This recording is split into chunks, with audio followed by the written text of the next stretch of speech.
And after more than 5 years of fierce resistance from the ECD sector, Cabinet has finally approved the Children's Act Amendment Bill.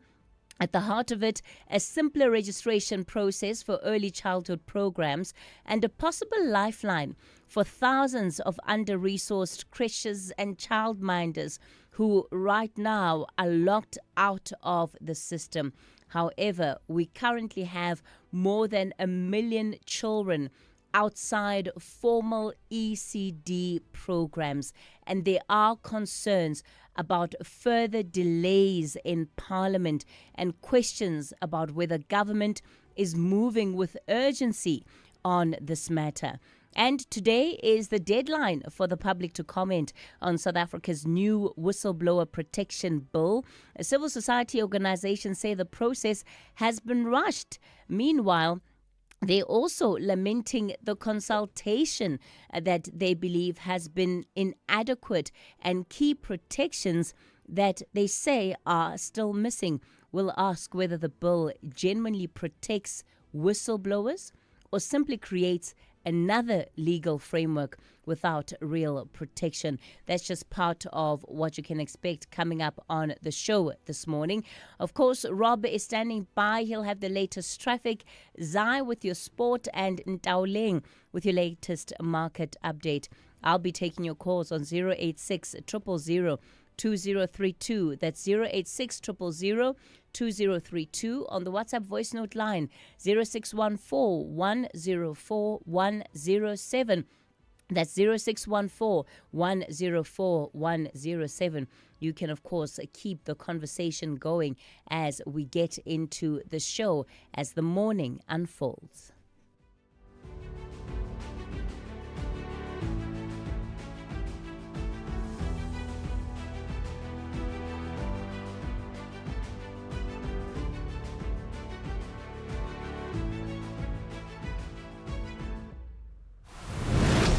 You are listening to the National Briefing with Kathy Mutlatlana. It's 11 after 6 o'clock. You're listening to the National Briefing. Thanks for tuning in this morning if you've just joined us. Well, let's take a look at what is being covered on the front pages of the national dailies. We'll start with the Citizen. Cyril derails ANC plotters. The embattled president's decision to dig in his heels and not be forced to resign by those who seek to reverse the renewal of our society, it says in inverted commas, has put a stop to his opponent's plan to remove him. But knives are still out, insiders say, and it's more than Palapala.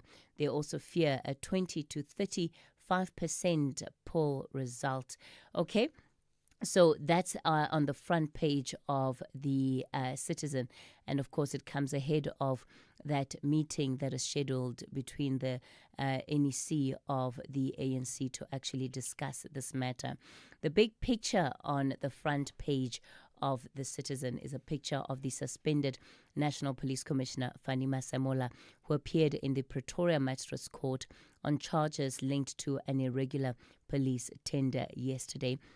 The case against the top cop and crime kingpin, suspected organized crime kingpin Vusumuzi Cat Madlanga, was postponed to the 26th of July. And a somewhat distressed looking suspended national commissioner on that front page. On the front page of the Sowetan this morning, Joe Ferrari's rule of fear, it says, and it has a picture of Joe Ferrari.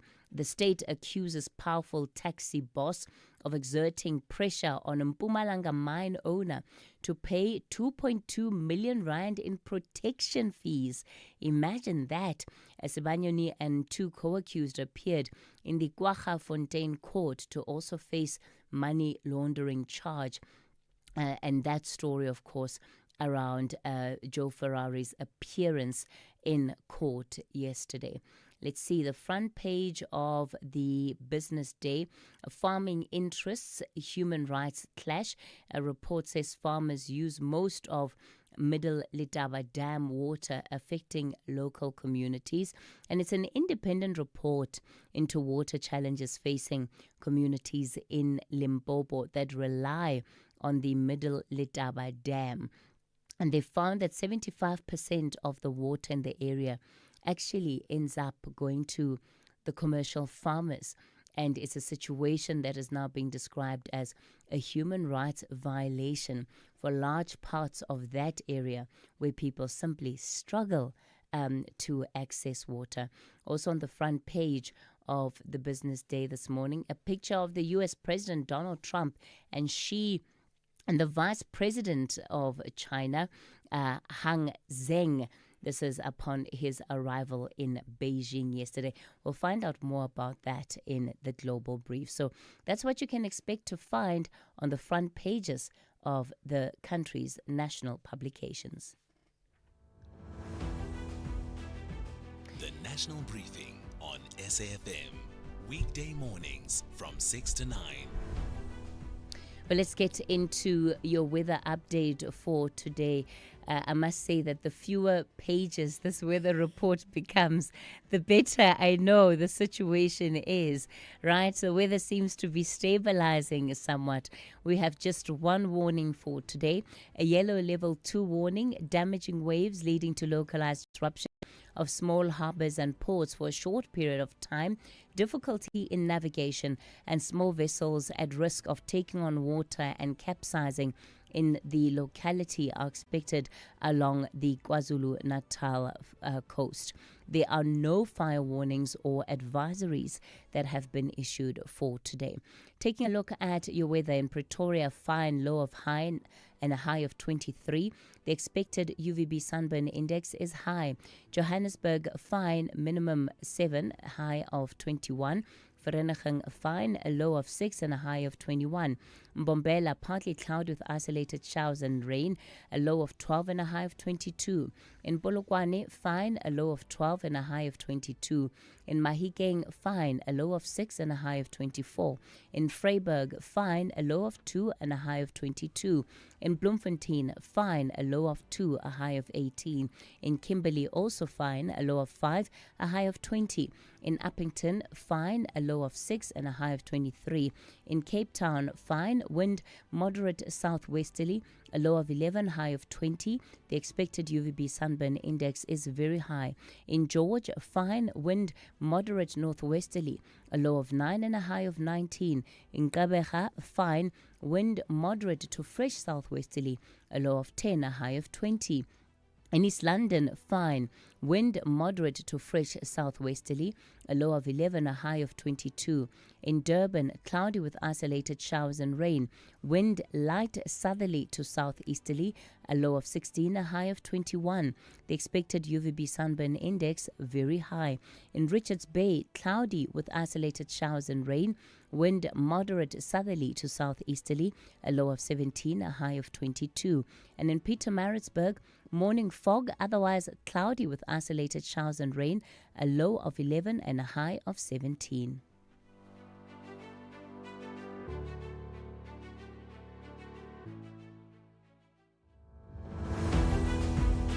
The Global Briefing on SAfm.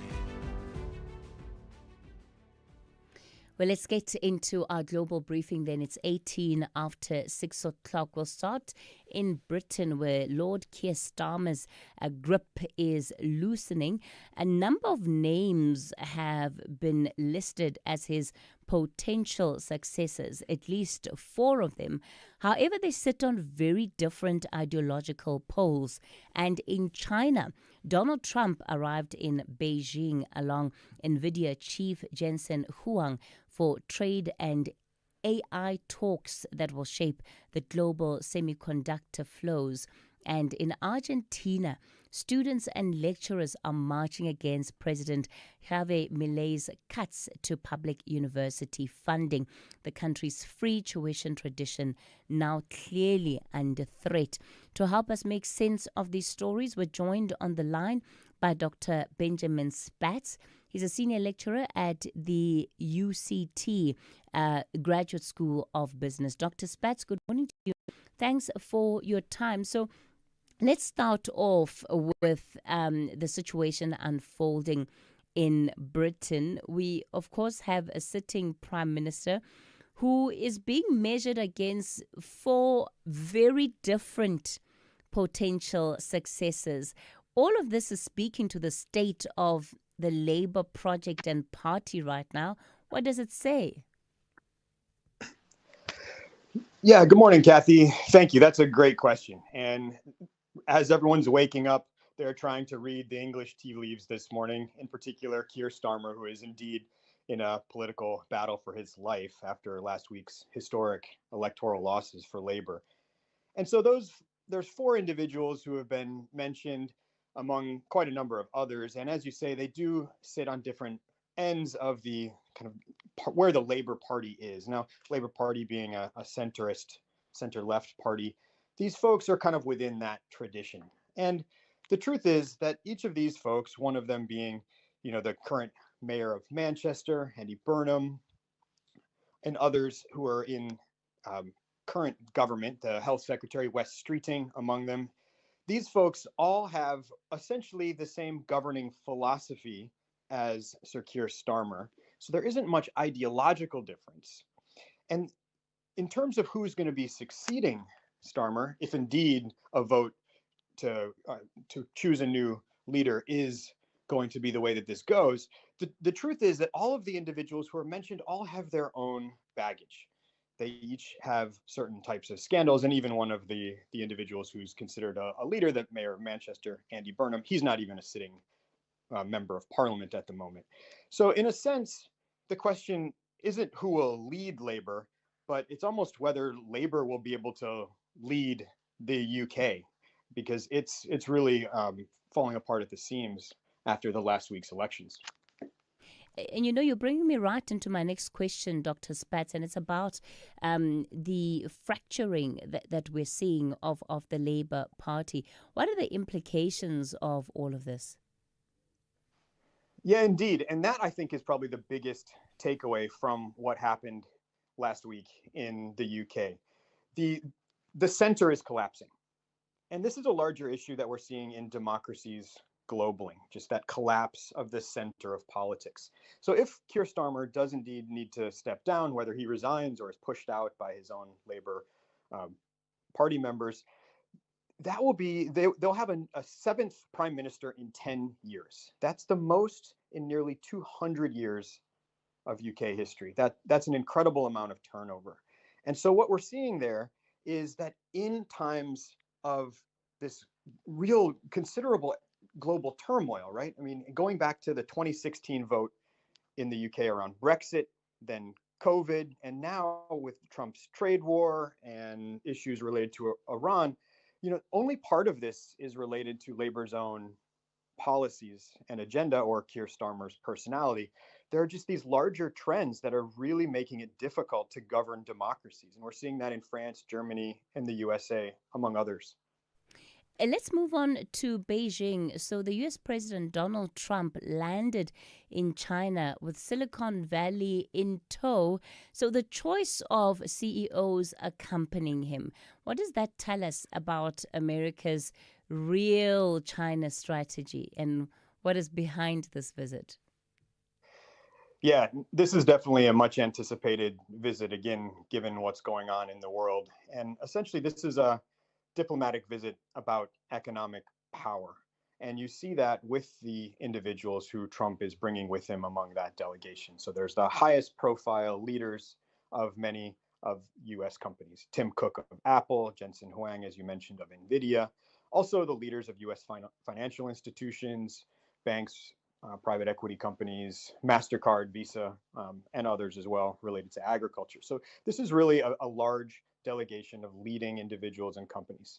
And so what is happening now indeed is about a certain type of strategy, but I would almost say that this summit will be actually a visit that's more characterized by Chinese strategy and perhaps American tactics, because they have different needs in relation to what must come out of this visit for both. And again, this is a highly complex relationship, and this visit is much more complex and bigger than any given technology or trade deal that might emerge from it. Yeah, but it does sound like this is going to be very much a deal-making session because, well, what are all of these CEOs going to be discussing with each other on the sidelines of this meeting? Yeah, well, that's what everyone is waiting to see. And it seems as though there's going to need to be some sort of deals that emerge from it. And I think that the expectation is, the shorthand for this is that the Chinese government will commit to purchasing certain amounts of beef, soybeans, and Boeings. And that is sort of where things sit. Because in terms of where the relationship has cooperation, and the relationship is marked by deep distrust at the moment, and both competition and cooperation.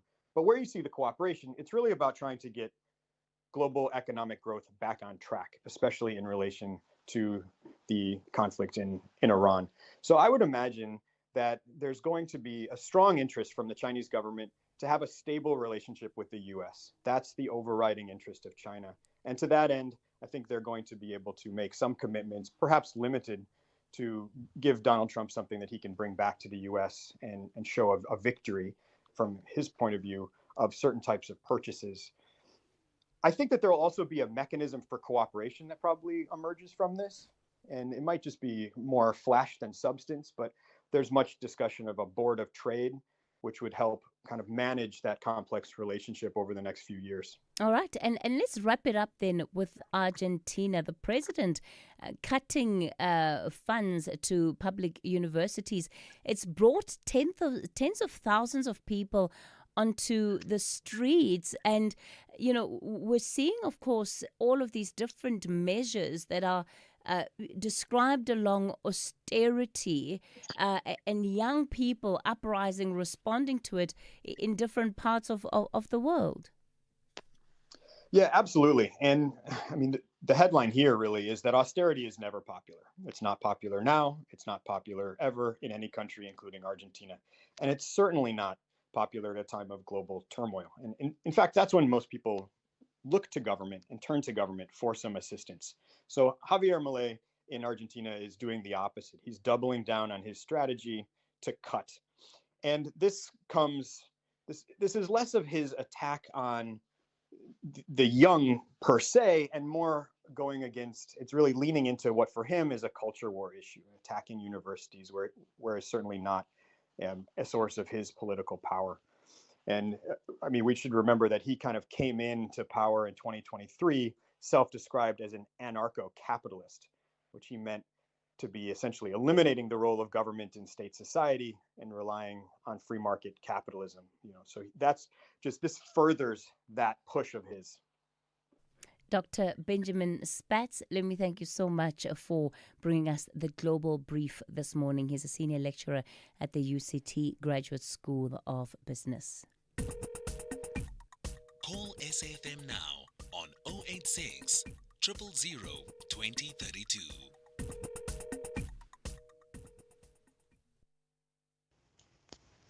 Good morning, Sis Kathy. Let us get this one straight for the South Africans. A huge stash of US dollars were found to be stashed wrongly in Palapala farm.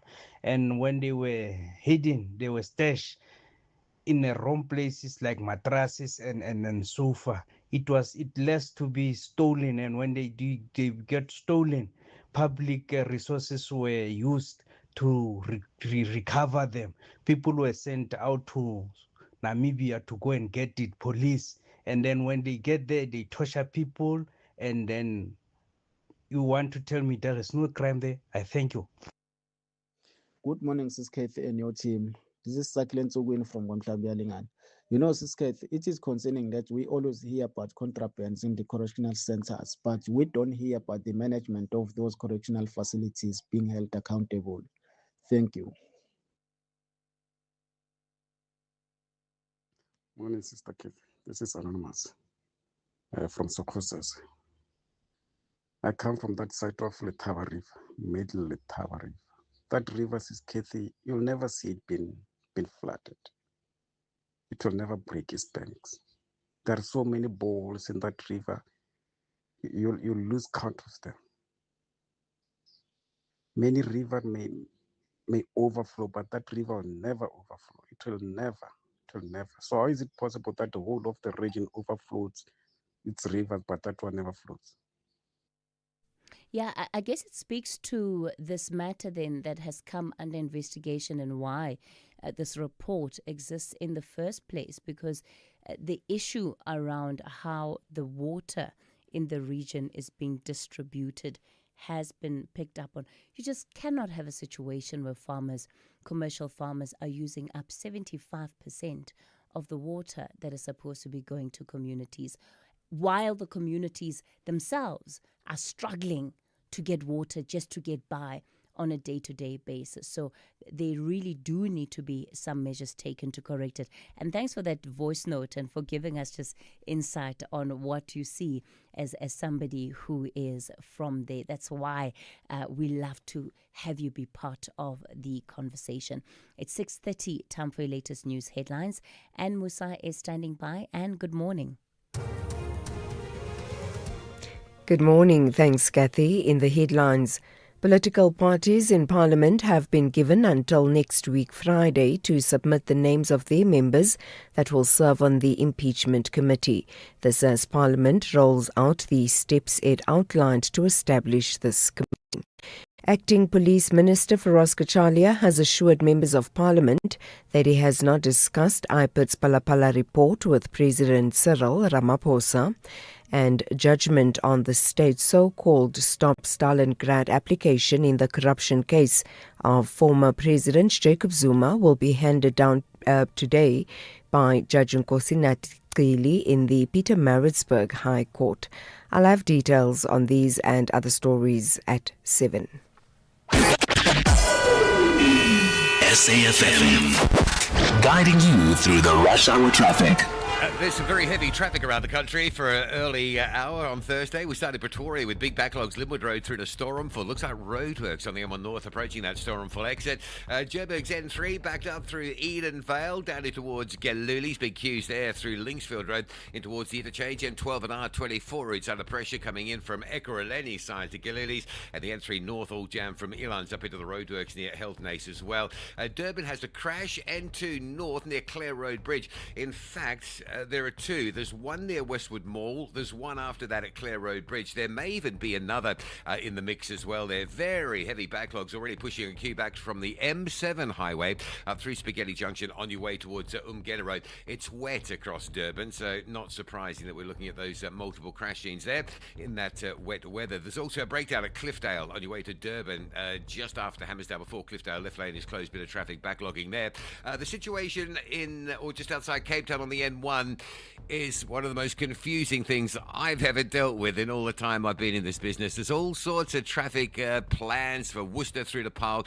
You may get there to Huguenot Tunnel out to Worcester and it's closed. You may get there and it's open, and the same applies coming in from the Worcester side. The latest I've seen from the authorities out there is a sort of opening and closing one way at a time for about an hour and a half. It's very confusing. Just expect some disruption, possible diversions, Worcester through to Parole on a changeable basis, almost by the hour. Rob Byrne, SAfm Traffic. This is SAfm Sport with Zai Khan. Zai Khan, good morning to you. So we're seeing there some hope for Sundowns about whether they can bounce back in the CAF Champions League. Oh, Kathy, you know it's serious. You know it's serious because, South African football does not believe in boring endings. So we are definitely looking forward to seeing this team, Sundowns, bouncing back from their loss to TS Galaxy. And they are looking forward to now shifting their full focus to Saturday's first leg against AS FAR Rabat at Loftus. And the team coach, Miguel Cardoso, saying his side still has enough character to bounce back. So they're looking forward to taking that one all the way to the end. We also got other news from FIFA, where Morocco, their exploits at the last FIFA World Cup in Qatar has changed how the world views African nations at the big spectacle. And this is from the Brazilian national team player Gilberto Silva expects African teams to spring a surprise again in the upcoming edition. Morocco has done great over the past years, not only in the first team, but also the youth development. And let's see how they do it. At some stage, we thought about Nigeria, and at some point, we will think about Ghana, Cameroon. And Morocco now is the one that we come first in my mind as well. But let's see when the tournament start and how they are going to approach their games. Let's go now to Manchester City, keeping the Premier League title race alive with the 3-0 victory over Crystal Palace. Pep Guardiola's side remain 2 points behind Arsenal with 2 matches to play and still need the Gunners to slip up if they are to retain the title. Now, Southampton might face expulsion from the Championship playoffs if an independent commission finds the club guilty of spying on a Middlesbrough training session. The commission has the power to issue punishments ranging from a fine to outright removal from the playoffs. Cricket, Virat Kohli rolling back the years with the magnificent unbeaten 105 as the Royal Challengers Bengaluru defeated the Kolkata Knight Riders by 6 wickets in the IPL. And finally, tennis, Iga Swiatek continuing her dominant run at the Italian Open with a 6-1, 6-2 victory over Jessica Pegula. The 3-time Rome champion booked her first semi-final and could be on course for a blockbuster final, and that's against Coco Gauff. That's your sport. We'll serve it up some more on the National Briefing. I'm Zai Khan. The Market Brief with Ndauleng Lechela on SAFM. Ndauleng, good morning to you. All right, so there seems to be some good news on the horizon for Kevin Walsh. He, of course, is Donald Trump's pick for the Fed chair. That's absolutely right, Kathy. A new chief at the helm when it comes to the Fed, with Kevin Walsh stepping into office as chair today, winning over lawmakers in a tightly contested vote. Now, he was narrowly approved by lawmakers in a 54-45 vote, the most partisan confirmation for a Fed chair in history. Now, most Republicans backed the nomination, while nearly all Democrats opposed it, reflecting growing concerns over President Trump's long-running pressure campaign against the Fed and its independence. Now, Walsh is no stranger to the institution, having previously served as a Fed governor during the global financial crisis, and now steps into the top job at a time of renewed inflation pressure driven by higher global energy costs and geopolitical tensions. His first meeting as chair is scheduled for mid-June, and outgoing chair Jerome Powell will remain on the board as a governor for now, an unusual move as the central bank navigates a politically charged economic environment. Moving over to those energy prices, the International Energy Agency continues to grow more anxious about global energy markets, issuing another warning overnight and saying the market is becoming increasingly vulnerable to sharp price swings as supply disruptions in the Middle East intensify. The IEA says losses around the Strait of Hormuz are draining global oil inventories at a record pace, with more than 14 million barrels per day of supply currently impacted. According to the agency, total supply losses from Gulf producers have now exceeded 1 billion barrels since the conflict began earlier this year.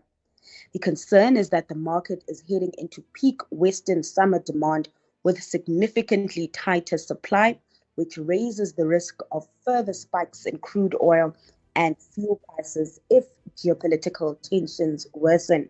And looking at crude, quite steady this morning, trading below $106 a barrel. Now, markets remain volatile to those oil price swings, and with crude at elevated levels, the JSE closed mixed overnight, with financial stocks taking the biggest knock. Trade was also mixed in the US. However, the positive sentiment around the AI boom kept the tech-heavy Nasdaq and S&P 500 in positive territory. Now, attention shifts to the meeting between the US and China, with traders keeping a close eye on trade developments and commentary about oil, considering that Beijing is Iran's biggest customer. Meanwhile, stocks in Asia choppy as that meeting takes place. And then lastly, in currency markets, a bit of a bounce back in the rand. It's sitting at 16.41 to the dollar, 19.23 versus the euro, and 22.21 to the pound. And that's your market brief this hour. I'll be back with another update just after 7:30.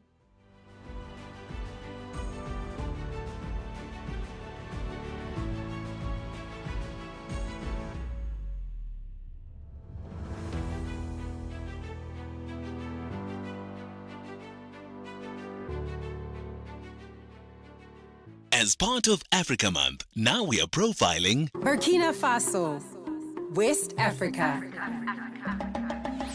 A landlocked nation in the heart of West Africa, bordered by Mali, Niger, Benin, Togo, Ghana, and Cote d'Ivoire. A country shaped by the Sahel, dry landscapes, resilient communities, and deep cultural traditions. French is the official language, but Mosi, Fulfulde, and Dioula carry the voices of everyday life. Burkina Faso gained independence in 1960. Its name means land of upright people, a symbol of dignity and resistance. Agriculture and gold mining support the economy, but insecurity and extremist violence have deeply affected the nation in recent years. Displacement, poverty, and political instability remain major challenges. Still, the spirit of the people endures through art, music, and solidarity. Burkina Faso stands upright through every storm. In every village, in every drum, in every struggle, there is courage. Burkina Faso, resilient, proud, unbroken. Africa Month on SAfm. Conversations, context, connection.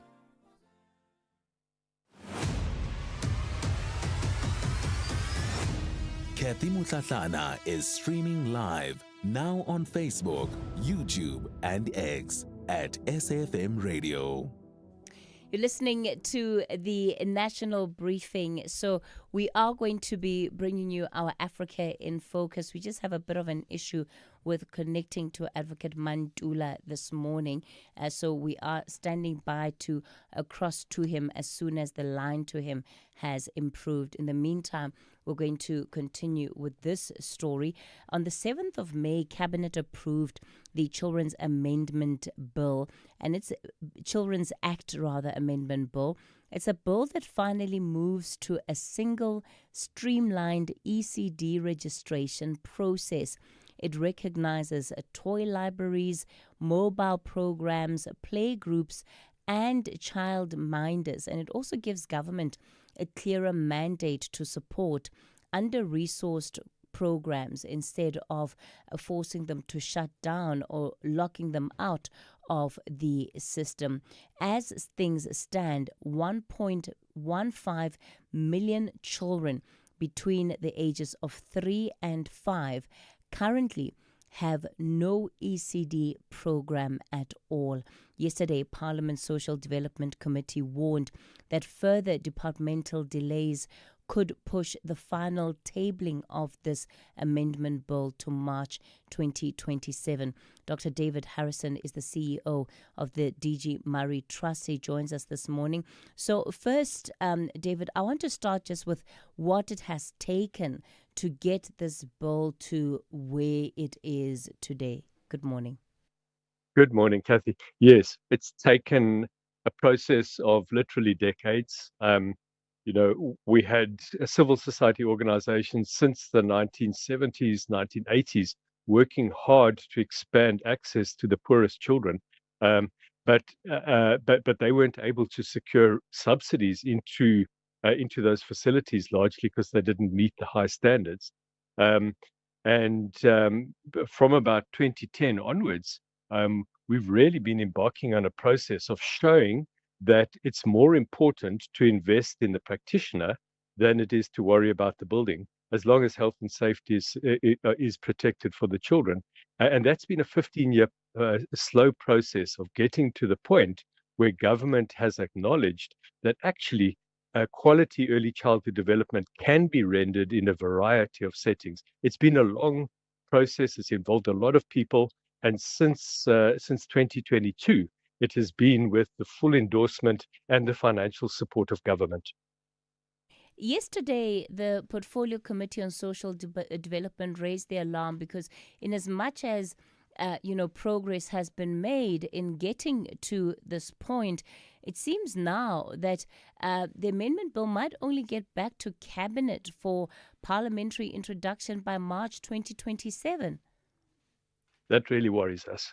Yeah, that really worries us. I mean, the fundamental problem, and it's been a travesty, and that's what we've been fighting against, is that the children who need early learning most are the ones that are excluded.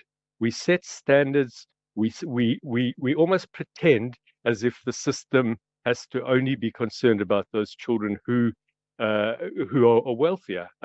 And so now we're in a situation where certainly the Department of Basic Education, certainly the presidency and others are committed to ensuring the inclusion of poorest children, and we can't have these administrative delays. It continues to be a travesty, and it's in violation of the Constitution, and it's in violation of the mandate of the Department of Social Development.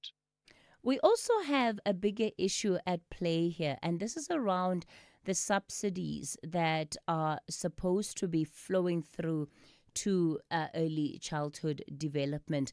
I think just within this week, there was a story done by one of the newspapers focusing on where that money is. We know there's an allocation spoken about from Treasury. There's also an allocation in the financials of the Department of Basic Education. But those on the ground say that there's been no material difference. They've not been receiving these funds. Where is the gap, David? What exactly is going on with the question of subsidies that are supposed to be due for early childhood development? So there are two main reasons. One is that there is still at the moment a block in order to get the subsidy. The centres have to not only comply with some of the provincial legislation, but they also need to comply with municipal standards. And some of those municipal standards are simply too high for the realities of where these children are receiving services. I mean, these children are receiving services in church halls, in sometimes in shacks, as you said, in childminder situations, and then the expectation is that they've got to meet the infrastructural standards as if they were in a fancy building. So that's partly what the amendment is trying to do.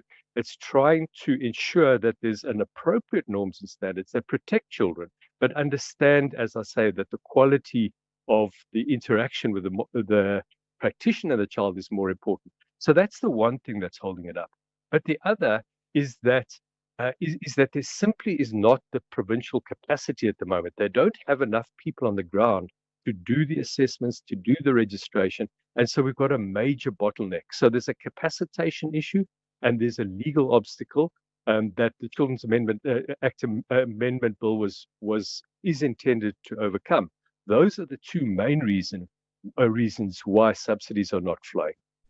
Dr. David Harrison, the CEO of the DG Murray Trust, thanks for your time on the National Briefing. SAfm, guiding you through the rush hour traffic. Good morning. Heavy backlogs in Pretoria, heading up the N1 North now. Keep in mind, this is sort of anti-peak flow, if you like. The peak stuff comes southbound, a little bit slow southbound into the roadworks before the N4 Hatfield split. But the big story this morning is the northbound side being held through Linwood Road up towards the N4 into some roadworks that have popped up on that section. Joburg's N12 and R24 Ridge jammed up from Ekurhuleni coming into Galile's.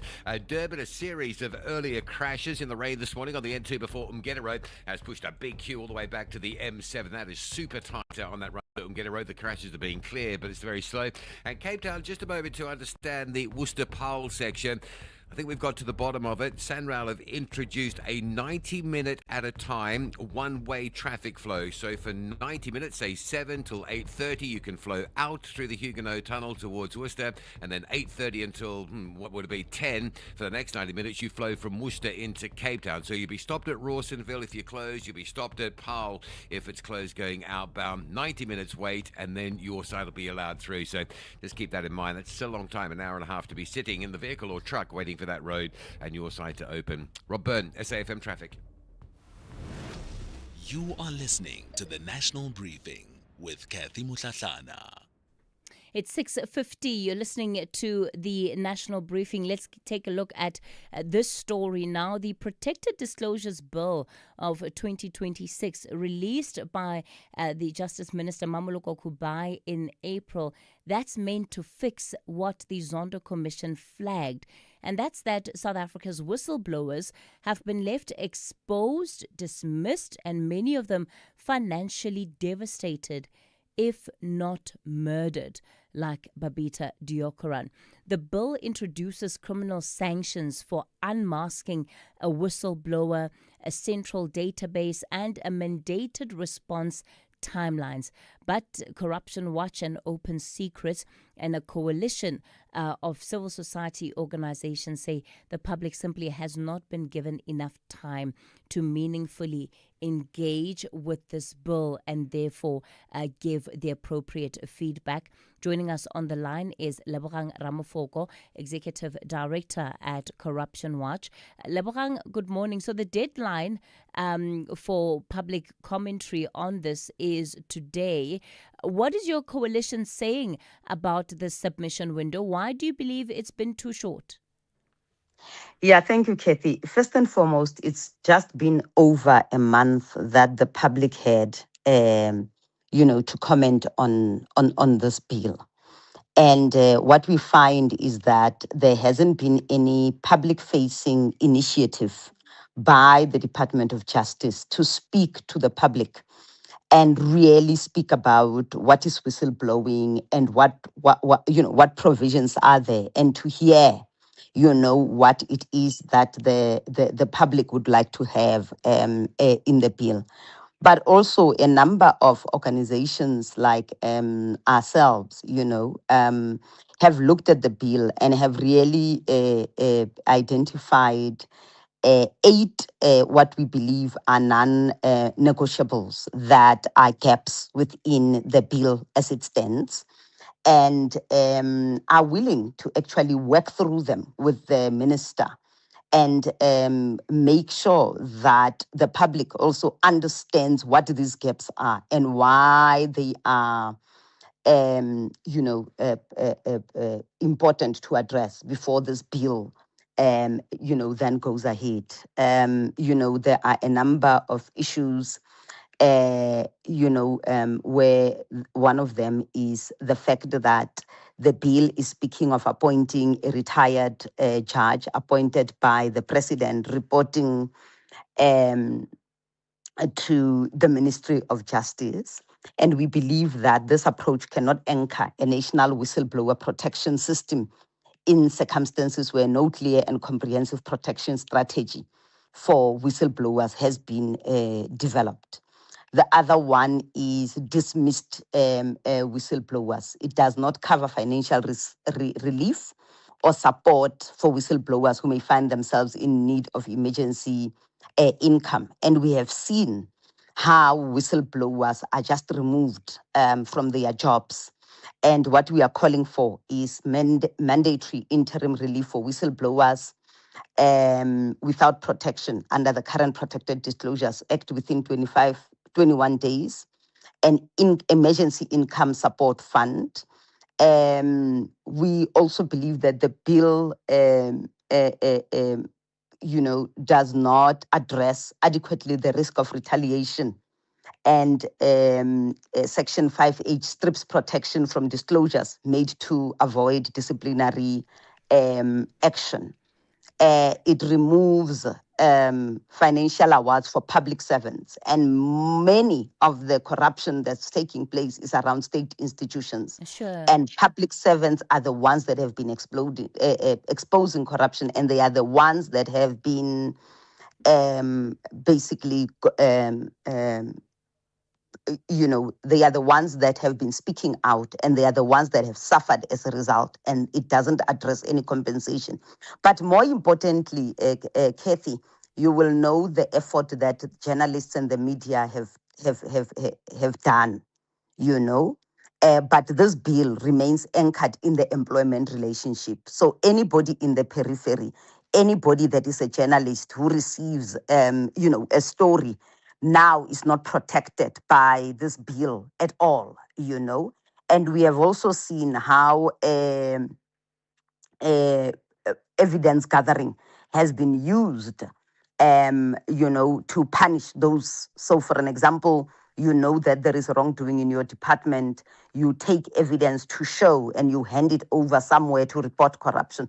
We have seen how some people have been they've been criminalized for taking information that belongs to a company, and that is one way of dealing with corruption. So these are just some of the gaps that are glaring, and we believe that we need to engage as civil society organizations with the Department of Justice, but the Department of Justice needs to take the responsibility and the state of basically going out there and speaking to the public. This is not about individuals. We are all potential whistleblowers. And we need to understand what this bill means. Very briefly, if the minister refuses to extend the deadline, what's your next move? What happens next? Well, I think we are submitting. At the moment, the minister has not extended the deadline. We will submit. And this is not because we were not ready to submit. It's because when we looked at the current bill, it had what we believe are 8 non-negotiables that needs to be addressed. And we will follow the process. We will ourselves continue to educate, including a number of whistleblowers, why there is a problem with this gap. And we will ask and continue to ask that both Parliament and the Minister gives us an audience so that we give oral representations on this bill. But we do implore the Minister to postpone it for a month. We are not asking for indefinite, so that we can address these issues and that the public can be given an opportunity while they understand the bill and its implications and its gaps to also give its own input. We want to be working in communities like in the Eastern Cape, where the Corruption Watch just did a corruption risk assessment with CBOs that are serving the most vulnerable to understand this bill in their own languages, and also for them to submit what they believe should be done with this bill. Lebogang Ramafoko, thank you so much for your time, Executive Director at Corruption Watch. So there you have it. Today is the last day for submissions. And do you think Corruption Watch has a point in terms of the public actually being adequately consulted, right? That there has to be intentionality on the part of making people aware, number one, of some of these processes, and then intentionally supporting in as far as getting feedback, right? Especially on a matter as important as whistleblowing. Given the number of people that we are seeing being killed in South Africa just for being whistleblowers, either directly, indirectly, sometimes people are just in jobs trying to do their work, trying to do the right thing. And what has been the result? They end up dead. And this bill seeks to offer protection for those people too. Let me take a couple of your calls. Alba, you're calling from Sky City. Good morning. Morning, how are you? Good, thanks. Go for it. Yes, I want to speak about the president and the issue of Palapala, the president.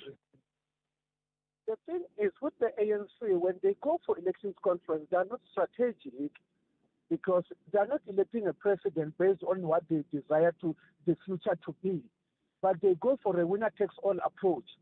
And they are so riddled with factions within them, and it's not an ideologically faction, but it's a factions of friendships and everything.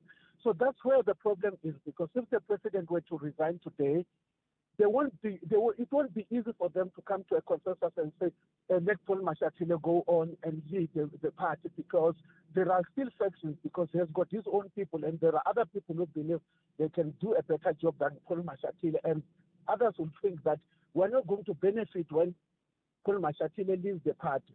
So that's why the president won't resign. And even if somebody wants to resign, those who are in this faction will think, no, it's not like they want this for the good of the ANC, but it is for their own good, for their own personal gain, not for the good of the organization and the good of the country.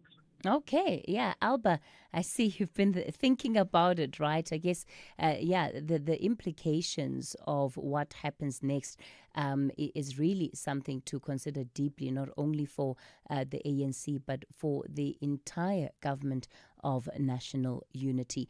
It's 7 o'clock, time for your latest news update.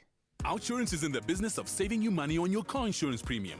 If they can't, ask for 500 Rand. SMS out to 30754. That's out to 30754.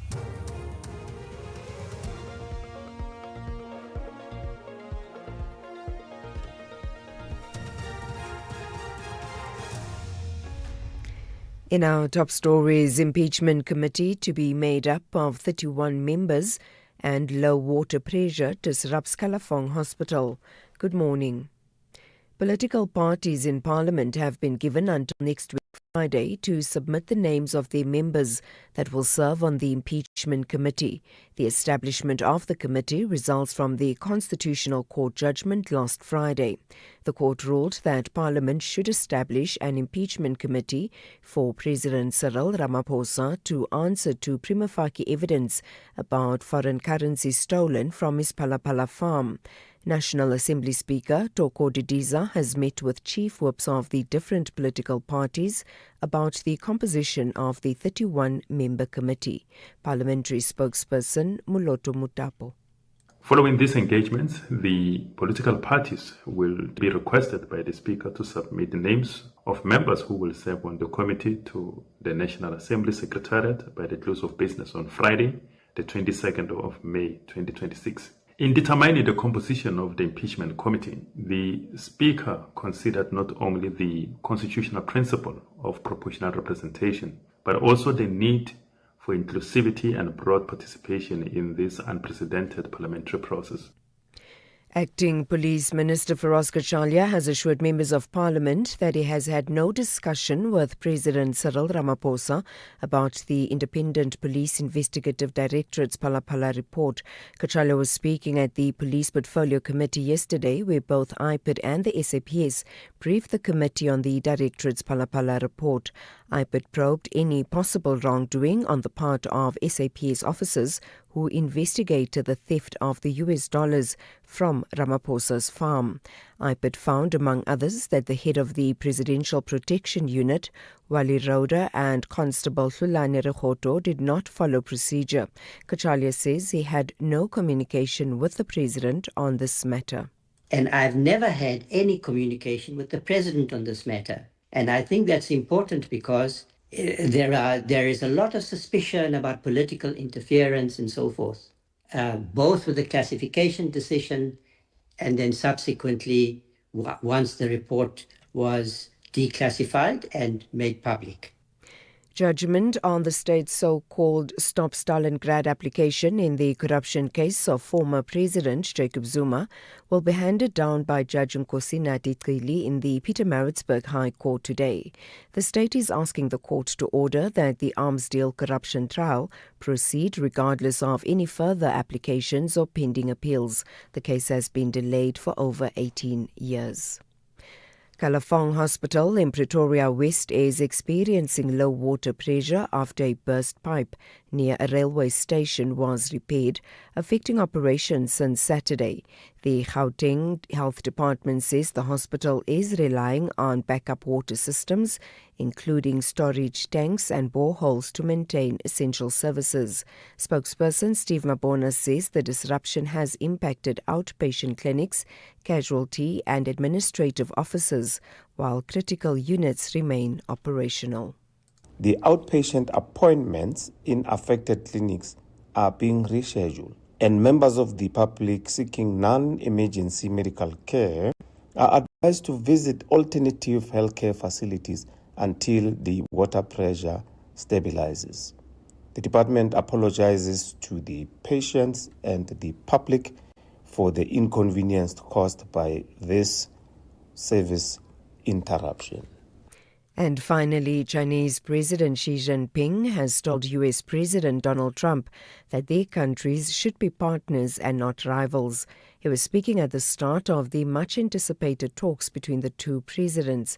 Trump said the relationship between U.S. and China will be better than ever before.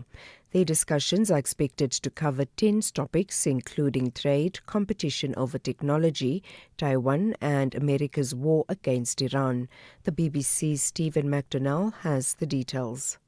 There's this big delegation of CEOs from the US who have accompanied Donald Trump. I don't think we're going to see massive trade deals signed by them, but perhaps some symbolic ones. I mean, if China agreed to buy a few more Boeing jets, that would make the US government pretty happy.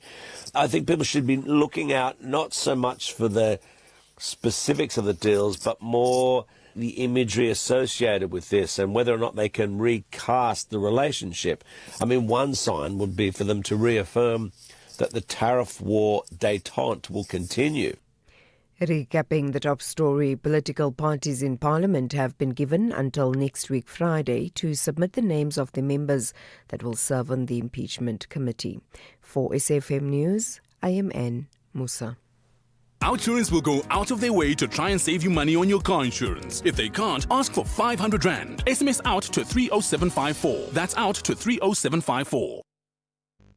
It's a very good morning to you. In your SFM Sports headlines, we'll bring you the former Sweden coach John Dahl Tomasson believes that Morocco's World Cup success can inspire Africa at the 2026 FIFA World Cup. And in cycling, it's Spain's Igor Arrieta who survives a crash and chaos to claim stage 5 of the Giro d'Italia. All the details around 7:30. If your network provider was becoming too expensive, you'd switch, right? So why pay more for car insurance? Switching to Outsurance saved a 30-year-old Dineo an unbelievable 1,094 Rand on her 2025 Kia Sonet. Get a quote now, and if Outsurance can't save you money, ask for 500 Rand or 1,500 Rand if you've been claim-free and with the same insurer for 3 years. Do it now. SMS out to 30754. That's out to 30754. Licensed insurer and FSP, T's, C's, and information online. SAFM, guiding you through the rush hour traffic. Good morning. We started in Ekurhuleni with some delays between Davyton and Benoni. The M12 all jammed up around the Pitfontein exit between Pitfontein and Snake Road. Under some real pressure there today. N1 South, not too shabby, coming through from Pretoria down through Midrand. A little bit lighter, perhaps, than you might be expecting. Busy, but a little bit lighter. N1 North, roadworks at Linwood Road, causing a big backlog. There's also a breakdown in that area as well. If you're on the N1 going north from sort of Atterbury up through Linwood, on your way towards the Emelafeni split, very slow going. Durban, series of earlier collisions on the N2 north before Mccolo Road have been cleared, but it's left a backlog and a half from the M7 this morning from the Bluff exit all the way through about Mccolo Road before you're out of that. M7 down towards the N3 if you're heading into Pine Town. There's the queue and a half. And Cape Town this morning, the very latest on travel between Parole and Worcester is as follows: 90-minute opening periods in both directions, one way at a time. So you can get Parole to Worcester for a 90-minute period. You can get Worcester through to Parole for a 90-minute period, which means you can use the N1 through the Huguenot Tunnel in both directions, but you'll possibly wait and be stacked for 90 minutes while you wait for your turn to use that section of the M1. With your traffic update, I'm Rob Byrne. The National Briefing on SAfm. Clarity, context, and conversation.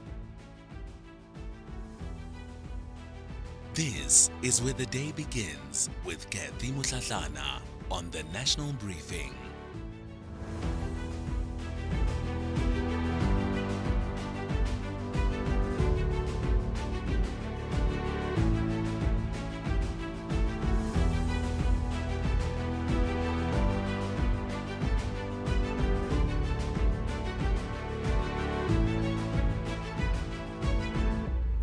It's 7 after 9 after 7 o'clock, not 7 after 7 o'clock. A very good morning to you.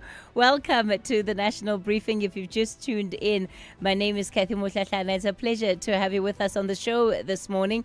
Coming up in this hour, the Correctional Services Minister, Pieter Groenewald, says the days of prison smugglers are numbered. We'll unpack exactly what he's doing to bring that to pass or to make it happen. And then President Cyril Ramaphosa has confirmed Judge Aubrey Ledwaba as the new Gauteng Judge President. We'll unpack that shortly. And the ANC's NEC meets to discuss the Constitutional Court Palapala report without President Cyril Ramaphosa. We'll also get into that within the hour. And then later on in the reality check, Sibongile Mccolo continues the week-long discussion, and today she unpacks the social safety net and the role that that plays for our society. And as always, I'd love to hear from you. The numbers to dial to get in touch with us this morning, 086 000 2032 is the number to dial, 086 000 2032. On the WhatsApp voice note line, 0614 104 107. That's 0614 104 107. We'd also like your input on some of the stories we've already covered so far this morning.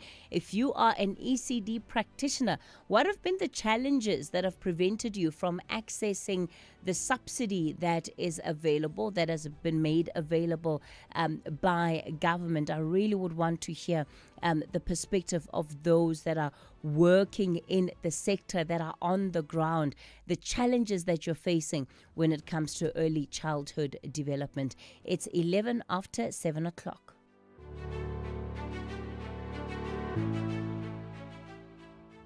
Imagine if you could save time like you save money. A second here, a minute there. Type a little faster, walk a little faster. Or you could stop scrolling on the internet. Just think of all the hours you'll save. Now what if you could take all that time and invest it? Watch it grow. Until eventually, one day, you'd have so much time that you wouldn't know what to do with it all. But unfortunately, time doesn't work like that. It can't be stored or banked. And unlike money, you can't make it back. That's why after 50 years of investing, we've learned that time is the greatest gift of all. And the good news is, if you invest early, time gives you money. And then money gives you more time to do whatever you want to do, even if it is scrolling on the internet. Ellen Gray, long-term investing.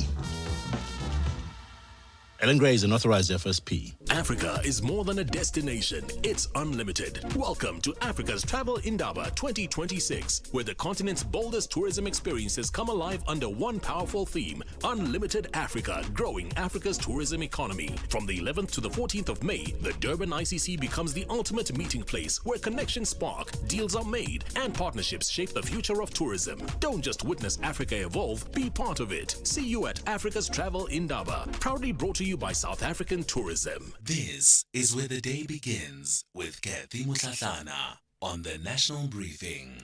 Well, let's get into our big story for the morning. The Correctional Services Minister, Pieter Groenewald, has told MPs that unannounced raids have jumped from 466 to 1,406 in a year. That's a 200% increase, and it has led to the seizure of over 30,000 cell phones and other contraband within the country's prisons. He's also revealed that over 2,300 officials faced disciplinary action in the last financial year. 137 of them were implicated in smuggling. All of this, of course, against a department absorbing budget cuts of just close on, just over, R500 million. He joins us on the line. Minister Groenewald, good morning to you. Thank you for your time. So if we look at the numbers and just the report that you were tabling before Parliament yesterday, it does show that there has been an increase in the amount of effort from the department to try and deal with the wrongdoing that has been in the Department of in Correctional Services. How embedded are some of these problems that you would say you have to deal with? Good morning, Kathy. Yes, embedded, well, as you've mentioned, and for instance, in 1 year, we have confiscated 37,500 cell phones alone. And I think that in itself is actually proof of the big problem, specifically in the Western Cape. We have the problem with gangs, and they actually still operate illegal operations from within our prisons. And that's why we said that we have to act.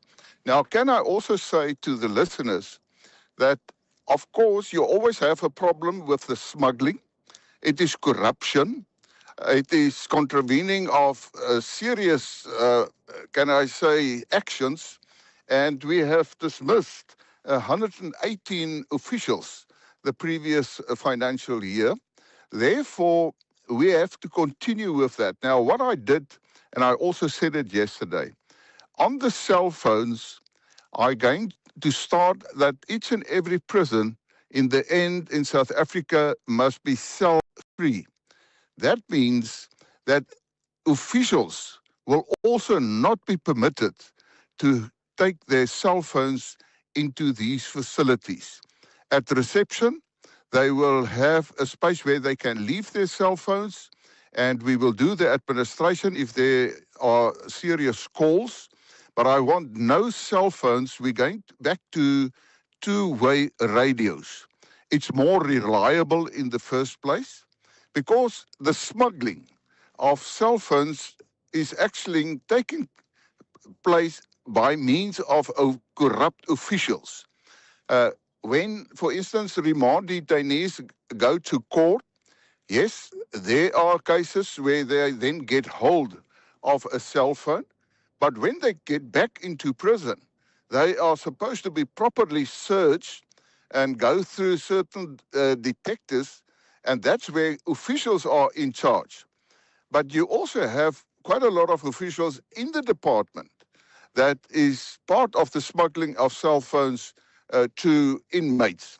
Now, I immediately want to say, far the majority of the employees, the officials in correctional services, they are hardworking, honest officials. But we must get these bad apples out of the system if we want to have progress in fighting crime, not only in our prisons, but also in South Africa.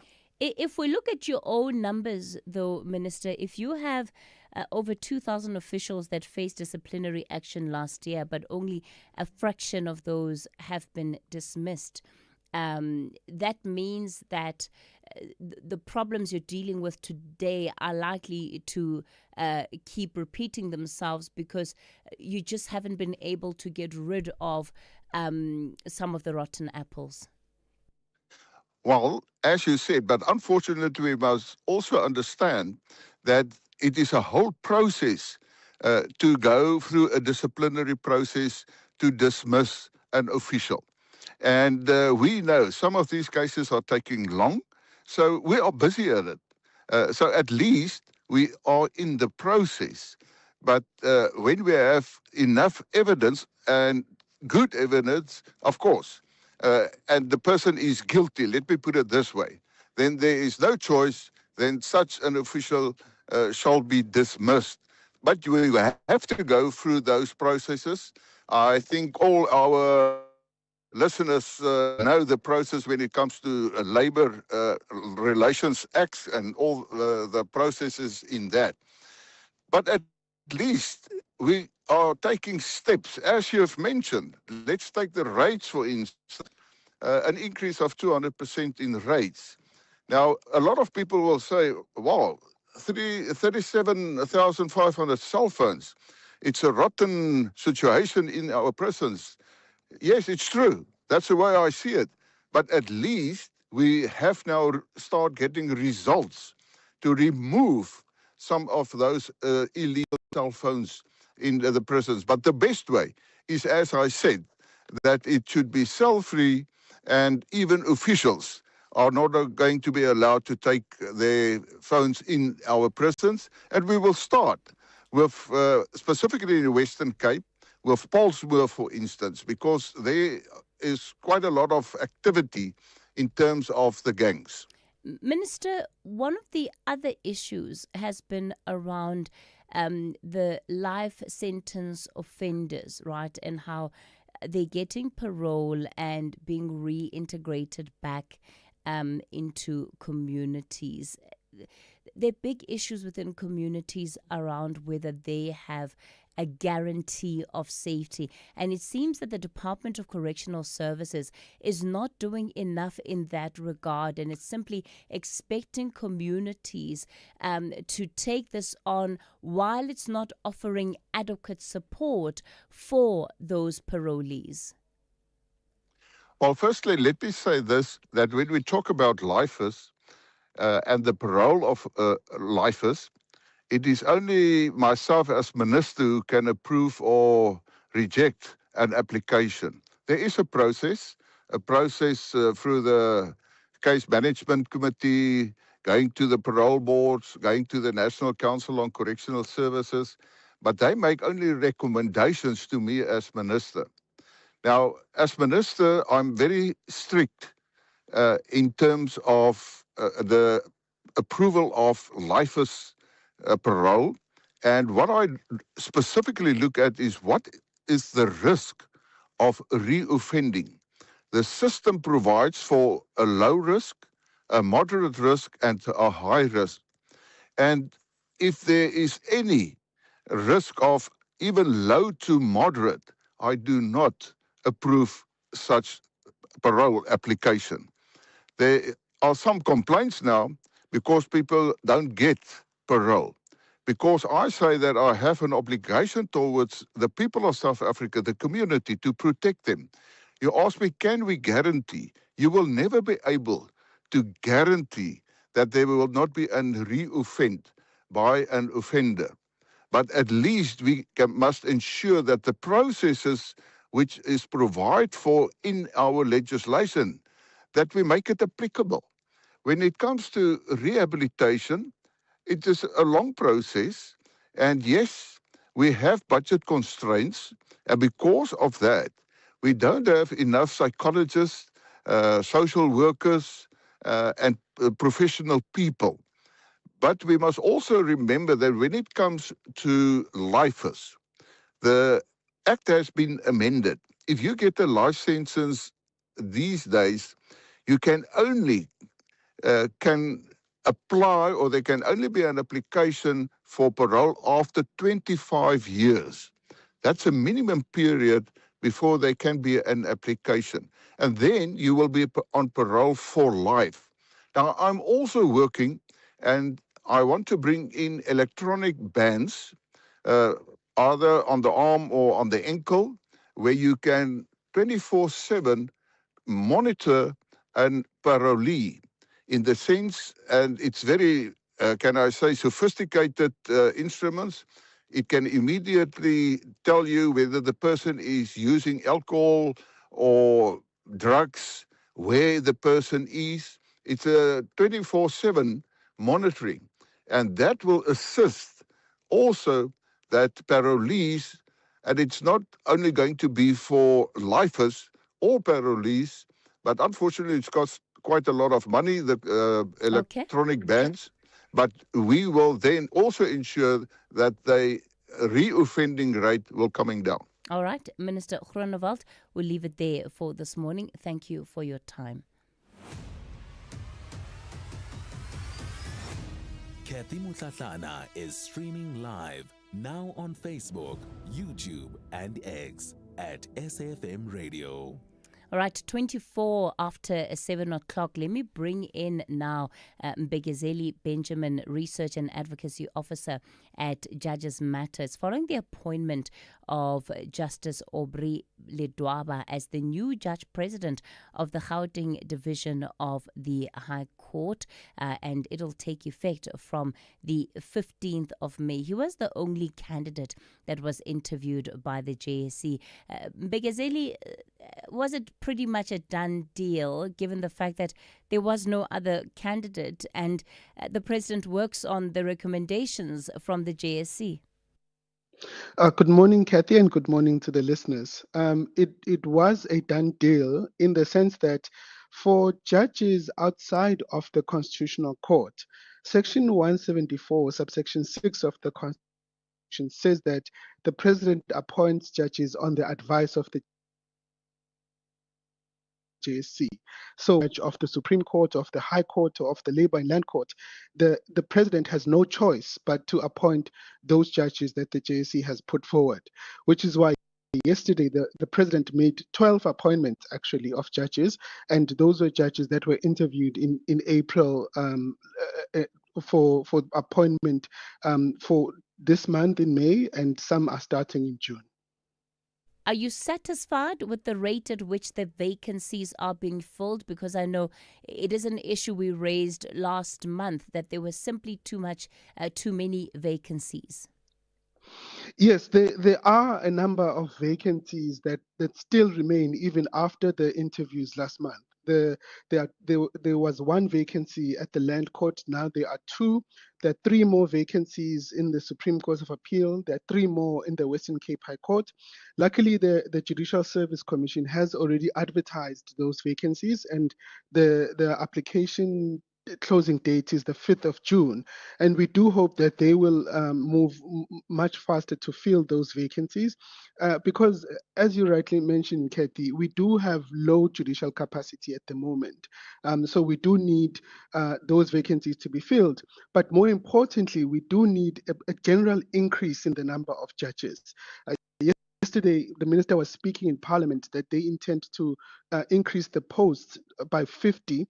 We haven't seen that in the budget, and so we're looking quite closely at whether that actually materializes, because we do need judges as quickly as possible.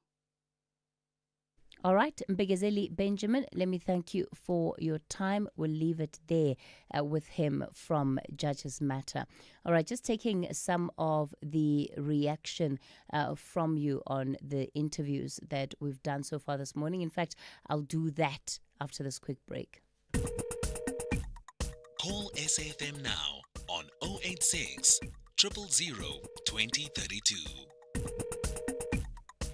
27 after 7 o'clock. Let me take some of your feedback. Good morning, Kathy. Please tell Groenewald that South Africa loves him. He is about to be our president.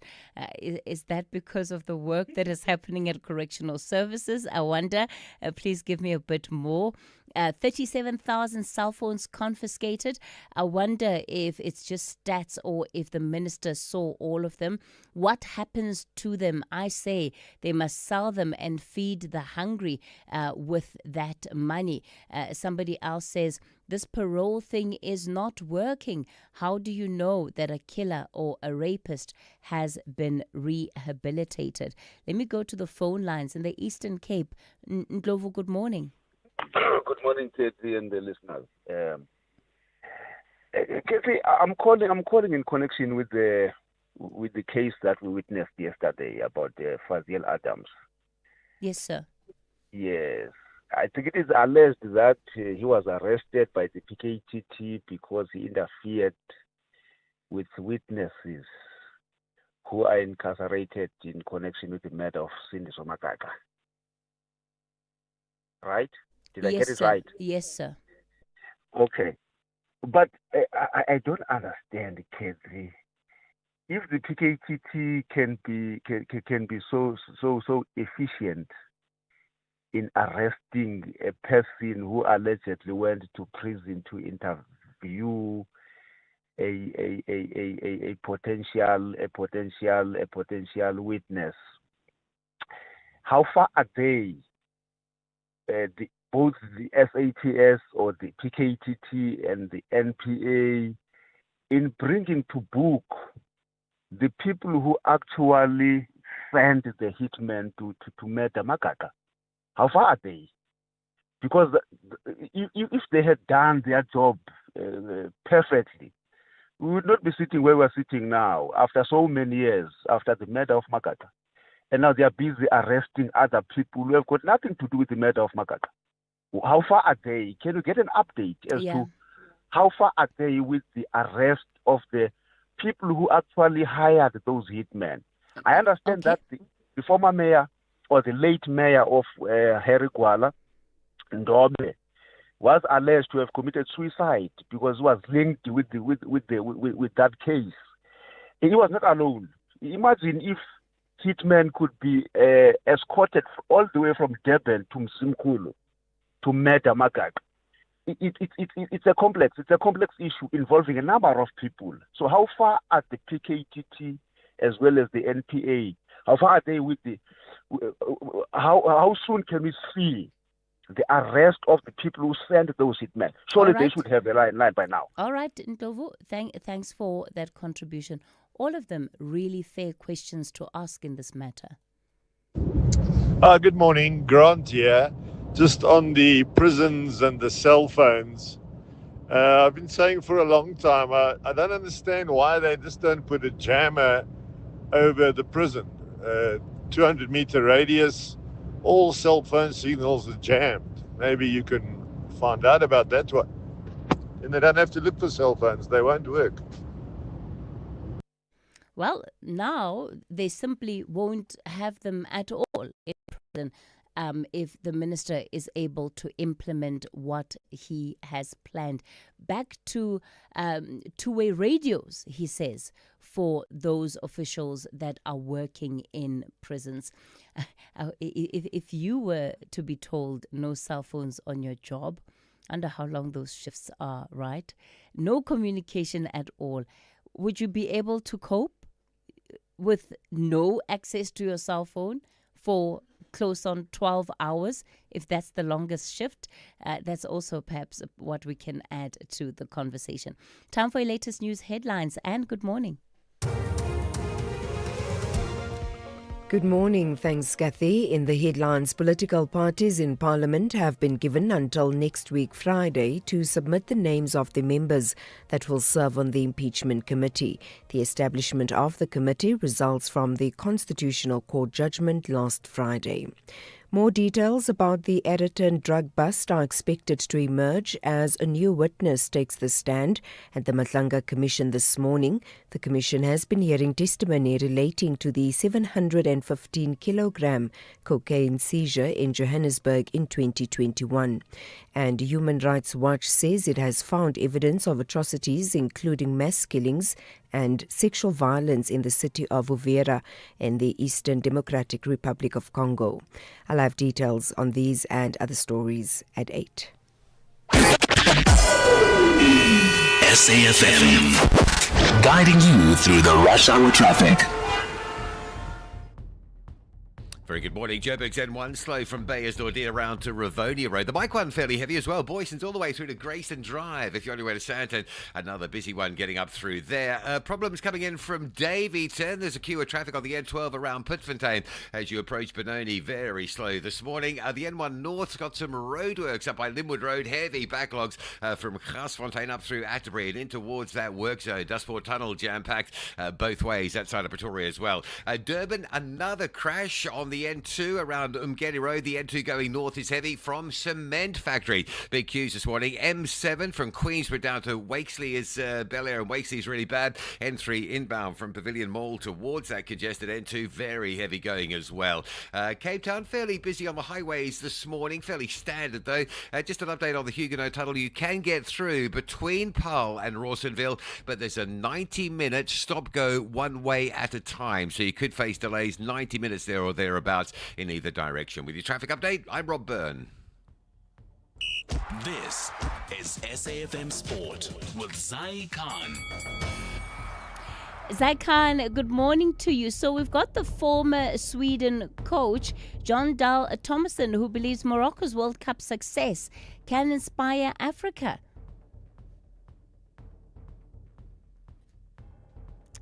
Good morning, Zaikan.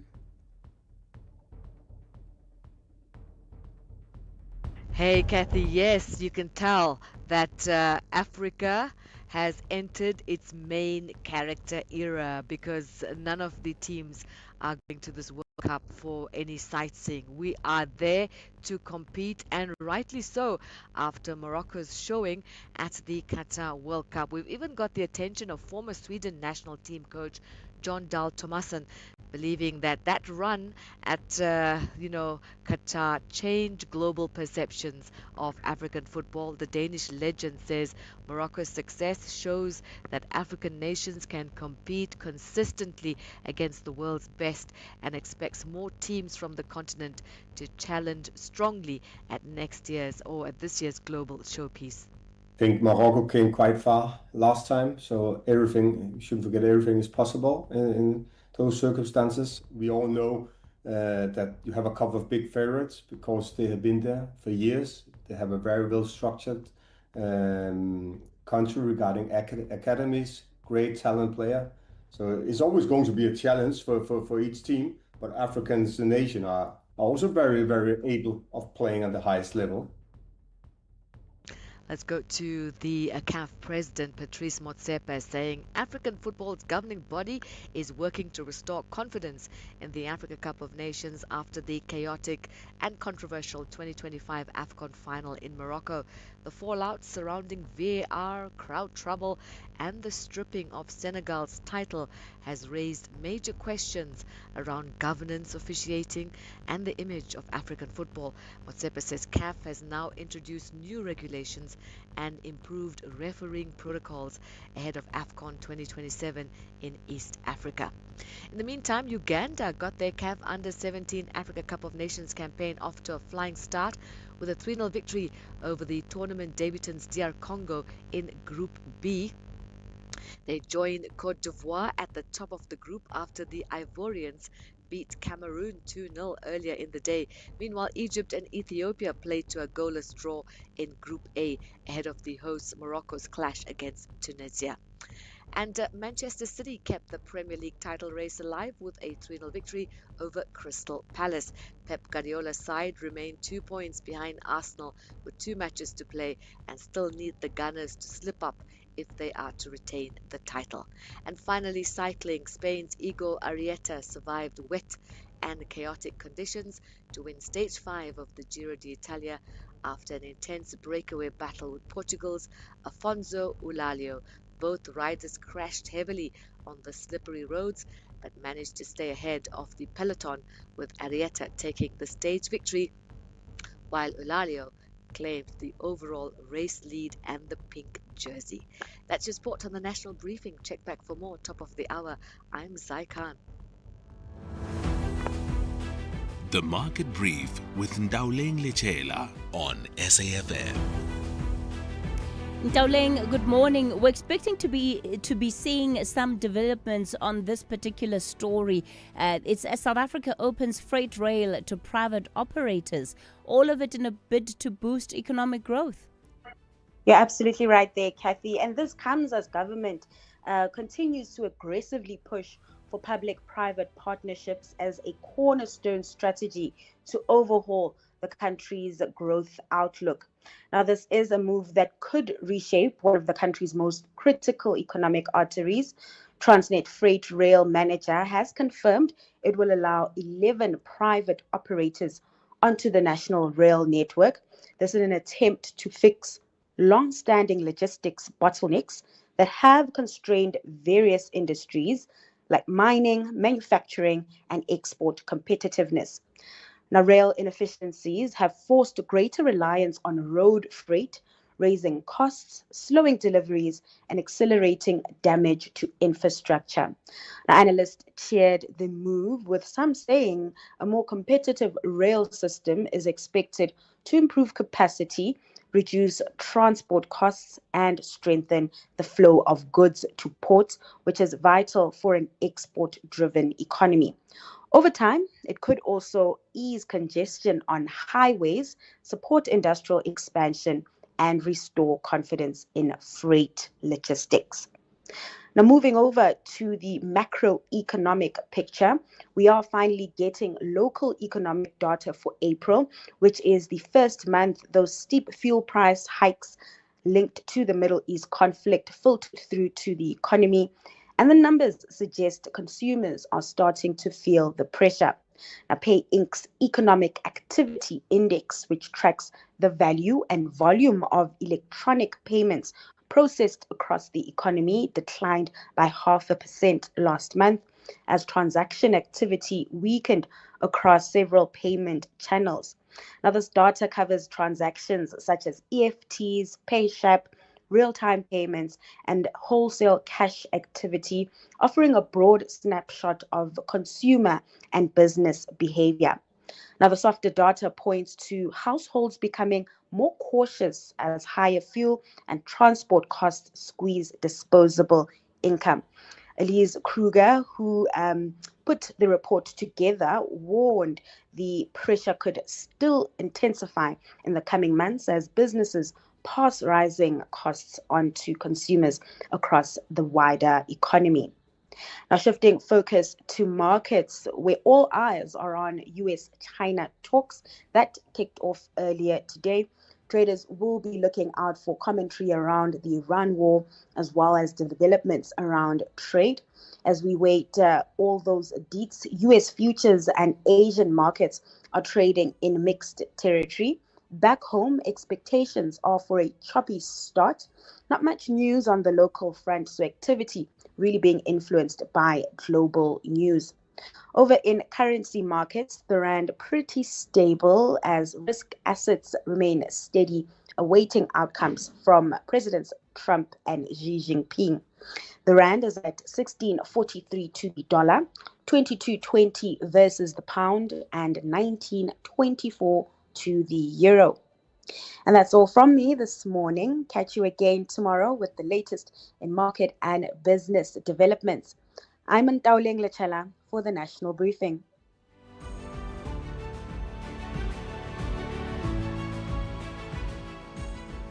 Babe, I'm getting extra cash from my insurance. I was thinking romantic getaway or a treat for the kids. You're getting money from your insurer? Yes, my cash back from my way. I'll get back 10% of my monthly premiums for staying claim-free for 2 years. I'm getting 5,680 rand. Now that's real cash. Real people, real cars, real rewards. For a quote, visit myway.co.za. My cashback is a feature on qualifying products paid after 2 claim-free years and all premiums paid. Premiums are risk profile dependent. My Way is a licensed non-life insurer and FSP. T's and C's apply. My Way. Live your way. Hey, we buy cars. How does it work if I want to sell my car?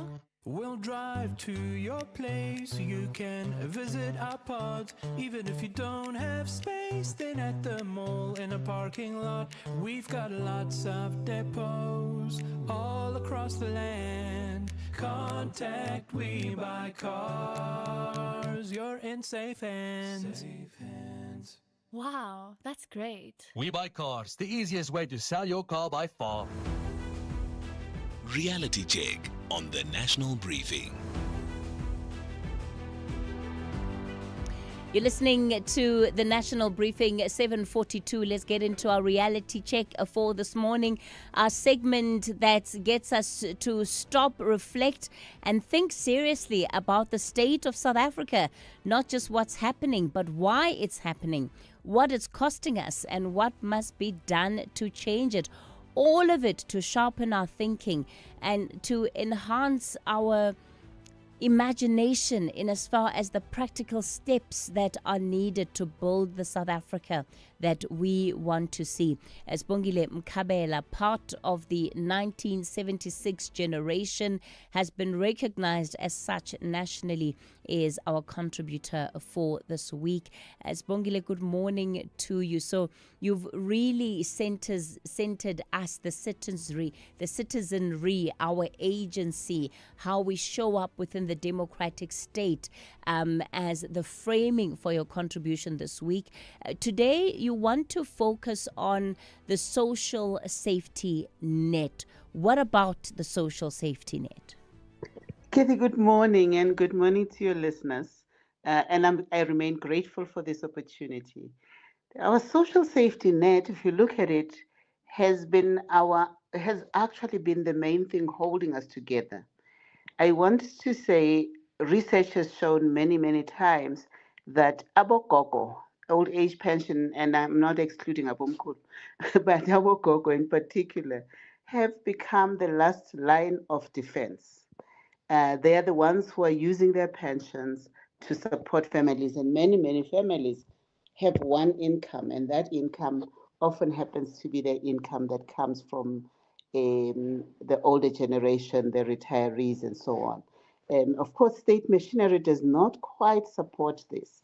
When you know that you have an elder in your family or someone who is a state beneficiary, and you put 200, 300 rands regularly into their income, guess what? The state is going to review their pension and bring it right down, because for some reason we seem to be believing in the idea of survival. And I want to look at how can we reposition ourselves beyond this survival mode. And, in this conversation, as you rightly point out, it's not about who we blame. It's about how we reimagine ourselves. I want to say South Africa cannot continue to organize itself only around survival. We must be asking, how do communities thrive? And they do thrive. And how do we support what is going on at community level? How are people surviving? And then how are they thriving?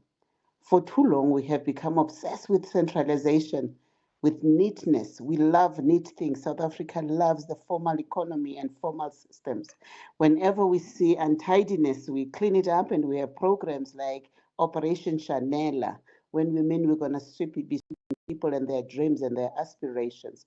And we love neat things.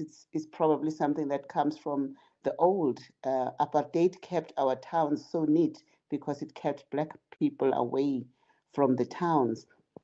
We hide discomfort instead of confronting it. We celebrate the formal economy, whilst we know millions of us survive through informal care systems, shared homes, stokvels, community kitchens, and networks of mutual support. The wisdom to change, to reimagine, the labor, the resilience, it already exists. It's within our communities. But the way policy and policy discourse, and not just policy of government, I also want to say also of funding agencies, keep us on narrow voices. The one group will only be supporting women. Another one will come up almost in opposition to support men. Others will be supporting children. Rarely do we support community and how community reorganizes itself, its voices, its labor, its capacity, huge capacities that are in our communities. And I'm just arguing that this is probably our moment as a generation and as a people to position ourselves. But my generation in particular is particularly challenged to reposition itself. They say every generation its mission. I think the elders might think that they are not a generation that must figure out their mission. We are now older. We can't keep on saying when we were young. We have to say, as elders, how do we lead? How do we contribute without dominating? How do we tell and share experiences without making our experiences the blueprint? How do we create space for younger generations? They're going to take us forward. They are the ones who are going to be responsible for the future.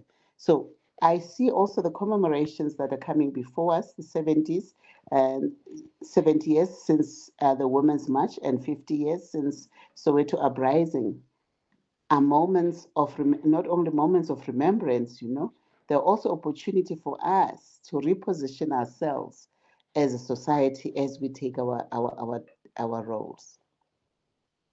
Sibongile Mkabela, we're going to leave it there for this morning. She's back with us tomorrow.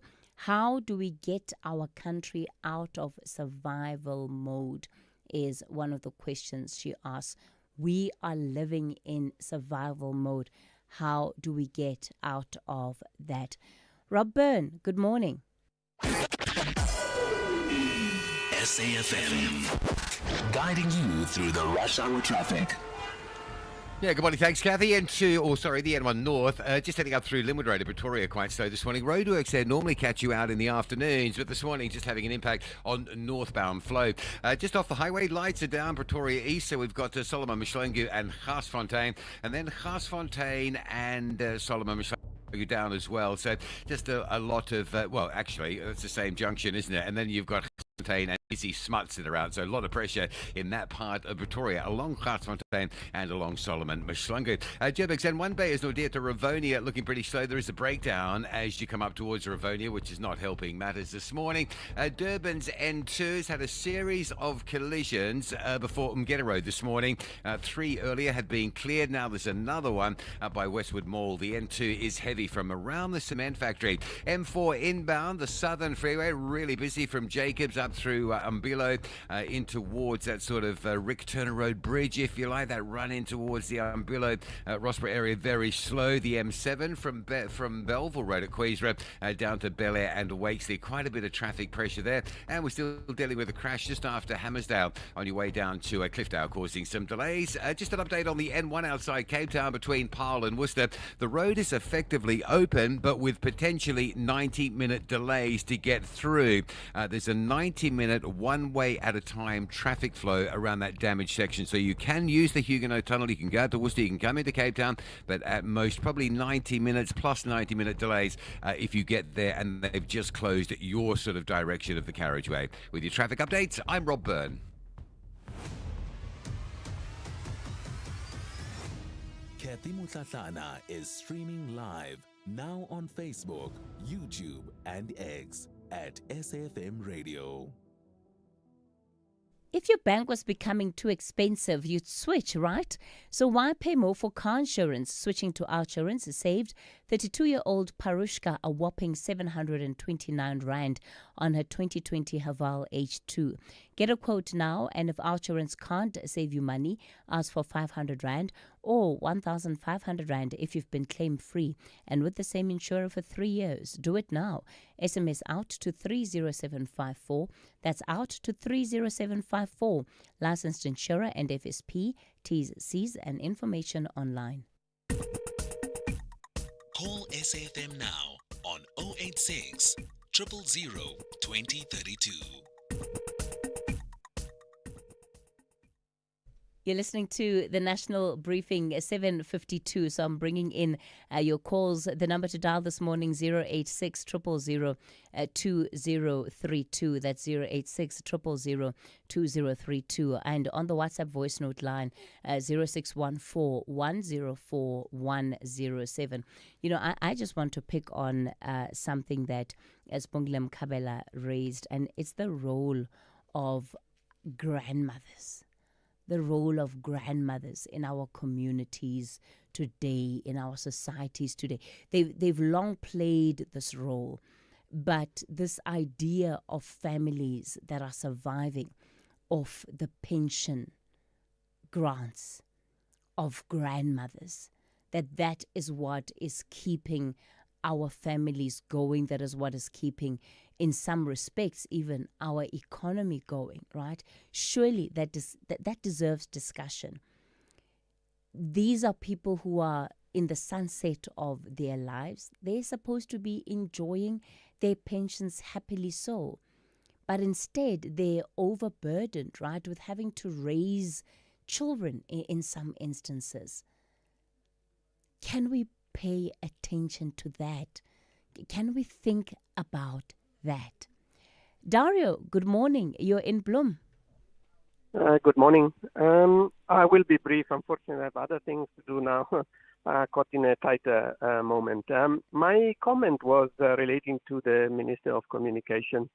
It has to do with the fact that, he wants to change the legislation in relation to BEE participation, right?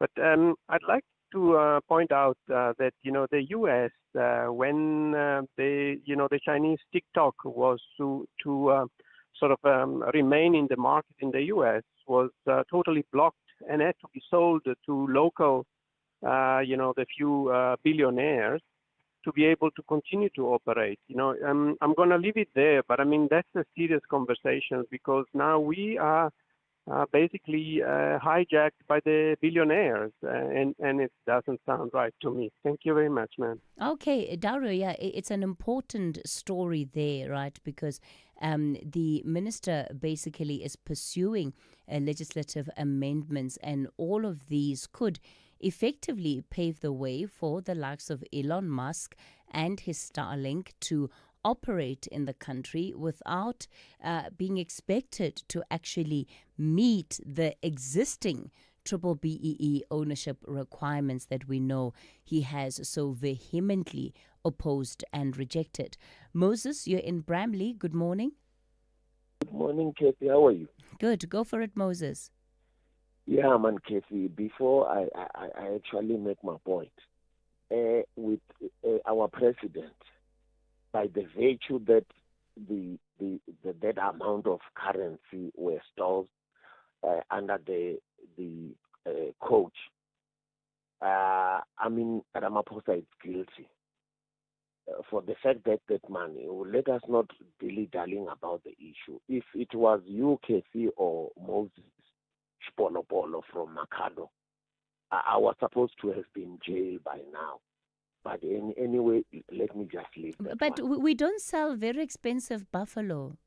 You and I, Moses. We don't sell very expensive buffalo. We don't have international clients. Yeah, but the money, it should be declared that you've got such amount.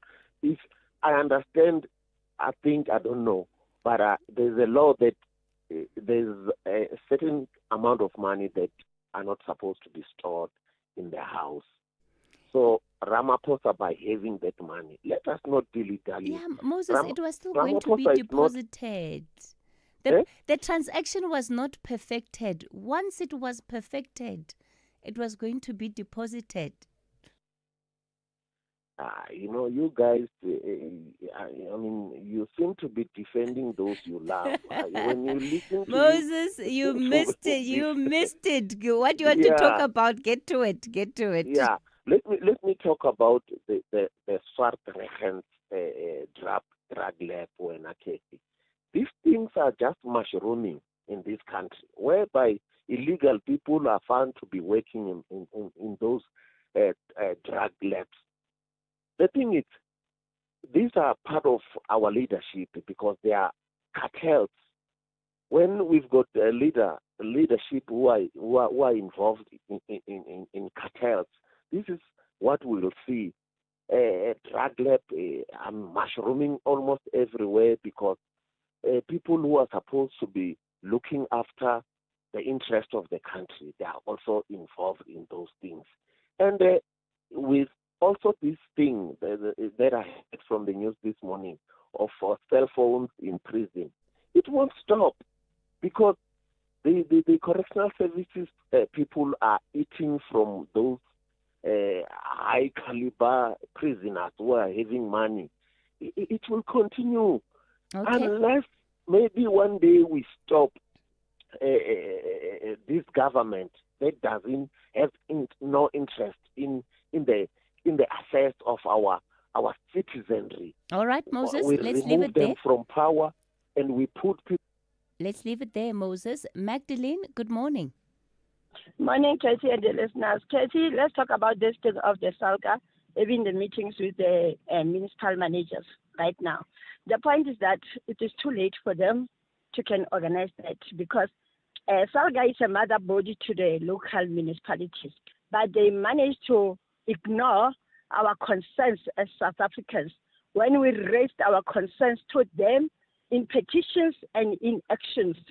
So right now, what they are going to do is just a formality to say we are trying to do something, as usually they do so. So we are not interested in that. Much as Sibongile said, how can we get out of the survival situation? The point is that South Africa is enough. It's high time that we prove to ANC that we are done with you guys. We are going to elect our own president and our own councillors within the municipalities. South Africans, wake up. Wake up. It's time now to wake up. No more thinking about a survival time. We need to be collaborative as South Africans, come together and do one thing. Change the X. Change the X, South Africans. Okay. Thank you. Magdalene, thanks for that. Let me see. We've got limited time, so I'm going to take some of your WhatsApp voice notes to lead us straight into the 8 o'clock news. Good morning, House Kathy.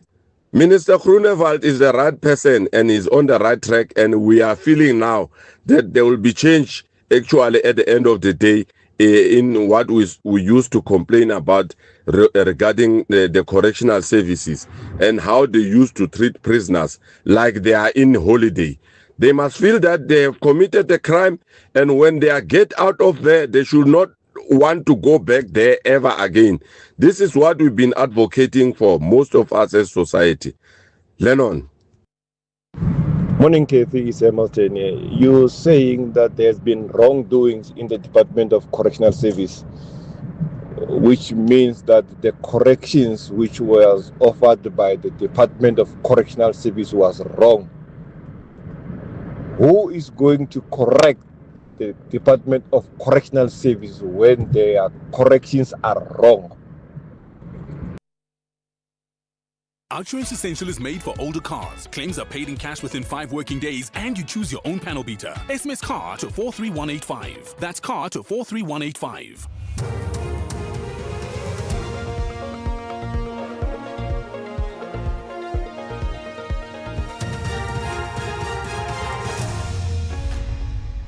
In our top stories, impeachment committee to be made up of 31 members and a new witness at the Madlanga Commission. Good morning. Political parties in Parliament have been given until next week Friday to submit the name of the members that will serve on the impeachment committee. The establishment of the committee results from the Constitutional Court judgment last Friday.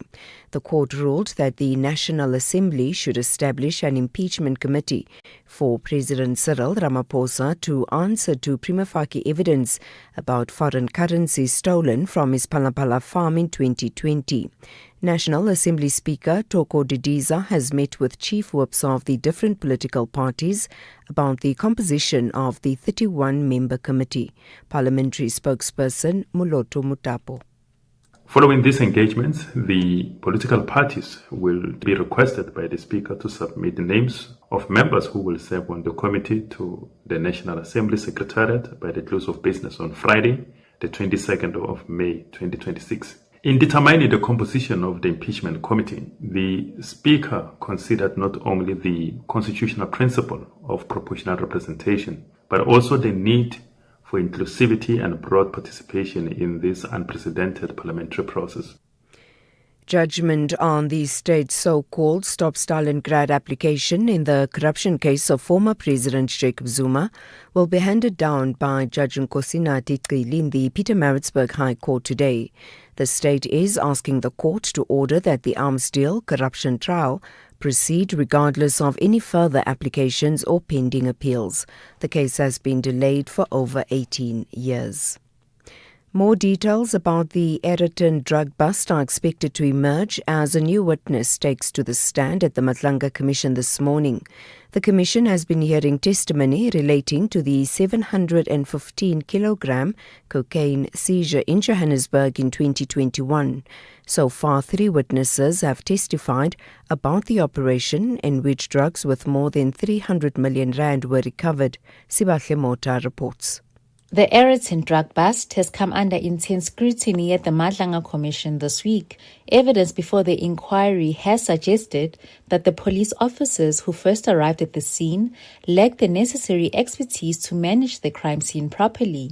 Testimony has also revealed that warrant officers Marumo Magane and Steve Pakula, together with traffic official Semo Mashaba, allegedly contributed to contaminating the scene. A new witness is expected to take the stand at 9:30 this morning. Hundreds of people have been displaced in the Breede Valley Municipal area in the Boland due to severe storms that lashed the Western Cape since the weekend.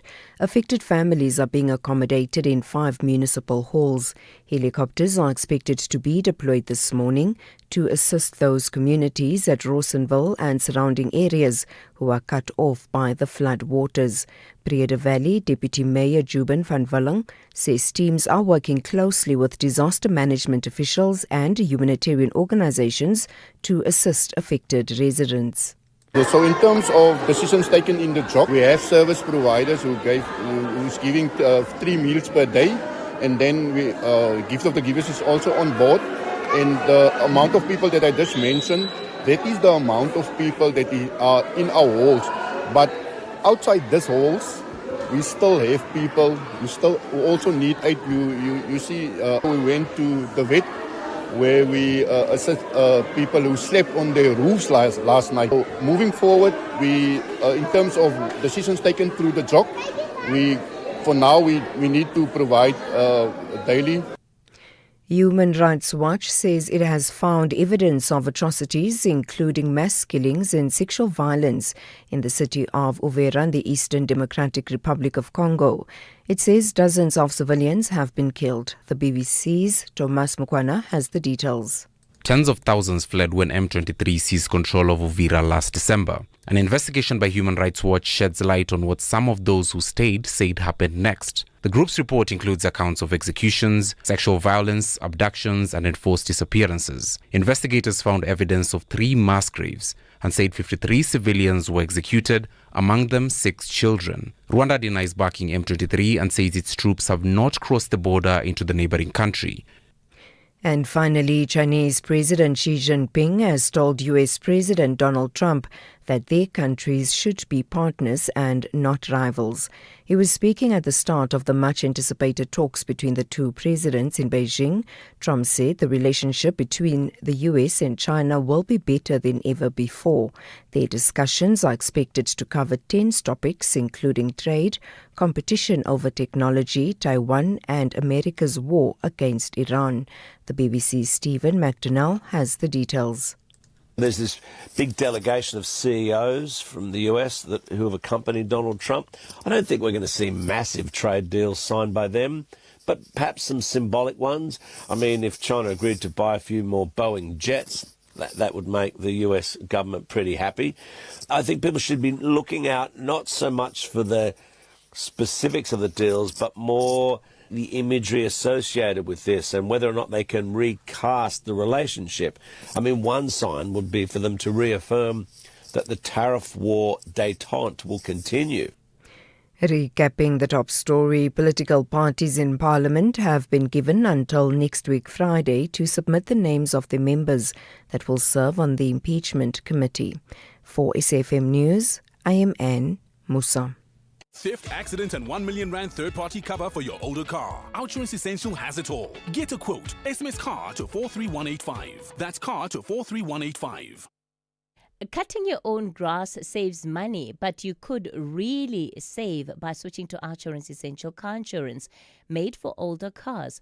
51-year-old Evelina pays only 474 Rand a month for her 2013 Hyundai i30 and no upfront access payable, so no unexpected out-of-pocket payments. Get Outsurance Essential Car Insurance today for unfinanced cars older than 5 years and valued at less than 130,000 Rand. SMS CAR to 43185. That's CAR to 43185. Outsurance, licensed insurer and FSP, T's, C's and information online. It's a very good morning to you. In your SFM Sports headlines, soccer, Orlando Pirates legend Siyabonga Sangweni believes the Buccaneers deserve to end their 14-year Betway Premiership title drought. And more soccer, Lionel Messi scores another brace as Inter Miami edge Cincinnati in an 8-goal thriller. We'll have the details around 8:30. SAfm, guiding you through the rush hour traffic. Good morning, Joburg. A breakdown on the M1 North at Ravonia. Traffic coming through from Randburg remains fairly busy this morning, just north of Bayers Dordeer, up through Malabongwe, four ways, and on towards the Sunninghill exit. Mike 1, Boyson through to Santon stays really under pressure all the way through to Greyston. A bit of a backlog coming south on the M1 out of Pretoria this morning. Rigel down to Buerta Avenue looking pretty sluggish. Crossing to Durban, it's been a jam-packed run through Westwood Mall into the roadworks. Had a series of collisions. They've all been cleared up, but there's now a couple of breakdowns just north of the M7. So the N2 from Cement Factory running up to Westwood Mall stays heavy. The M7 from Queensbridge down to Bel Air and Wakes, the only way to the Bluff, very slow. The M19 in from Reservoir Hills towards the N2 busy, and a crash on Fields Hill. Not surprising in the rain coming through Kloof into Pinetown, very heavy. Cape Town, the N1 for travel between Huguenot Tunnel and Worcester. It is doable, but with 90-minute waits at some traffic control measures there. You can get through, but you may have to wait an hour and a half before they allow your side through. And the Cape Town Highway network this morning, busiest seems to be M5, clogging up from Kenilworth through to Kuba. Get a change. With your traffic update, I'm Rob Byrne. The National Briefing on SAfm. Clarity, context, and conversation. This is where the day begins with Kathy Mutlatlana on the National Briefing.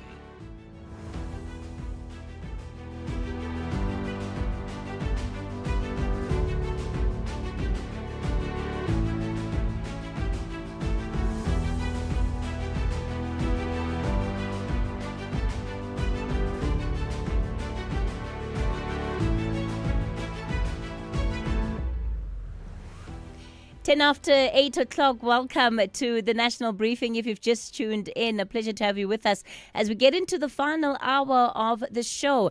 Coming up in this hour, we'll start off with Municipal Watch and we zoom in on Taba Nchu municipality in Mpumalanga. Allegations of cadre deployment, pre-selected job lists, and a community of unemployed graduates that are being deliberately shut out of opportunities. We'll unpack that shortly. The executive mayor, alongside some of the members of the opposition and local community voices, speak out. And then built in Mzansi, bricks made out of plastic waste. No cement, no water, and apparently they're even stronger. We'll find out about that later on in the hour. Of course, we also want to hear from you, especially if you're from Taba Nchu or you are in Taba Nchu, as we get into our Municipal Watch. The numbers to dial this morning, 0614 104 107. That's 0614 104 107. That's where you can send your WhatsApp voice notes and text messages. On our studio line, 086 000 2032. That's 086 000 2032. Outsurance can't improve your karaoke skills, but they could improve the car insurance premium you currently pay. SMS out to 30754. Get a quote today, and if Outsurance can't save you money on your car insurance premium, ask for 500 Rand cash. Make that 1,500 Rand if you've been claim-free and with the same insurer for 3 years. Get a quote and get savings or cash. Either way, you win. SMS out to 30754. Want all the bells and whistles of car insurance at a great price? It's time to switch to Outsurance. Not only could they save you some big bucks, you also get the legendary out bonus that pays you a percentage of your premiums back if you're claim-free. So, are you ready to switch and save? Don't miss out. SMS right now to make sure you always get something out. SMS out to 30754. That's out to 30754. Outsurance. Licensed insurer and FSP. T's and C's online. If you think you cannot afford a lawyer, think again. Clientele Legal has made professional legal services affordable. You receive up to 745,000 Rand worth of legal services per year. Our range of plans include cover for you, your spouse, children, and extended family. Plans include cover for civil, criminal, and labor-related matters. Whether it's protection orders, gender-based violence, uncontested divorce, or poor service, your Clientele Legal lawyer will be there to assist you. Our services are convenient. Simply pick up the phone and call your lawyer or send us an email and we'll get back to you. All plans include a bail benefit of up to 5,000 Rand and we'll go to the police station and pay it for you.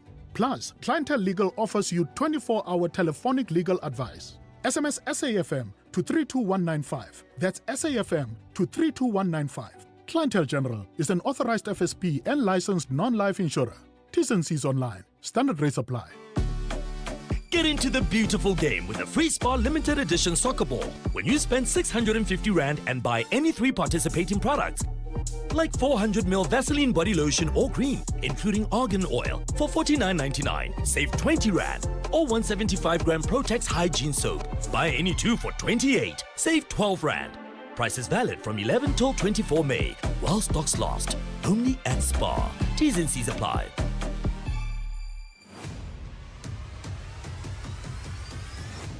Kathy Mutlatlana is streaming live now on Facebook, YouTube, and X at SAfmRadio. Well, let's get straight into our municipal watch then. In a province rich with tourism, forestry, natural resources in Taba Nchu local municipality, young people there say they're locked out of jobs by their own municipality. A Sunday World investigation revealing a leaked list of pre-selected candidates for senior posts within that municipality, complete with ward numbers attached to names. That particular recruitment process was stopped by the mayor last year following public outcry. The Democratic Alliance has now called for full transparency on senior manager hiring, and the community, in particular young graduates who have qualifications and have been applying, are furious because they continually are told that there is no space, there are no vacancies to accommodate them. Let me welcome onto the show Marius Opperman. He's the DA caucus leader at the Taba Nchu local municipality. Marius, good morning. Good morning, Tessie, and your listeners, and thank you for the opportunity. Frida Nkadimeng is the executive mayor of the municipality. Councillor Nkadimeng, good morning. Good morning. And Tsepo Mapanga is a young man who has been searching for work in the municipality for years. Tsepo, good morning. Yes, good morning, Tessie. Greeting to your viewers, to your listeners as well, and your team there on the studio. And greeting to the executive mayor as well as the PA. In fact, Tsepo, I want to start this conversation with you because it affects individuals like you who are graduates. So you have a diploma, you grew up in Sabi, you have a diploma, you have a degree in public procurement management, and you're now working towards a Bachelor of Administration. And you are one of the people that would have been affected by this just by virtue of the fact that when applications or vacancies are available in the municipality, there is, of course, not only a perception but even evidence that supports the idea that these are pre-filled by selected candidates. Just give us your experience having to deal with this over the last couple of years. Yeah, no, thank you very much. I must say that in having to live in Taba Nchu and a young person and having qualifications of such nature, it's rather very bad because we've been applying for work here in Taba Nchu local municipality. I can even tell you that in 2023, as I went to do my degree in public procurement, I have a view and confidence that the public procurement course since government, since falls in the public sector, it will be easier for me to get employment. I was also active here in my community, hoping that I'll be recognized once I have that qualification. But what prevails in the municipality, especially here in Taba Nchu, is that there's a high number of nepotism which is happening there. Usually what would happen is that during election times, the government or the municipality will have vacancies and then you will apply and then post after elections. Those vacancies will be frozen. That happened in 2020, the national elections, also the previous local elections. We even had by-elections. So all the time, the municipality will advertise, post, but then after elections, where we are applying, and then those posts are no longer considered, or they get frozen. So it's quite a challenge, and I will tell you that having grew up in a child-headed family here in Simile, in Taba Nchu, it's quite difficult, especially after I have forget all these qualifications that I have now. So what happened now as well is that the nepotism which would have happened there, and especially in sub-unit, there were posts or there were vacancies which were filled previously. Now there is a skills audit, especially in the bylaws and in administrative offices where some of the employees were suspended. But at the later stage, they were reinstated, even though we are aware that they did not qualify because the requirement would have been that one must have grade 12. We know they do not have grade 12. But therefore, after whatever that has happened, they are back at work. So you ask yourself, when are we going to get employment as graduates, especially in this municipality? Sure. Yeah, it's such a difficult thing, I imagine, just to have to deal with.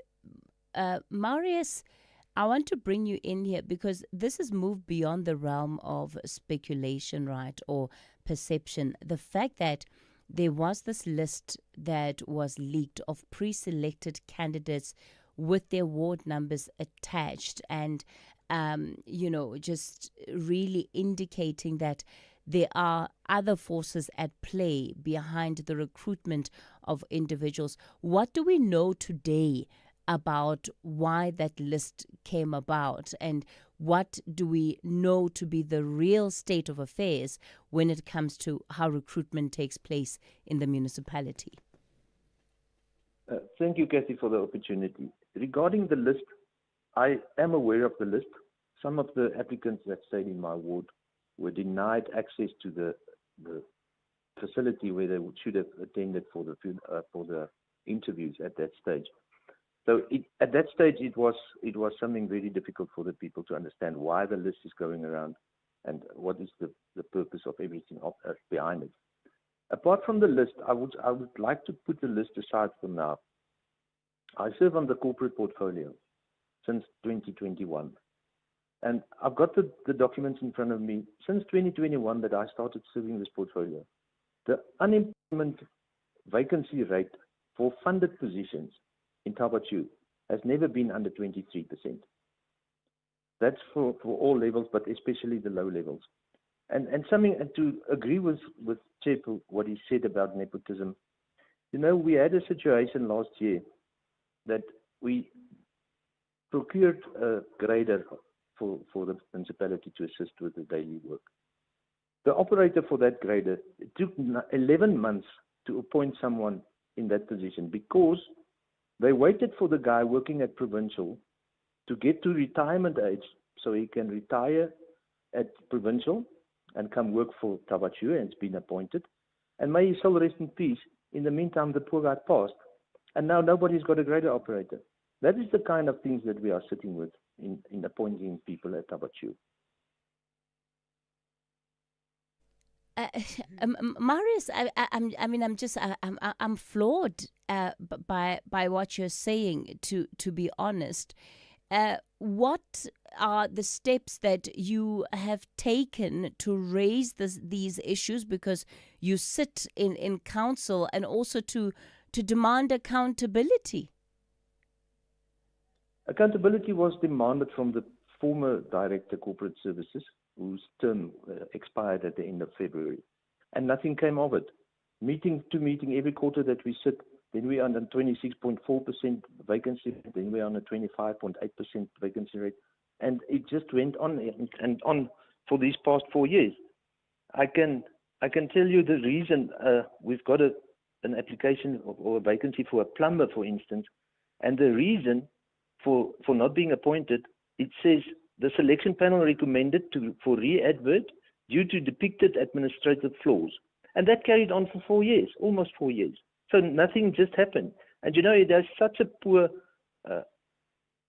contribution towards service delivery because everything stands still. You've got a 60-year-old plumber that must do the digging because there's no one else, there's no laborers to do the digging. Come on, it's not fair. Councillor Nkadimeng, let me bring you in here. As the mayor, how do you explain the state of affairs? Greetings to you, Ketin Safana, and greetings to the listeners and everybody who's listening to this interview.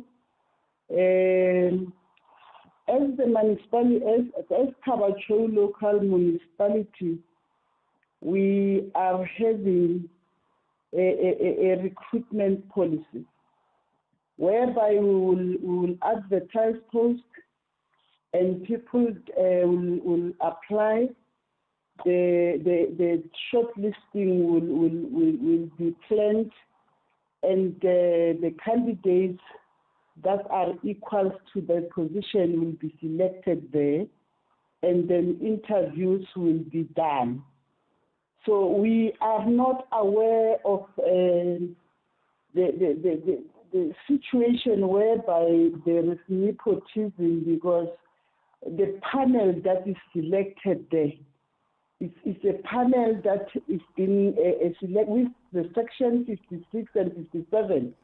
It will be council that is compiling the panel for the recruitment process. Mayor, how do you explain the vacancy situation as highlighted by Marius?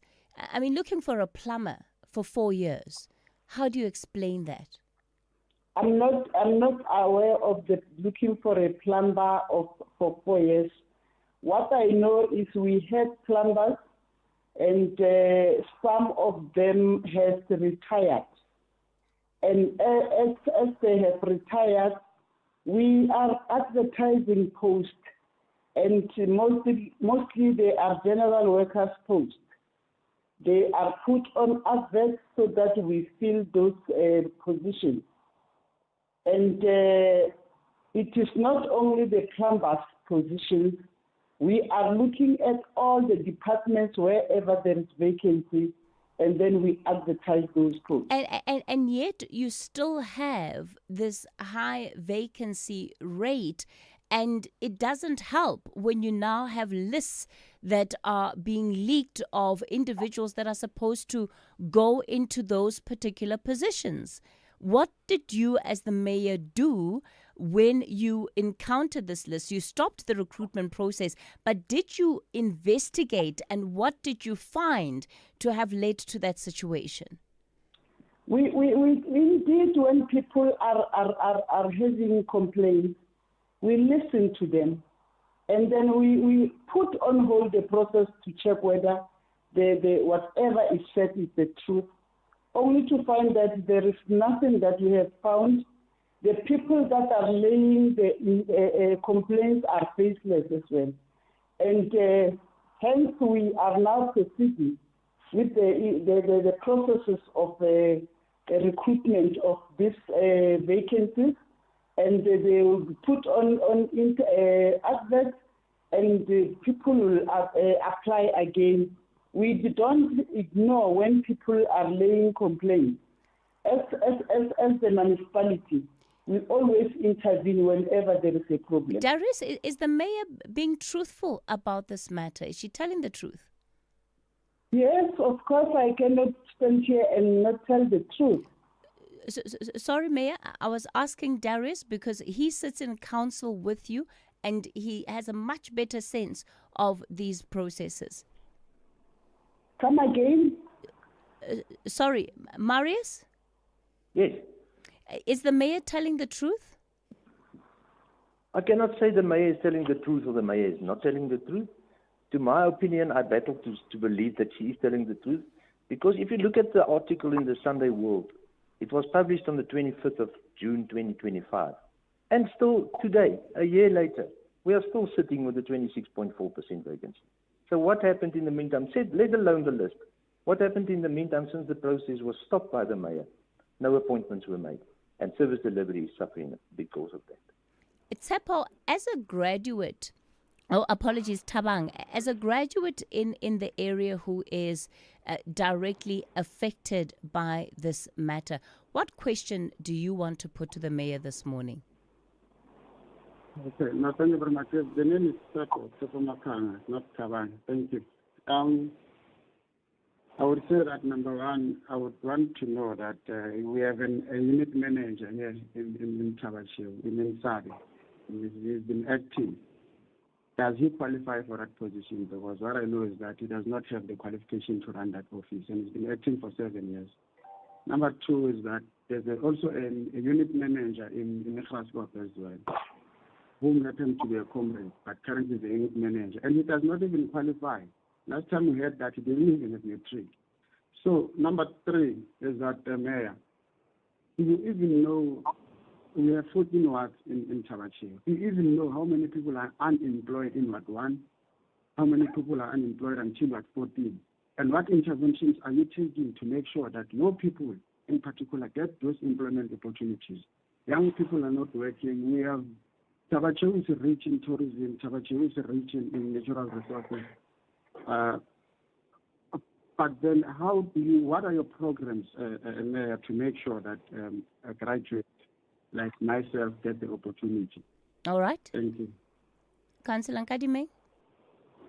Yes, I'm listening carefully to Mapanga Tsepo, and I want to indicate to him to say we are having a lot of graduates that are unemployed, and it's not in Tabashio only. The whole country is experiencing an unemployment rate. And even if I can check how many are not employed, the municipality cannot employ everybody. Yes, but he's asking, do you know how many unemployed young people you have in your municipality? I cannot say I'm having an exact number of each and every ward, but what I know is the municipality cannot cater every person. Okay, so you don't know then. So then you don't know, Mayor. In each and every ward, employment can be searched in all the sectors, not only the municipality, but whenever people that are having qualifications that are equal to the job that we have advertised, the one that has achieved, the one that has qualified than the others to get job in Tabashio. Does your acting municipal manager have the requisite qualifications? Yes, he did. He do have the qualifications. You mean you talk about the municipal manager or the unit manager? The unit manager, apologies. Which unit manager? Because I'm having 4 units. Tsepo, which unit manager? Unit manager, acting one in Savi unit, as well as the unit manager in Graskop. The unit manager of Graskop was Mr. Mtankis, and he's very much qualified. He's having a degree in law as well. And the unit manager in Savi is also having relevant qualifications that are equal to where he is. I'm not so sure which one you are talking about. And the plan of the municipality for unemployed graduates and young people? We are having the LED forum in the municipality. This is the forum that is dealing with the issues of employment And not only in the municipalities, I'm saying. If there is a post, it can be 2 posts that are advertised. You can imagine the number of people that are there in Taba Nchu. Because indeed we cannot employ everybody in the municipality. We actually, as mentioned, we are having tourism, we are having farming, we are having mining in Taba Nchu. This is where our graduates can go and also seek for employment All as right, well. Mayor, we're going to have to leave it there. Thank you all for coming on to the show. And Musa has your latest headlines. Good morning. Thanks, Kathy. In the headlines, President Cyril Ramaphosa will face members of the National Assembly this afternoon when he answers oral questions in Parliament. And political parties in Parliament have been given until next week Friday to submit the names of the members that will serve on the impeachment committee. The establishment of the committee results from the Constitutional Court judgment last Friday.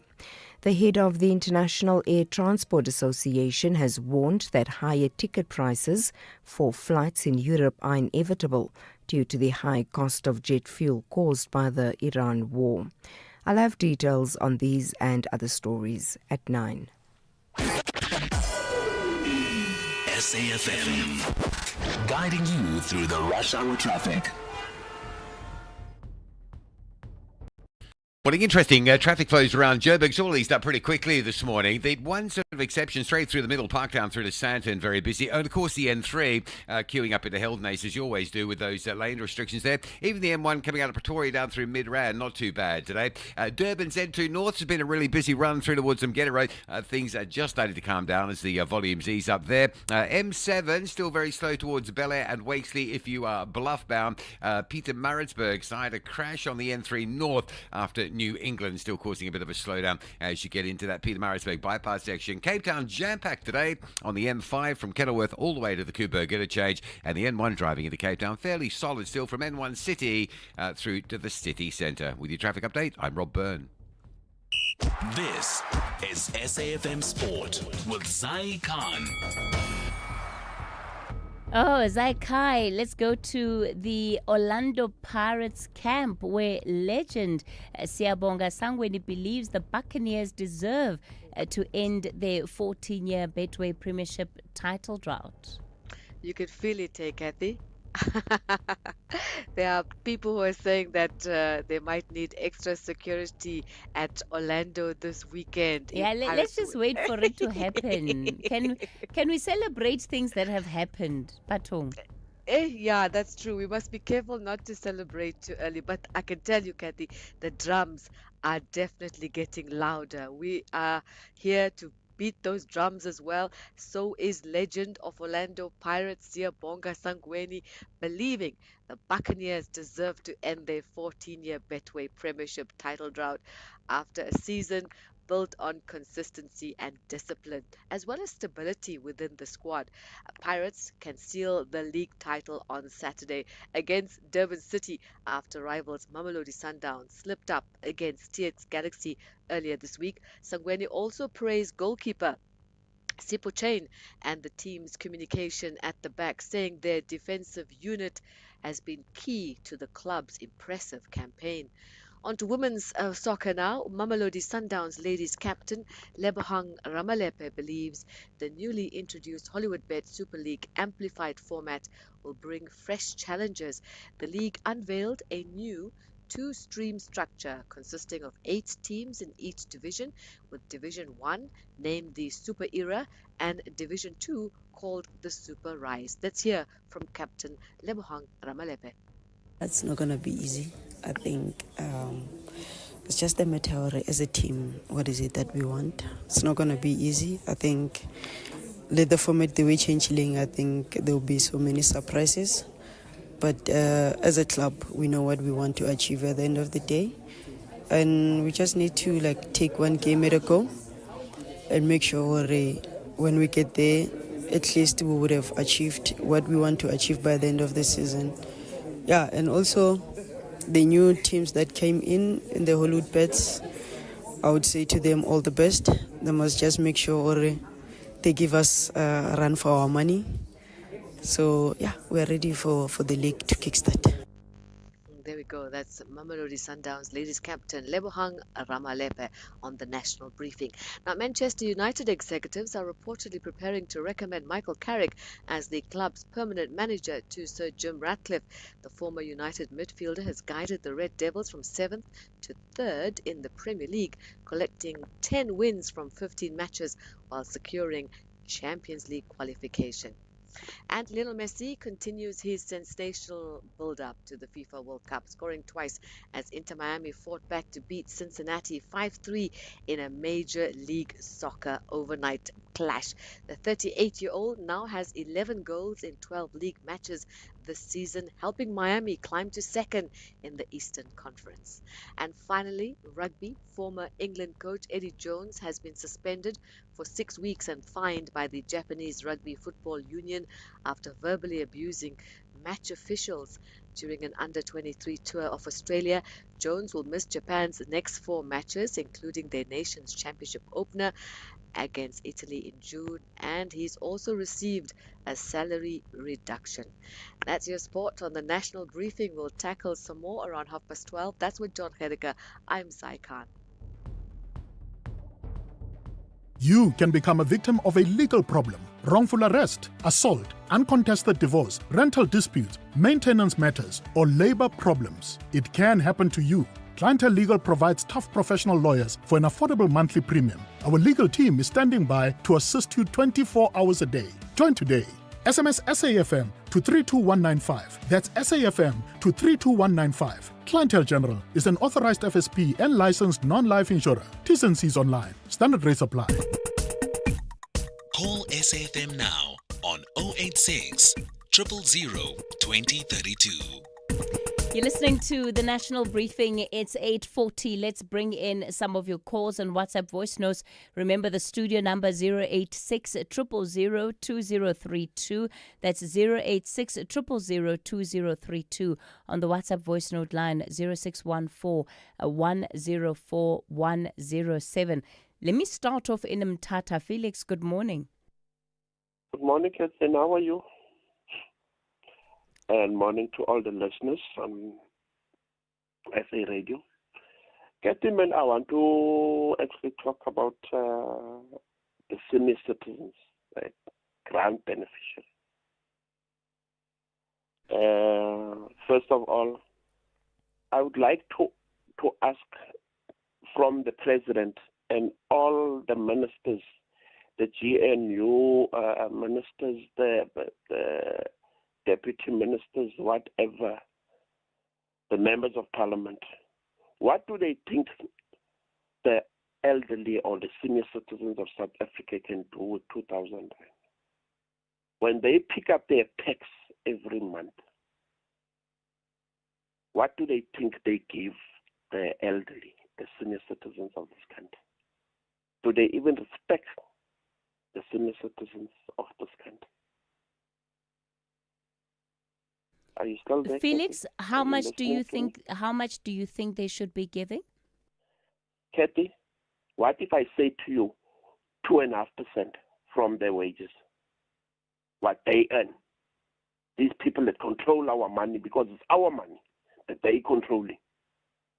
It's not that these senior citizens are not, will be still paying VAT for the food they buy for their children, for their grandchildren. Do you understand?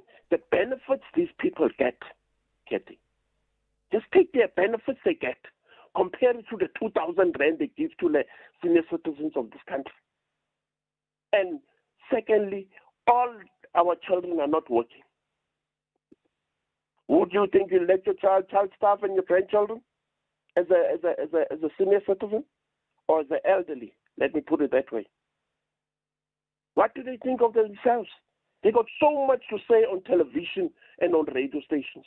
What do they think when they pick up their tax on when their phone rings, their money is in their thing? When they look at those figures, compare it with the 2,000 rand they give the senior citizens of this country, including this president and that particular, that minister, I don't know, must I still call them minister? of social development. She's a disgrace. I don't know whether they call her para or what, but she's a disgrace. That means that the job she's doing, she's not doing it for the senior citizens of this country. She's doing it to benefit herself and the family. Okay. Felix? Thank you. I can hear you are incredibly frustrated. They all of them, all these, I think the political parties that are in this GNU, not a... All right, Felix out in Mthatha, incredibly frustrated this morning over the... and it's how government really responds to the multiplicity of challenges that we are facing as a society. Loward, you're in Alberton. Good morning. I am interacting with your good self for the very first time since you shifted to this program, Kathy. Good morning. My sister, I want to follow up on the Nalibali Taba investigative panel report, which is supposed to be released by our retired Judge President Webe. I can authoritatively tell you that multiple investigations, my sister, have been conducted by the municipality of Mopani, including the National Department, that is water and sanitation, but all it was in vain. You know, we are pinning our hopes on Judge Webe's finding as to what could be this problem that is causing an injustice in regard to the water deprivation in our communities, because that dam, as I can tell you now, it's full to capacity as of now. But the Mopani district municipalities are failing to provide the water to the communities, citing problems like technical problems in the water purification plants and all of that. So that this thing is twofold, because there is a problem of the source itself, the dam, but there's a problem of the municipality, which is failing to do its fiduciary duty I of hear you, provision Loward. of water. I Yes. hear you, Loward. So it's not just centered on the use of water by the commercial farmers. That's one part of the problem. But Yes, even for the correct. water that is available, it's Yeah. not being well distributed by the municipality. Very much so, Kathy. Okay. Thanks for Yes, thanks for that perspective. Lowered out in Alberton. Sipho, you're in Cape Town. You want to respond to Taba Nchu on Municipal Watch? Yes, hi. Yes, sir.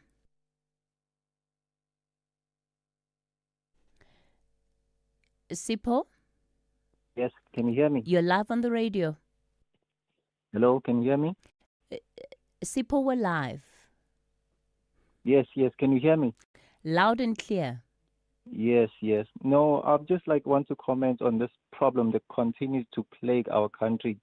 I mean, look, we're having a pre-selected candidates for job posts. This continues to deny young people of opportunities, people who are deserving. I think this is a problem of serious magnitude, and I think there should be the harshest penalties imposed of these perpetrators. Hello? All right. Sipho, I'm not sure what the issue is, but yeah, we can hear you clearly, but there's surely a disturbance on your end of the line. I'm going to move on to Bafana. Bafana, good morning.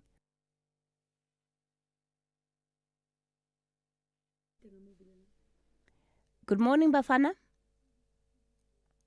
All right. Clearly, there's something. Yeah, clearly, maybe the issue's on our end of the lines. Not sure what's happening with that connection there.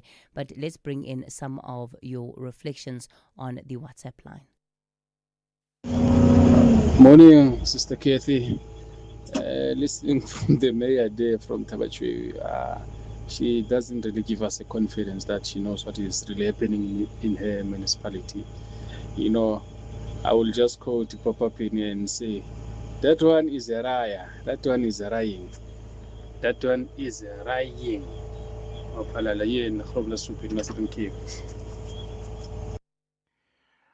Good morning, Sis Kathy. I hope that we are well. But we need to go to the core of this cause.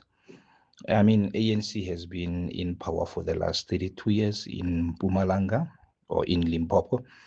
And young people and blacks in particular have been voting ANC in every 5 years. Now he must ask himself, which party has he been voting for? And he's complaining now. I mean, you cannot put scarecrow every year and expect that it will work when you saw that you lost the previous year. That is insanity. Good morning, Osketi, Chris here. Osketi, I think this thing that's happening with the municipality is very, very, very, very wrong, and it's very bad for those who don't have connections.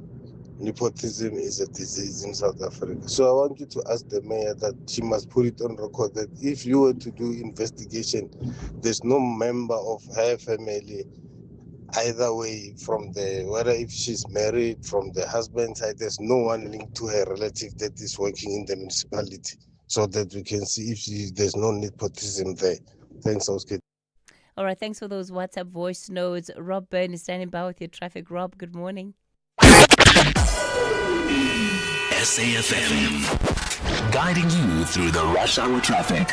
Busy around the Stanton side of Joburg this morning. Rivonia Road coming in from Malovo is heavy. Rivonia from Morningside down towards Greyston, pretty slow. South Road out of Morningside across to Rivonia, busy as well. And the Mike 1 between Mccolo Drive and Greyston Drive, slow both directions. Crossing Durban, by my reckoning, this is about the 5th collision that we've had this morning on the N2 before you get to Umgeni Road. They've all happened around sort of Westwood Mall to Umgeni Road. It's been wet this morning, so it's sort of understandable, but about the 5th collision since just around 6 a.m. So northbound from Spaghetti Junction up to Umgeni slow. Southbound possible, just on looking at that, coming through from Inunda Road down through Clare Road Bridge towards Spaghetti Junction slow as well. The rest of Durban easing out quite nicely, but that rain around until probably about midday, so just take it easy on wet and slippery roads. Cape Town, the M5 is heavy this morning. Usually it backs to the N2 at this time, but it extends right up to the busy N1 Cuba. Get a change. M1 inbound from Plattekloof, N1 City sort of area. That stays busy right through to the city centre. And just an update on the N1. We're seeing a very sort of changeable situation in the queues that we monitor. You're either queuing at Rawsonville on your way to Cape Town, or you're queuing at the Huguenot Toll Plaza on your way out to Worcester.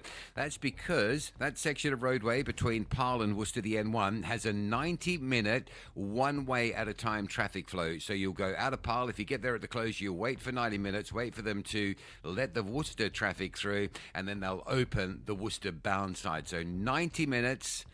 One way at a time traffic flow. I hope you understand that. You can expect a queue at Rawsonville inbound or at the plaza going outbound, depending on which side of the flow is operational at what time. With your traffic updates, I'm Rob Byrne.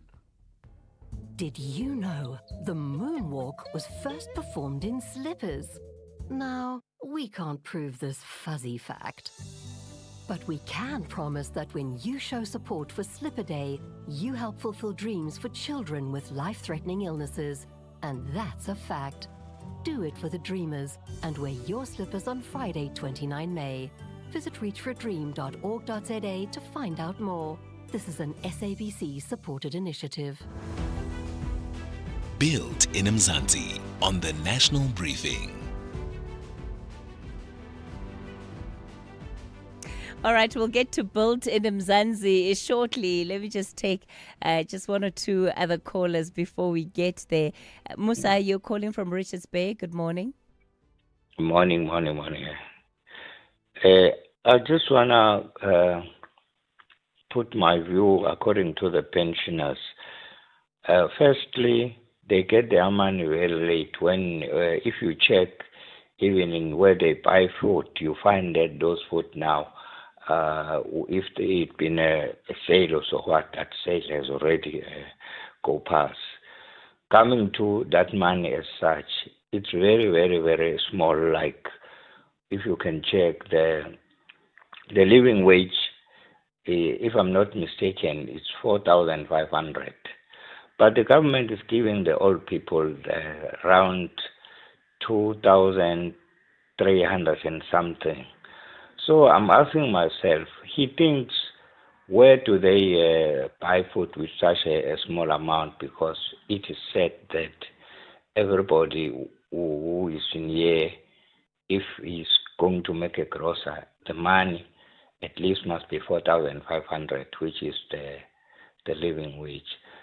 And these people have been working for a period of long. They know what money is. They've been that scale of the money they were using. But now, because they are old, the government is not taking care of them as much as it's supposed to. Because even you go to any shop buying food, 2,400, that will mean you will not even get enough food for kids. Those people, they're looking for the whole family. So I can be happy if the government might adjust that money, at least to be the amount of the living wage. Thanks. Thank you, Musa, for that contribution. And it's really about some of the debates that we have seen. So even if we were to look at the upper bound poverty line in South Africa, that is currently 2,846 Rand per person per month. At a very basic, perhaps that should be the threshold, right? If government thinks maybe the living wage is too high, the upper bound poverty line should at least be the benchmark, because this means that at least the basic threshold for essential food and non-food items would be covered. Anonymous, I'm squeezing you in here. You're in Taba Nchu. Good morning. Morning, ma'am. I wanted to elaborate on that mayor. That mayor, I'll say, 5 or 10 years back. It's not 10 years back. It's less than 10 years. Let me say it. It was her husband, her child, and herself. There were 3. That's why that man said nepotism. Nepotism, it was herself, her husband, and a child was working in the Taba Nchu. The pension, she said the pension plumbers, it was her husband. She's the one who took the retirement. Now in Taba Nchu, there's a lot. And then what role, what position did her son have? The lady, the girl, it's a girl. Oh, okay. The girl is in the finance. Is still now in the finance. She's the mayor. The girl is in the finance, and the husband was plumbing. Sure. Okay. This definitely paints part of what we have been told differently. So basically, her entire family is also part of why this matter has come out in the first place. It's not only her family. They hire a mother, child, and a brother, something like that. Maybe they are related. We don't know. But okay. Yes. Okay, Anonymous, let me do this. I'm going to put you back to level, our producers, because I think that maybe there's a bit more information that we can glean out of it, just to also understand these allegations of nepotism. But if that is the case, I mean, gobsmacking, right? And that's why you have young graduates, as frustrated as they are. It's not only that they're unemployed, but that the opportunities that should be available for everybody to complete are ring-fenced for certain people. Built in Mzansi on the National Briefing.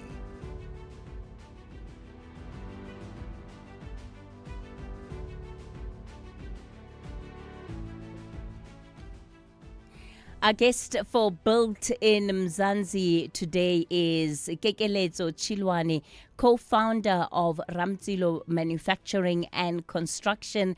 So we're talking plastic bricks. Kekelezo, how did you end up thinking, it's waste plastic, but what if I could turn this into a brick? Good morning, Kathy. Thank you so much for this opportunity. Well, it wasn't as simple as it sounds, because what we started was with just manufacturing of bricks, right?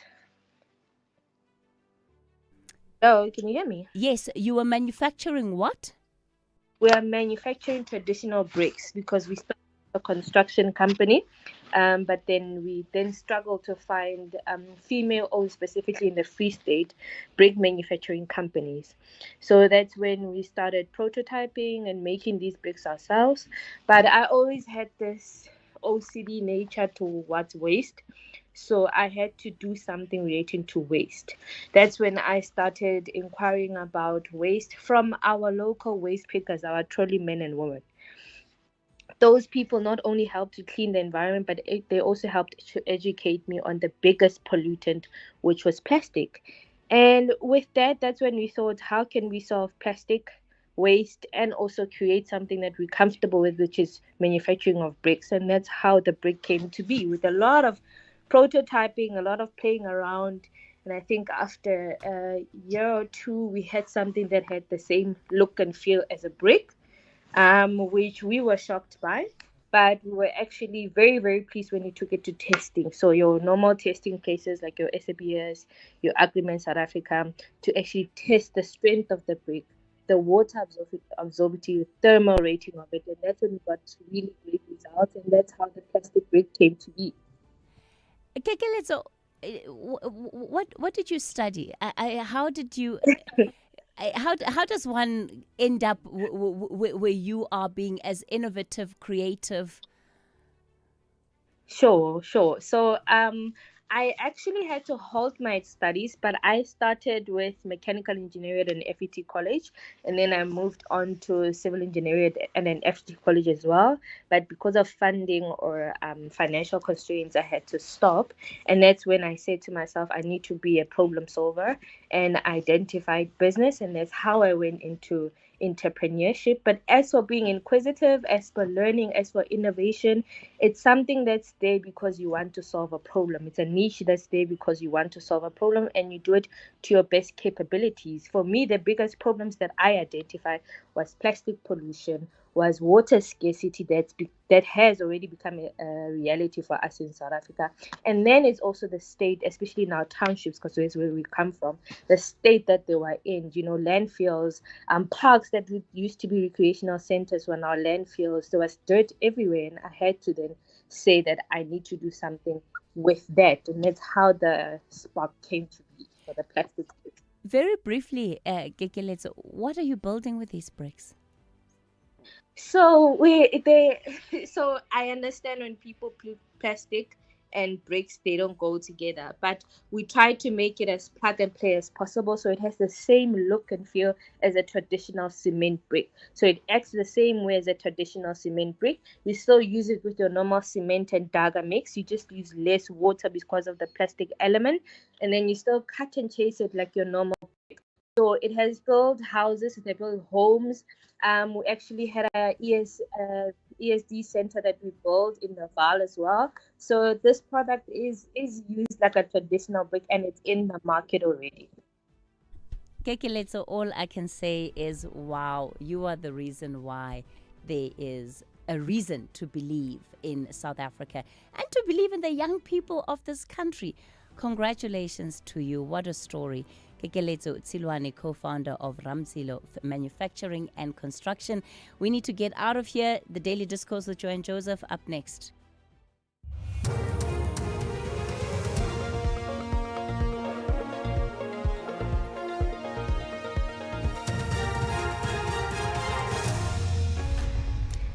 In our top stories, Ramaphosa on the National Assembly for a question and answer session, and International Air Transport Association's warning over jet fuel crisis.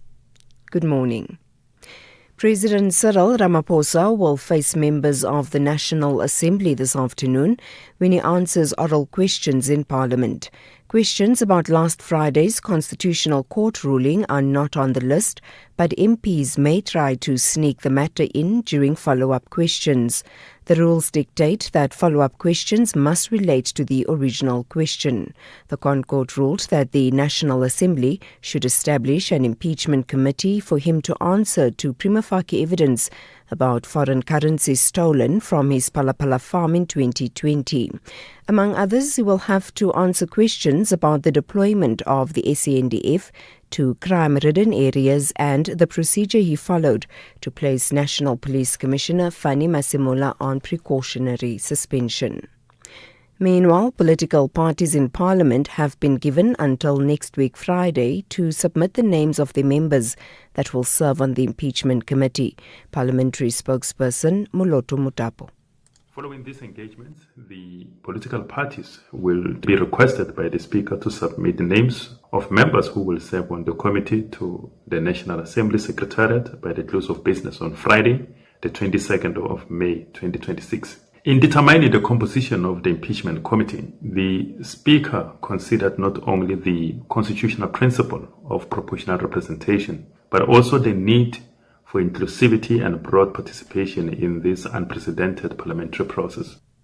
The committee will consist of 31 members. ANC will have 9 members, the DA 5, MK Party 3, EFF 2 and 1 member each for the IFP, PA, FF+, Action SA, ACDP, UDM, Rise Mzansi, BOSA, ATM, Al-Jamaa, NCC and UAT. More details about the Egerton drug bust are expected to emerge as a new witness takes to the stand at the Madlanga Commission this morning. The Commission has been hearing testimony relating to the 715-kilogram cocaine seizure in Johannesburg in 2021. So far, 3 witnesses have testified about the operation in which drugs worth more than 300 million rand were recovered. Sibahle Mota reports. The Egerton drug bust has come under intense scrutiny at the Madlanga Commission this week. Evidence before the inquiry has suggested that the police officers who first arrived at the scene lacked the necessary expertise to manage the crime scene properly. Testimony has also revealed that warrant officers Marumo Magane and Steve Phakula, together with traffic official Semo Mashaba, allegedly contributed to contaminating the scene. A new witness is expected to take the stand at 9:30 this morning. Community members of Rawsonville in the Boland and surrounding areas are devastated following the widespread flooding that affected many parts of the Western Cape. Several hundred people have been left destitute and completely cut off in the area. Residents have been placed in 5 of the surrounding community halls, while some are still left stranded due to road closures. A resident explains his experience. 17 and a half years I stay here, but never in the 17 years I stay here is that happened there. The flood is terrible, terrible, terrible. We stay here, the water is 5 meters from my door. My neighbors is 6 meters, and up above is not so, maybe 10 meters. But me and my neighbor, the last 2 houses, 5-6 meters from my house. And finally, the head of the International Air Transport Association has warned that higher ticket prices for flights in Europe are inevitable due to the high cost of jet fuel caused by the Iran war. Willie Walsh said that even if the war were to end tomorrow, its impact would be felt by the aviation industry for months to come. You normally expect to see about a 25% increase in flights and fuel requirements in the month of July and August versus, we say, March. So although there hasn't been any issue to date, if sufficient alternative supply isn't sourced, that there may be some shortages when we get into the peak summer period of June, July and August.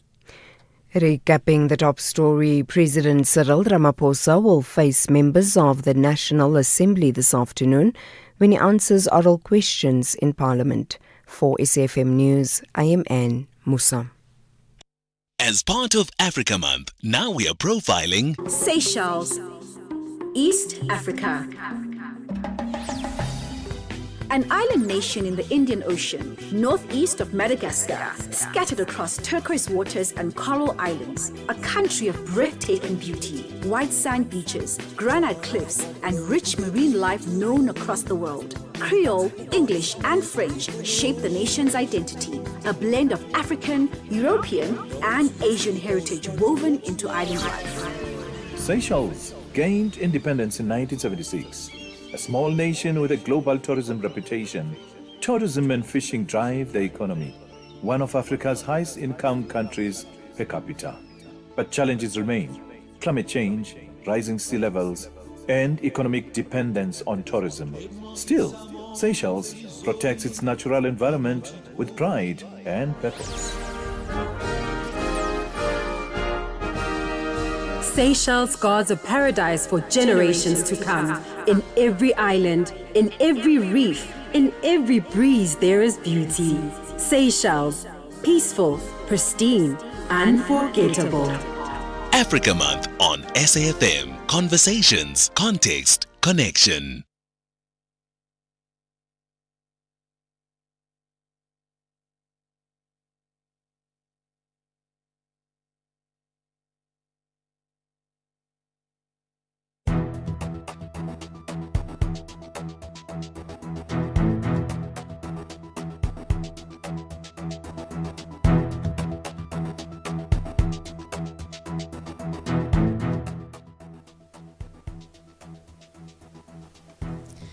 Good morning and welcome to the special edition of the Daily Discourse. I'm Joanne Joseph. Great to be with you this morning. We're coming to you from what would usually be sunny Durbs, but I'm afraid it is a little bit grey here.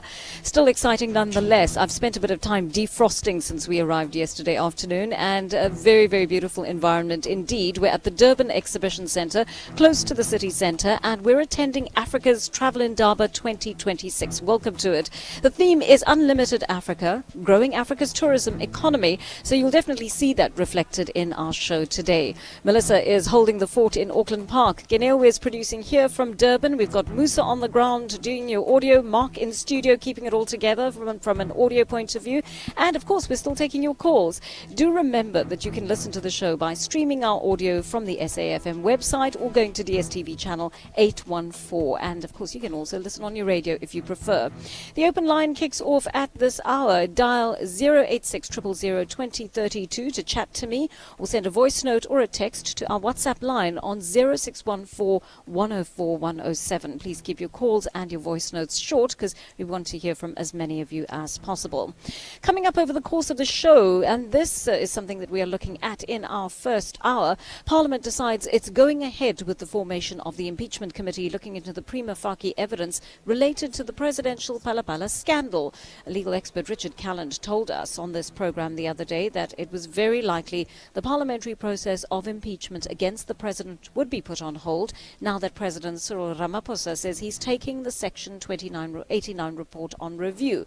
Not so, it seems. Parliament has announced it is going to start forming that impeachment committee. And so it's also already looking at the makeup of that committee. And before long, if it continues in this vein, they will simply be powering ahead with their work. So what would need to happen? A lot of the legal experts we're speaking to are telling us that what the president would need to do is very probably bring some kind of interdict, right? A court interdict preventing Parliament from going on with its work if he so desires. If he doesn't, you may be left with a situation where the president is both taking the Section 89 report on review while at the same time appearing before the parliamentary committee to look into his impeachment. Very, very complex issues across the board and a lot going on at the same time for the president, so he'll have to consider his next move carefully. Then the outcome of a forensic probe into the Cultural and Creative Industries Federation of South Africa shows that funds were seriously mismanaged, and more than 50 million rand was paid to the organization that mishandled the funds over a period of years. It was almost a decade, actually. It's really an upsetting story to the many creatives in the country who can hardly access a cent of funding required for some of the great work that they're doing. One wonders what levers were used for one organization to be able to enjoy the fruits of taxpayer money for nearly a decade. An industry expert will talk to us about how this could have been avoided and what needs to be done in the future to safeguard against this kind of expenditure in the future. And of course, we will continue to take your calls and your voice notes at this hour. Mel is going to put some of those through from our Joburg studios, and hopefully we will be connecting with you in just a short while. But we're also looking at the issue of Jacob Zuma today, and he, of course, the former president, is going to be in court today, and we're hoping to cross to our reporter there in just a short while. I understand she is standing by for us at this hour, but let me just give you the background to this. Judge Nkosinathi Cili, due to hand down his ruling today on the application in the corruption case of former President Jacob Zuma in the Pietermaritzburg High Court. If it requires you to reach back into the recesses of your brain and try to access the information about what this case is all about, join the club, all right? Because I went through exactly the same thing today, having to go back to some of my notes from years and years ago and try and recap exactly what was happening here. The state wants the court to order the arms deal corruption trial to proceed regardless of any further applications or pending appeals on the part of the former president.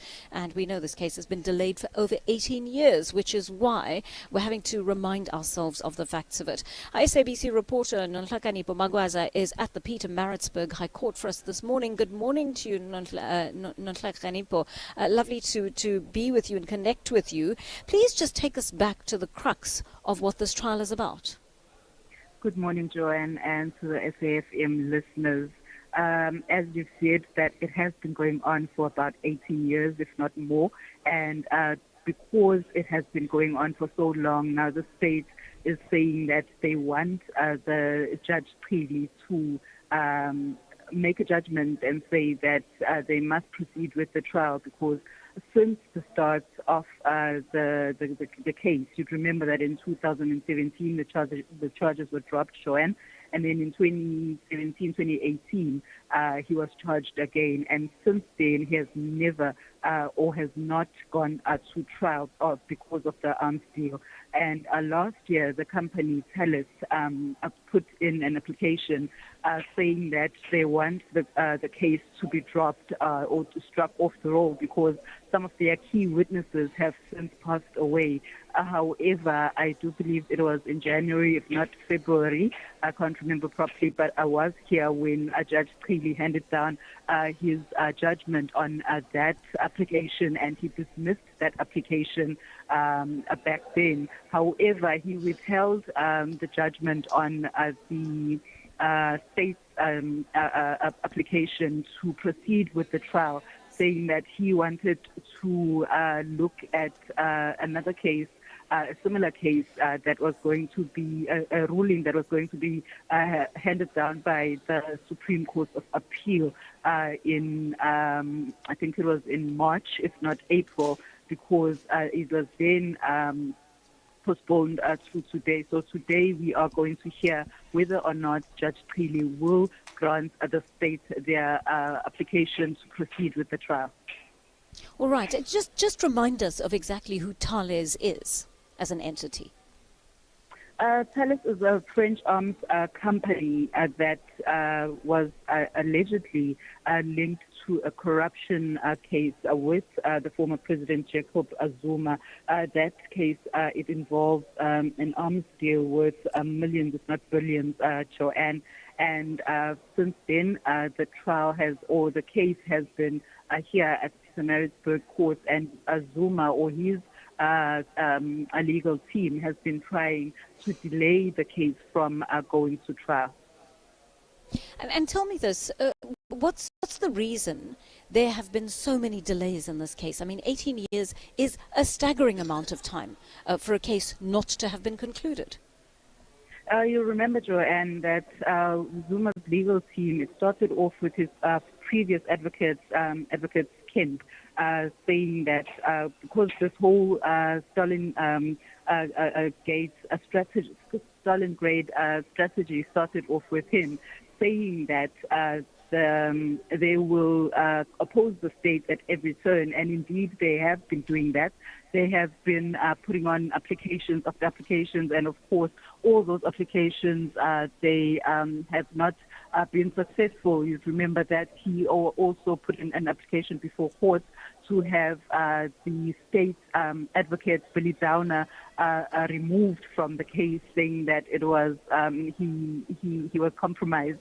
And then you remember as well that he put in another application against a journalist, Karen Moore, saying that she got his documents illegally. And it's been a case after case and appeal after appeal since then up until now. And I'm thinking that because of the application that was dismissed earlier on this year, his legal team will also go to the appeals court and appeal that decision. We will wait and see what is going to happen, Joanne. All right. What sort of arguments has the state made via advocate Wim Trengove? They have said that they want to proceed with the trial because it has been dragging on for so long. It has not been it has not gone to trial, and they say that this will seem as if the state or it looked like the state is unable to proceed or to trial this case, and he says that it puts a bad reputation against the state. And what will the former president be hoping for as the court process resumes today? I believe that the former president's team will be hoping that the Judge Pili's judgment will be for them, not against them, and that they will continue to these applications and halt the trial so that the trial dates won't be set by the state. All right, Nonhlakanipo Magwaza, live to us from the Pietermaritzburg High Court this morning. And of course, she is watching that development. Jacob Zuma, our former president, back in court today, and the state wanting the court to order the arms deal corruption trial to proceed, regardless of any further delays. 18 years is what it has taken to get to this point, and the former president will be hoping for more delays, but clearly the state's had enough. It said it seems as though the NPA is unlikely to get this case on the go, unlikely to conclude this case, or unable to at the rate at which it's going. All right, we're taking some of your calls right now. Mike in Cape Town is on to us. Morning, Mike. You want to talk about unemployment? I do. Good morning, Jan. Yes, I want to listen to your show yesterday, and to my mind, and I think to many South Africans, unemployment surely has to be number one on our list of things that we need to sort out. And, I wanted to just share my frustration and a lived experience with you and the listeners in how crazy our country has become. And I had a situation where I employed at one stage 170 people. And I import a lot of stuff from China. And I decided that one of the things I could do in South Africa was make these little small baskets. We used about 30 or 40 a day as giveaways. And I had so many staff looking for work. I would put out a notice and I'd have 30 or 40 people applying for one job, that I decided to start a little business on the side. I could pay 15 Rand an hour because I had no capital, but I could buy the baskets at 15 Rand, which was about the same price I was paying to import them from China. But I was told by the unions I wasn't allowed to do that after employing 10 people, and saying that they were all quite happy to work for 15 Rand an hour. I explained I can only pay 15 Rand an hour because that's what I import the baskets for, and you can make it a home cottage industry. In other words, they don't even have to come to work. I will buy the machines that are required to make these baskets and supply the material and put the money up front for the wages. The union came along and shut me down. They said to me, no, you have to pay the minimum wage. And I said, well, I can't afford that. And what about these 10 people? They said, no, you can apply for a dispensation. I said, the last 6 months. I said, no, I haven't got time to do that, and nor do I want to employ somebody for 6 months. So what I ended up doing was continuing to buy the baskets from China, Joanne. 10 people continued to be unemployed. And ironically enough, the government pays on this EPWP thing. They were paying about the same price money that I could afford to pay these guys. And at the same time, I was also offering them a share in the business, and we could grow it. They'd learn a skill, and we had an option of growing a business because I was spending a fortune with China. But now the government comes along and it's against the law for me to employ people, and they've made it a law against the poor guy who actually wants to work and have taken away his right to choose as to whether he wants to work for 15 Rand an hour or 50 Rand an hour. And I just wanted to share that with you because that is the madness of this country, is that if you want to employ people here, it's just about impossible to do so. You know, Mike, it's quite a difficult situation, isn't it? Because government obviously has to legislate the minimum wage to protect people, right, on the one hand. On the other hand, you know, if there's a prospect that this business could boom, then at some stage your people could be earning really well. You know, at a later stage maybe they'd get shares in the company, whatever the case may be. So there's so much potential for it to grow. And because they've been loyal to you and they've been with the company for a long time, you'd want to be able to reward them, right? But yeah, I mean, it's a very, very difficult balance. I think both for the government and for prospective business owners. I think not. I think, you see, the government's not in the business of protecting or telling me or you or anybody else what they can earn a month. If I want to earn 10 Rand an hour, that's my choice. If I decide I don't want to earn and I just want to live off the government's handouts, that's also my choice. But the government should not be in the business of telling me how much I can earn, and the government has no right to do that. It's in fact, I would imagine it's like a human right or whatever that you have. I know what you're saying, but you know, by contrast, if you weren't a decent person, you could just keep paying them 15 Rand an hour, even when you've become a millionaire off the back of that. And I think that's why government needs to legislate for that as well. I think there must be a category, perhaps. There must be a category of, say, students, for example, or you know, certain types of people that you can employ who will work on that kind of basis, maybe as a part-time thing, or as you say, from home. That's also a possibility. That there should be, I think there should be the flexibility for those kind of conversations to happen. I would agree. Mike, I would agree with that, Jan. I just wanted, just as a closing comment, I would agree with that 100%. But the fact is then, we should rather let people go to work now, let these guys earn their 15 Rand an hour with me while we decide how we're going to change the legislation. Because at the moment, those 10 guys are literally sitting at home with nothing to do and probably no doubt turn to crime and drugs. It doesn't make any sense. We've done things back to front. All right, Mike, thank you very much for that. Tell me what you think about that. I mean, the minimum wage obviously is there to protect people, and it's there to protect people who for decades have been exploited, actually longer than that if we're honest with ourselves. But for decades, people have been exploited in this way, and this is why governments had to legislate this. But what do you say about people who are starting a business? They're saying to you, guys, I'm getting a small group of us together, we're going to try and make this work, and if the business grows, then your wages go up. Are you prepared to actually come on board with this? Or do you have time to do this in your spare time while you're working another job, perhaps? Would you be okay with that? And tell me what you think about that. Is that fair?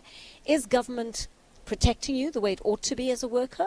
Or is it simply cramping your style? Is it limiting your choices in terms of the kind of work you can do when prospective employers don't have the ability to pay you? Dumisani in Germiston is on the line to us. Dumisani, good morning. You want to speak about iPad? Morning, how are you? Well, thanks. Go for it. I want to warn those people who are so prepared to protect the president. You're a little bit soft, Dumisani. Okay, can you hear me now? Yes, I can. Thank you so much. Okay, I want to warn the people who are protecting the president and the institutions of state that are doing cover-ups to cover up what happened at Palapala, that they are denying the people of South Africa the truth, justice, and accountability. I mean, the public protector found the protection unit of the president, that they have a question to answer, and the independent panel also found that the security, the protection unit of the security of the president had a question to answer, and now the SACP exonerated those that is Willie Rote and other protection unit. I'm also warning the ANC and the GNU to say that they must not stop or block the impeachment, because if they do that, they are denying us, the public, the truth and the justice and accountability. And then even them, They need to know the truth before they protect the president. All right. Dumisani, thank you so much Yeah. for that call. Yeah. I think you're making a very, very valid call there. We deserve the truth as South Africans, no doubt. Ntlantla in KwaZulu-Natal is on the line to us. Ntlantla, good morning. You also want to talk about unemployment. Good morning, my sister. Thank you for allowing me to exercise my freedom of speech. Of course. My sister, yes, unemployment can be eradicated with the will of the politicians.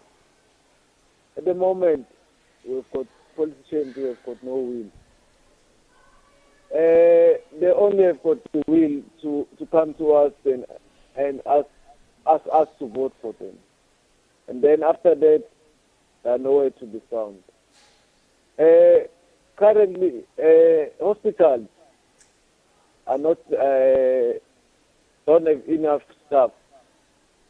Schools don't have enough staff, and we don't have enough hospitals, which means construction of building those schools has to be done. We need to reduce the size of the parliament because we're losing a lot of money through incompetent people who don't make us any change.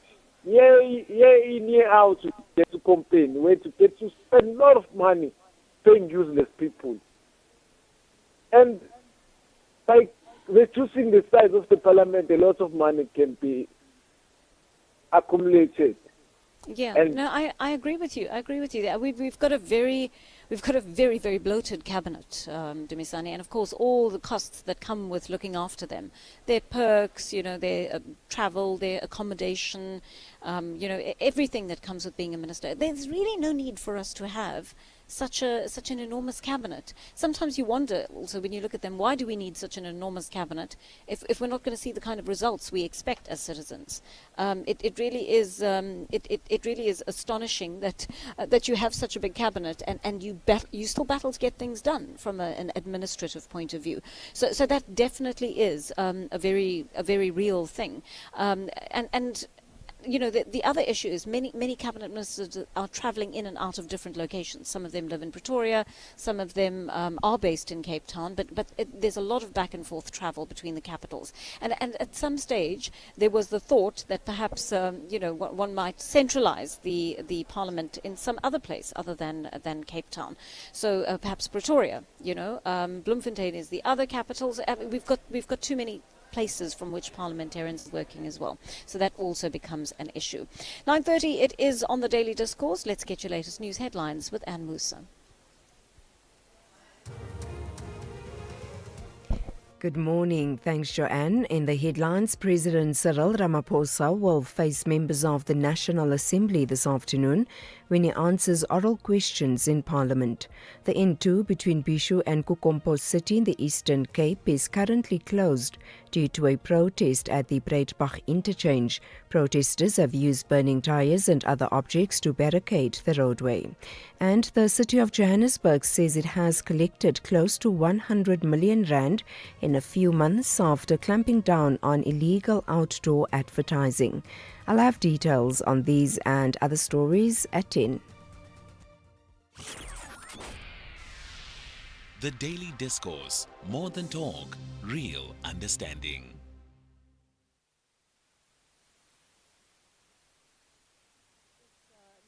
It is actually on the Daily Discourse. Thank you very much if you've just joined us. We are coming to you live from Durban. We are at Africa's Travel Indaba, and the crowds are starting to pour in now as we speak. It was very quiet when we arrived this morning, but interestingly enough, people are starting to come and chat to us as well. And a bit of a dull day in Durban, I might say, a tad cloudy, but humid as ever.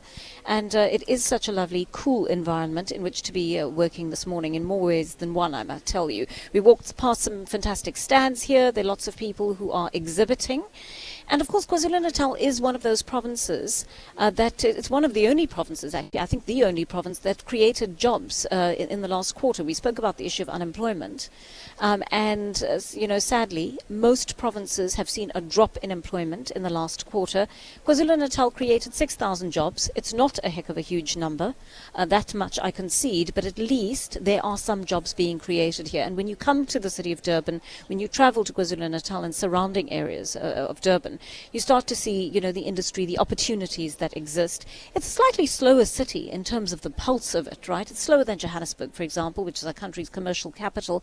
Nonetheless, the great thing about it is that it is just so hospitable in so many ways. There are beautiful things to see. We drove past the beach today. We saw the sea. We didn't get to actually dip a toe into the water this morning, but we were able to actually just look at the beautiful surroundings here. And of course, there is so much potential for things like tourism, for things like film.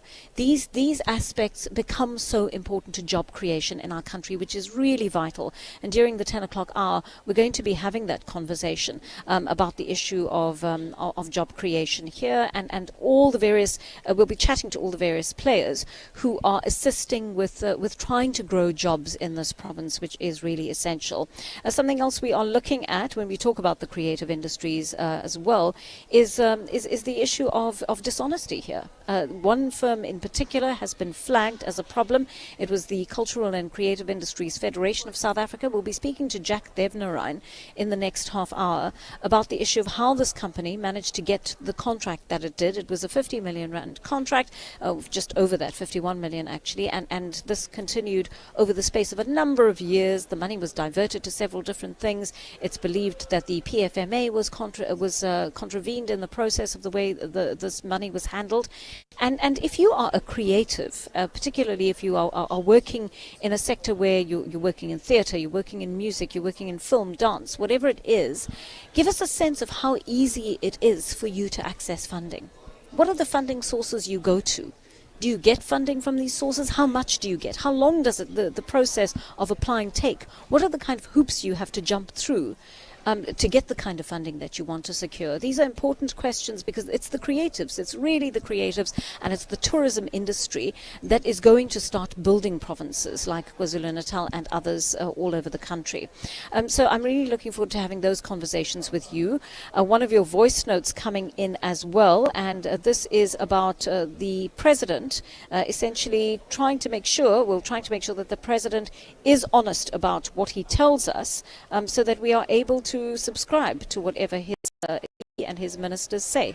Let's listen to that voice note now. Good morning, Joanne and our team. This is Sakile Ntsogwin from Omhlabialingana. Joanne, do you think it will be easy for the president going forward to suspend or dismiss any of his subordinates now that he seems to be reluctant to step down? Thank you. Yeah, thank you very much for that. How do you feel about that? I mean, there is it's quite a difficult thing, right? On the one hand, the president, many people are just saying for ethical reasons, for optics, the president should have stepped down. Maybe even if he didn't resign, step aside, let a caretaker president look after the country while he's under suspicion of having done something. I don't like to compare us with countries in the developed world necessarily, because sometimes we're just chalk and cheese, But there is something to be said for the kind of accountability that accompanies some of the 1992, 07, 03, and after passing out in December 1992, I was posted at a police station, Malabo police station as a constable. In 1994, I was promoted to the rank of a sergeant, and I was posted in the administration, of which focus area was logistics and finance. Then in 1996, I got transferred and worked at Capricorn Area Finance at Polokwane until 1999, when I got my promotion to the rank of a warrant officer and posted to Crime Prevention Polokwane Police Station. During December of the same year, I obtained my national diploma in policing from the then Technikon SA. In 2002, I was recruited to the detective section of the station in Polokwane, but started doing tracing of wanted suspects, or the so-called red dockets. And it did not take long, and I was tasked to investigate and investigated what was then called trio crimes. What are red dockets? Red dockets is the dockets that have been closed with warrants of arrest. That is why we are calling them red dockets. It's not the same thing as cold. Is it called cold dockets or cold? No, cold cases. No, it's red docket. Okay. No. Yes. What's the difference between the two, cold cases and red dockets? The cold, you might find the case has been closed with no suspect and suspect unknown. Then either awaiting the outcomes,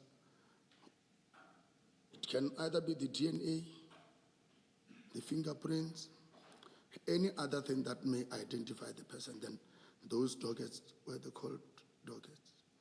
Now, after having received that information, then it comes to life. Thanks, Commissioner. Thank you. Colonel, what are trio crimes? That will, at that time, we're investigating the crimes of house breakings, we're doing carjackings, and those were my focus area. Okay. I have undergone the following in-service training: detective learning program, disciplinary hearing courses, organized crime investigators course, and 3008 basic computer competency. I'm currently studying towards my LLB with Regenesis Law School. So, Colonel, before you move, can you also deal with, have you done any drug-related courses? yeah, I think I was. When I started investigating drug docket, the first thing I was taken through was the drug identification workshop. I have also undergone a course which was offered by the United Nations on, it was a cyber element of crime investigation, cyber elements. It was offered by the United Nations on drug and justice system. If I remember well, I can recall my professor then was Professor, I think it's Sudart. Those were the courses and the training that I've undergone regarding drugs and investigations, and also undergone the courses of chemical identification, precursor chemicals and investigations. In fact, precursors to illegal drugs, Commissioner, to be clear. Thanks, Colonel. So, in 2016, 0801, I got a post of a captain in the West Rand in Gauteng as an investigator. That is when I started investigating the same. Then the group, SANEP, was then moved to Johannesburg unit, and I was focused on South African Narcotic Enhancement Bureau. And within a short space of time, all SANEP members were moved to Germiston unit. In 2019 early, we were posted at OR Tambo International Airport to investigate drugs, economic protected resources, cases of illicit movement of money. And in early 2020, we are recalled to do the same work in Germiston. It still remained within DPCI? It still remained within the DPCI. Okay, thank you. Colonel, when exactly do you join DPCI? In 2016. In 2016. In 2021, 0709, at about 11, I received a call that we must go to Araten to attend to complaint of drug dealings then informed Warrant Officer Pume, Warrant Officer Machebe, to drive together and go to the scene. Since it was a year of COVID, Warrant Officer Pume opted to use other vehicle and drove with Warrant Officer Machebe. Colonel, just before you move, let's start with who did you receive a call from? Lieutenant Colonel Ludik back then. And the two warrant officers that accompanied you, were they warrant officers at the time? At the time, they were sergeants, both of them. Now they're warrant officers. And, sorry, before we even go deeper into what happens on the 9th, when did you get promoted to Lieutenant Colonel? 2022, November 1, to Limpopo, where I'm currently, but still under SANEP. I'm heading the section. You're heading SANEP for Correct. Limpopo? Yes. So would this be the same role that Colonel Steyn is playing in Gauteng? That is correct.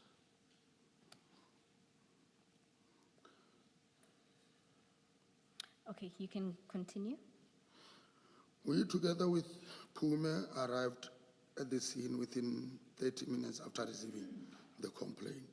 And there were people, if you can look at the statement I omitted, there were people at the scene. Mm-hmm. And I was approached by a warrant officer, Rekhozo, who was at that time with Colonel Maluleke, the unit commander of Johannesburg. And just to get a sense, Warrant Officer Rekhozo's from? Serious organized crime. In fact, he's within the DPCI with me, but we have got 3 divisions in serious organized crime. Mm-hmm. What are the 3 divisions? The other section that was where I was based is SANEP, concentrating on drugs and all this relevant legal drugs and illegal drugs. Warrant Officer Rekhozo was from serious organized crime also, but he was at we call it now NPVC, which was violent crimes. They were specifically dealing with the catch and transit offenses, in short. And there was a section of EPR, which is for the economic protected species, which specifically deals with, amongst others, illegal mining and other things. So I was not in those 2. Mine was in SANEP. Okay. Rekhozo was in NPVC. Serious. Yeah, he was on, we just say violent crimes. Violent crimes, okay. Yes. And then this Colonel Maluleke, who's the unit commander? Colonel Maluleke was the unit commander of Johannesburg. In DPCI. Yes. In DPCI. In fact, we had the unit in Johannesburg, we had the unit in Germiston, we had the unit in the West Rand, we had the unit in Vaal, we had the unit in Pretoria. And then you say that when you arrived, there were people at the scene. Can you describe what you mean by people at the scene? Upon my arrival, there were people on the scene. Amongst them, there were police officers and the employee of the company at that Scania. But I was made to understand that company is not Scania, because they were just the agent responsible for accepting what is the better term for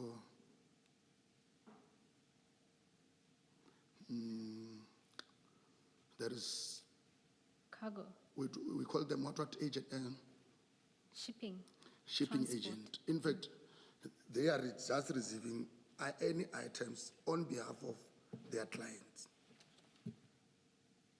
One of the clients being Scania? One of the clients being Scania. Oh, so then when a shipment is expected for a particular company, does that company then come when the shipping arrives? Or is it received by this company? Their duty, they are facilitating.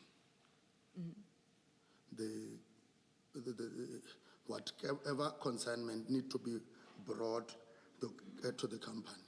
In fact, they will be declaring on behalf of the client. Are they the receiving agent? They are the receiving agent. Okay. Thanks, Commissioner.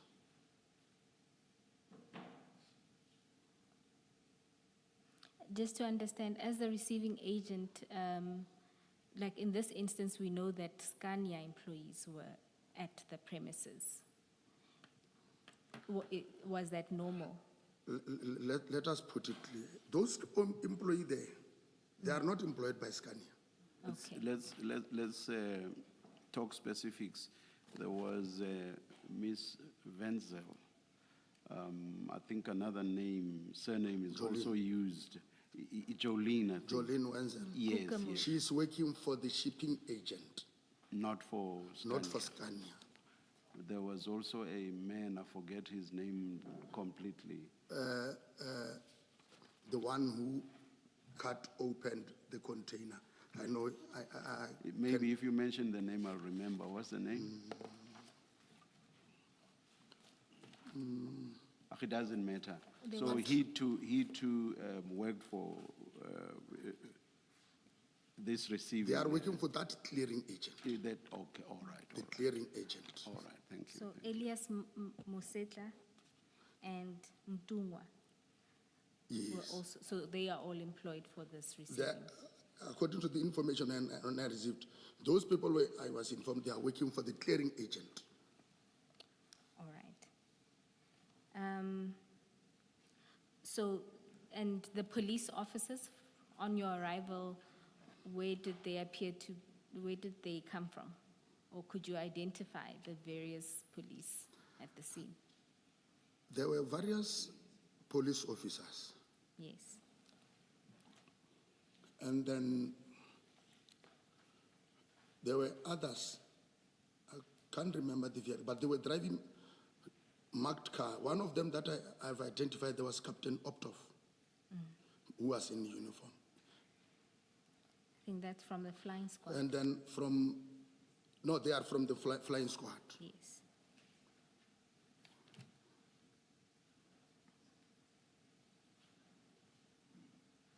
Yes, so you could identify those that were from the flying squad from their marked vehicles?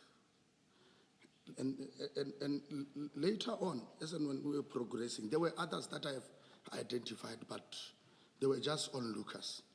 Okay. That is why they could not appear anywhere in my statement. I'm sorry, I may have missed this. Did you say Optov was one of those from Poisons or not? To me, he said he's from flying squad. Or flying squad. He is the one of those who were manning a roadblock before this incident.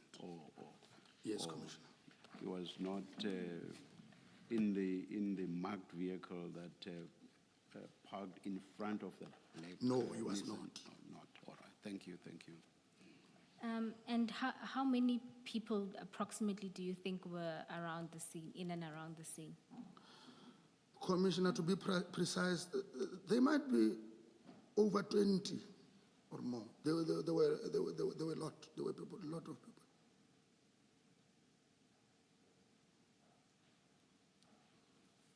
Okay. And then you say you were approached by Warrant Officer Rekotso. Was he expecting you? Yes. This is what he said. My colonel phoned your office. My colonel, he was referring to Colonel Maluleke. can you please assist and take over? Because what is happening here is a chaos. Okay. So I'm assuming then it means that he had informed his colonel of the chaos. Yes, And that is his why colonel calls your colonel. His colonel phoned my office, which later on I picked up that he phoned General Kado.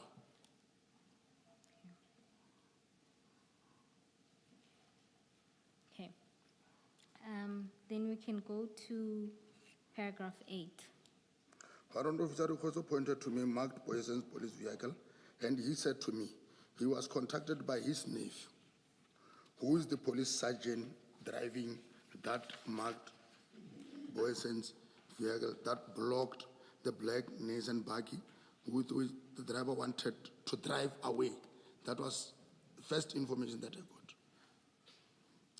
Rikhoso then said, Colonel Maluleka contacted General Kadwa, and they are suspecting bags in the black Nissan buggy are drugs.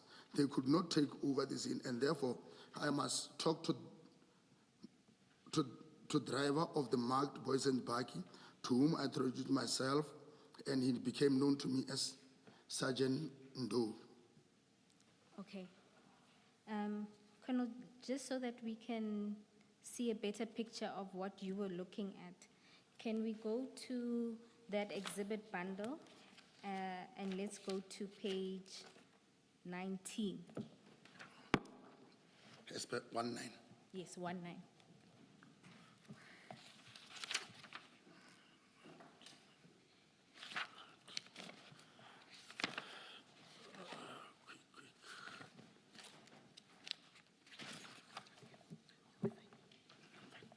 If we can start with picture 2, because I think that shows. Will it be maybe perhaps, flighted? Thank you. Maybe you can describe what we're seeing in that picture. Okay, Commissioner, I think before I end, when you enter that company, there are 2 gates. You enter the first gate, then you are going to turn. Then when I turned, the first vehicle that I came across was this BMW. But I did not take notice of that it belongs to the people that are in here. Then that is when I proceeded to where this truck with a yellow cap is standing.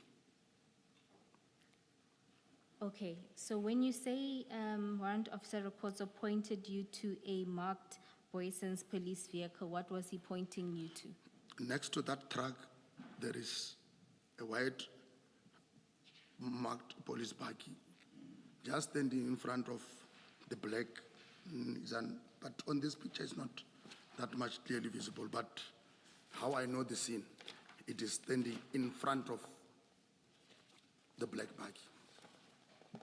Lefa, please show photo 2 on the same page.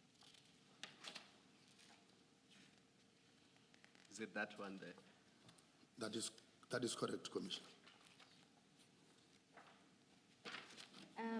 Perhaps if we can go to page 40.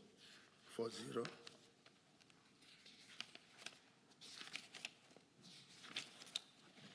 Oh, my apologies. Let's start at page 37.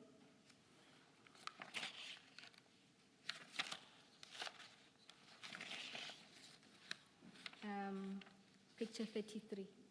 Yes, I'm seeing it. Yeah, can you confirm that's the marked vehicle, the police van? And Yeah. then you'll see behind it marked B. Yes. Is that the black buggy? That is the black buggy. And then a better picture or from a different angle is at page 40. That is correct, is this one.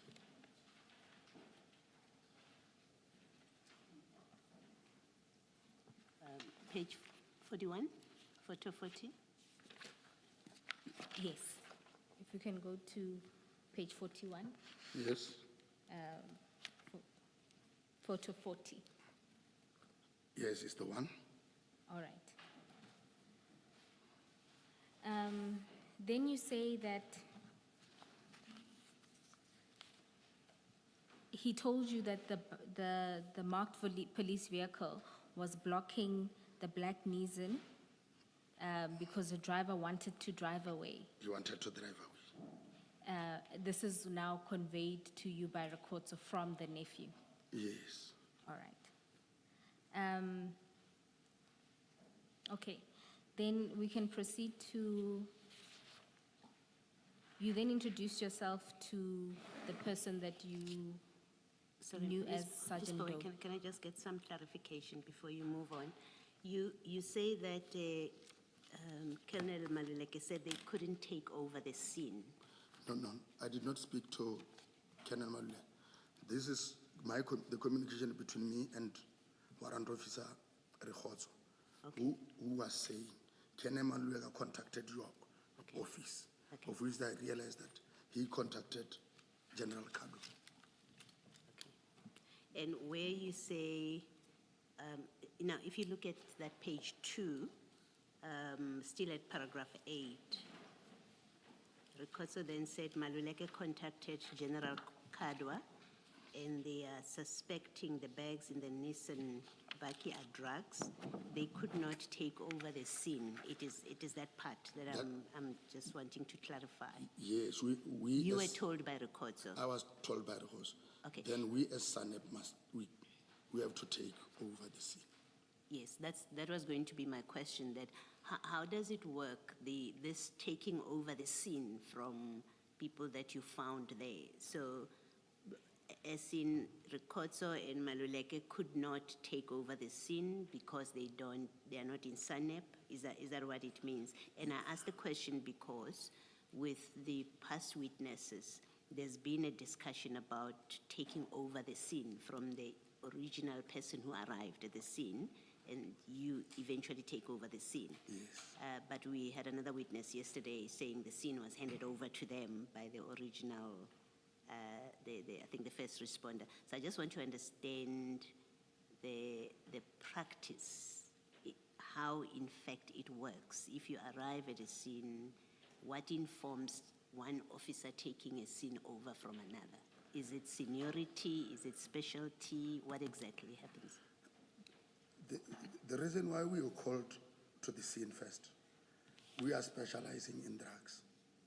Once they say drugs are involved, we are the team that can deal. When they say, when you arrive at the scene, you suspect something, call the necessary people. We are amongst the necessary people. We are the one who can say, yes, indeed, we can confirm these are the suspected drugs. Then we can also confirm we are suspecting it to be this type of a drug. Unlike for Rekotso to take over, having no knowledge, then he still have to. Now we are becoming too many on the scene. Instead of just shortening it to say, no, let me not take over. Let these people arrive, then I will tell them what to do. Then that is what Rekotso did. Would you say that is the general understanding within the SAPS, that's how it should work? It's you hand over a scene to the people that are trained, who specialize in that area. Who specialize in that area. All right, thank you. That is why even when it is a scene of explosives, even myself when I arrive first, I have to evacuate people. Yes. Call the necessary people. Okay, thank you. Thank you. Colonel, just to make sure we understand, at this point, from the evidence that we've heard, there was initially the first two accused, that was Mr. Mashaba and Officer Mahan. They were there as having taken charge of the scene in loose terms. Then it's Officer Pakula who follows next, and he says he then takes over from those two. Here, I just want to understand, because there's the Boyson's police officers, Sergeant Doe, and then you are conversing with Rekotso, who had spoken to Maluleke. who exactly at that point was seized with the scene? Maybe to put it clear, Yes. Mashaba and Mohana arrived first. This is what I got. Yes. And this is what this is the information I got from both Ndo and from Jolene Wenzel. What was surprising, I will start with that one. When I got informed by Jolene, he says, these people, they are identifying them as crime intelligent hawks. This was his explanation. Then I said, we don't have such. We cannot have crime intelligent hawks. What did they produce to support what they are telling you? What I was informed, they just flagged something with a police emblem in front of them. This is what I was told. I'm told by Jolene Wenzel. Because if he had names, or the name of Mohana specifically, as he was the one who was flagging that, he would have known. He will say, no, this is Mohana who approached me. But he said this, and this tall one, Mashaba was a bit taller than, he's saying this tall one, is keeping everybody at toes. Was Vurvai. That is what he was saying, because Jolene could also say a bit of Zuluid and Afrikaans, because that is when, then I understand, no man, that cannot be the behavior. Colonel, in fact, on page 267 of that same bundle, that is Jolene's statement in paragraph 4, sorry, in paragraph 3.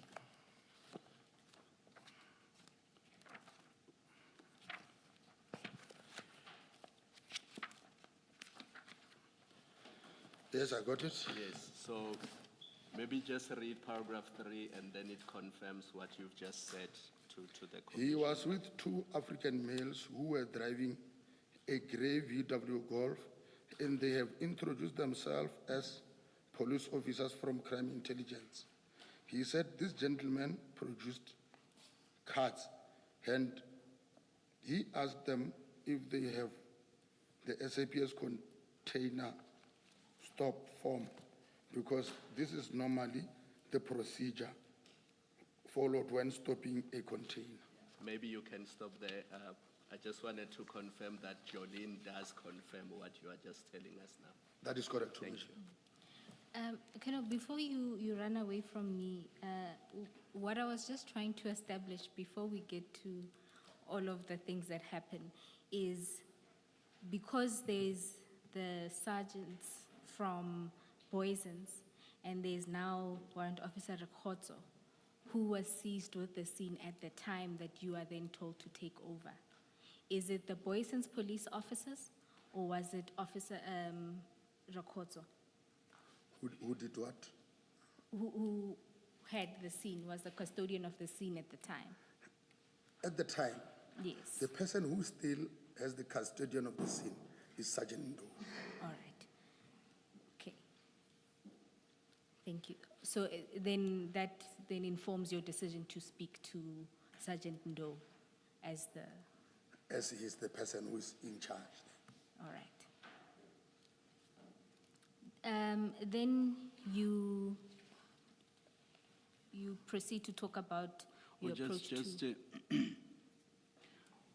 Was it ever brought to your attention that Warrant Officer Pagula was in charge of the scene at all? I'm asking this. No, it was not. Yeah, I'm asking this because he told us that he was in charge. He took over from. It's very difficult to say from whom exactly between the two, between Chief Mashaba and Mohan. It was never. So it was never brought to your attention. Thank you very much. Thanks, Ms. Paul. And then similarly, was it brought to your attention that the other Malulek was a custodian? The DPCI Malulek? Commissioners, then this Malulek, I realized later that he was among the group of the onlookers. He was there, but I did not identify him when I was there at the scene, because since I said there were many people, but I realized it only came to my attention that he was amongst those group of onlookers. All right. Then we can move to paragraph 9. I then approached Sergeant Ndo, and he confirmed to me that the person driving a black Nissan buggy loaded with black sports bag was leaving, and he then blocked him with the marked police buggy. And I approached the driver of that black Nissan who was seated in the buggy and identified himself and to me as Warrant Officer Morana. When you say he was leaving, just be clear, do you mean the buggy was driving away? The buggy was driving out of that scene. So in other words, it was leaving the place It where was leaving the parked. place. Yes. That is the reason why He blocked. Then he called. I understand that is when he called the Khozo and others. So is it your understanding that if the police van had not blocked the black buggy would have left the campus where the scene was? That is correct, Commissioner. Thank you. Did you say he was when you got there, Warrant Officer Mkhane was sitting in the buggy already? That is correct. On the driver's side. On the driver's side. Did you find out whether he was sitting there because he was preparing to drive out before he was blocked, or he had been instructed by one of the police officers who arrived on the scene to get into the buggy and sit there? Did you find that out? That he did not bring it to my attention. Okay, so because you don't I know. also had a chat with him. Yes. Asked him. So you don't know how he ended up in the driver's seat at that Commissioner, time, other than what Ndo told you? Commissioner, to clarify, I asked him, I understand you have loaded these bags and they come from this container. What are you doing? He said, no, I was taking them to my station. Then I said, why? At that time, when I was still talking to him, he pulled out a cell phone. Then he wanted to call. I could notice that in that call, he was phoning Brigadier Loela worked with me at Jamestown, but he was the provincial commander of serious corruption investigation unit. He was a brigadier. Then I said, call him. When he was calling, that is when the same brigadier was trying to call, and General Kadwa and Colonel Ludik then arrived. I want you to clarify because Commissioner Balo is asking you an important question. Sergeant Ndo is one of the people who were in the marked police van.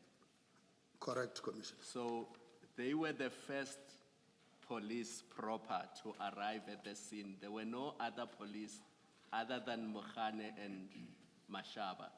So Commissioner Baloy's question is, are you sure that the reason why Mkhane was not in his vehicle was because other policemen had instructed him to sit in his vehicle? But my understanding of your statement is that there were no other policemen at the time because Ndo and his colleague were the first policemen to arrive at the scene, and they are the ones who blocked Mokhane's vehicle from leaving. That is correct, Commissioner. They are the ones who blocked. There were no other police that I was told that they gave such instruction to either to stop or to drive out. Just complete that picture. What would have happened to the scene itself? You have experience in investigating drug issues. If Mokgane had left with his bakkie loaded with what we now know to have been this consignment of drugs, if he had left that campus where the logistics company is, what would have happened to the scene itself and the investigation of how the drugs got there? Commissioner, we will remain with nothing to investigate. Because if that bakkie was, when we arrived, was not at the scene. The drugs were not there also. And the drugs were not there. The only thing that we were going to find inside that container, it was the cap, the Scania caps. So there was nothing illegal to investigate for us. And then tell me, is it not a criminal offense to impersonate crime intelligence officers? So when Mokgane and Mashaba arrive at this campus and they identify themselves as members of crime intelligence, is that not an offense? I'm not sure what the position is. That's why I'm asking. It is, Commissioner. It is. It is a criminal offense to impersonate somebody. Even if you are a police officer yourself or you are a traffic officer? Because, why am I saying this? I know that which I'm, because I must state who I am, so that it can be clear going forward what type of crimes, because I am investigating. If I'm not investigating, I cannot come here and say I'm investigating. My work is this and that. If maybe I'm a handyman in the police, I cannot come and say I'm a warrant officer. I'm a handyman. My responsibility is to deal or fix with vehicles, lights, or this and that. Thank you, Advocate. Sorry, as you see the Colonel, are you in a position to identify the exact provisions that say if you are a police officer, you cannot identify yourself as belonging to a specific section of SAPS to which you actually do not belong? Even though I don't have provision, but I cannot substantiate with any document. But my understanding is that as police officers, you have to identify yourself as who you are. Yes, I'm not suggesting that it's otherwise. I just wanted to. No, thanks. Thank you. Can I just ask, you say you were told that he introduced himself as, they introduced themselves as yes. crime intelligence from the Hawks. From the Hawks. We know there's nothing like that, as you tell us. But the function that Warrant Officer Mokgane, which is CIMEC, he's in CIMEC at that police station, is that does a person in that position get referred to as a crime intelligence officer? No. Is he correct to refer to himself that way? No. So he's not a crime intelligence officer? No, he's not. Okay. He told us that his section, the stats section that Commissioner Baloyi just referred to, falls under crime intelligence. Do you know anything about that? I remember calling his station commander, seeking clarity, because when you get this information about the member, you have to do calls. Colonel, I can't remember who's that. It's Chauke. Go to 196 of that bundle. He does deal with that. I have got this member at the scene. Do you know him? Yes, I know him. This is what he is. He's relating to me. Are you aware that he is at this type of a place? No, I'm not aware. That was his response to me. Because it was me who made a call to him after even getting the number from him. Then, what work is he doing at the station? He explained. Can you, what I said, because I am suspecting something here, can you, in the meantime, prepare for me his PEP file? That will clarify his job description for me so that I will be able to use it at a later stage. Then he said, yes, I will as well send one of the people from my section that will come and obtain your statement in relation to the activities of this member. Are you free? He said yes. Yeah. If you could just answer it directly, do you know or do you not know whether it's what is CIMEC, what is it? Yes, whether it falls under crime intelligence. It does not fall under crime intelligence. It does not. Thank you very much. That's all I wanted. Colonel, before we leave that paragraph, what I wanted to take you to is the statements of the two officers. So maybe we can start with the statement of Ndo, which is at page, if you can go to page 306.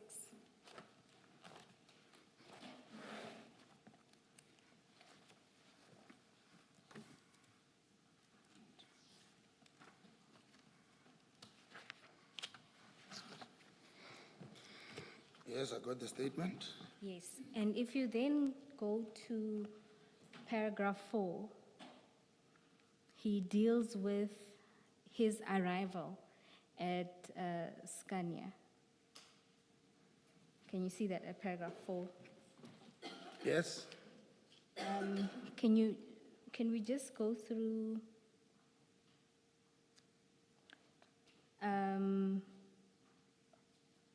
paragraphs 4 and 5? Can you read that?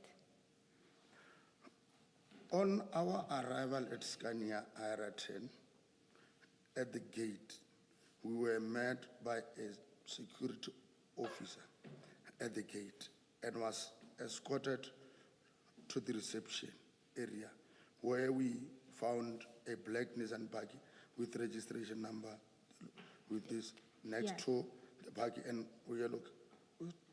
Next to the buggy was a yellow truck with registration number 8.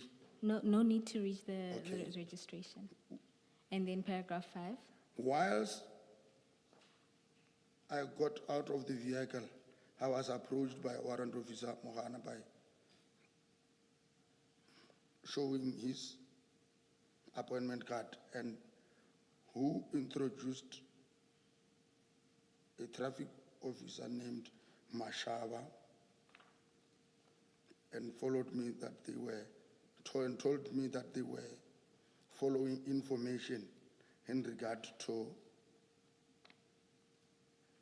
drugs from Ireton to Scania Ireton since yesterday, and informed us, myself and Mccolo, that they are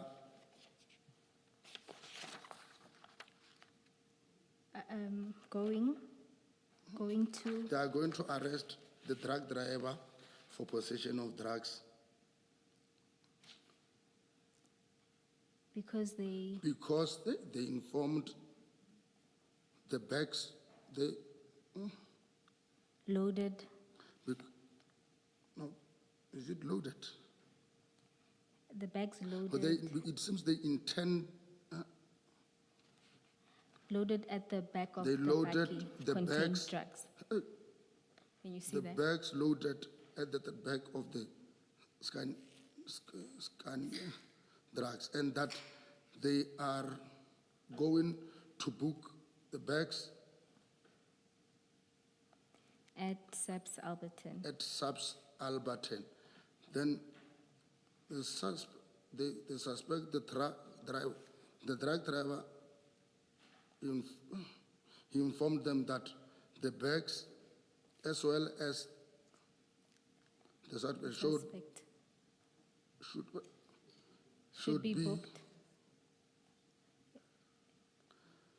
That yes, that the suspect should be booked.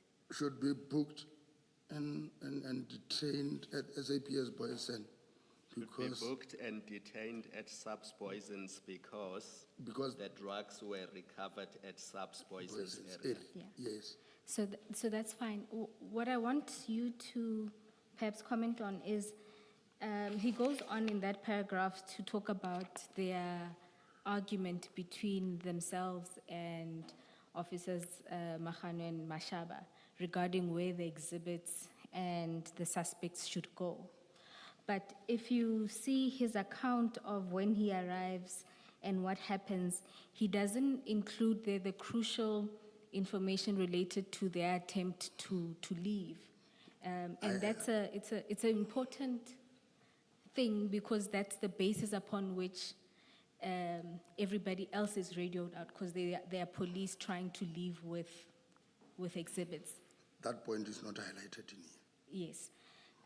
And I don't mean for us to go to that statement as well, but if you look at the statement of Makumbila, who's the partner to Ndo, right, which is at page 140, we don't need to go there. He also doesn't mention that there was an attempt by Mccolo and Mashaba to leave, and that's why they had to block them. You can take my word for it, but we can also go there if you are unsure. And then the other thing I want to show you is if we go to page 123.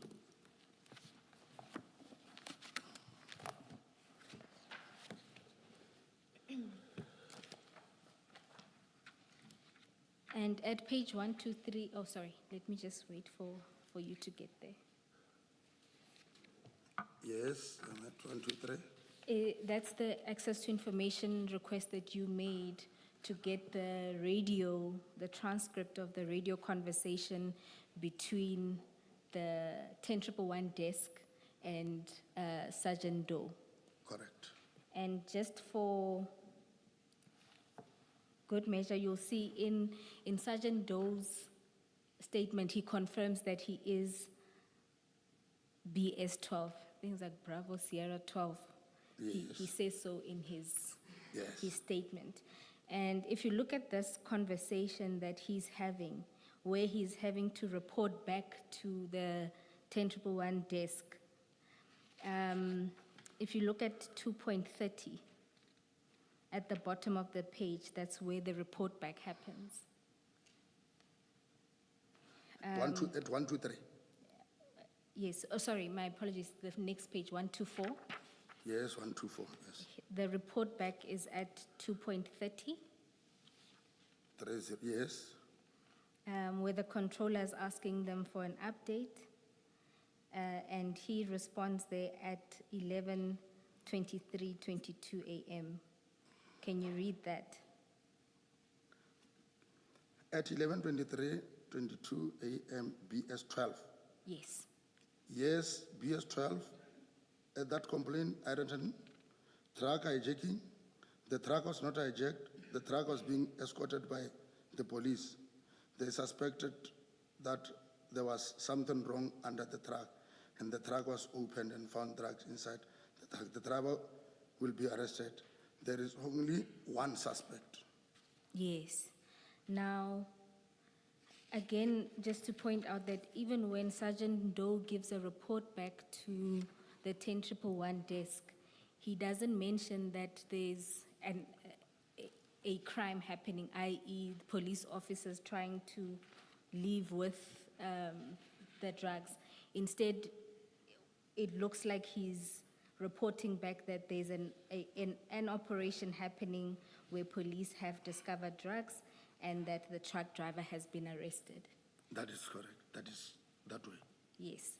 So, and just to complete the picture, just on this point, if you look at the statements of other people who were there at the scene, whether it's Ms. Wenzel, Mtungwa, who was there to unpack, Masetla, who had to cooperate with loading the bags, all of them don't mention anything related to the truck, the bakkie wanting to leave. That is correct. And on my study of this docket, the people who mentioned the bakkie trying to leave are not the ones that were there at the time. So, for example, Mccolo also hears it third hand that the bakkie was trying to leave. Maybe another important person to note is Walker from Scania, who arrives at the same time with Ndo and Makambili. Yes. He too mentions nothing about the truck trying to leave, the bakkie trying to leave. Yes. Yes, so is it not strange that the people who were there at the time, particularly when the Boyson's vehicle drives in, none of them, including the sergeants involved, mention the Mahano's attempt to leave with the drugs? It is strange. Yeah. So are we going to leave it as it's just strange? No, we cannot leave it as like it is strange. Yes. Commissioners must be informed about the incident.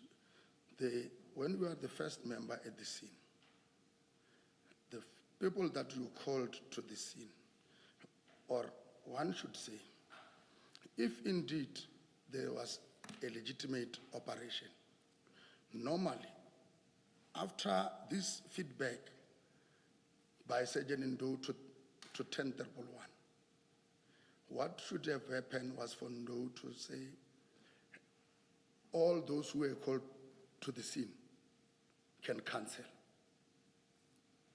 because the operation is clean. Then again, where am I saying that it's strange for Ndo not to state what he said? Because he even goes further. He phoned his uncle, who's warrant officer to say, this is what the scene looks like. This is what this person is saying. And fortunate enough,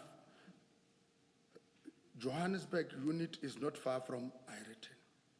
They went there. When I arrived, Warrant Officer Khotso is still having the information, the first-hand information he got from Sergeant Ndo. After receiving that from Sergeant Khotso, I interviewed Sergeant Ndo. Sergeant Ndo gave me the very same picture, that the reason why you see me stopping in front of this vehicle, it was about to leave. I had to block it. Then there were afforded opportunities after all these things was handled to go and make statements. You must remember, I as the investigator, I don't have to, because now it's my scene, I have to investigate. I don't have to look into what, because I must rely to what you told me first. When we are making statement, it is not supposed to be me who's obtaining my statement, as if maybe we are trying to build up something towards our goal. No, he made his statement somewhere to somebody, not to me. But his explanation differs to what now he is writing under. It's indeed concerning. And see, it would be it would be different if the discrepancy related only to what he said in a statement made some time after the event. But now we are talking about a contemporaneous response made at the time of the radioing between him and the receiving end, the radio receiving end. And as I say and I emphasize, this is contemporaneous. It's happening, as matters are unfolding at the stage. So it's totally different to or from a situation of a narration of a historical event, a narration that takes place in a statement. Do you see what I mean? You are This correct. appears to be contemporaneous, and You are correct. I also had a chance to check at the date at which the statement was deposed. Then, indeed, it was on the same day. You are therefore correct, Commissioner, to say it's a spontaneous thing. All right, thank you. If I understand you correctly, you are saying, just looking at page 19, photo 2, same bundle, you are saying the only reason for the subs vehicle to park in front of the black bakkie was to block it from leaving, because there could be no other reason for them parking in front of it when there's so much parking area nearby, or even park in front of the truck if they wanted to. And you say the only reason for them parking directly in front of the black bakkie is to prevent it from leaving. That is correct. And there can't be any other explanation, because if that was not the case, they would have parked anywhere else except in front of the black bakkie. That is correct, Commissioner. And that was really your response to Advocate Paul. That is correct. Although you accept that in the written statements, this part about them blocking the vehicle and why they blocked it is not there. Yes. And we must accept that it's not there. It's not there. Yeah. I must accept. That paragraph in that page 124, that report by 124, that transcript to the center, to the control center, the one that you were reading. This is no reporting, BS 12. Remember where you were reading at 2.30, 11/23/22. Yes. That report back that you were discussing now. You see where I am? Yeah. Okay. Isn't the possible explanation for that kind of report by Ndo, where he says the truck was being escorted by the police, it's not a hijacking, is it not explained, perhaps, that kind of report by the fact that the original report was that there is a truck hijacking? And so he went to look at this, and the report he got, what he was reporting back is it's not a truck hijacking. I think it's a truck that was being escorted by the police. I can also think that way, Commissioner. All right, thank you. Then, Colonel, in relation to Officer Mahani being seated in the vehicle, did you come to know of General Khan ever being on the scene? No. And the role that he may have played? No. All right, thank you. Then we can go to paragraph 10. Oh, my apologies. I think you covered this, that he was trying to call Brigadier Liwel. You are true? Yes. Then I think we can go to paragraph 11. On paragraph 11, Colonel Ludwig then arrived immediately after the drop. In fact, it was supposed to be after he dropped his phone with General Kadwa and Brigadier Loyal. Then I approached Colonel Ludwig. We were then joined by Colonel Kekana, the unit commander of Serious Corruption Investigation in Johannesburg, who was with, it was supposed to Johannesburg, who was with the section commander at the same unit, Lieutenant Colonel Mabasa. Warrant Officer Rekhoso and his unit commander, Colonel Maluleka, then joined, together with Brigadier Luela, they joined us in that meeting. Okay, maybe let's take a step back. Colonel Ludwig, you say arrived immediately after dropping his phone with General Kadwa. So they didn't arrive together. They arrived together.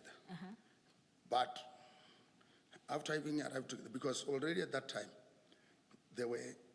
I requested the people not to be nearer the scene.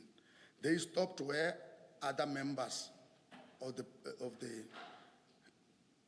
police and members of the same company were stopped. Then the person that I spoke to was Colonel Ludik, but he arrived together with General Kadwa and Brigadier Loyal. Just so that we can locate what you are saying, can I ask you to go to page 103? That's just the sketch plan.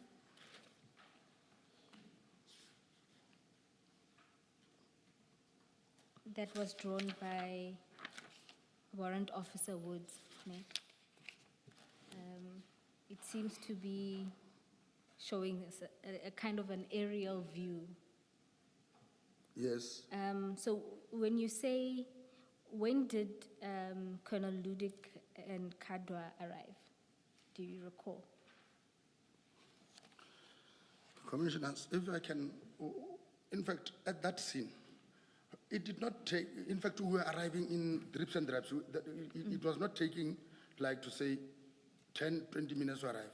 When we arrived, we were still busy, this one arrives. When we were still, this one arrives. Okay. So from your position, you were talking to Officer Mohana when they arrived, but you say they stopped where other officers were. Where other officers were. If this is of any assistance, can you show us on the sketch plan where they were standing approximately? On paragraph 103. Page 103. On page 103. Yes. The C and D would be the BMW. The BMW. Yes. Just in line with the BMW and this. They were just in line where people were stopped. But they stopped in a position where you can still see the BMW and this other vehicle, but they were in the middle here. Okay. In the middle of. So between warehouse 2 and 5, somewhere in the middle. If you can look at A, B, C, and E. Yes. Then you go, you see container. There were 2 containers. Yes. It's a container. Yes. Just not far from this last container, that is where other people were stopped. All right. And so it's Colonel Ludik who then approached you? Then Colonel Ludik approached me. And on his approach, what was the discussion there? I was just informing him that something sinister is happening here. And then, at that time, we have not yet opened the bags. We have not yet offloaded the bags. We have not yet cordoned the scene. Yes. I am informing him. Something wrong is happening. Our members are involved in other things that is not aimed at assisting us to arrest the suspect. Okay. I was giving him, I was presenting my version to him. Further to say, these members, their intention, according to the information, they were about to leave. I suspect, or I can conclude by saying, by leaving that area, Colonel Ludik, these people, they are defeating the end of justice. We are not going to get whatever we wanted to. Then, Colonel Ludik said, then what are your intentions? When we were discussing, then we are joined by, we were not at the scene, somewhere apart. Then we are joined by Rehotso, Colonel Maluleke, Colonel Kekana, Colonel Mabasa, Brigadier Luela also. And at this stage, where is General Kadwa? General Kadwa did not come to me. Okay. And So, didn't attend this briefing? Brigadier Loyala said, he is here only on behalf of anti-corruption.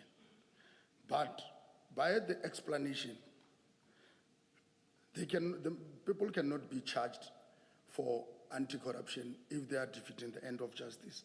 And we are already saying drugs are involved. Then, Sebola, this is yours to handle. That is. Can I ask you a question? You are an experienced police officer. You've dealt with drug busts before. You told us that you underwent the training. Looking at this photo that we were looking at on page 3, and where the various vehicles and the various trucks were, can you think of any reason? Page 103, the one that we were looking at now before, the sketch. Yes, I'm looking at it. From a policing perspective, can you think of any reason why those bags would have been put in the back of the bakkie? Because you are arriving there, you're seeing that these bags that could possibly be drugs are in the back of a black bakkie. We've moved on from the issue of whether it was living or if it was stationary. Yes. Just now you see them there in the back of the bakkie. From a policing perspective, can you think of any good reason why those bags were in the back of a bakkie and why they were not placed on the floor so that the exhibits can be dealt with properly? Commissioner. Just pause there for a moment.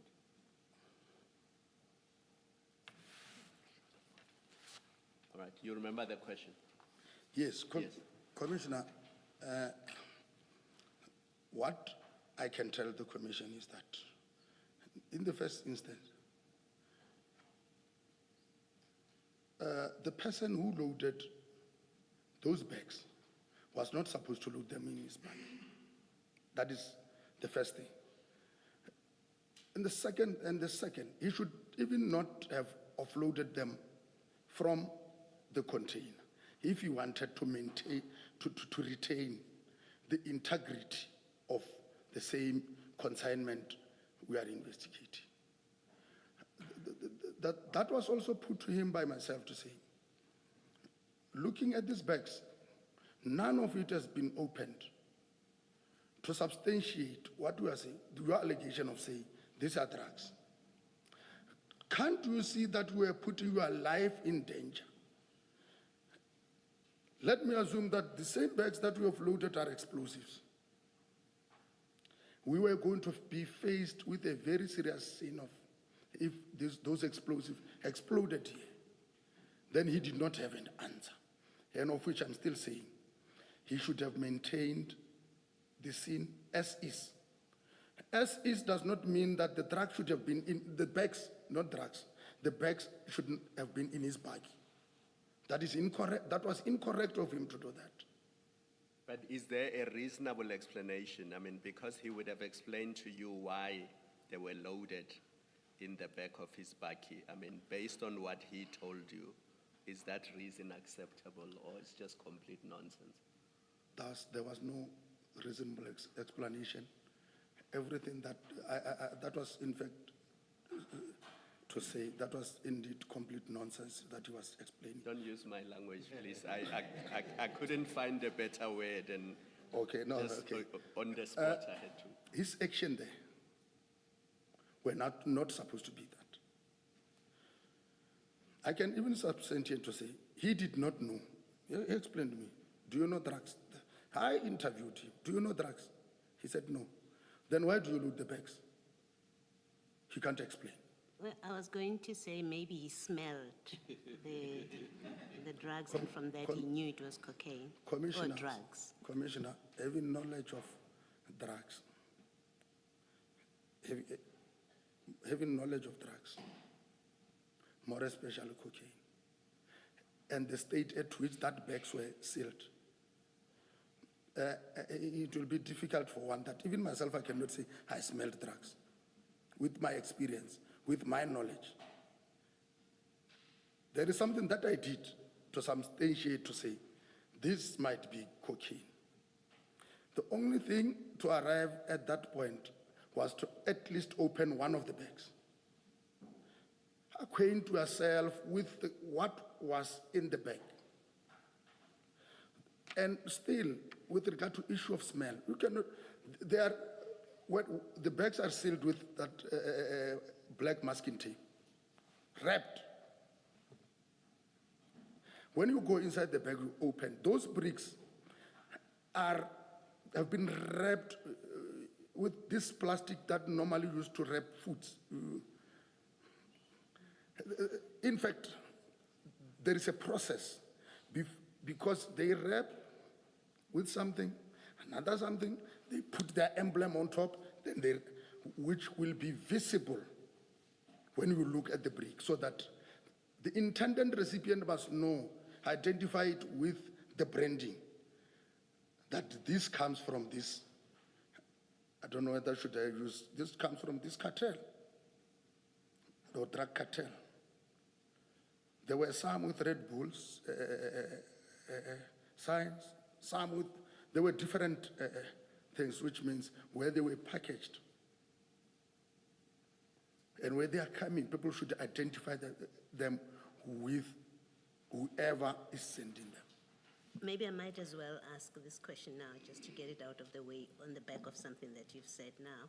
When you say you had to open one of the bags to check that indeed it is drugs, when you did that, or when you got to the scene, maybe let me say, when you got to the scene and you saw these bags on the back of this bakkie, was any one of them open? None. Thank you. They were still in their original position from where they were sealed. Not original position in terms of in the container. No. Is it you or is it some other officer that says that you had to use something to poke one of the bags? It is me. Yeah, and my sense was that you used something quite use something thin, like a pin. And yes, you use a pin, you press it there. When it come out, yes, there was a powdery substance. Yes, shiny. And, shiny. And on that basis, you suspected. Then you don't say for a fact. You say you then suspected that it was cocaine. That is correct, Commissioner. Not the smell. All right. Not the smell. Okay. Thank you.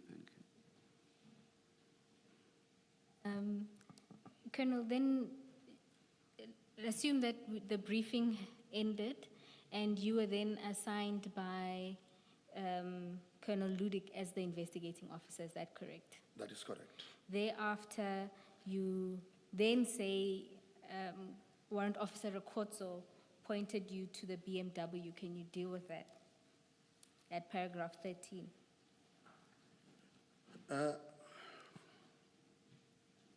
Warrant Officer Rakotso pointed to me the BMW. That he said, this BMW is together with these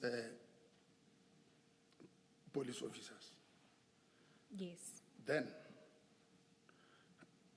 I requested police in uniform, together with Sergeant Pume, now Warrant Officer Pume, to take care of the vehicle and get the driver out of that vehicle.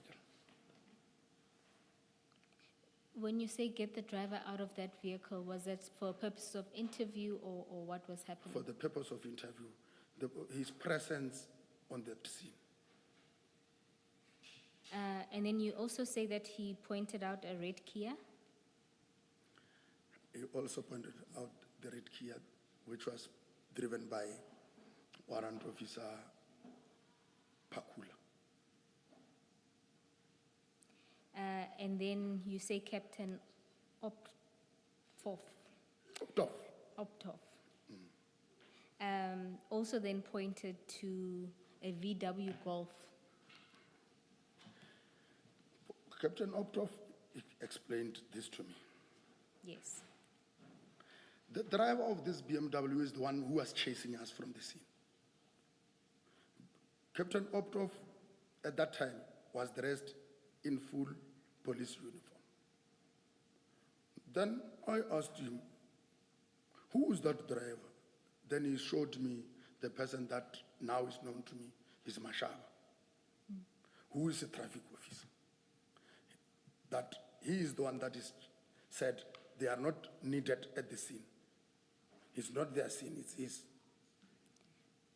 So from his point of view, Officer Mashaba informed him that that was his scene. He was not informing. Oh, he was directing them not to go. He was directing them not to be here, to go. You are not needed at this scene. This is the version I got from Captain Optov. All right. And so you say that in relation to the BMW, you asked Warrant Officer Pume to get the driver an interview. Did you take the same steps as it related to the red Kia and Mashaba? I interviewed them one myself. Okay. So that as to acquaint myself with their presence at the scene, their action at the scene.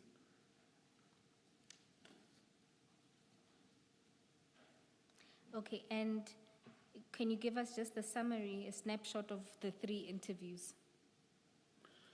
I think it's in my A1 statement in the case docket commissioners.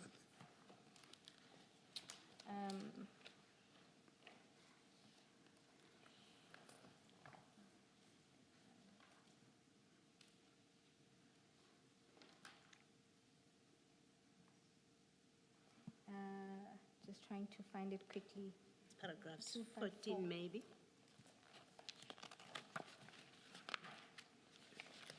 In what you say is the annexure. If you look at, Ms. Powe, maybe look at paragraphs 14, 15, and 16.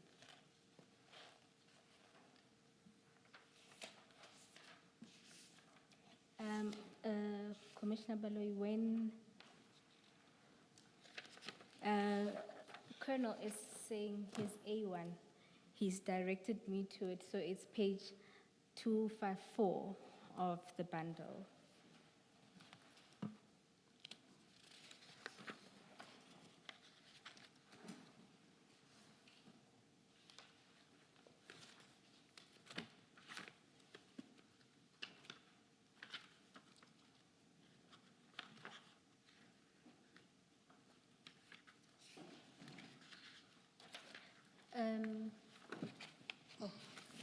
Have you found it, Ken?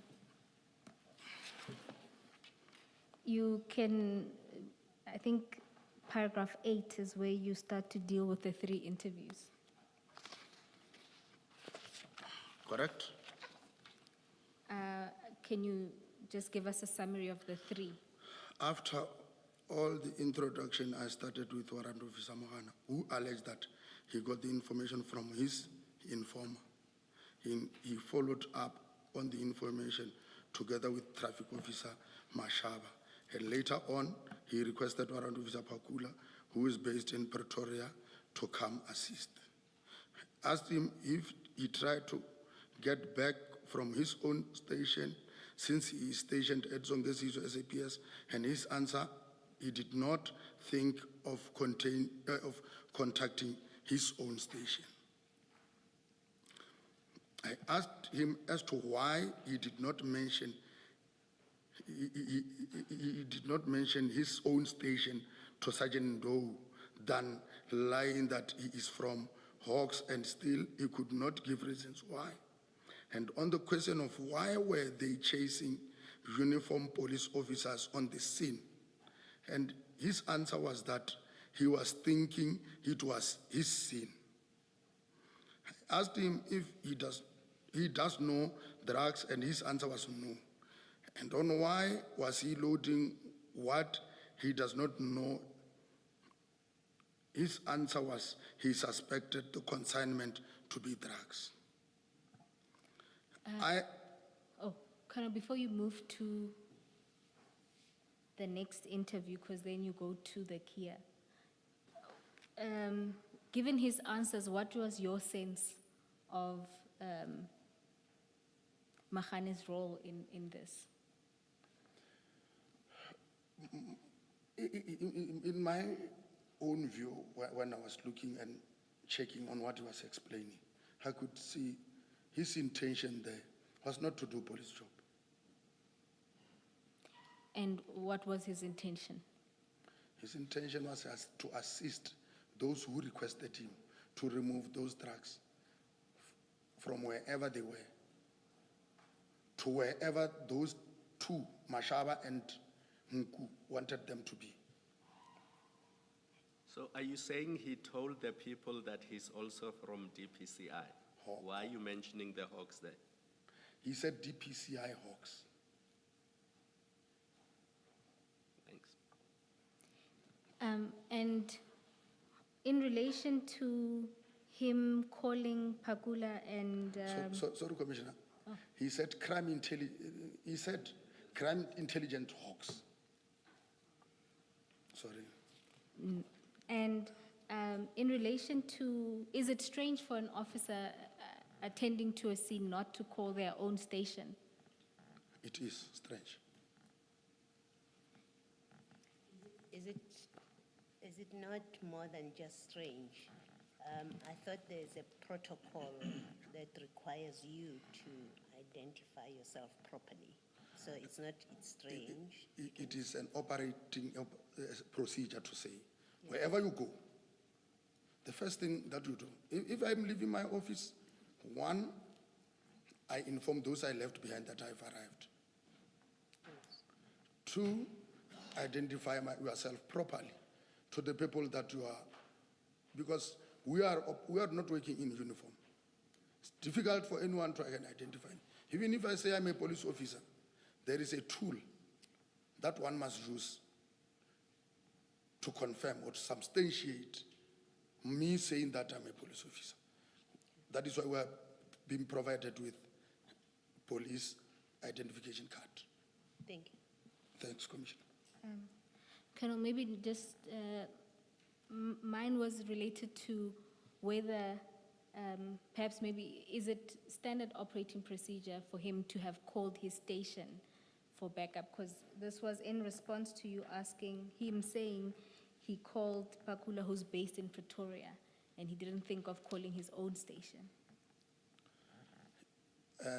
Commissioners, if you look at the area and you check where is Pretoria, then if he was following up on something that is in motion, then one can see that you will end up losing that which we are following, because we are taking the long route. The first thing first, the approach is, where is the nearest police station? Who are the nearest police? If not, go to 10111. That is the procedure. I don't call my friends. I call those that will assist. All right, thank you, Colonel. Chair, I'm going to move on to the next interview.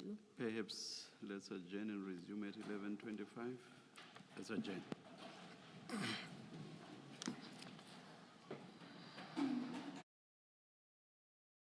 The Maritzburg High Court. He has said in his ruling that it's in the interest of justice that the trial get underway regardless of any court applications or pending appeals. Minister in the Presidency for Women, Youth and Persons with Disabilities, Sindisiwe Chikunga, says the country now faces the challenge of absorbing millions of educated young people in the economy. Chikunga was speaking at the launch of the 50th anniversary commemoration of the 1976 Youth Uprising in Soweto. She says unlike previous years where June 16 marked during Youth Month, government is this time launching a year-long Jubilee program to honor the legacy of the 1976 youth. Chikunga says many graduates still struggle to find employment and called on businesses and SMMEs to help create opportunities for young people. Has happened. The challenge that we have as a country is to absorb these many young people that are graduating, is to absorb these many young people that are completing matric and get exemptions and bachelors for them to get access to tertiary institutions. And the number of young children that can be admitted in our tertiary institutions is not able to absorb all of them. This is the challenge that we are facing as a country with the good work that we have done. President Cyril Ramaphosa will face members of the National Assembly this afternoon when he answers oral questions in Parliament. Questions about last Friday's Constitutional Court ruling are not on the list, but MPs may try to sneak the matter in during following up questions, even though the rules dictate that follow-up questions must relate to the original question.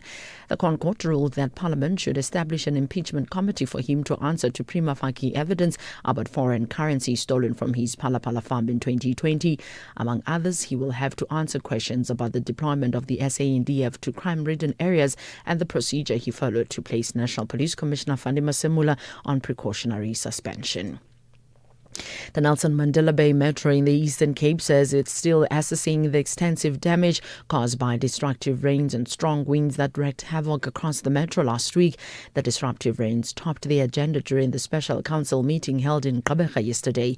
Roads, infrastructure, homes and electrical poles in several communities were severely damaged. COGTA has classified the devastating weather conditions in parts of the Eastern Cape as a national disaster. The Metro's Mayor Baba Ralobishe says the final report on the extent and cost of the damage will be presented in council next week. The impact on the infrastructure has not been quantified because we are still waiting for the MISA team to come and do so. But operationally, we are still running with our own budget to try and maximize our impact in all the wards. So we have committed to council to bring the report within 7 days, because we are of the view that by that 7 days also MISA would have done, and then we bring one report at once. Correctional Services Minister Peter Groenewald has declared war on prison smugglers as his department intensifies raids inside correctional facilities across the country. More than 30,000 cell phones and other contraband have been confiscated in over 1,400 raids, while officials implicated in corruption are also facing disciplinary action. Groenewald elaborates on his department's efforts. In 1 year, we have confiscated 37,500 cell phones alone. And I think that in itself is actually proof of the big problem, specifically in the Western Cape.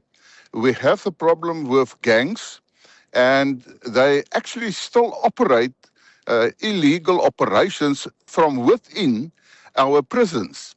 And that's why we said that we have to act.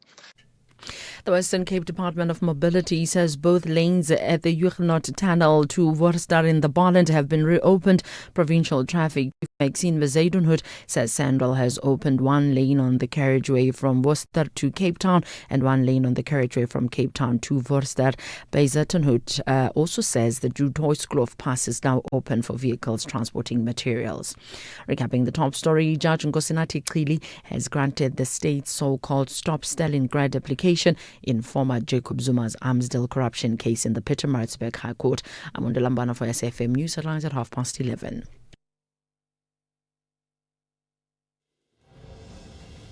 SAFM supports a litter-free South Africa.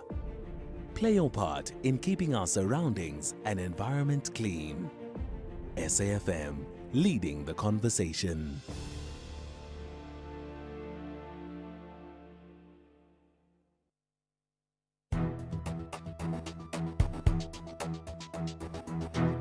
The Daily Discourse on SAFM, weekday mornings from 9 to 12.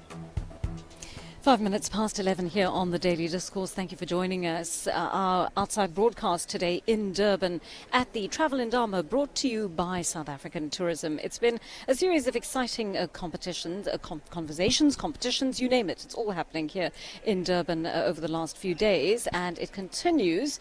We are actually going to stay with the theme of tourism now. The Franschhoek Literary Festival gets underway in Cape Town, or actually in that beautiful, quaint little town tomorrow. It is such a gorgeous town in the Western Western Cape.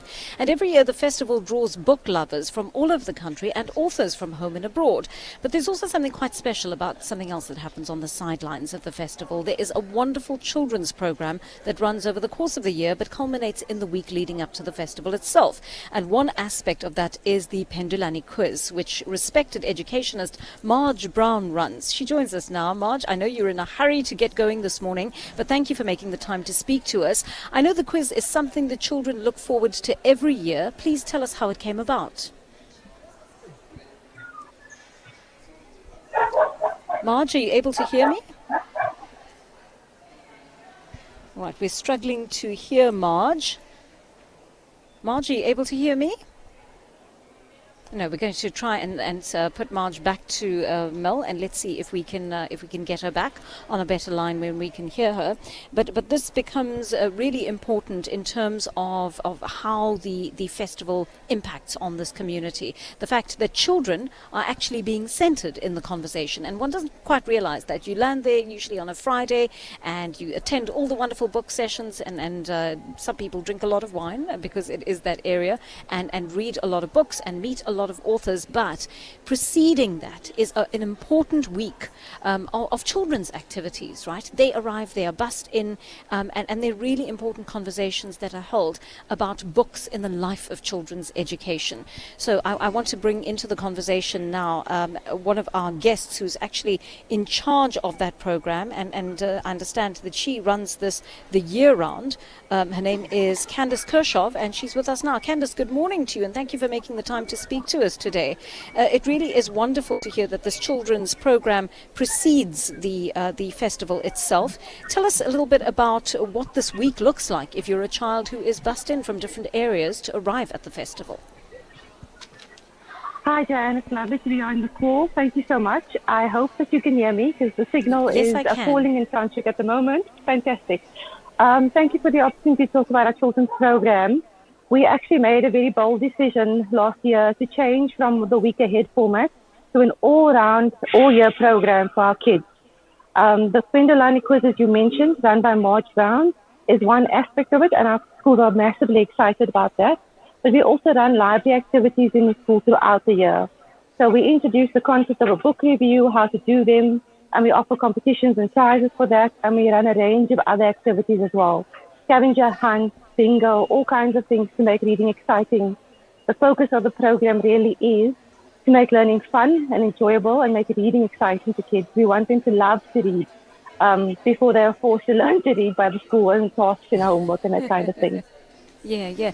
Candice, I mean, it's a tough thing because, kids are exposed to all kinds of technology in this age. If they can't afford tablets, they've got phones, or they're using some kind of digital medium to go about their learning and that kind of thing. So how do you introduce the idea of books as being an exciting facet of their lives? So you're absolutely correct. We found that most of our households, if not all, have access to at least a smartphone. And it is very, very difficult to break that addiction to it. This is why our focus is really on the fun aspect. So we try and center it around themes or books that kids are interested in. We try and keep it really age-specific. So there are no encyclopedias in our library. There are books that are interesting and exciting to read. We've worked very hard with these 4 schools, so the libraries become part of their curriculum and their everyday program for kids to come in and out of that space.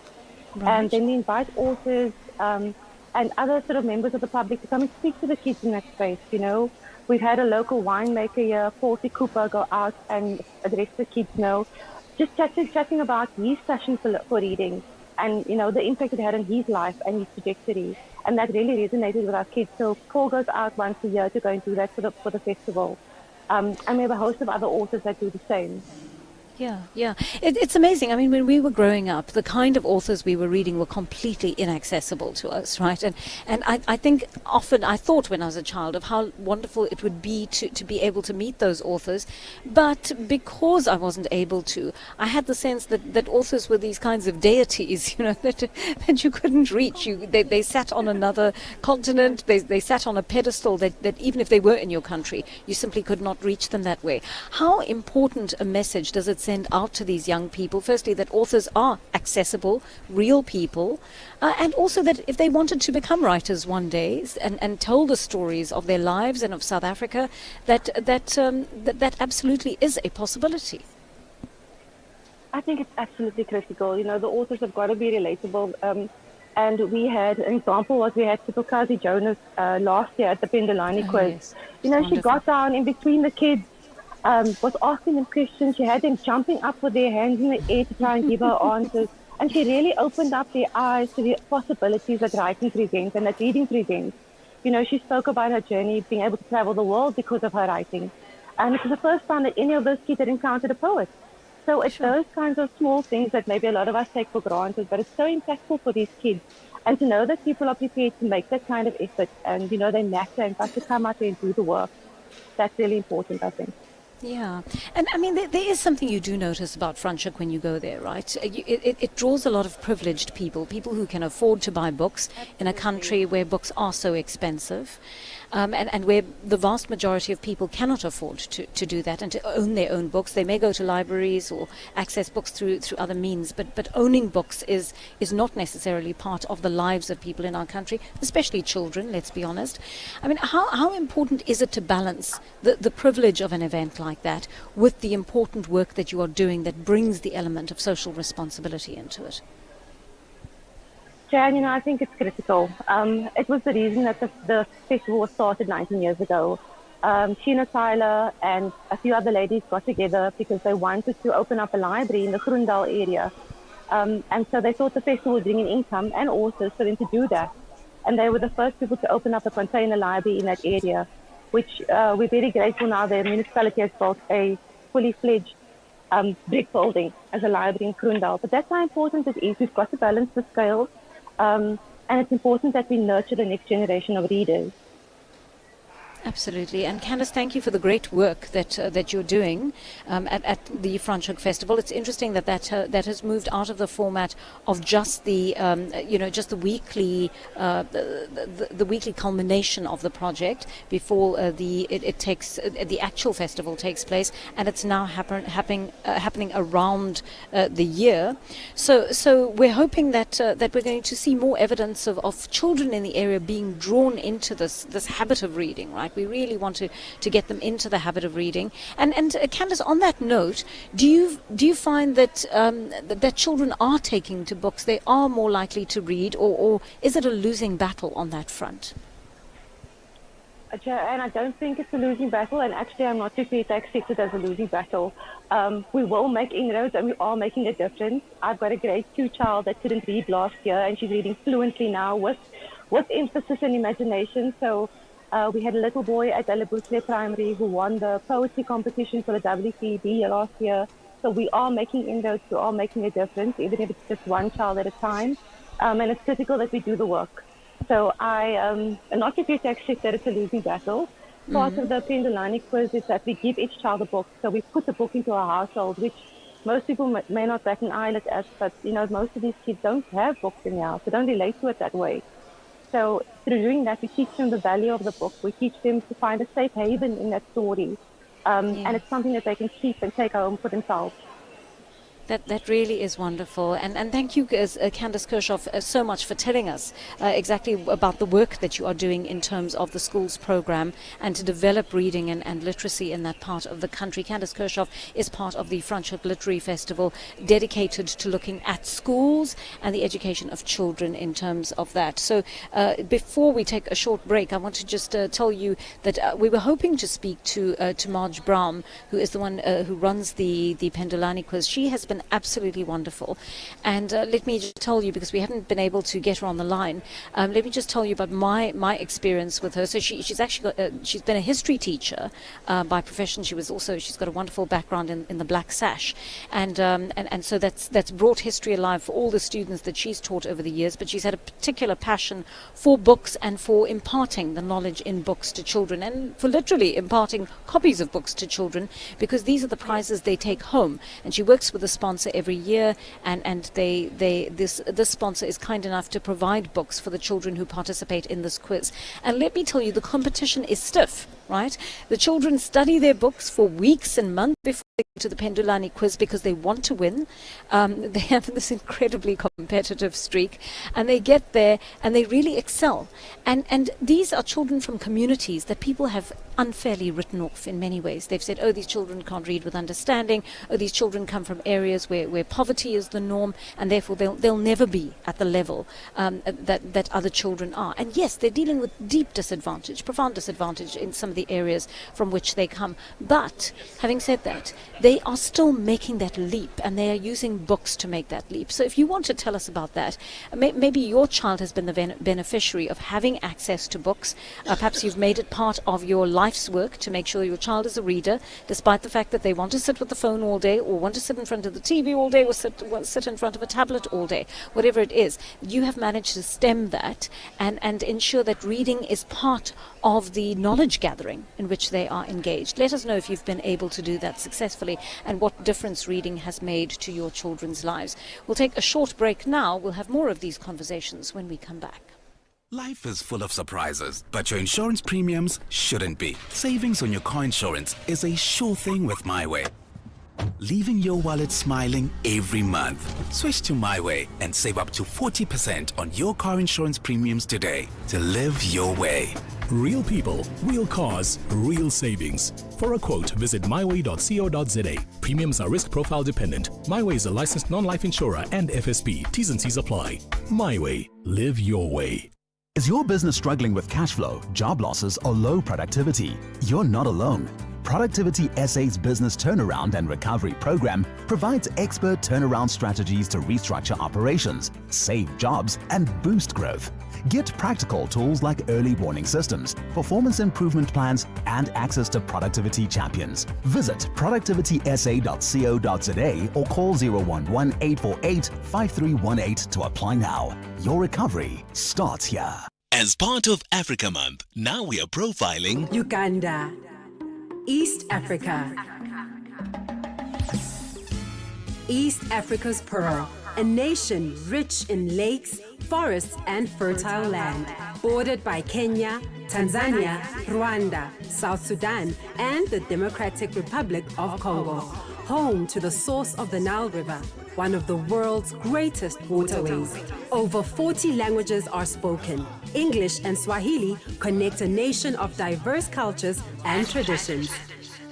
Uganda gained independence in 1962, a country shaped by both turbulence and renewal. Agriculture remains central to the economy. Coffee is one of its biggest exports, alongside growing sectors in energy and technology. But challenges continue. Youth unemployment, infrastructure gaps, and political tensions. Still, Uganda moves with energy and ambition. A youthful nation looking toward the future. Uganda carries the rhythm of possibility. In every river, in every heartbeat, in every dream, there is life. Uganda, vibrant, youthful, rising.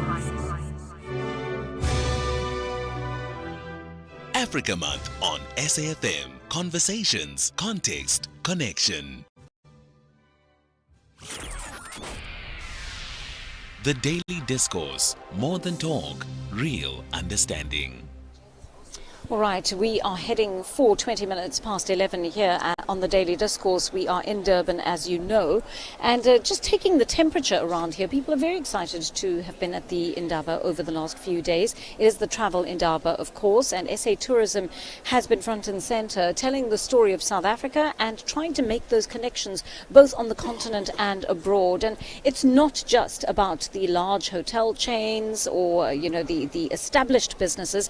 It's about the businesses they are trying to incorporate into the economy. There's a huge focus on small to medium enterprises right now, and that is what we're hearing from many of the people we're speaking to. We're hearing from the Tourism Grading Council, for example, how important it is to start training the small to medium enterprises as they look at, you know, how they develop their ideas. They may come into the market with a wonderful idea, but they may not have the skills to actually make it to the business level, make it to the level where they are a thriving, successful business. And so that really is becoming quite important in building the tourism industry in South Africa, and that stands to reason completely, because it is so easy to be able to do this if we've got the right attitude to it and the ability to train our people. Let's take some of your calls, and many of you are still thinking very much about the political issues we spoke about earlier. Paul in Bloem is on the line to us. Paul, good morning to you. You want to talk about the impeachment committee? Yeah, good morning, Joanne. Thank you very much. Joanne, before I go to that one, I just want to congratulate you about the guest that you brought in on Monday. That actually explains the professor that you was explaining the whole issue in relation to the president matter. Thank you, Paul. Was that Paul Calland, Professor Paul Calland from UCT? No, I'm phone from Bloemfontein. Yeah, the prof that was coming from, it was you. I just forgot which university it was. Yeah, he actually explained the processes so nicely that I could understand, but it seems as if people don't understand it that way. But I'm coming to this one of the committee. The establishment of this committee is fine, it is going to be established. But my fear is one. All these parties have already made up their minds about the guilty, about the verdict, because each and everyone has pronounced it themselves, besides the DA. The DA said they will wait until this matter is in front of them, is debated, and the proof is on the table. But most of the parties have already pronounced themselves. They say that even by going further to say the president should resign. Now, what fairness are we expecting from the people that have said the president should go? Because it is all those parties that have pronounced themselves that are going to be sitting on this. Are they going to the others even went further to say the ANC members should vote in accordance to their conscience, and their conscience is to actually impeach the president. If they vote for if they don't vote for the impeachment, then they are saying that they will not be voting for the country. They don't care about the country. There is no fairness in this setup. They've compromised themselves. They are making life difficult because they are actually politicking instead of addressing the problem at hand. Really. I don't see anything that is going to be coming out of that committee is going to be actually be acceptable. More especially if ever it goes against them. We might even, they are leading to some sort of a silent civil war that is going to be happening. Even those that have been found guilty by the courts are saying the president is into. Malema is one of those. Paul, I'm sorry that we have run out of time there, because we just want to we just want to really get a sense of what is happening here at the Travel Indaba, and we spoke to many of the officials here at this broadcast brought to you by South African Tourism, but we thought we'd bring in another voice to get a sense of how he's feeling about having been here for a while. Alan Campbell is talent and commercial manager at A New Hotels and Resorts. Alan, to you. Thank you for being with us today. So Alan, tell me this. You've been here, I presume, from Tuesday onwards, is that right? That's right, from Monday actually, From Monday. with the Bond Day celebrations and the kickoff of everything. Okay, fantastic. How have you found the tourism, the travel Indaba this year? It's been fantastic. It's been multifaceted. I think it was quite wonderful having the president here. I mean, it always shines a light on the event in a different way. Yeah. But, beyond that, some exciting developments with, Patricia de Lille signing the MOU with Mauritius, and just a bunch of collaboration, positivity and excitement, I think, in the air. Yeah. I mean, it's a tough time for the industry, right? We've had all sorts of things come through. I mean, a tough time for the country, I should say, for all sorts of reasons, from a political point of view, from, those jobs figures coming out the other day saying over 8 million people are unemployed. The tourism industry really has to make a massive push for us, doesn't it? It does, and I think it can.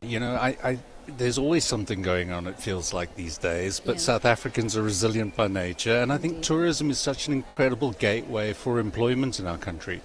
So, we're feeling optimistic. We're hoping we're going to continue to grow. We're hoping that new opportunities are going to present themselves as a result of what's going on in the world. Yes. And we're hoping that, with further collaboration within the SADC region, we can really promote intra-Africa travel and be sort of responsible for our own growth, not rely too much on internationals, but obviously welcome them and build with them. Yeah. But employment in our country is so crucial, and people working, contributing to our economy and being able to look after their families.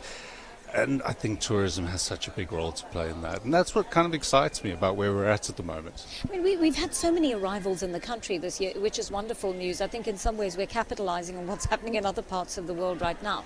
But that indeed makes it a crucial moment for us, doesn't it? We need to take the gap. It is. The opportunity is now, I think, for both South Africa and Africa, as, establishing itself in the world as an incredible destination full with unbelievable people and unbelievably spectacular destinations. And it's about now us packaging that, working with our neighbors to develop, long-term itineraries where people can really sort of immerse themselves in what South Africa is all about, Yeah. And tell me, I mean, particularly for the customers that you're dealing with on a daily basis, service is everything, right? Are we getting to a standard as South African tourism officials and travel officials where we can say we are presenting a standard to the world that is a high one? I think so, definitely. I think, in terms of standards, we're up there. I think we need to embrace more of our South Africanness, if that's a thing. Yes. Be proud of presenting, offal on a dinner buffet at a 4-star hotel, Well, I'm vegetarian. Maybe that was a bad example. Maybe a bad example.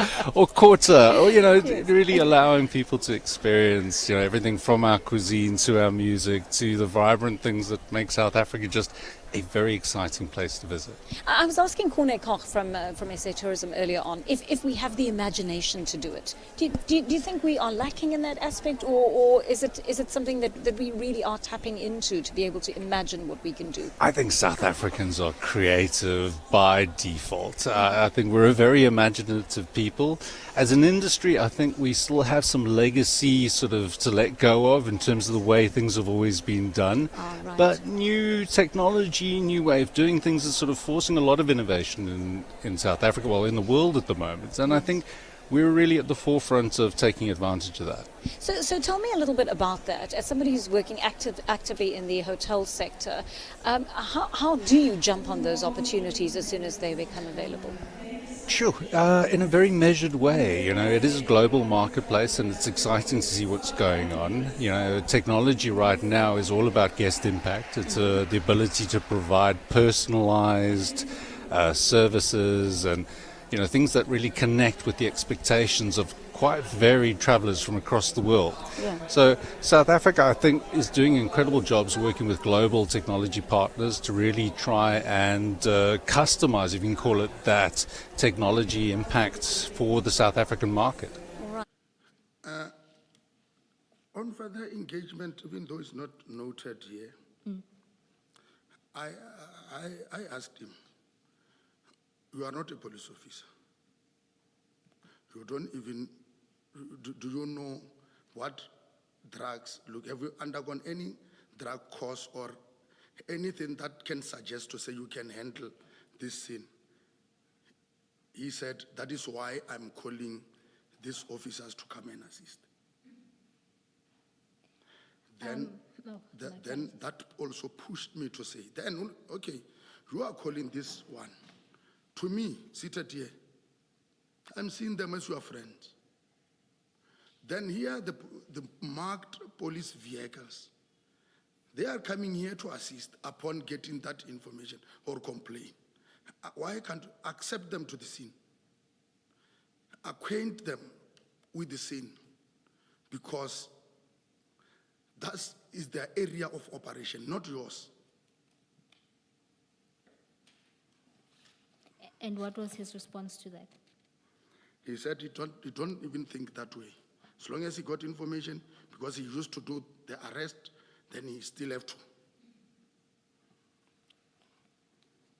And then we can move to your last interview. Then the other interview, I interviewed the driver of the silver grey 7 Series BMW, to whom I identify myself as well, and he identified himself as Tumelongu.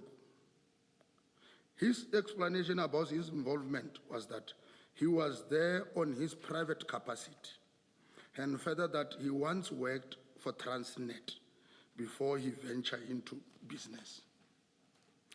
And the person he knows on the scene was Chief Traffic Mashaba, since he used to give information on illegal cigarette. He further indicated that the information they are working on was his. And so what did you make of your interview with Mr. Nchu? I also, everybody after having the assault, for you to be here, even if you are an informer, you just give information, then you get feedback from your handler to say, in fact, we have confiscated drugs, we have arrested, this is the case number. If it's a registered informer, it will be informed that claims will be done on your behalf. Then still, he maintained he's not a registered informer. Then there were a lot of questions that point that I highlighted to him to say, by placing yourself on this scene, you are endangering your own life. You are even not supposed to be here. He said, no, I was just monitoring. Is there ever a reason in your entire experience for having an informer present, even if they are just sitting somewhere at the scene in a corner somewhere? Unless only if maybe it's an undercover agent that is part of this operation. But you don't have to inform me and follow me. Then it's as good as saying, let's go and work. We are working together. We are no longer giving information. We are working together. So the fact that he never, all the witnesses confirmed that he never got out of his car until I think when a member of the flying squad went to him to ask him something, that doesn't matter. He should have never been there.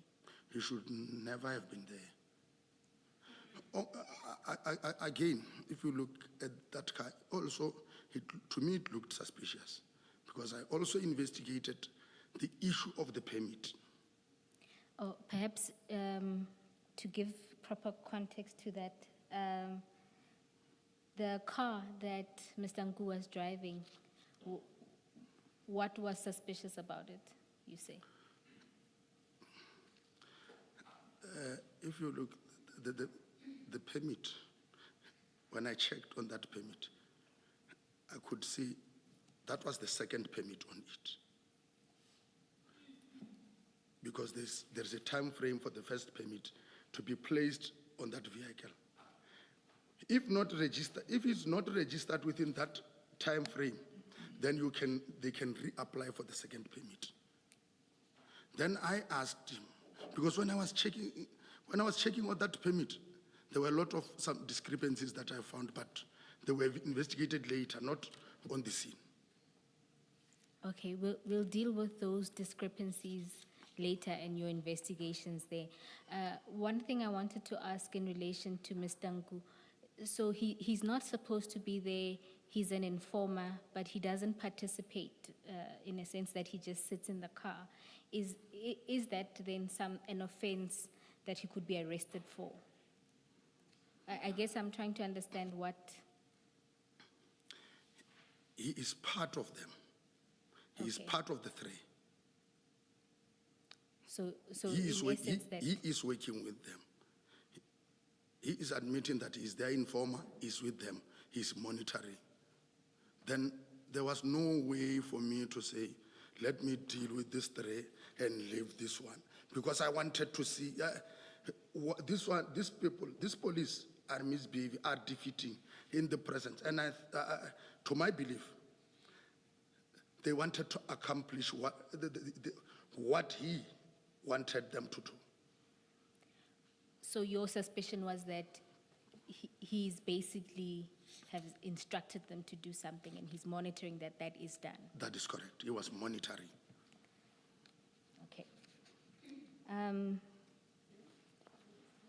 Just for clarification, you, in your interview with Chief Mashaba, what was your understanding in terms of, he provided the information, that's what he tells you. He says, it's my information that led to this operation. And indeed, that's what Warrant Officer Makhane said to us, that he got a call from Mashaba. Is it your understanding that, therefore, this is Mashaba's operation? How does it work? Mashaba, who is not SAPS, he comes from a different agency, which is traffic, Gauteng, and then he calls a SAPS officer to report there is this consignment. In the way that things work between agencies especially, this operation then becomes what? Does it become a Mashaba operation with SAPS providing backup? Or is it a SAPS operation which is informed by information from Mashaba, and in this case, it becomes a SAPS operation because he reported to Makhane? Can you just explain that interagency or different agencies' relationship? Normally, commissioners, it comes from other state agency, it goes to the police, then it becomes a police operation.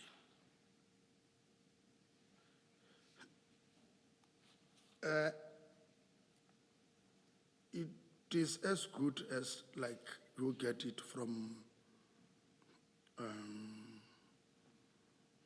anonymous callers and all those things. Then whoever, if the calls get to say it enters into this agency, like let's say it goes to my head office, my own head office.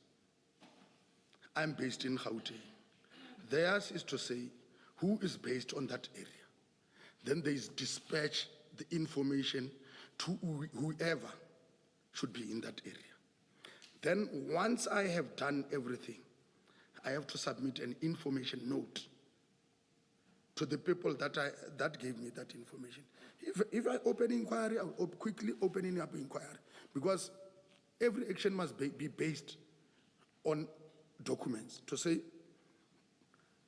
I got this information from head office. They said they got it from so and so. Isn't it that they still need to respond? Then I write my own information note about the operation.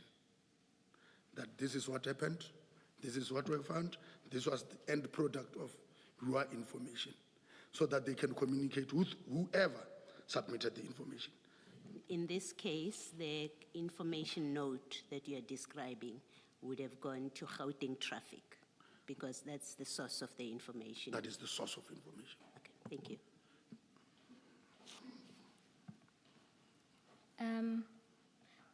Colonel, can traffic enforcement can they investigate based on your knowledge? Big no. Big no. Big no. Okay. Then we're going to go back to your main statement. Criminal matters, sorry, Commissioner, criminal matters are investigated by the police. You spoke and then you spoke at the same time. Please repeat that. I was saying criminal matters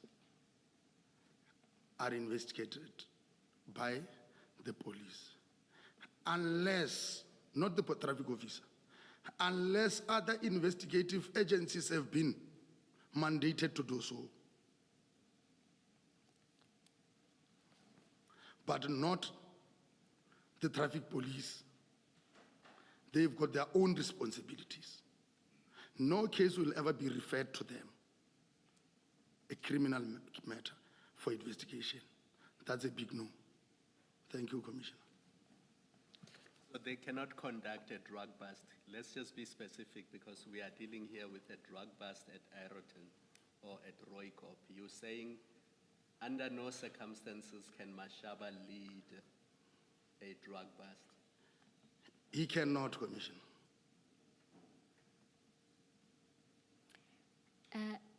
Colonel, we're going to go. He remained the source of information.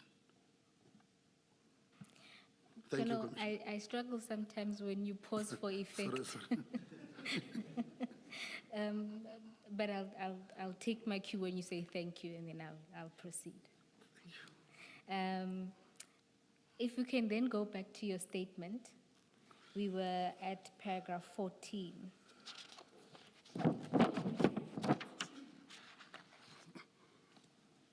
So you then say that the scene wasn't cordoned off and you started the processing of the scene. Can you take us through that? Paragraph 14. Yes.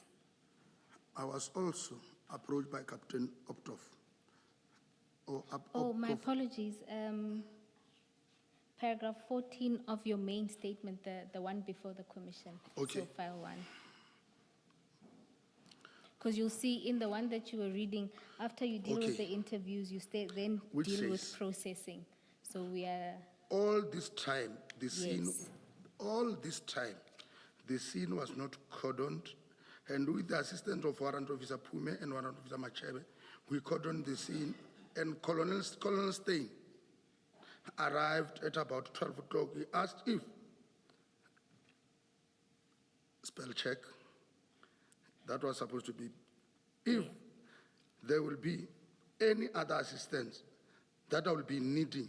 And I said, local criminal record center will be needed together with officer who will be offloading the bags from the black Nissan bag so that the scene can be properly investigated. Colonel, when you say that the scene wasn't cordoned off and with the assistance of the 2 warrant officers, you cordoned off the scene, which cordoning off did you do? Can I get that? Maybe if we go to the pictures again, maybe let's go to 103 of the sketch. 103.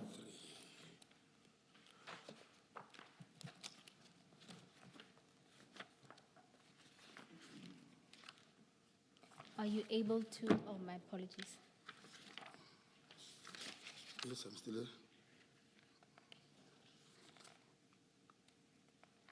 Are you able to explain what cordoning off you did? 103. Yes. Page 103, that's where the sketch plan is. Yes, I see the sketch Yes, and just before But you... I can see she's not on the same page. We are not. No, I am. Yes, but a difficulty I have is that I don't see what depicts the black buggy and the poison's marked police vehicle. On the sketch plan. On the sketch plan. Can you show me those? You are correct. I'm not. I did not draft this sketch plan, Commissioner. I'm not suggesting that you did. I just wanted to know if you can, or rather you see the depiction of those on there. You don't. You also don't. I don't. There was a sketch prepared by the photographer where she explains where each car was, and there was an affidavit accompanying it. Is it in the stain file or something? It was in the stain files. There's a key to the sketch. There's a key, yes.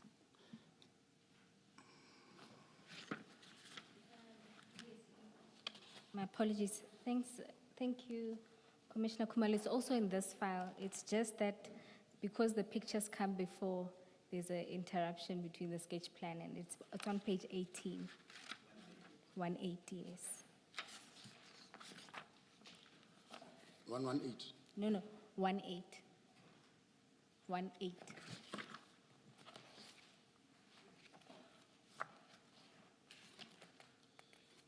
You want to maybe pull out 18 and then go back to 103 and then deal with the questions? Yes, I'm at 18, Commissioner. So when you look at page 103, can you help by just describing what was cordoned off?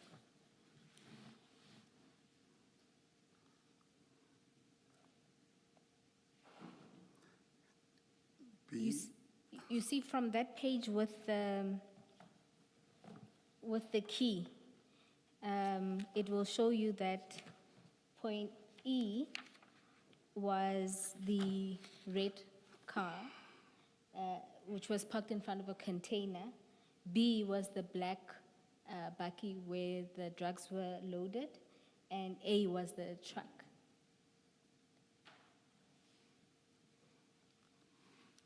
Yes, I can see it. Which means the poisons police vehicle is not where it should be. I don't know, maybe when the sketch was drawn, it was not there. Because then it should be in front of B. It should be in front of B, I agree. All right. Yes, so my question is, you say that you, with the 2 warrant officers, you cordoned off the scene. So I was just trying to understand what was cordoned off. In fact, here, Commissioner, even though I don't know where the coordinating tape is, but what I understand, I did see a picture that has the yellow I think it will be proper ribbon that you normally use. It appears clearly in front of the truck, but I don't know where it starts and where it ends. If you look at page 37, the issue with the pictures is because they are close up, they don't quite show the entire area that was cordoned off. But page 37 clearly shows it in front of the bakkie. And maybe if you go Ms. to Bowe, page 40. Page 19 as well, photo 1. It gives a wider view. And the police van is there.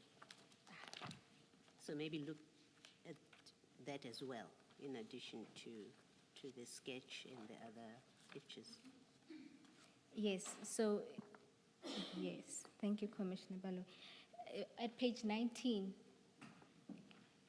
it's a little faint, but there's a tape that runs from the truck, the yellow truck. It seems to go over the van, can you see that? Yes. And runs towards the container. I'm just not sure where it stops.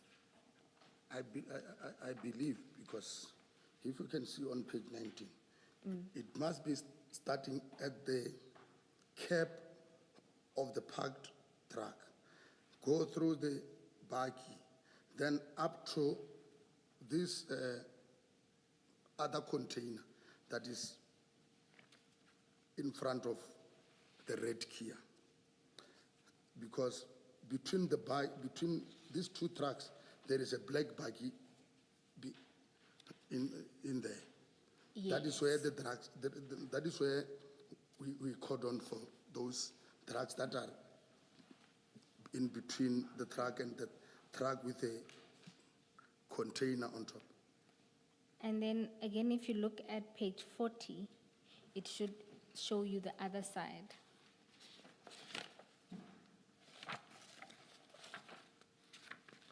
Can you see at photo 38? 40 or 14? 40. Sorry.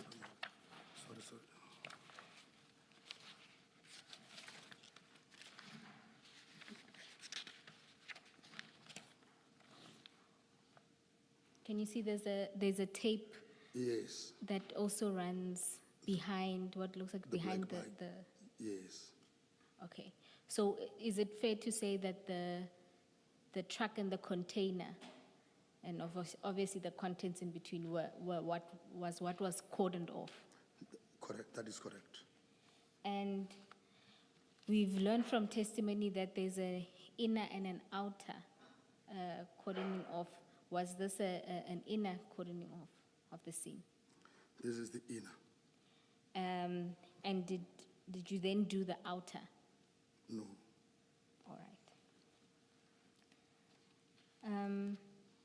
Then you say Colonel Steyn arrived and he offered assistance. So when he arrived, Was this now the first time you're calling on other services like the LCRC? That is correct. And he then indicated, maybe just for clarification, what did you ask him to do? To call LCRC and? Colonel Stein is coordinating members of drug section. Yes. So his presence at the scene was of assistance, because wherever I will overstep or do something, I will still go to him and request for an assistance. If maybe there is something wrong that we did, but because when I introduced him to the scene, he said, no, I think you are still on point. But I said, Colonel, can you, at least for now, assist in calling these relevant stakeholders? Because we have not yet, we started only with the interview. We have not yet done that. Because now I've got a clear picture of what is happening. Can we have this? LCRC should be the first to be called before we can then take back, but we can no longer take them back to the container. We cannot try to rectify what was messed up. The only thing was to say, now these people that, according to me, are defeating, we are now going to show them that this is what we have killed from our scene. The possibility that we must get the DNA from those packaged stuff had you left the scene in its original state.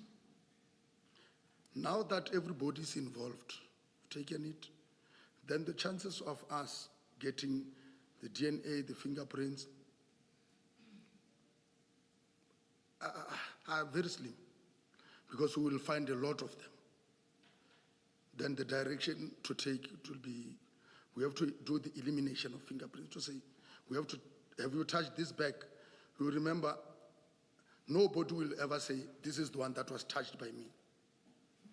Then we have to, when you do elimination, because if I touch, when they check the fingerprints, should they come across mine, they will know that this was the person who was at the scene. Then we do elimination. Who else touched this? But when everybody touched, now we make it difficult for the LCRC person to get, because we must remember, if I'm in charge of the scene, I give direction to the LCRC member. This is what I want. I want to extract or to check the existence of any DNA on the item.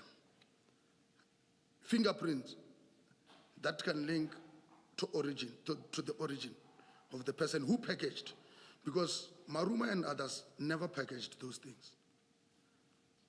That is the discrepancies that I caused on that scene. Then Colonel Stein called LCRC, which is a standard procedure, which is one of the requirements, which is the first thing that one have to do at the scene. Before, even because there was no commissioners, there was no agent, there was nothing that forced that thing to be speedily done. It is at a secure place. It arrived at its owner.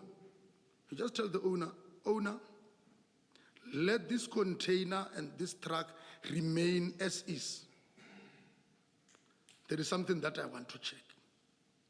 We have received this type of info. This is the introduction that we will never be suspicious when we call somebody like this. I'm at your place, I'm suspecting this. So can you, with your assistance, let this be as is until the people that I'll be requesting come and assist. That was supposed to be done that way. Kind of before I go too far, just to put it to you, Mccolo testified yesterday that he ordered the cordoning off. Just to confirm that you deny that it is your team that ultimately did. He would be lying. All right, thank you. And sorry, Commissioner. Pakula is working for Nino. If I have to explain, like I explained about Mashaba, yes. Pakula is working at Nino.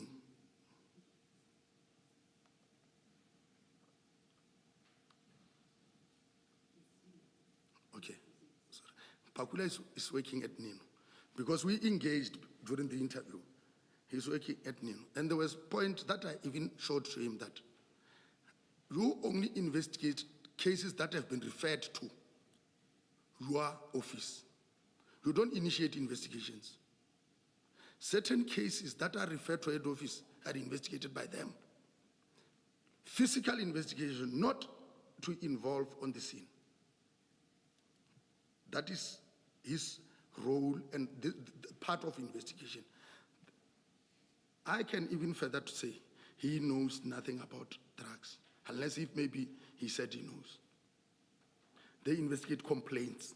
Where if you have opened a case somewhere, then there is a feeling that the investigation is not properly done. When they are referring the cases to them, then that is theirs. I mean, it has to be referred to formally on paper. There has to be a document that goes to them to say, investigate this. That is correct. I even informed his Colonel Shipungu, told them both. I had an engagement with Shipungu, but that was a destructive engagement by him because he was trying to distract. I pointed to him those point that you must remember, Colonel, you are now interfering. Colonel Shipungu. And maybe on this point, just to be clear, what it is, what the position is, in fact. What Warrant Officer Pakula said is that he investigates blue light robberies. Let me read what he says. He says, my duties included investigation at national level of blue light robberies, airport following robberies, and then head office inquiry files, which seems to be what you're describing, that it is matters referred to them. But that's the third thing that he says. The first two, he investigates blue light robberies and airport following robberies. Are you saying he doesn't do that? He works only on referral? Works on referral. Only? Only. Okay, thank you. Then, Colonel, you say that you indicated to Colonel Steyn that you also needed officers to offload. That would have been once LCRC is there. Once LCRC is there. All right. And then we can move to paragraph 15. Colonel Steyn then indicated that Captain Norkia and Warrant Officer Morris will assist me in handling those bags looted in the Nissan Baki. And whilst we were waiting for LCRC to come, I continued interviewing four male persons. That was pointed to me by Warrant Officer. That was pointed to me. That is Warrant Officer Mohana, Pakula, Mashaba, and Tumelungu.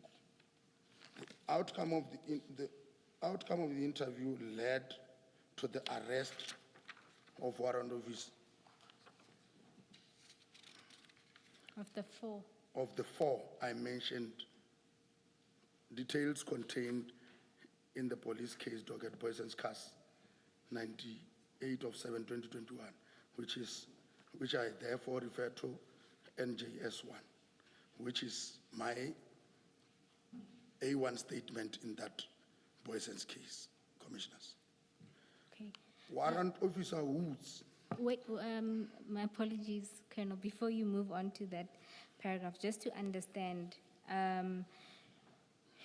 you are saying that the outcome of the interview leads them to their arrest. And at this stage, if I'm understanding, you are still waiting for LCRC. The bags haven't been offloaded, neither have they been opened. Yes. So in terms of the interview leading to the arrest, at that stage, what were you arresting them for? Now, Commissioners, I indicated earlier on that their action led me to believe that their action were intended to defeat the end of justice. That was the first thing that I told them. I further said, should other investigation prove you otherwise, then you will be charged with possession, with dealing in drugs, because of this, the magnitude and the originality and others. Here you are not possessing. This is pure dealing. That is what I told them. Okay, so at this stage, they understood that they were going to be arrested for defeating the ends of justice. That is correct. You can then... Oh, my apologies, Colonel. No, I'm fine. I think there was some, but that is that one. The one that I want to say, I think is maintained in my statement. I can. Okay, so we can go to paragraph 16. Mashaba, who is one of the arrested person, made a call. My apologies, 16. Oh, Warrant Officer Woods of LCRC arrived at around 14 hours or so. And in the presence of all four now arrested, in the presence of the arrested, now Captain Norkia, Warrant Officer Morris, and Machebe started offloading the black sports bag wrapped with black masking tape from the black Nissan. The first bag was unwrapped, and the content inside was brick-like. And I took it because they were about, these bags, they were about 23, but having different numbers of those brick-likes. The first bag, if I still remember well, it was containing around 23 bricks, which, according to my knowledge, each brick was estimated to be 1 kilogram, then of which I can arrive to a conclusion that, which means the black bag one could be estimated at 23 kg. That was my assertion of what was happening. Then I took one of those bricks in the presence of the four, indicating to them, before I could say, I suspect this to be drug, I have to have reasons. Then I took a pin, pressed it on this, then I did that as demonstrated, and to say, you see, then now I can come to a conclusion. Guys, according to me, I will say, you will be dealing in drugs. Your actions of defeating, to me, suggest that you are also dealing in these drugs. That is when I arrived at that arrest, commissioners. Colonel, when you opened one and took a pin to see the contents or the powdery substance, where was Officer Stein, Morris, Norkia? Were they also? Okay. This is how the scene was processed. Machebe, Morris, and Dale, Norkia, they are responsible for the offloading. Everything that they are doing, I'm now in charge. I'm the scene manager. I'm saying to them, there was, for sure, one example of bag that was opened that shows how we opened that one. Then I said, we open one. I want to show this gentleman that what is inside the bags, because they are clueless. They don't know what is in the bag. Then that is when, I can't recall whether it was Morris, Machebe, or Norkia, but that is when that was opened. And then one brick brought to me, performed that exercise. Then it was then taken to aside so that it cannot be counted with, it cannot be put in the same seal bag as those. Should warrant officer want to further his investigation with regard to the DNA testing. That is what we did. And was Warrant Officer Woods present for that process? That is correct. And was this then the bag that was opened photographed as well? Before we open the bag, we request him, take the bag at its original state. We are now doing demonstration.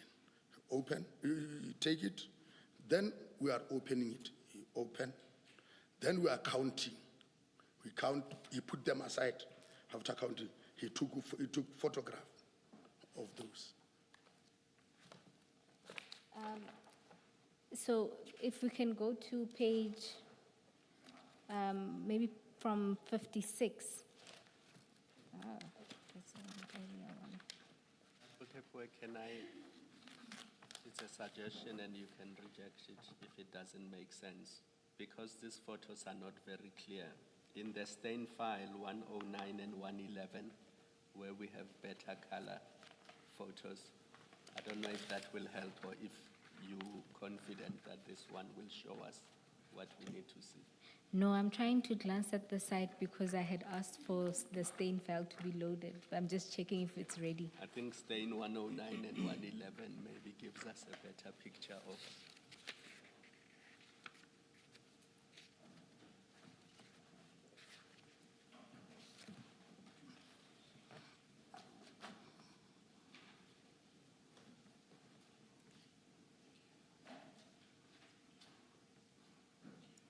Yes. Yes. Yes, so you started by opening, by photographing it as it was on the van, and then as you open each bag and unwrap. That is correct. There are other pictures in the stain file. It's at the beginning of the exhibit.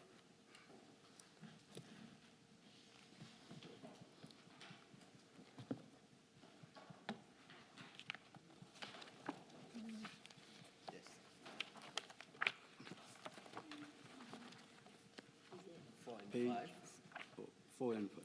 Yes.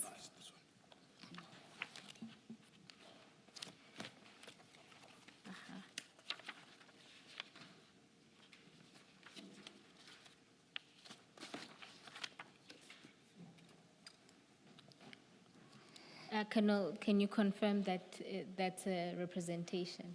So at page 4, you see all of the bags offloaded, all of them are closed. Then 5 is one bag opened. Yes. Can you see that? And then at 6 is where all of them are at least one bag is unpacked. 6, yes, I see it.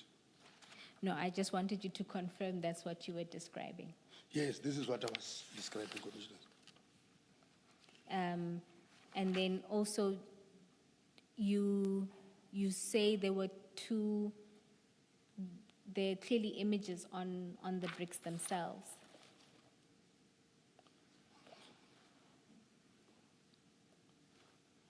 There's a Red Bull on some. Yes, there's a Red Bull on some.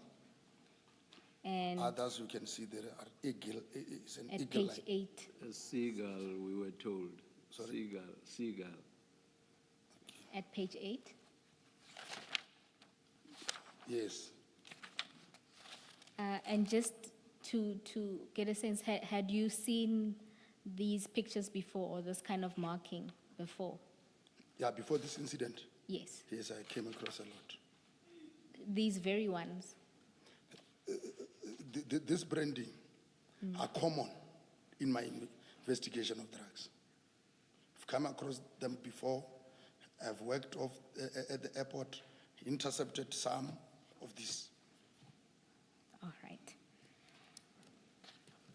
And then you indicate that once you took a pin and inserted and you saw the powdery white substance, which you say you concluded or suspected that it was cocaine.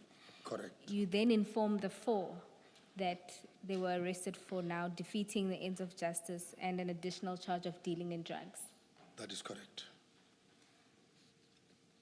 And now, did the counting of these exhibits happen in front of the accused or the suspects? My apologies. Immediately when Warrant Officer Woods arrived, when we offload, the four of them were made to be present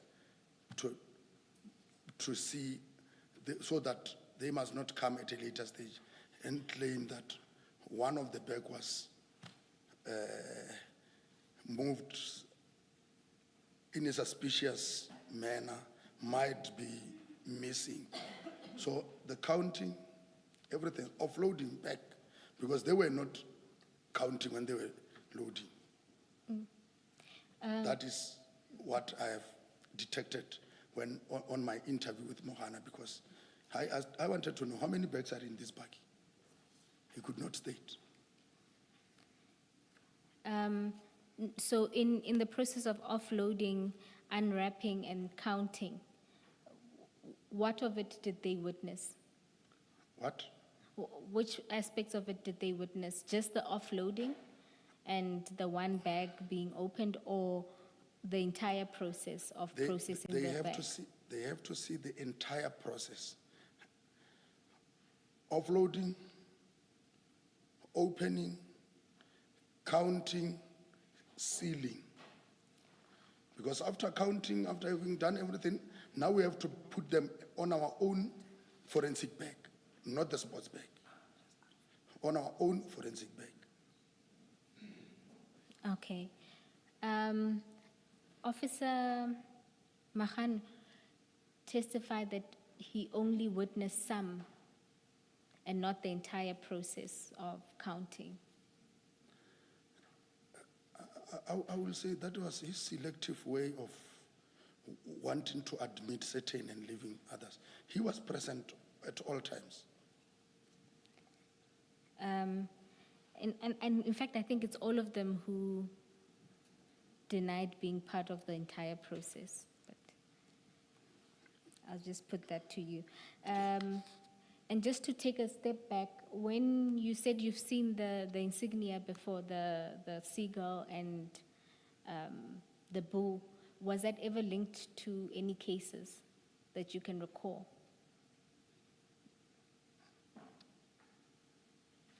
I can get, was it ever linked to any place? A drug cartel or something that you can recall? What I can recall, or what I've identified during my term as an investigator in this, the only thing that I can testify or that I can tell this commission is to say they were coming from the same direction. Direction being? They were from Sao Paulo in Brazil also. All, if not, most of that I've dealt with. I don't have to say all because I don't know of others, but that I was dealing with regard to this insignia and others, they were tracked to be from the same direction, which is Brazil. Like these ones, they were loaded at a port of, that port in Sao Paulo. Santo. So? Porto Santo something. Port of Santos in Sao Paulo. And have you, in the past, where you've seen this, identified the recipients? The challenge is here. Most of the people that you are arresting, you can see that they are being used. They will be charged with possession, but they are not able to explain where they're taking them to. Even because I have to inform this commission, some will just come through these couriers. When we look at the address, if you go to the address, you will find maybe they can either give you an address, but when you go at the address, they can even give my own address, my address. Because they will be knowing, the courier people, they make a call. Because they will be knowing where they go. The person, the intended recipient, will be just an ordinary person. When we get into address, the owners of the place, we will find them not to know the person who is, because he has Meaning they are not expecting a consignment. They are not expecting consignment. That is the tricky part of this type of investigation. Is your point that you always identify the couriers but never the kingpins? Never the kingpins. Thank you, Colonel. And then just in relation to Warrant Officer Woods, if you can go to page 17 of the exhibit bundle, the big file.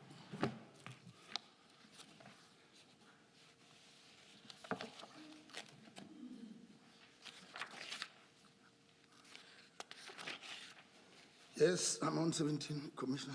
You will see there at, can you just read paragraphs 4 and 5? Yes. At 14, due to the request from Detective Warrant Officers, I attended an alleged scene of crime at Omni Park, Ireton Drive. The scene and certain points were indicated to me by Detective Warrant Officer Rosa after I made my own observation. I took photos of the alleged scene of crime. Right. So you see what she says there differs from your recollection. Could it be that she came earlier? Or because on your affidavit you say she arrived at around 1400 hours, and in the presence of the accused, you offloaded the vehicle, and you also testified that you would have been the one who would have told her, laid out the scene for her.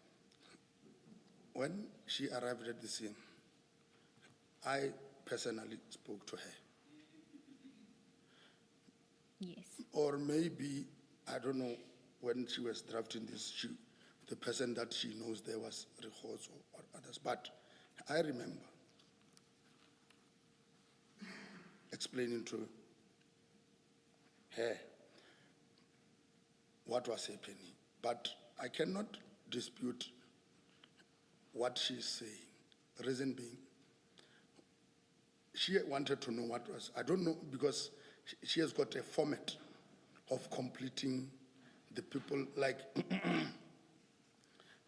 the people who introduced her to the scene. I don't know whether when she arrived, she met with Rehozo. Then on that pro forma statement, where you enter the name of people, she entered. But I don't want to say much about that because that is her testimony. All right. Thank you, Colonel. Do you think she arrived only 15 minutes after you had arrived at the scene? I'm asking that looking at paragraphs 6 and 7 of your statement, your main statement. You got a call at 11 and you arrived at the scene 30 minutes later, which would have been 11:30. And she says she arrived at the scene at 11:45.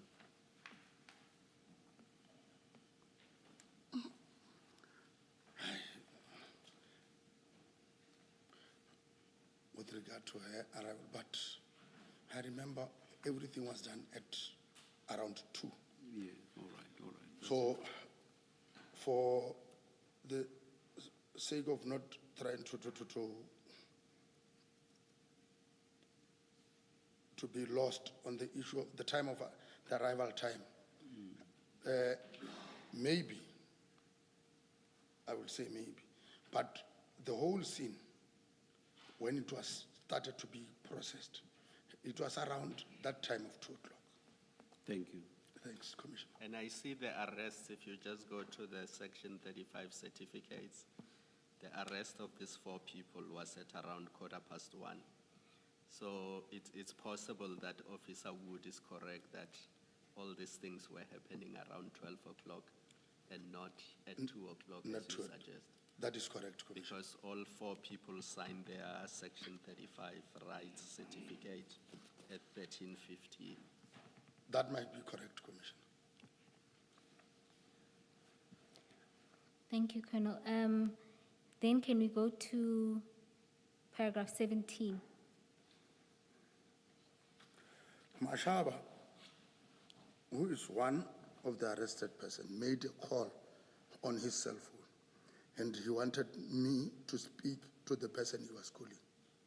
And that person introduced himself to me as Brigadier Shibiri, and he wanted to know if there cannot be any amicable solution. And I said they are under arrest, and his reply was, no problem, okay, no problem. Just to understand, did you know where Brigadier Shibiri was from? What? Where was he from? I was told it's organized crime. I don't know whether it was at the provincial organized crime or what. And when he says he wanted to know if there cannot be any amicable solution, what does that mean? I did not want to understand, because I said, Brigadier, these people are under arrest. No further explanation. What did you ask? What did you understand him to be asking you? Maybe he did not want us to proceed or to take that direction that we are taking of arrest. That is my thinking now, to say, oh, but then, not now. Because he is saying, don't we have any other thing that we can do other than that? No, I said they are under arrest. He said, no, thank you. Oh, so you understood him to be asking... Yes. Then... Maybe not arrest. Then in one of my discussion, because that call, I still have to relay it to my superiors, yes, to say, I got this strange call from this person. I remember, I said, General Kadwa, but that was not on the day.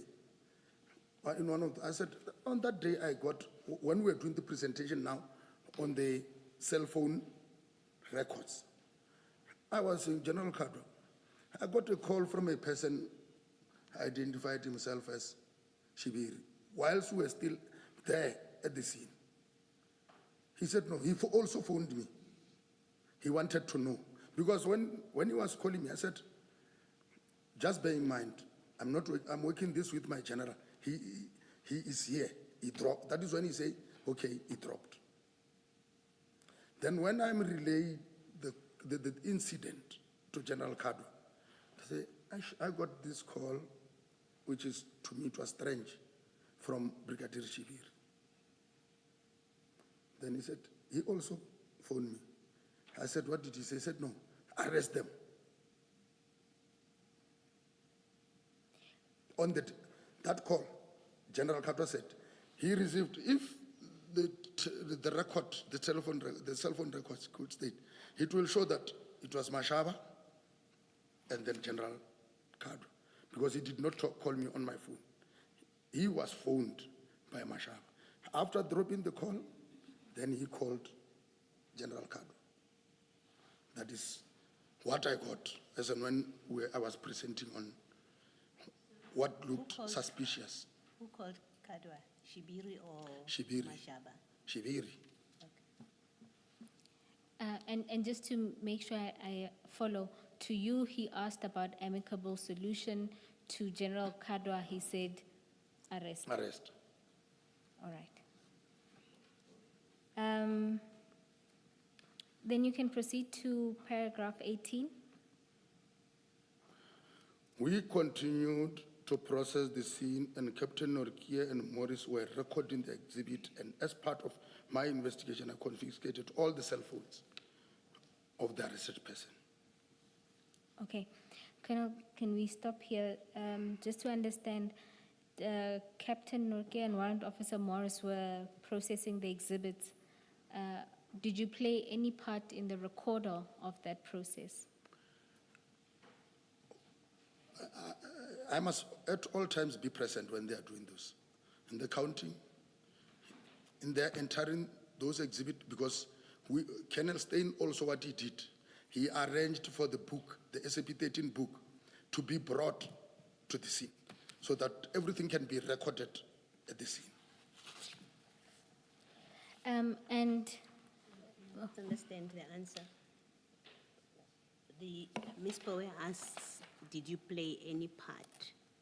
And your answer is, I must always be present. So were you present watching as they were counting, or were you part of the counting in that you also did counting?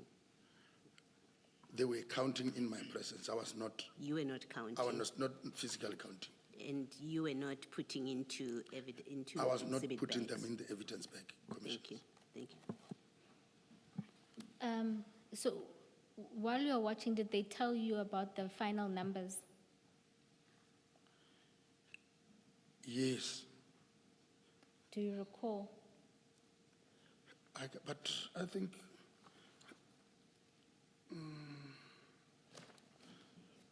if you don't recall, it's also okay. I can't recall, but I know they were, when I was estimating, when I was compiling, I said they are about half a ton.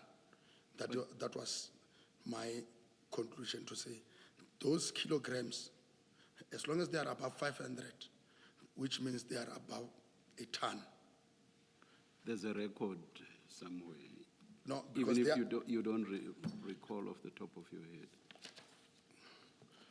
head. I'll take you there. I can't remember. There were seven. There should be. There must be seven something. Seven. Because yes, that was, yes, what they told me, the number that they told me is around seven something. Seven. Yes, I think that's the figure we were given. 715 is the 715, 715. Yes. Just to say that we've heard testimony. In fact, we've just looked at Morris's statement where he deals with, maybe let's just go to page 6. Of which bundle? The big one in front of you. Page? 6.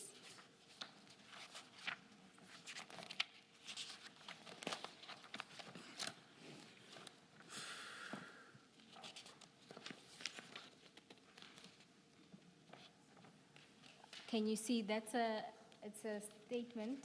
It's a statement from Warrant Officer Morris. And if you go to paragraph 9, he then itemizes or lists the number of bricks that have been placed in each forensic bag. Can you see that? Yes.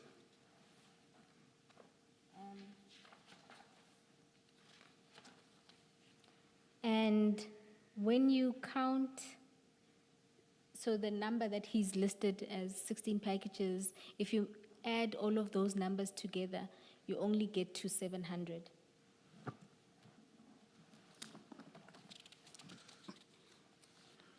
I'm lost, Commissioner. So you see how he says from the first sport kit bag, we placed 18 packages into the unique forensic bag number X. Yes. And then again, he says 14 packages into unique bag number X. Yes. Now, if you count the number of packages listed, you only get to 700. Yes. The same happens when you look at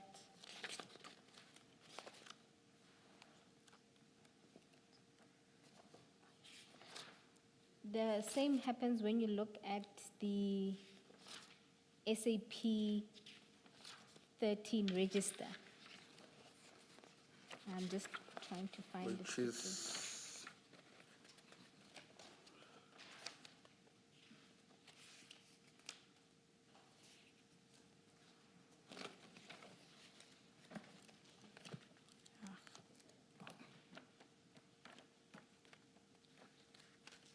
which is on page 277 of that same file.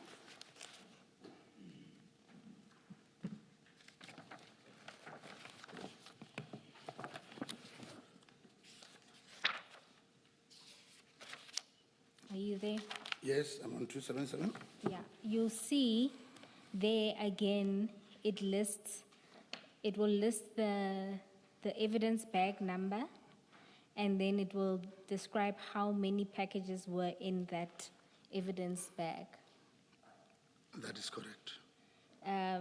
Except there's one of them where the total number hasn't been set out. But if you take that bag number and check it alongside Warrant Officer Morris's statement, you'll see the number there. But when you calculate the number of packages, you add them together again. Based on the SAP 13, you also again just get to 700. That is correct. Maybe to complete the point, when the lab then does a count of the same 29 bags, the total there is 715. On page?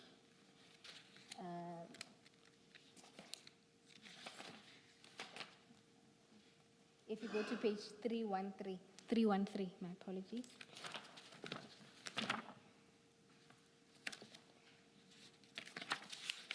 That is the statement, the 212 statement of Modise. And if you go to paragraph 3, are you there? 313, yes. Yes. You'll see there, she says that she was on duty and received 49 sealed evidence bags and lists all of the unique numbers. And then at the last sentence, says the total number of solid substance block was 715. Where? The last sentence of paragraph 3. Yeah, I can see it. Yes, so there seems to have been a mistake in the counting of... Is the explanation perhaps, I don't know, I'm not sure about the chronology, but I remember Colonel Stein saying that one of the bricks got stuck onto the side of the bags, and it was stuck there as a result of the adhesive tape, and that it was taken and put together with the rest at a later stage. Perhaps that may not be the explanation, but I remember that detail. Where it fits in the bigger scheme of things, I have no idea. Yes, or is it already accounted for where you take us to the 700? No, it only just creates another mistake, which is that would have been the 716th block. And that's explained. If you look at page 310, there's an affidavit by a Mabasa that deals with the additional brick that was received, and that's after the 715. And just to say that I think, if I recall, Colonel Stein did accept that there is a mistake. Similarly, and we'll deal with the Gerber report. Remember the internal report from DPCI also noted that there were mistakes in the counting of the exhibits. Were you aware of this? Of the counting? Yes. What I remember, Commissioner, is that with regard to the one that was left somewhere, I think in the docket, Captain Norkie brought me another statement to say, this is the last one that was submitted to forensic. Then I attached it because he said, when we reached there, we found that the numbers are not tallying. So then this is what we did. We traced then this back. I don't know, but there was an explanation to that by Colonel Norkie, by Captain Norkie, to say this is an additional statement of resubmitting the ones that were not part of the first one that was sent. I got that report. Yes, the explanation was that Warrant Officer Woods, when they took all of the packaging material for testing, that one of the blocks was stuck in the adhesive because all of the bags are wrapped in tape. So when they were running that analysis, they discovered that one of the bricks was stuck, and they gave it to the DPCI, Warrant Officer Norkie. And that was then taken a month later to the lab, bringing the count to 716. That one, I agree. Yes, so I'm just, so you had no knowledge of the discrepancies in the counting?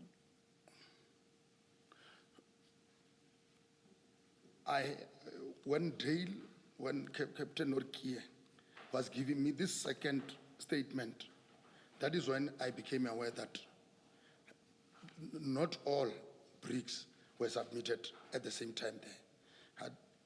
But of the report, on the report of, you said the Gerber report, I was not aware of that report. All right. Then just to complete what happens along the exhibits, you know that the exhibits were then submitted to Boyson's, SAP 13. Do you know anything about the movement of the exhibits? I kept on checking because we work at it as a team to say, when I was submitting those exhibits, because Captain Norkie informed me that, even I think Colonel Stein informed that, you must remember that the station commander of Boyson's does not want those drugs to be kept there for a long time. Then I am then informed that forensic is saying they don't have a space. They are making an arrangement on the date on which they can send them to forensic. And who gives you this update? Sorry? Who's telling you this? I'm informed by Colonel Stein.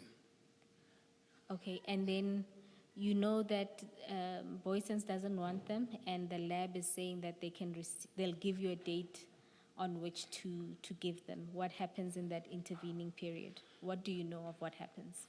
Then, later on, I was told by Captain Norkie that an arrangement has been done that they be removed from Boyson's SAPS, and they will be kept at Pretoria College.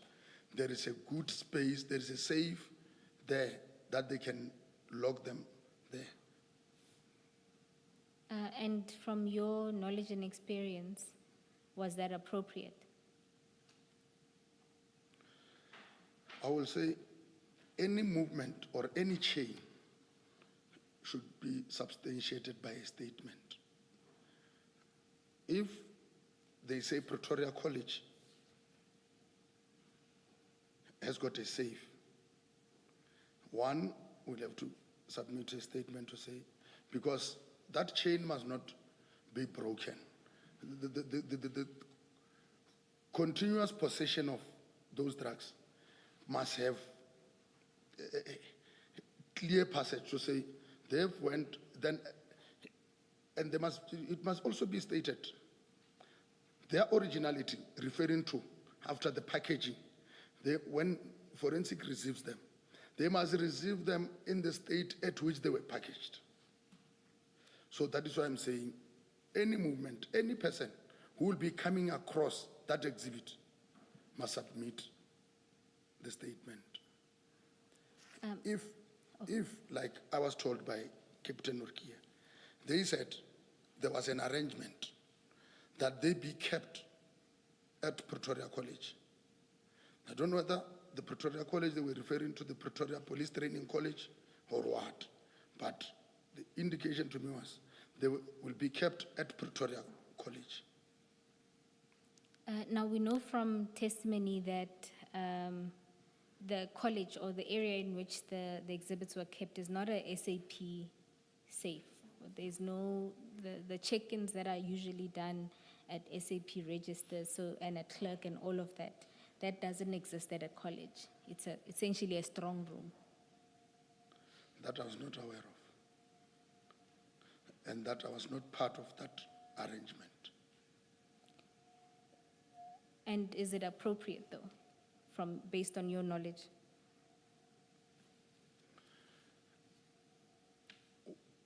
I will say it is appropriate only if I have acquainted myself with this, the type of the security where it is supposed to be. Because if I can now say it is not appropriate, and then the evidence is brought to me that it was a safe, the police were in charge of the keys, there was 24-hour guard, no one else has laid his hand on those exhibits, then if it was done that way, I will say it's appropriate.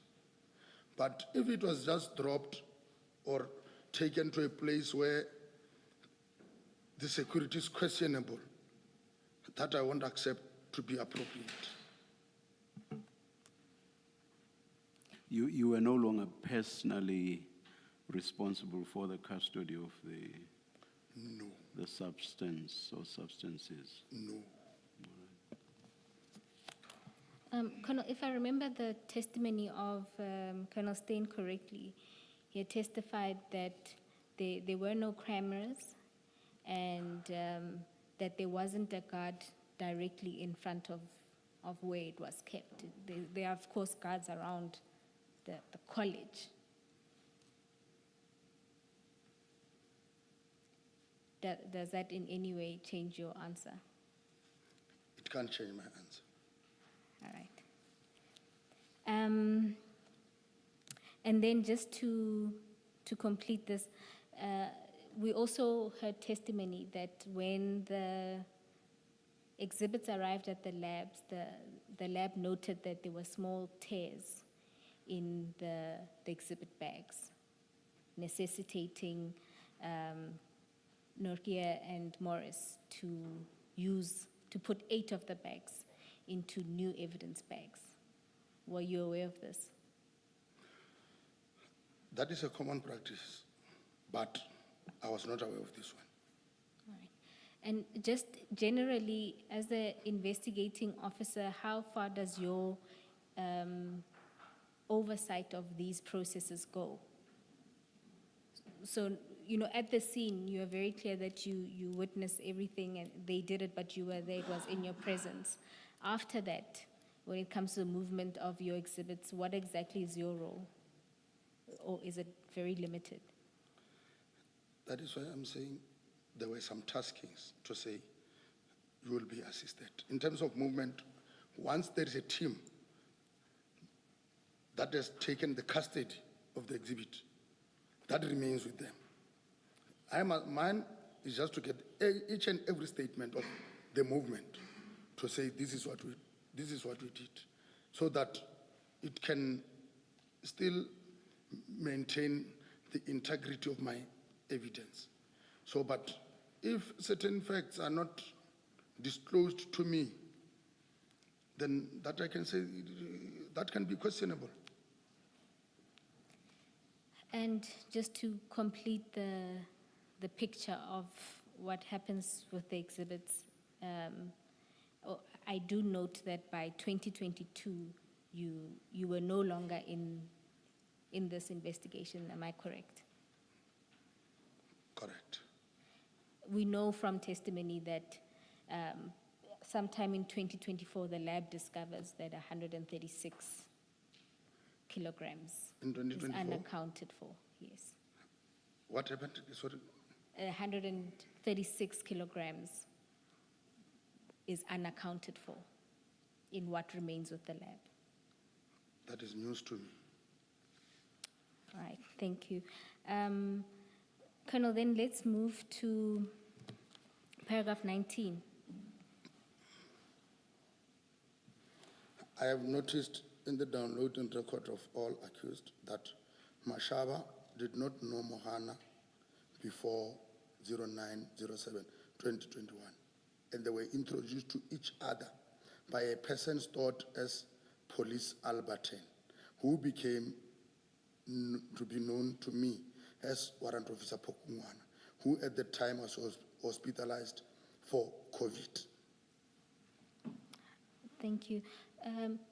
Colonel, just to get the timeline here, you confiscated the phones on the day, and then you mentioned that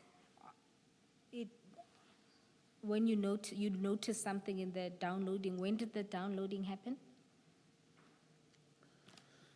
Even though I cannot give the exact, but my investigation in terms of the gadgets, they were quick, because within a space of a week, I had already identified, before we could go for their bail application.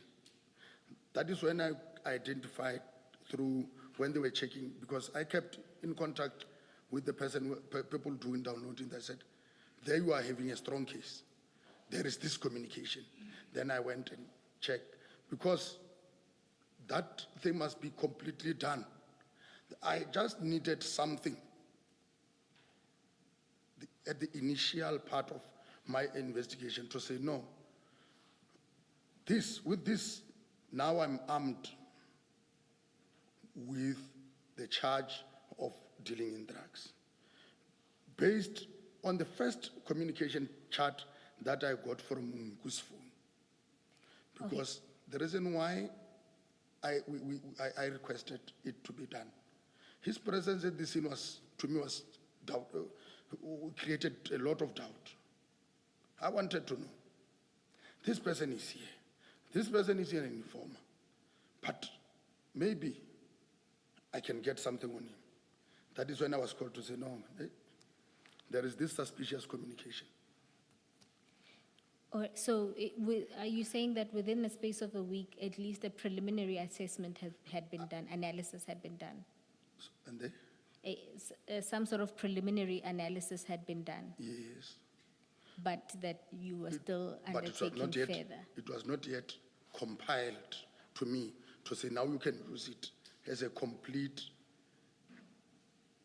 part of our digital investigation.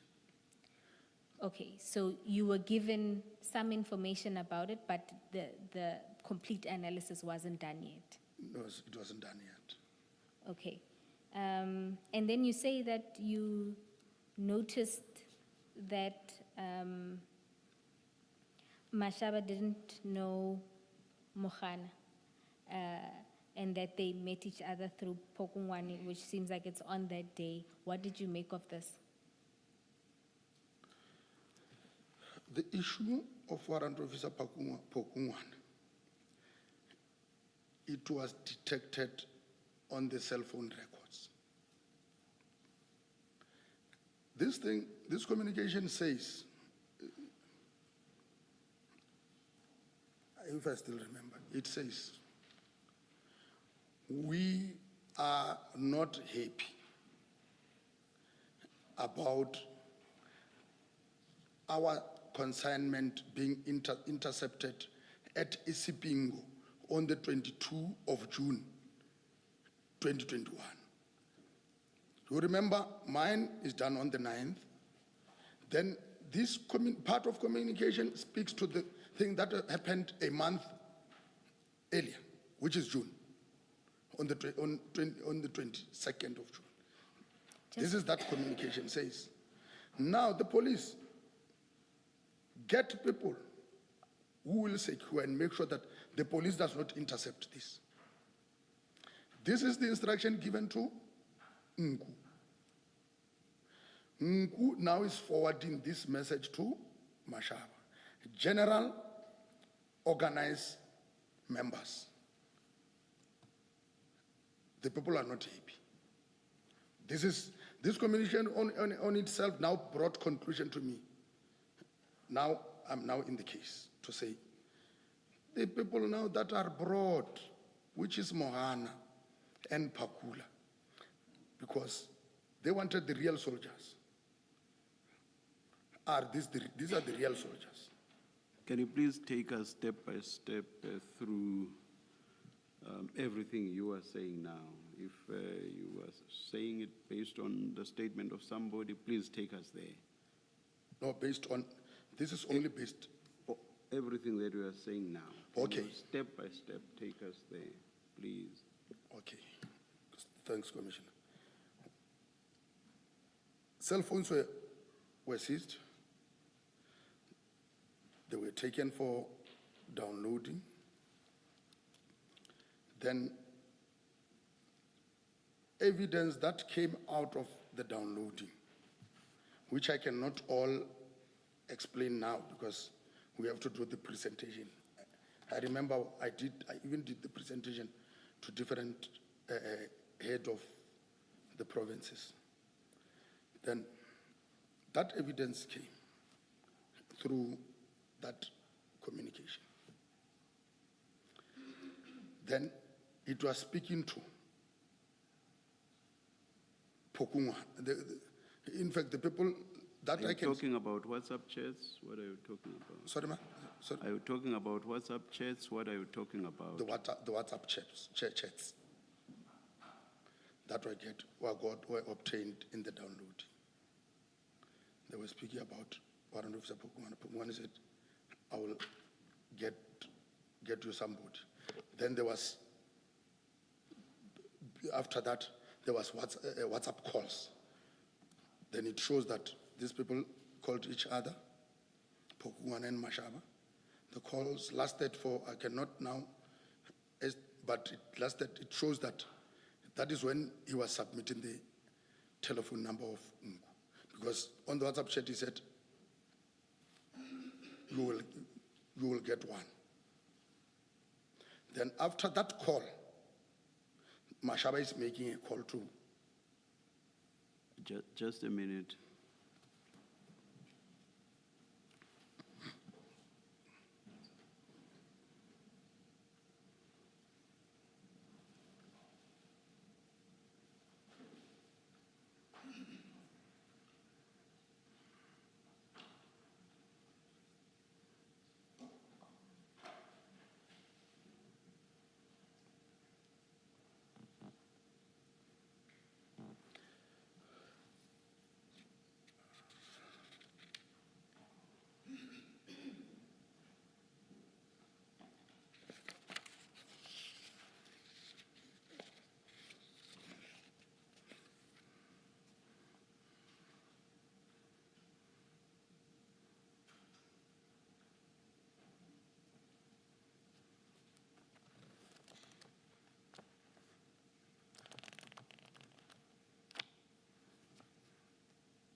Colonel,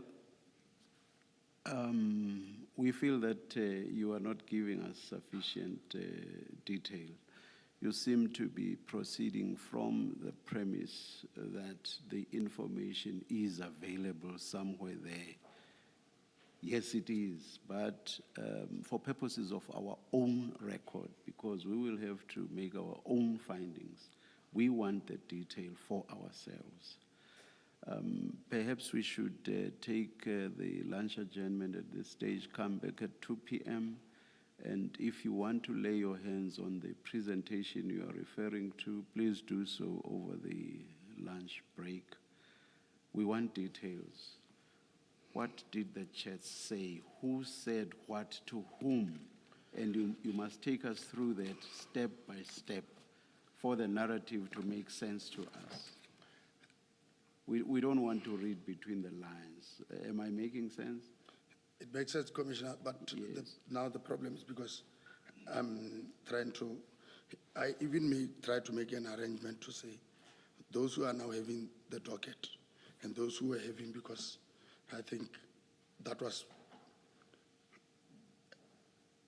left with the Jamestown people for further investigation. I don't know, but it is there. I spoke to the analyst at some stage when I was requested to, because I said, I think certain evidence need to be presented. Then he said the laptop crashed. But what he's having he said it's a bigger, what on, I think it's on Excel or what. But it may be enough for the immediate for us to tell a story that flows, that makes sense, that tells us who said what to whom. Surely you remember part of that, if not all of that, off the top of your head. The detail may not necessarily be what is contained in the document, but all we want is for you to tell us a coherent story. Thus far, the story is not coherent at all. Say there were WhatsApp chats, and we're left in the dark as to the detail. Am I making sense? Commissioner, you are still making sense. I will just make sure that I make a phone call to say if there is still that, they can just make sure that they email such so that it can be presented here. Perhaps that will indicate. Perhaps Ms. Bowe will come to your rescue. Yes, Ms. Bowe. Yes, Chair. We do have some information at our disposal. If we can just take the lunch adjournment, I'll discuss with Colonel if we have the same thing, and if not, I'll assist him to make means. Thank you very much. Let's adjourn and resume at 2 p.m. Madlanga Commission, you delete, we retrieve. So the messages are there. After the lunch adjournment, no doubt they will get into those. And that is, of course, today's witness, SAP's Lieutenant Colonel Nkwana Joseph Sebola of the Hawks. He is testifying before the Madlanga Commission. Sakina Kamwendo on SAFM. Sakina, there's no point that the Zuma's case of arms deal can be destroyed. No. He must go to jail. And EFF leader as well must bear the brunt of his action. The Ramaphosa as well must bear the brunt of his action. We are tired of these leaders who have destroyed our country like this with corruption and so on and so forth. Thanks, William Kuma. Hello, Sakina. Good afternoon. The people who say we must vote out the ANC, they really confuse me because they don't bring up alternative. Who is the Messiah? I can't vote for EFF and MK party. Those are the splinter parties of the ANC. Other parties are just too person-centered. They are persons parties. That's what I don't like with them. The parties in South Africa are ANC and the DA parties with internal democracy. Well, thanks so much, everyone, for listening in, for sending those messages. And, of course, we'll do it again tomorrow. But right now, it's 1 o'clock. Here's Ondelambana with your latest news.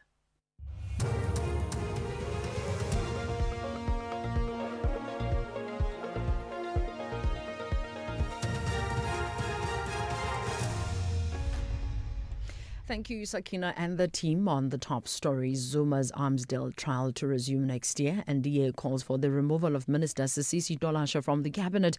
For SAFM News, I am Ondelambana, and a very good day. Pietermaritzburg High Court Judge Nkosinathi Cili has ordered that former President Jacob Zuma's arms deal corruption trial get underway on the 1st of February next year. He has stepped down for 2 terms. This after he ruled in favor of the state's so-called Stop Stealing Grant application to put an end to delays in the trial getting underway. Zuma and his co-accused French arms company Thales have already pleaded not guilty on charges of corruption, fraud, racketeering and money laundering. The trial could not get underway because of several applications that were brought by Zuma and taken on appeal, but were ultimately unsuccessful.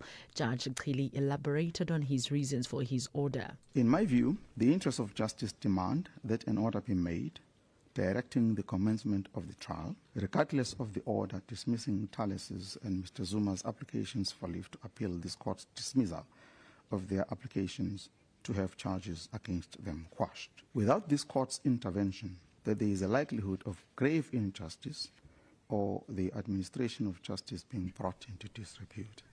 As President Cyril Ramaphosa prepares to answer oral questions in the National Assembly this afternoon, DA leader Jordan Hill-Lewis has called on him to remove Social Development Minister Sisisi Dolashe from the cabinet. Hill-Lewis says he has written to the president demanding Dolashe's immediate dismissal following what he describes as a growing series of serious allegations against her. The DA says the GNU must be held to a higher standard of accountability, integrity and clean governance. Dolashe has recently come under scrutiny over the alleged misuse of public resources and claims of benefiting involving family members. She has denied the allegations against her. The National Correctional Services Department has raised concerns about what they describe as the persistent challenges of gangsterism in correctional facilities. This follows the death of an inmate at DR Correctional Centre in Northern Cape who was allegedly beaten up by prison wardens. The National Department spokesperson, Singabako Nxumalo, says the matter is currently being investigated. Correctional Services notes the report of a civil claim allegedly to be logged by the family of an inmate who unfortunately passed away following an incident where an official was seriously stabbed. The matter is currently under investigation and it will be inappropriate to preempt the outcome of the process or to make speculative pronouncements whilst the facts are yet to be established. What remains deeply concerning is the persistent challenge of gangsterism and violent conduct within correctional centers.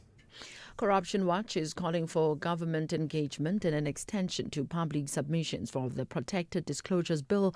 The bill is a sweeping legislative reform aimed at addressing deadly retaliation, state capture and corruption, and the protection of whistleblowers. The organization's executive director, Lebogang Ramafoko, says they found gaps in the bill in its current form and want more consultations. A number of organizations like ourselves have looked at the bill and have really identified 8 what we believe are non-negotiables that are gaps within the bill as it stands, and are willing to actually work through them with the minister and make sure that the public also understands what these gaps are and why they are important to address before this bill then goes ahead. A road breathalyzer designed to detect drivers who had taken laughing gas is being trialled by 2 police forces in the south of England in a world first. Officers say the gadget could help prosecute motorists suspected of driving under the influence of nitrous oxide. The BBC's Gigi Ann has the details. Police say the handheld device developed by scientists in Amsterdam can detect whether someone has inhaled nitrous oxide within the previous 2 hours. Results are then available within minutes. Nitrous oxide, also known as NOS or hippie crack, was made a Class C drug for unlawful use in 2023. Its use can cause unconsciousness and even neurological damage or death from suffocation. Police say they've already seen fatal crashes linked to its use behind the wheel. Recapping the top story, Pietermaritzburg High Court Judge Nkosinathi Cili has ordered that former President Jacob Zuma's arms deal corruption trial get underway on the 1st of February next year. He has set the matter down for 2 terms. I'm Ondelambana for SAFM News Headlines at 1:30. As part of Africa Month, now we are profiling Madagascar, East Africa. Madagascar, the world's fourth largest island, located in the Indian Ocean off the southeastern coast of Africa near Mozambique, a land unlike anywhere else, famous for baobab trees, lemurs, and wildlife found nowhere else on earth. A meeting point of African and Asian heritage, Malagasy and French shaped the nation's voice and identity. Madagascar gained independence in 1960, a nation rich in culture and natural beauty. Agriculture, mining, and tourism drive the economy.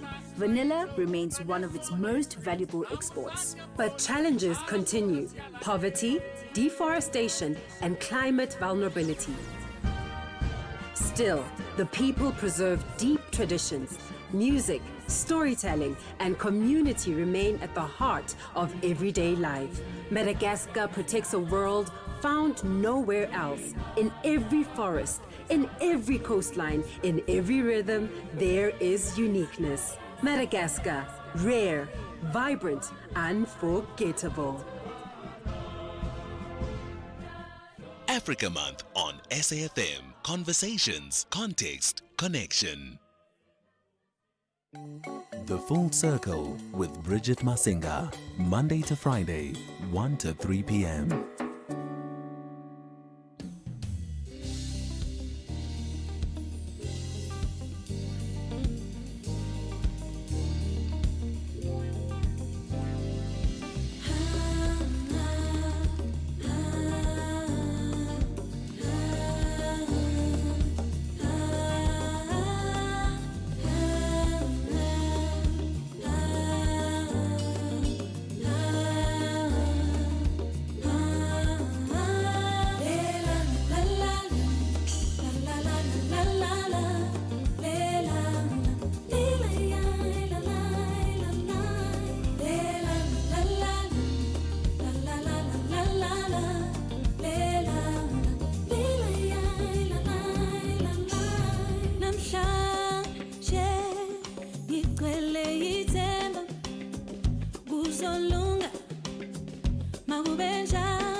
Zamajobe coming through with Sia Jabula. That is how we kick off the show this afternoon. We are back from a sunny Durban back to Johannesburg, which is actually serving up good weather. So I can't badmouth Joburg in any shape or form today. I hope you're having a good one. You didn't miss us too much orbiting in your presence and existence. I mean, we were together technically, right? Because we did take you with us as we traveled to the Africa Tourism Indaba. That conversation actually continued this morning with Joanne Joseph between 9 and 12 o'clock, coming to you live from the Durban ICC. From our side, we continue with today's programming. We're going to touch base with Uspahle Mote as per usual, looking at day 108 of the Madlanga Commission. And then we are going to have a family meeting. It's Thursday. Because we're back to regular program, you and I can now connect on the interpersonal. So for today's family meeting, we're looking at fear-based parenting. Do your kids fear you, and should they? That's the question. A lot of people, depending on which generation they were raised by, a lot of people who were raised by boomers will talk about how they were fearful of their parent, bebe sabu baba or bebe sabu uma or gogo because be kalindu kalistatulo sak their way or no way. You know that thing of when your dad comes home at night, then suddenly you sit up straight and you mind your words and you mind your actions because you know that he's in the house and he doesn't take crap from nobody, right? So we are going to be having that conversation, looking at fear-based parenting. Do your kids fear you? Do you think perhaps it's a good thing for kids to have a bit of a fear element to their parents? Or do you think it's a practice of yesteryear and it didn't serve anyone any good? 061-410-4107 is the number that you can call to share some of your experiences. We're also going to delve into the artistic today with stages, pages, screens, and more. The story of Bling. Buhle Ngaba brings an award-winning show about the return of the Cullinan Diamond to South Africa. So we'll have that conversation with someone who really intersects and segues many different arenas, from being a writer to being a researcher and actress as well as a director. So that is coming. And then we're going to be bridging the gap between the page and the stage with the SSIPA Funda Festival that is set to transform prescribed literature into live performance. 061-410-4107 is our WhatsApp line, or 086-000-2032 is the number to call us on. A quick pause. We come back with Subsidies. Outsurance can't improve your golf handicap, but they could improve the car insurance premium you currently pay. Get a quote today, and if Outsurance can't save you money on your car insurance premium, ask for 500 Rand cash. Make that 1,500 Rand if you've been claim-free and with the same insurer for 3 years. Get a quote and get savings or cash. Either way, you win. SMS out to 30754. That's out to 30754. Outsurance. Licensed insurer and FSP. T's and C's online. Is your business struggling with cash flow, job losses, or low productivity? You're not alone. Productivity SA's Business Turnaround and Recovery Program provides expert turnaround strategies to restructure operations, save jobs, and boost growth.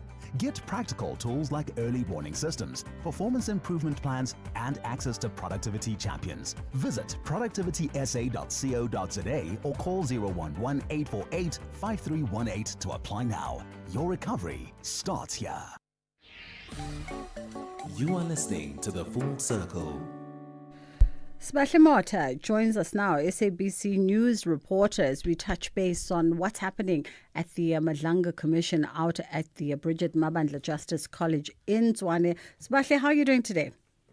Good afternoon to you, Bridget, and thank you so much for having me. Always appreciate the time. Let's get into it. Let's get into perhaps where we left off yesterday with yesterday's witness warrant officer, Steve Pakula. And of course, then where we pick up this morning with day 108. Yes, if you remember, Bridget, or just to remind the listeners, is that Mr. Pakula had actually, said that he went onto the scene and perhaps he was even the most qualified person to sort of preserve that Eriton drug seizure scene. And what we heard as well through his testimony is that he's never actually dealt with such a big drug bust in his life because he's previously dealt with 5 kilograms of cat during an investigation into, consignments. And what we are hearing again today is that this witness, who is Hawks Lieutenant Nkwano Sibola, is actually disputing his evidence, saying that firstly, he was not ever qualified to manage such a huge scene with 715 kilograms of cocaine that was on, and him saying that, he made sure that he preserved the scene after Mashaba as well as Mahani had arrived on it is simply false, because what Pakula had actually claimed is that he had cordoned off the area, but now Sibola, who is the witness rather today, says that he was the one who actually preserved the scene and actually put the tape around. And what he suspects is that, Mr. Mashaba, Mahani, as well as Pakula were actually trying something sinister, because when he got there, he saw these bags that were loaded onto Mahani's van. And what he suspects is that they intended on making away with the bags before police officials could even arrive. So this Lieutenant Colonel Nkwane Joseph Sibula, is he just setting a record straight and rebutting what has been put on the table by the last two witnesses? Precisely. That's exactly what he's doing, Bridget, because what he says in his testimony is that he was supposed to be among the first people called on the scene. Yes, you are finding that Mahane, Mashaba, as well as Pakula were first on the scene, but the procedure states that he is one of the guys that is meant to deal with these drug busts. So whenever there's a drug bust that occurs, he'll be called onto the scene, and they are able to use their methods as well as their regulations to say, these are the drugs that we found on the scene and what sort of drugs that they had found. And if you remember, even Pakula's testimony yesterday, he claimed that he knew it was drugs because he could smell them, and he was sure that it was drugs, and hence why they even loaded them on. And what Sibola is saying is that, I have so many years of experience, and you can't even smell those drugs when they are hidden in that consignment, because they are wrapped with tape and all these material and subsequently just put in those bags. So what he's ultimately saying is that he's contradicting, the testimony that has been put by Pakula, further raising suspicion that there may have been something more sinister that these other three men may have been up to. Did they, or does he explain at any point, or perhaps he hasn't gotten there yet, as to what was the reasoning for them not following the chain of process? If he's supposed to be one of the initial people that are meant to be on the scene for a drug bust or drug seizure at that level, when he got there, was he rendered an explanation as to why he was not one of the initial first people there? So what he says is something that, Commissioner had put to Mahani, and saying that all these efforts for them to be first on the scene was a deliberate attempt to sort of contaminate that crime scene. And this is what Sibola is also suspecting, that they had an intention of getting these bags onto the van and driving away from them. But luckily there was somebody who had called 10111, and other police officers had actually come and followed and suspected these three men of a truck hijacking. And again, he even asked Mahani to say, why didn't you call, back up from your own station and instead chose to handle this matter on your own? And Mahani says, it didn't cross his mind. And I think any police officer who has dealt with such a huge drug bust would know the sort of steps that they need to take. They call back up, from the station, even call 10111 and the other relevant authorities. But according to Mahani's testimony, he kept saying to the commission as well that it didn't cross his mind to call 10111. He didn't cross his mind to call the people who were responsible for taking photos and lifting fingerprints, which also, gives the idea that there was something more sinister. And, with Sibola's evidence, he's very forthcoming and he says things as they are. He says that their intention was simply to make away with the drugs, and this informer that they were with, which is a fourth person, was there to sort of oversee this process to ensure that these drugs were taken and driven off with. Well, it continues to unfold, of course, at the Bridget Mabandla Justice Centre. Sbahle, we'll leave it there for today. I appreciate the time and, of course, giving us the latest from the Commission. It's gone 20 past 1 o'clock. A quick pause, and then we'll come back on the other side. We get into this afternoon's family meeting, 061-410-4107. How fearful were you of your parents? And do your kids fear you as a parent? Is that a good or bad thing? Some people advocate for the fact that they are not their children's friend and their children should have an element of fearing them. And some people say, well, that's hogwash. Your children should not fear you at all, because then they'll never come to you with anything that they essentially need to come to you with in terms of their emotional and psychological needs. Let's hear your perspective and your experiences on this. 061-410-4107. You are listening to The Full Circle. All right, as we get into this afternoon's conversation looking at what essentially is, fear-based parenting, and do your kids fear you, and should they really, is the question. We've got Muhube Mazwi, who is a clinical psychologist, joining us now. It's a parenting debate, and it continues through the generations and can be quite polarizing, in fact, depending on who you are talking to, whether or not your children should fear you, even just a little bit, as a means of just making sure that they don't actually disrespect you or they toe the line or end up being, a lot of people say that is the way to ensure that their children end up being good, responsible, respectful adults and citizens. But are there long-term lasting psychological impacts as well that perhaps could come from a fear-based parenting? So for today's family meeting, we thought we'd open up the conversation to you to be in conversation with clinical psychologist Muhube Mazwi around this. How are you doing this afternoon?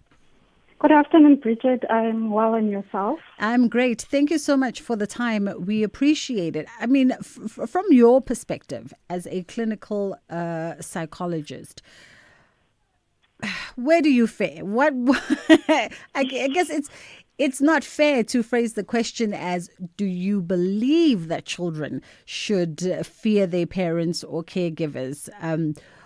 Why or why not? I think the straightforward answer to that question would definitely be no, right? But once we start to unpack it, there's a lot of elements that we have to take into consideration in terms of how do we answer this question. So firstly, when we talk about fear-based parenting, you must remember that as a parent, it's a good thing to want your children to respect you, because where there's respect, a lot of the times respect leads to some elements of discipline.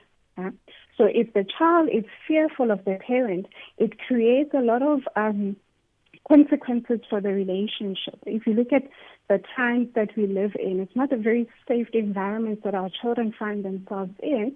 So as a parent, you would want to create the kind of environment or relationship with your children whereby, should there be issues, you are the first contact for them. So you are the first person that they would be able to talk to. Right?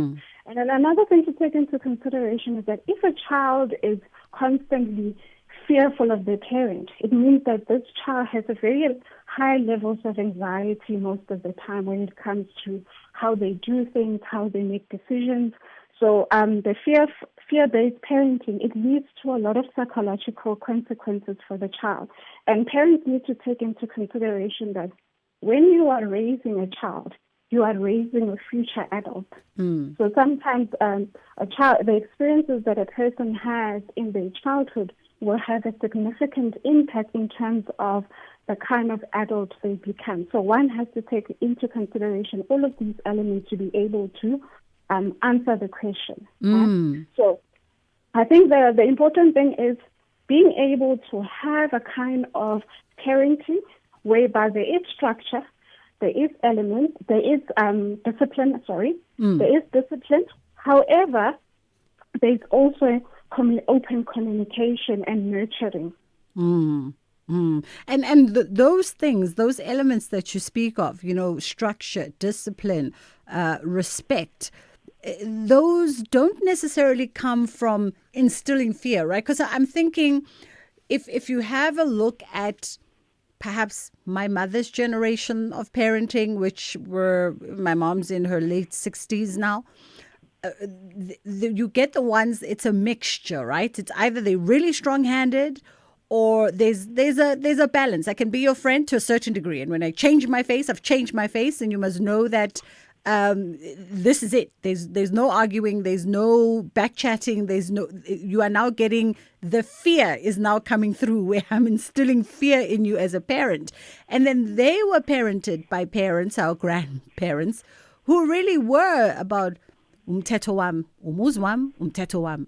I say it will be so, it will be so. No child is going to open their mouth and tell me how it's going to be. And that whole thing that runs through is also that my boo baba, when your dad comes home, making the one parent the base of that fear. Does that necessarily, the argument is always that instills these things that you're talking about, that builds that character of structure and discipline and respect, and in its absence those things don't get developed? So like when we look at the current adults, so the people that are now adults, Tina, my millennials. Yes, when you look at us and our experiences, is that yes, we were raised with a lot of fear, right? But what were the implications of that fear? And you see it in terms of how we are now as adults. You look at the type of mental health related issues that we are facing as adults. You look at what kind of relationships we have now with our parents as adults. So a lot of the times you'll find that because of the parenting, now a lot of us are struggling to really have conducive relationships with our parents. So a lot of the adults, you'll find that the relationships they have with their parents is very superficial. It's more about, I do for you, you do for me, financial aspects of it. But when you really look into the emotional connection, there's a lot of superficial connections in the relationships that the current adult children have with their parents, right? And then that then has a very huge influence in terms of how now we parent our own children, so the next generation. Yeah. So you'll find that because of our own unresolved traumas from our childhood, a lot of us now are becoming more permissive. So, the gentle parenting, we do a lot of that. So you'll find that now we don't discipline because we don't want our children to experience what we experienced in our childhood. Absolutely. 061-410-4107. We see your WhatsApps. Send through a WhatsApp message. Where do you stand on this fear-based parenting? And this conversation comes because I peeped a question that was asked on X. Someone said, a child fearing, it was at Kelly the Boss 7, saying, a child fearing your reaction isn't respect, it's fear. And then at Maria Sudi responded, hear me out. Your child should have some level of fear about you. Kids who don't fear any of their parents don't fear anyone or anything, and that's a big problem. At Black Boy Fly said, fear turns into hatred once they get older. You mean respect, because fear is based on weakness, and once they can go by themselves, you won't be able to hit them, and what will you resort to then? 061-410-4107. And we're talking fear here, verbal fear. It doesn't have to be a physical fear where you're scared that your parents are going to inflict some kind of hiding on you, but you are just fearful of the stature of your dad. And when he says something, and that is the end of the story. There is no room to negotiate what he means or where you stand, or it is what it is. 061-410-4107. It's gone 1:30. It's time for Ndalambana and the news headlines. Thank you, Bridget. On the news headlines, in News Just In, President Cyril Ramaphosa has removed Minister Sisisi Dolashe from the position of Minister of Social Development. We'll have details in our next bulletin. Pietermaritzburg High Court Judge Nkosinathi Cili has ordered that former President Jacob Zuma's arms deal corruption trial get underway on the 1st of February next year. And data released by Stats SA shows mining production increased by 2.5% year in March. A full update follows at the top of the hour. Bridget Masinga, weekdays on The Full Circle.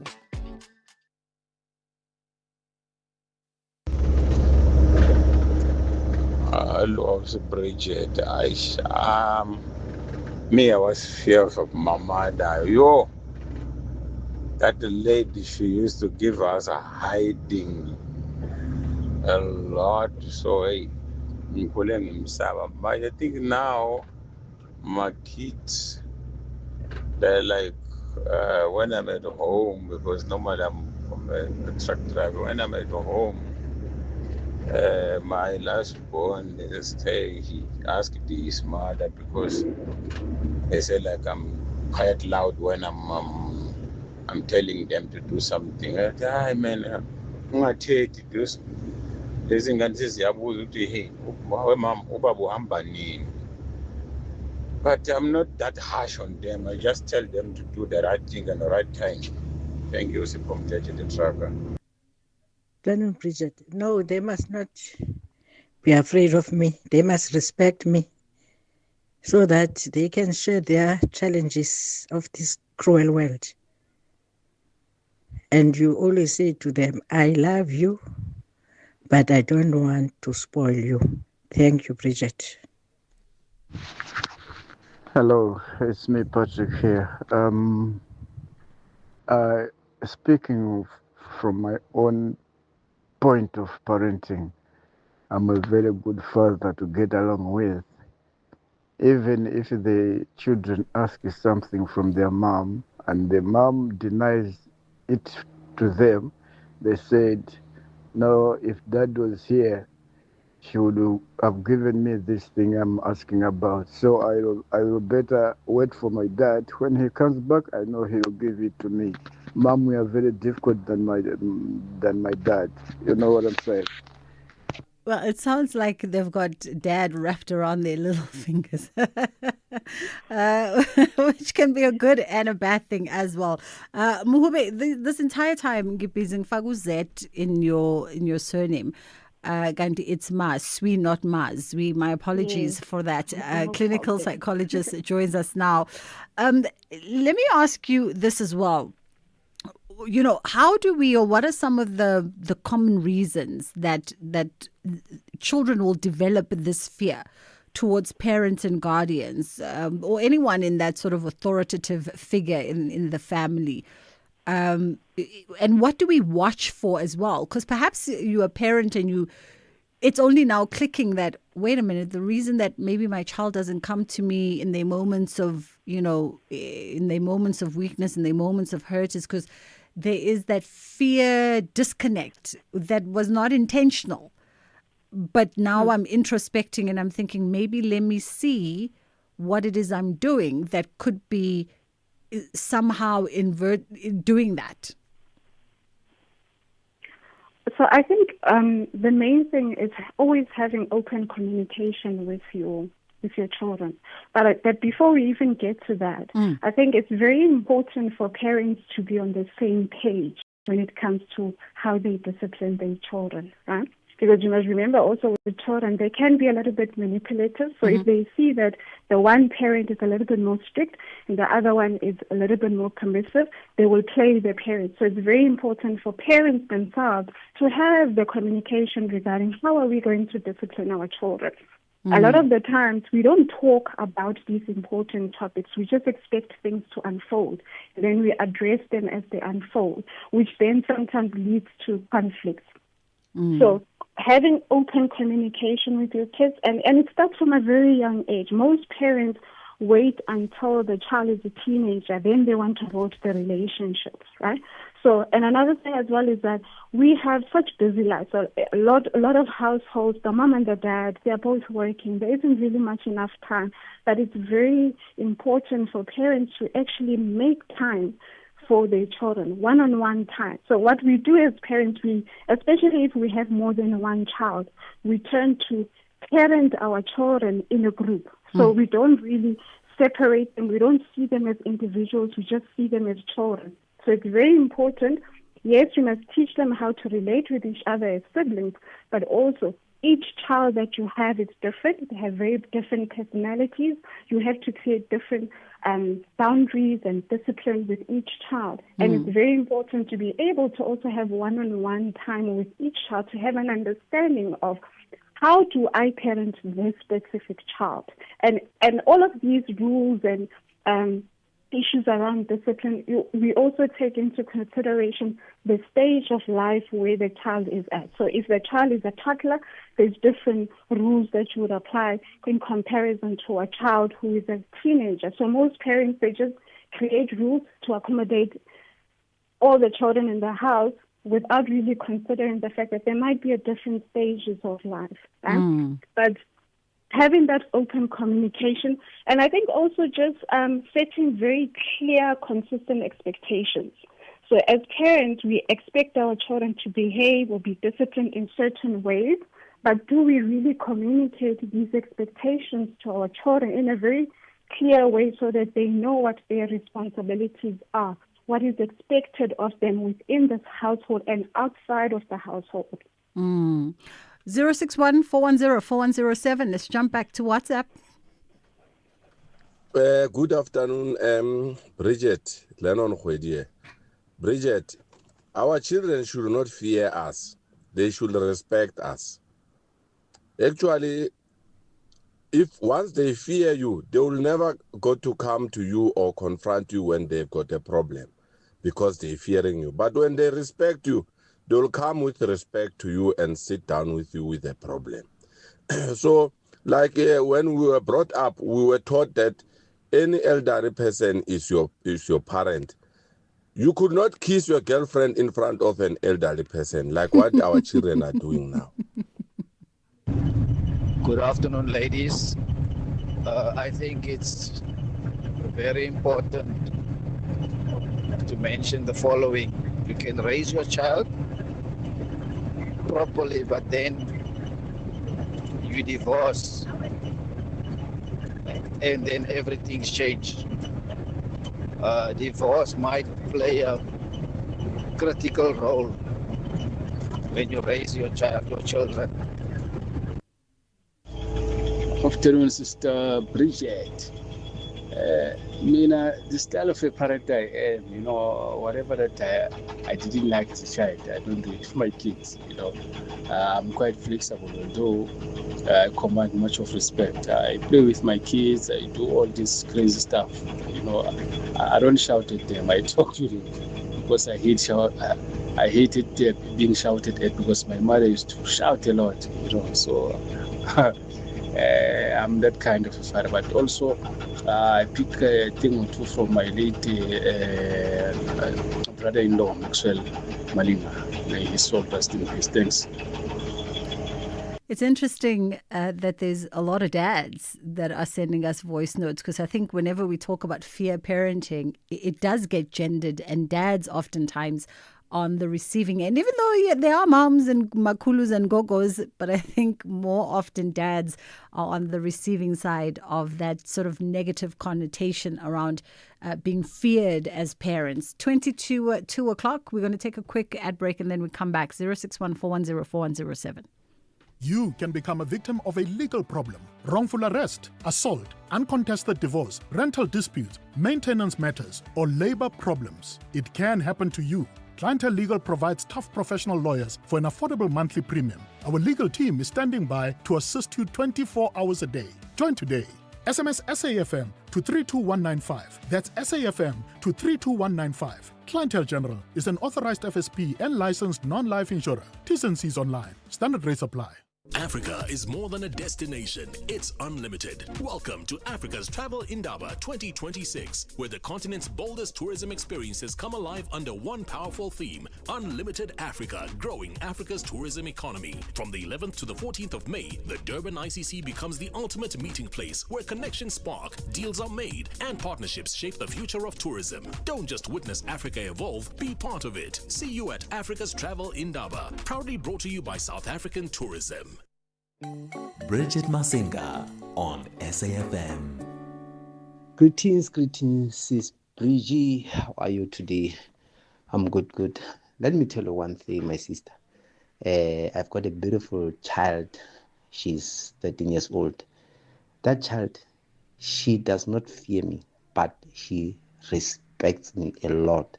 She listens to me more than her mother. So maybe I think it's because of the way I approach her. I don't find the reason of making her fear me. I don't find it necessary, even though the way I was raised, we were whooped. I was raised by my grandparents. They would always wake me with cold water every day, and I used to fear them, and I don't want my child to experience that. But I think it's the way I approach her. I normally approach her. Hence why she respects me, but she's fearing her mother. They call me Kanda Kanda. I'm a Paris fan. Tango. Yes, Kanda Kanda. Good afternoon, Sister Bridget and your guest. Here's the $1 million question. Which kids are better, us who grew up under apartheid and democracy kids? Which one are better? Look outside. Past Cape Town. Yeah, hey, I don't know which kids are better. I think every generation in retrospect thinks they are better than the generation before because you're looking at them from the lens of you are now grown up and they are youthful. But if we had to rewind back to when you were 16, 17, 18, I kind of feel like youth is youth and, the issues that we deal with might change slightly, but I think the reactions and responses of youth is just typically youth. Let's quickly touch on Mahubi as well. In terms of the effects of a child that is growing up, in a fear-based environment and a fear-based parenting, how is their ability to communicate? And you hear a lot of the dads saying the distinction between respect and fear is also the ability for your child to be able to come to you even when they've made a mistake. So what are the cause and effect of fear in terms of the ability for a child to communicate openly, to have that trusting bond and relationship with parent and to come to you even when they've made the mistake? You hear the parents saying, even when you've killed somebody, I should be the first person that you should come to. So I think, the effect of all of this is that if we don't have the kind of relationship with our children whereby they can trust us in their times of need, they're not going to come to us because on normal days they feel unheard and unseen by us, because fear, it highlights the elements of this person. I'm so scared of this person, therefore I have to make sure that everything I do is right so that they don't respond or they don't attack me. So a child becomes very scared of making mistakes. And we all know that life, we all make mistakes. We learn from these mistakes. So if a child is constantly fearful of making mistakes, it ultimately means that they will have very high levels of anxiety. They will struggle with trusting their own decision making. And we know that on a day-to-day basis, we have to make decisions, right? And if a child can't trust their own ability to make decisions for themselves, it means that they will have very unhealthy relationships with others. They will be very clingy. They will need constant reassurance because they are always unsure. They are always scared. So in terms of them being autonomous, as they get older, they will definitely struggle in those areas. Academically, they will struggle. Socially, they will struggle. So there's a lot of long-term negative implications that come into play. Advice for parents, as we wrap up, advice for parents who maybe themselves were raised in a fear-based environment and now are trying to find that balance. So that they don't lean too much into gentle parenting, but strike a beautiful balance that also somehow helps them deal with their childhood traumas. Okay. I think the most important thing is being able to acknowledge your own anxieties as a person. So before you are a parent, you are an individual. So you have to be able to acknowledge the way I respond to parenting. What is it that made me to respond to this? Or what beliefs do I hold about parenting, and where do these beliefs come from? Because you must remember that sometimes, based on our own individual experiences, we can normalize unhealthy behaviors because for us, that is our reality, that is normal. So it's very important to be able to sit with yourself and be able to unpack your own anxieties as an individual. And therefore, once you've done your own individual work, then you know that when it comes to parenting, it's more about the child rather than you and your own fears and your own internal anxieties, and then you are therefore able to create that balance. So, and another thing also is that it's very important for parents to realize that mistakes are bound to happen. So as a parent, sometimes you're going through a difficult time and you feel like your children are not really understanding or they're misbehaving, and sometimes you shout. All of those things, they do happen. They are part of life. But it's more about when those happen, when those challenges happen, how do you rectify them? Do you come back and apologize? Do you come back and have open conversations with your children without really being defensive? Do you ask for their opinion? So sometimes parents want to just tell their children what needs to happen without even explaining, why do I think we need to do things this way? What is wrong and what is right? Why do I think this kind of behavior is wrong? And what implications can come from engaging in certain behaviors? So ultimately it's about having those open conversations from a very young age with your children. You're going to open up a whole nother can of worms, Muhube, that we might have to bring you back for when we talk about apologizing to your children. But for today, we'll leave it there. Thank you so much for your time and for sharing, of course, your expert opinion as a clinical psychologist. That was Muhube Maswi. We have so many voice notes from you guys around fear-based parenting. We'll find some time maybe later on in the show to play some of them and maybe double back to the conversation. A quick pause, then we come back and we get into stages, pages, screens and more. Yo, how is your trolley so full these days, friend? It's my way, Jomi. I save up to 40% on my car insurance premiums every month. My way insurance? Yes. Now I have more money back in my pocket. Even though hubby switched to my way. Manja, we're both saving, which means we have more money to focus on the things we love and live our way. Savings after savings. Real people, real cars, real savings. For a quote, visit myway.co.za. Premiums are risk profile dependent. MyWay is a licensed non-life insurer and FSP. T's and C's apply. MyWay. Live your way. Protecting your family means staying one step ahead. And that starts with knowing the facts about human papillomavirus. HPV is linked to over 99% of cervical cancer cases and claims the lives of more than 5,000 women in South Africa every year. HPV doesn't discriminate and will at some point affect both men and women, young and old. Protect yourself and your loved ones. Ask your healthcare provider about vaccination. This message was brought to you by MSD. As we celebrate 90 years of existence, SAfm takes you back to the voices that shaped a nation. Tolani Gwala will be back again for you 6 to 9 Monday here on SAfm. And thanks, Tolani. Good morning and welcome to Morning Talk with me, Kim Gabadeli. The name is Bongi Kwala. Good to be with you till midday today. Let's engage South Africa. Welcome to Morning Talk on SAfm, South Africa's news and information leader, with me, Rowena Bird. 90 years of trusted voices. This is SAfm. Stages, pages, screens and more on the Full Circle with Bridget Masinga. The story of Bling. Buhlengaba brings an award-winning show about the return of the Cullinan Diamond to South Africa. Following its sold-out debut in Vienna in 2024 and a season at the Afrovibes Festival 2025 in Amsterdam, award-winning South African actor, writer and researcher Buhlengaba is bringing Bling back home to African audiences. How are you doing this afternoon, Buhle? I am great, Bridget. How are you? I'm great. Thank you so much for the time. We appreciate it. Firstly, let's touch a little bit on this. It's been one of those recurring issues that come up from time to time within the context of democratic South Africa.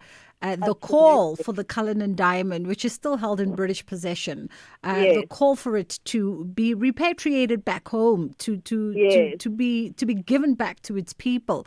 Let's talk a little bit about that history, and for you as a researcher and an actress, why it was of importance once again to give this story a space for it to breathe.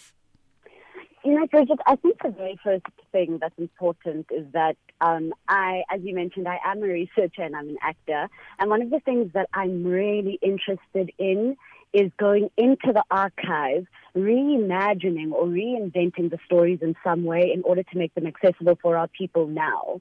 I know that for myself as a storyteller, I'm obviously very interested in history, but I've noticed, how a lot of the youth that I work with and a lot of my peers are often a little less engaged. So for me, the Cullinan Diamond came up again when Queen Elizabeth passed away. Coincidentally, in a moment of pop culture, Jay-Z and Beyonce decided to release the About Love campaign for Tiffany Diamonds. And I saw everyone going crazy about this campaign, but simultaneously South Africans are demanding that their diamond comes back. So what I did was I recreated the About Love campaign, but I called it the About Independence campaign, placing myself in the center, almost as Beyonce. And I took photos and I put it on Instagram for fun. And I also put out a press release where it said, actor Buhlengaba is threatening to bring back the Cullinan Diamond as she is from the region that the diamond was originally mined, etc., etc. And I was so shocked when so many people were like, this is amazing, Buhle. When is it happening? We can't wait for you to bring it back. And it was so crazy to me because I thought, gosh, there really, really is a hunger for this, as in there's an audience for this. So then I decided to take it a step further and I went, okay, cool. So if I were the Cullinan Diamond, what would she say? What would she do? And also, even more importantly, how do I use her as a vehicle through the archives to also not only tell an aspect of South Africa's global mineral history, but the world, And also, coincidentally, at the time, I also found a picture of my great-aunt Ruth Mompati with Angela Davis at a 1970s Namibia Workers' Diamond Union conference, And I got so curious, and I thought, gosh, if, we were still having those conversations then, we know that we're still definitely having them now, why not bring it to the fore with a play? And so that's what I did. So talk us through the storyline, because from what I gather, you almost humanize the Cullinan Diamond. Yes.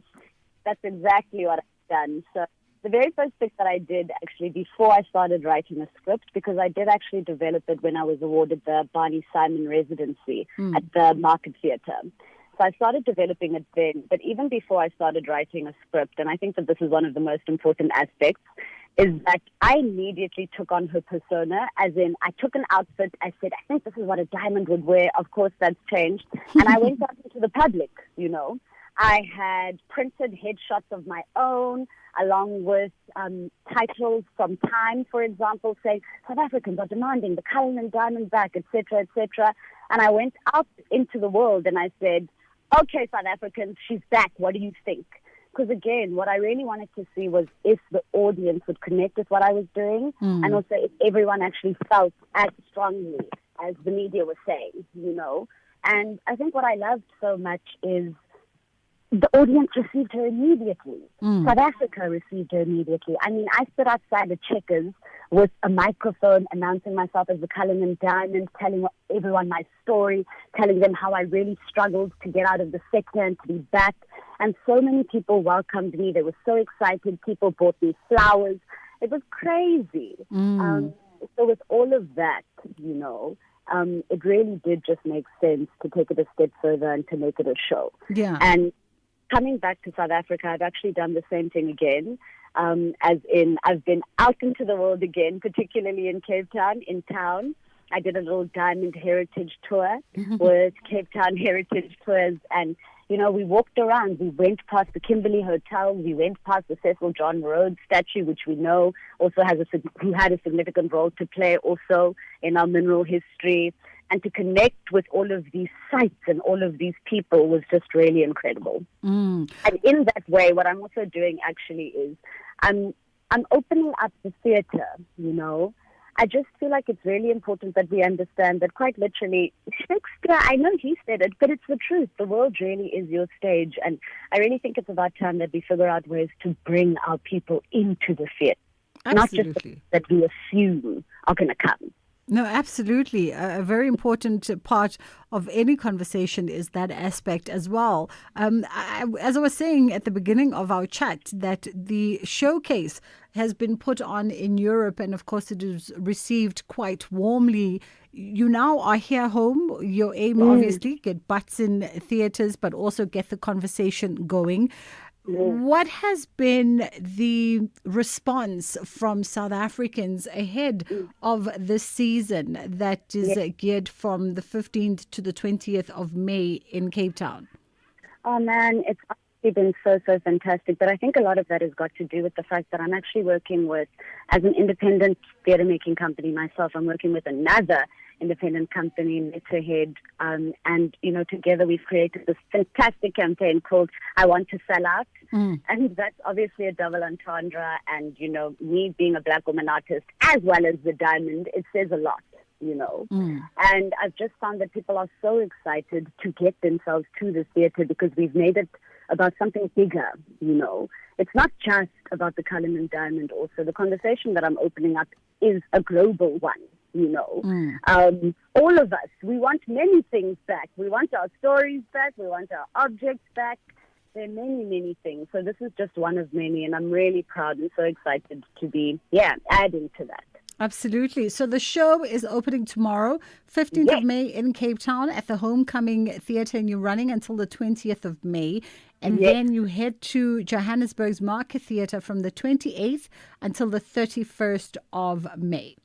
Absolutely. And we're actually doing something really special also. I just want to mention, Bridget, where I've actually gotten so many incredible people to buy tickets for other kids, for people who wouldn't necessarily be able to access the theatre. So that's been incredible. So if anybody would like to get a hold of us about, you know, continuing that would be fantastic. Also, on the 27th, we're actually having a fundraiser at the Market Theatre Lab for the Market Theatre Lab students who are taking their fantastic show, Afropocalypse, to Sweden at the end of the month. As I mentioned, I'm an independent theatre maker.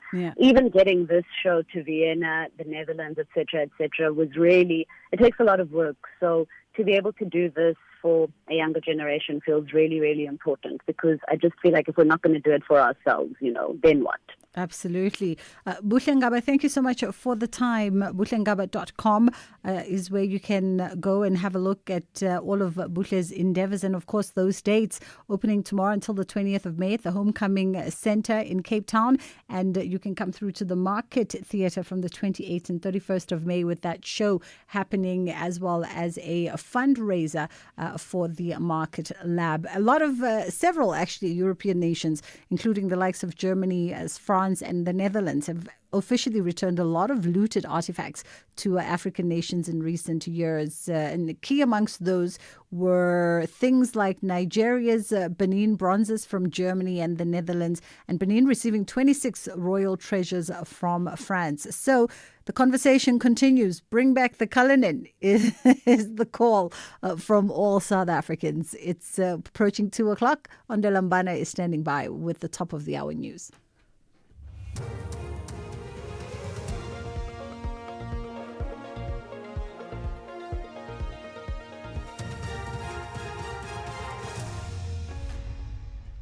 Thank you, Bridget. On the top stories, Social Development Minister Sisisi Dolashe removed and mining production increased by 2.5% year-on-year in March. For SAfm News, I'm Ondelambana, and a very good day. Sisisi Dolashe has been fired as Minister of Social Development. President Cyril Ramaphosa has since appointed Minister in the Presidency for Women, Youth and Persons with Disabilities, Sindisiwe Chigunga, as the acting minister in the portfolio. Dolashe has come under fire for misleading Parliament about the controversial vehicles she received from the Chinese on behalf of the ANC Women's League. Furthermore, last year, revelations came to light about alleged irregular appointments and contract extensions in her department. President spokesperson Vincent Makwenya elaborates. President Ramaphosa has, in terms of Section 912 of the Constitution, removed Minister Sisisi Dolashe from the position of Minister of Social Development. In the interim, the President has appointed the Minister in the Presidency for Women, Youth and Persons with Disabilities, Sindisiwe Chigunga, as the acting minister in the portfolio, pending a full-time appointment in due course. Pietermaritzburg High Court Judge Nkosinathi Cili has ordered that former President Jacob Zuma's arms deal corruption trial underway on the 1st of February next year. He has set the matter down for 2 terms. This after he ruled in favor of the state's so-called Stop Stealing Grant application to put an end to delays in the trial getting underway. Zuma and his co-accused French arms company Thales have already pleaded not guilty on charges of corruption, fraud, racketeering and money laundering. The trial could not get underway because of several applications that were brought by Zuma and taken on appeal but were ultimately unsuccessful. Judge clearly elaborated on his reasons for his order. In my view, the interests of justice demand that an order be made directing the commencement of the trial, regardless of the order dismissing Thales's and Mr. Zuma's applications for leave to appeal this court's dismissal of their applications to have charges against them quashed. Without this court's intervention, that there is a likelihood of grave injustice or the administration of justice being brought into disrepute. Dr. Nandipama Gudumana's counsel, led by advocate Anton Katz, say extradition is a bilateral event between 2 states and argued that deportation was the subversion of international law. This was part of their arguments in the Constitutional Court while contesting the legality of Magudumana's 2023 deportation from Tanzania to South Africa. Katz says Magudumana's deportation was rather an abduction than a lawful extradition. Magudumana has taken her appeal to the Court after her failed bid at the Supreme Court of Appeal in Bloemfontein, wherein her application submitted that her deportation was unlawful and invalid. Katz says Magudumana was brought to South Africa in a disguised extradition. And in order to appreciate what this concept of a disguised extradition is, we would submit at first principle one looks at what is an extradition and what is something else. And I'll use the something else for light and deportation. And we say that an extradition is a bilateral event between 2 states, a requesting and a requested state.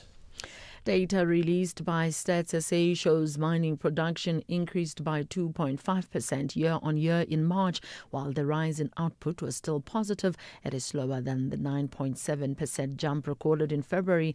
On a month-to-month basis, seasonally adjusted mining production slipped by 5.1% in March, reversing gains in the previous month. Principal Survey Statistician at Stats SA, Pierre Teleblanche, explains. The latest mining figures conclude the results for the first quarter of the year. Mining production increased by 0.6% in the first quarter of 2026 compared with the fourth quarter of 2025. Platinum group metals was the largest positive contributor, growing by 8.5% and contributing 2.3 percentage points to overall growth. The mining industry also produced more diamonds, gold, and chromium ore in the first quarter. The number of civilians killed in a massive Russian airstrikes on the Ukrainian capital, Kyiv, has risen to 5. At least 10 people are unaccounted for as rescuers continue to search through the rubble.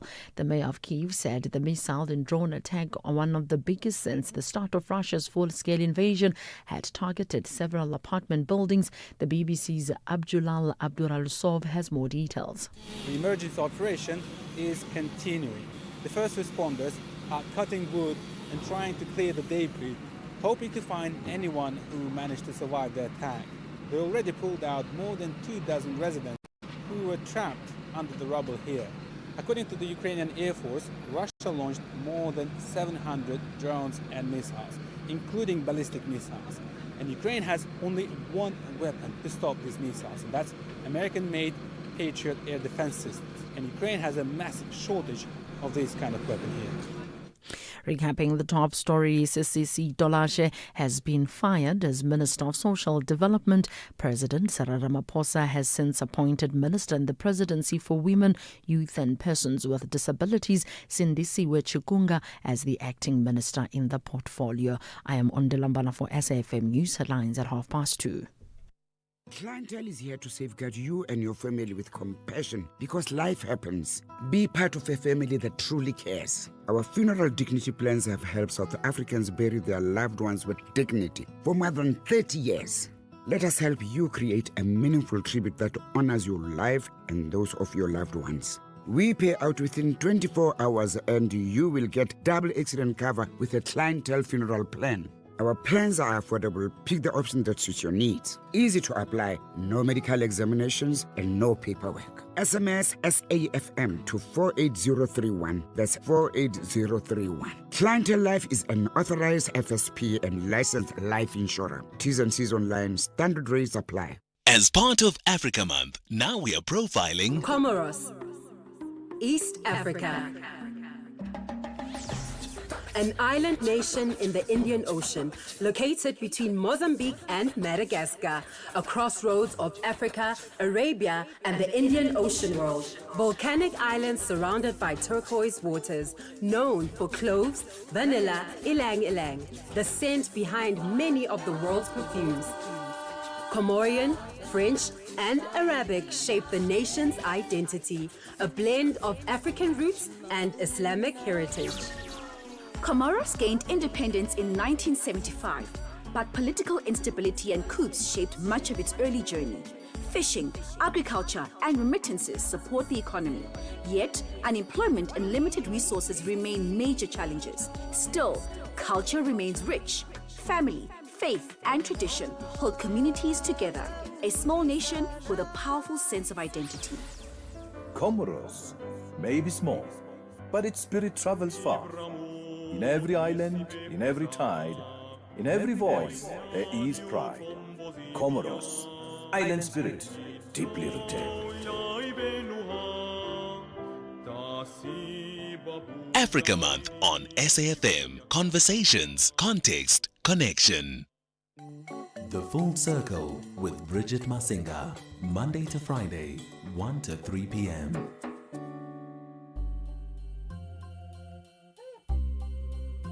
Ding dong. A ding dong. Ding dong. Lumanganu saya ding dong.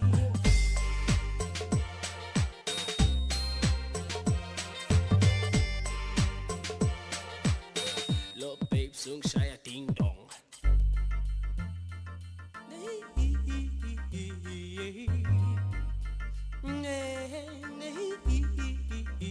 Umaria Podestaman, Umaria Podestaman, Lo Pepsia Shisaman, Lo Pepsia Vutaman, I baby man, Ungisaya Dingo, I Manganaman, Ungisaya go fly, I love baby man.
Salon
ding dong.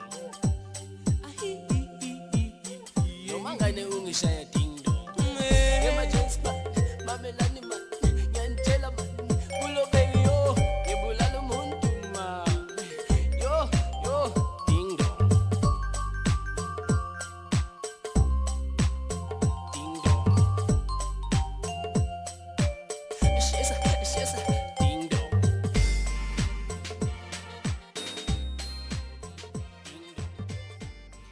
You can't, if you grew up on Kwaito, you can't help but to dance to this particular song. Jonina coming through with Maria Bodesta, Ungishaya Ding Dong.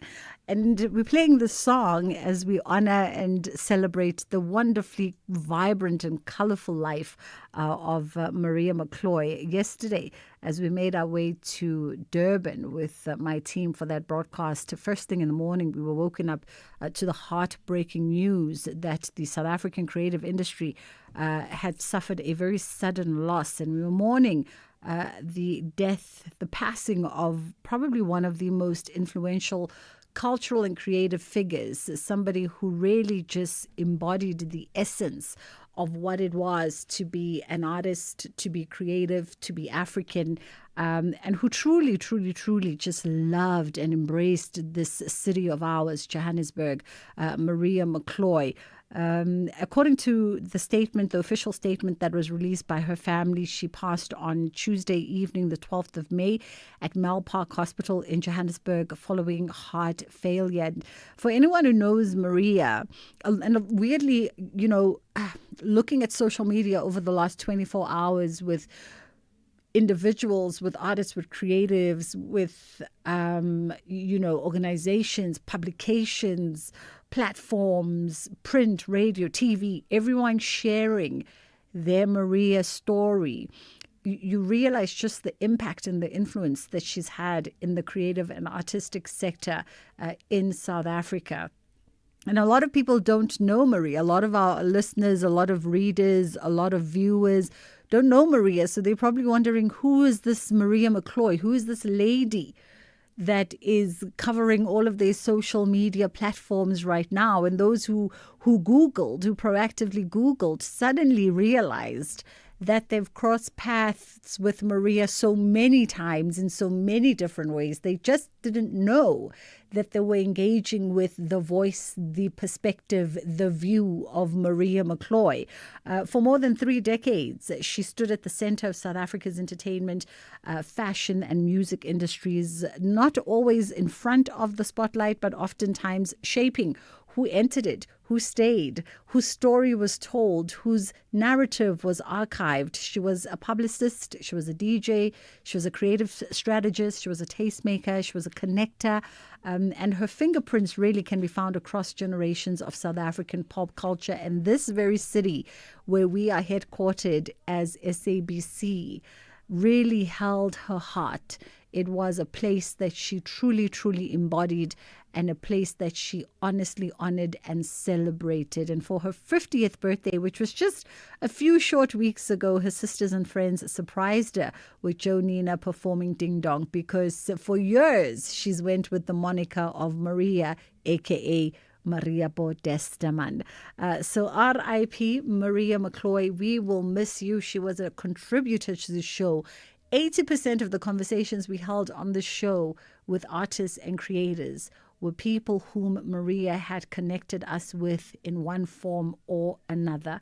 And so tomorrow we will pay a special tribute with Maria's friends and families from across the various artistic and creative disciplines. But for today, we thought we'd take the moment, since yesterday we couldn't make mention of the fact, purely because of all the moving parts with the show being on location in Durban. So we will miss you, and we love and honor you, and we extend our prayers of strength and courage to the Mccolo family. It's gone 2:15. We are now going to shift focus a little bit, and we're looking at bridging the gap between the page and the stage. We are going to be in conversation with Sonwa Sakuba, who is with the Sona Sakuba Institute for Performing Artists, founder and artistic director there. How are you doing this afternoon, Sonwa? I'm doing really great. And yourself, Bridget? It's Great to be here. Awesome. Thank you so much for the time. Much, much appreciated. First and foremost, let's get some background on the Sonwa Sakuba Institute for the Performing Arts. The Sonwa Sakuba Institute is a performing arts training center where we offer full-time training programs in dance and music as well as acting. And our main thing is to ensure that we're creating a fresh new generation of triple threat artists. And we are based in Upper East London, or no longer East London anymore, Upper Ekwagompo City. Yes, that's what the Sonwa Sakuba Institute is. What inspired you to found the Institute? And of course, at the center of its purpose and vision, what lays there?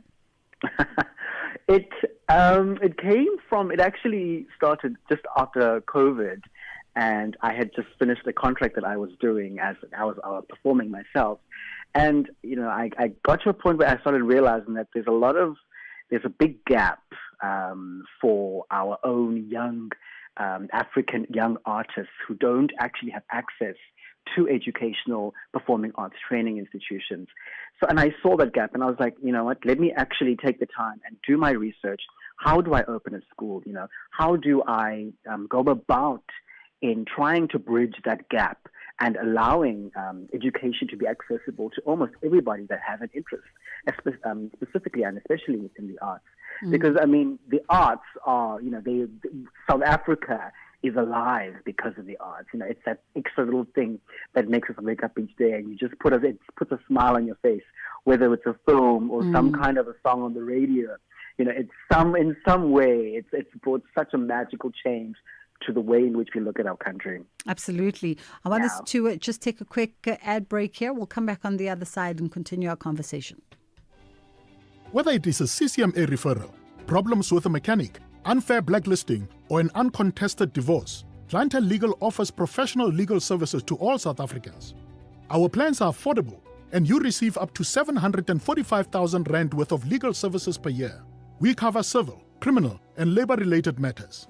Our nationwide legal teams are standing by to support you 24 hours a day. Plus, all plans include a 5,000 Rand bail benefit. Join today. SMS SAFM to 32195. That's SAFM to 32195. Clientele General is an authorized FSP and licensed non-life insurer.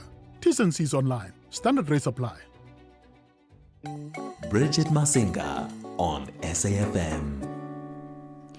Sonwa Sakuba joins us now, founder and artistic director at the Sonwa Sakuba Institute for Performing Arts. And let's quickly also talk about the qualifications that you have on offer at the Institute. And is there an audition process, by the way, or application process? How does it work?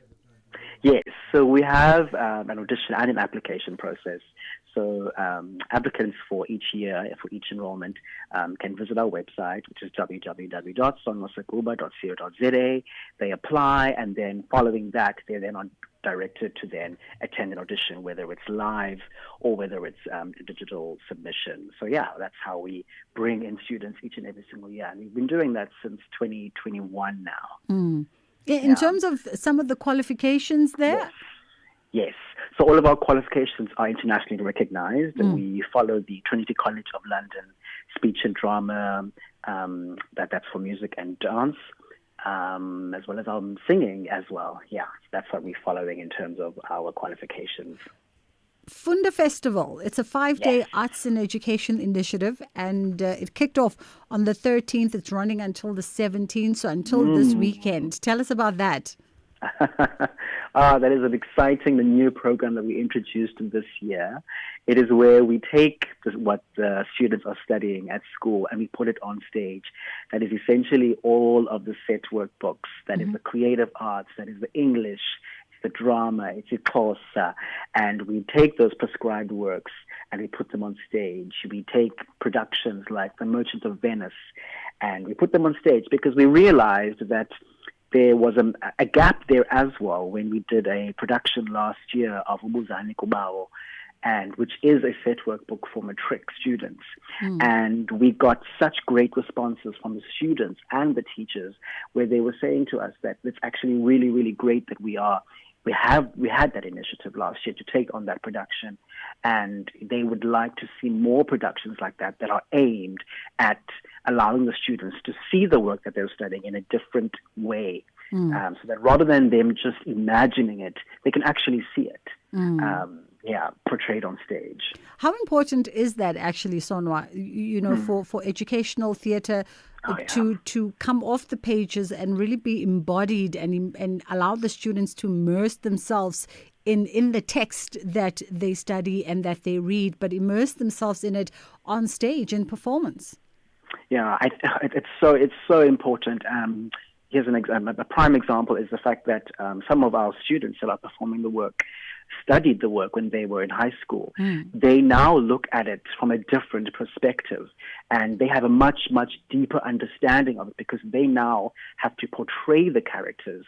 Now, when you're an audience member as well, you get such a, especially with theater, you always leave the theater with some sort of feeling, and you are always projected to have some kind of an opinion of some sort with regards to what it is that you're watching. When you watch something, rather than when you just look at it, you get a much deeper understanding. And it's been such a wonderful process to see and to have students come to us and say, I didn't understand one of the characters when I was reading it, but now when I see it on stage, I get to now understand and look at the character, see what they would be looking like physically and what they're thinking, where they live, what their household looks like. It just takes what they learn to the next level. By way of the festival, just the logistics of the house. So 17th till the 13th till the 17th of May. Yes. You're out at the Alexander Playhouse. Yes. And ticketing and things of that fabulousness. Yes. All tickets are available at Web Tickets. They're available at the door as well. Yes, there's 5 productions. It is The Merchant of Venice. There is Mccolo Elutulini. There is Africa Sings, which is a musical theater piece. There is Disney's Aladdin Jr., which is a kids and teens production that essentially looks at all of the wonderful ways in which the creative arts are used as well. I may have left. Did I leave something out? I hope not. Well, listen, if you left something out, worry not, because they can just track you on social media at Funda Festival. They are on Instagram and Facebook, as well as TikTok. Alexander Playhouse, formerly known as East London, Gugombo, 13th until the 17th of May, and tickets are available at Web Tickets. We appreciate the time with you this afternoon. That was Sonwa Sakuba.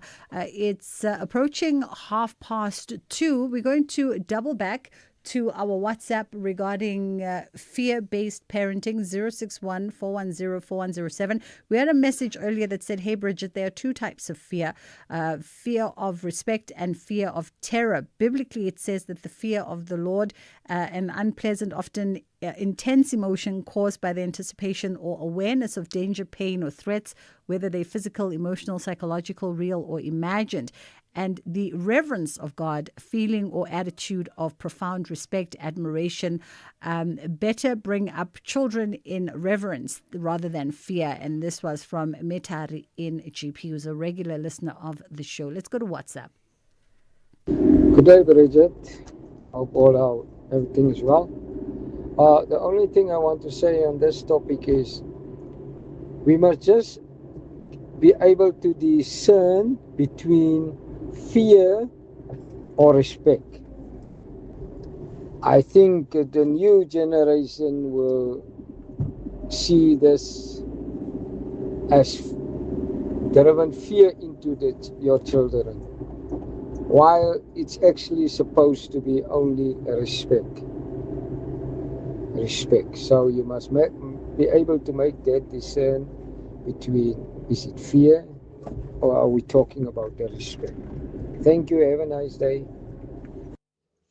For me, it's not the fear that I have for my granny, the grandmother who raised me. It's actually the opposite, doing the things that are wrong, that she told me not to. That's the fear I have, because I know there's nothing good that is going to come out of those things that she told me not to do. So I completely respect my grandmother and love her. As a result, I don't do things that are the opposite of what she raised me, telling me not to do. Bridget, SKJ, you know what? I just see a lot of people mentioning that their mothers were,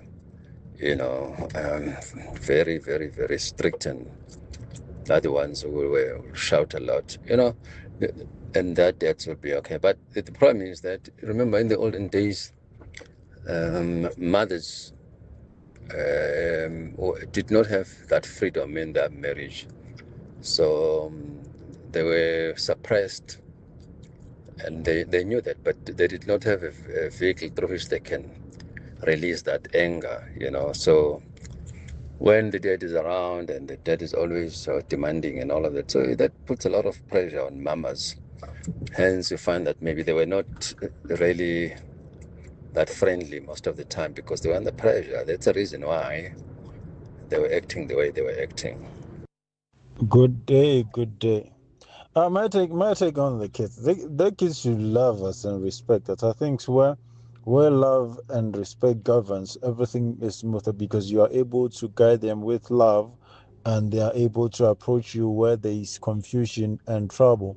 That way, that bond, when that parental bond is there, a kid does not literally fall prey to certain things in life because they know you are a safe space.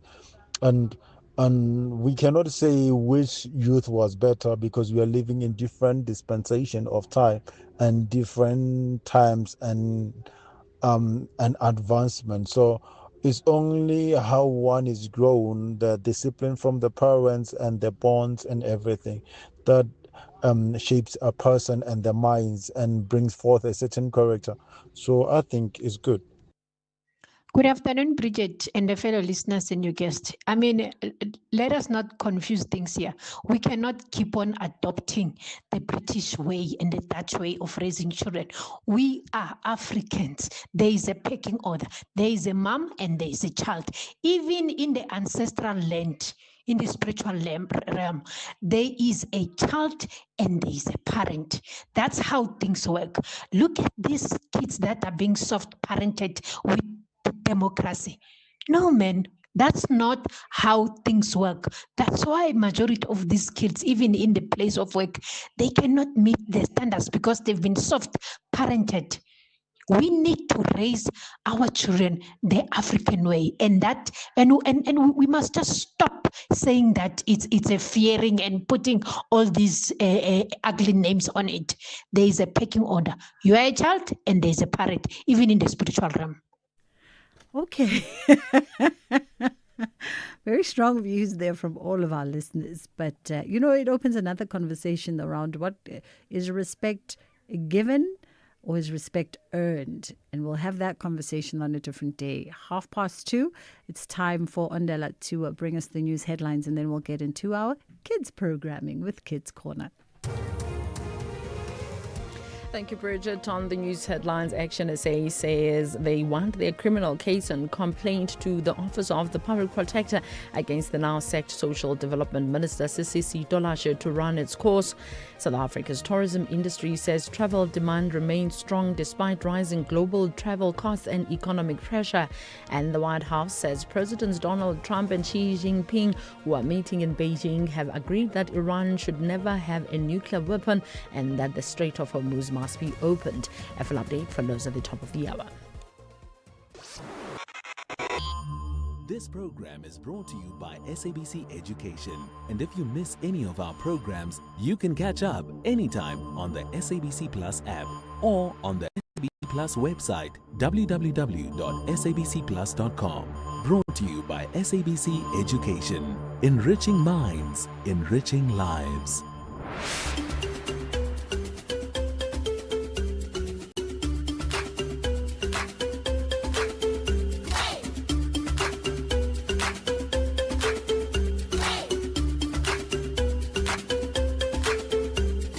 Nalibali, oh Nalibali.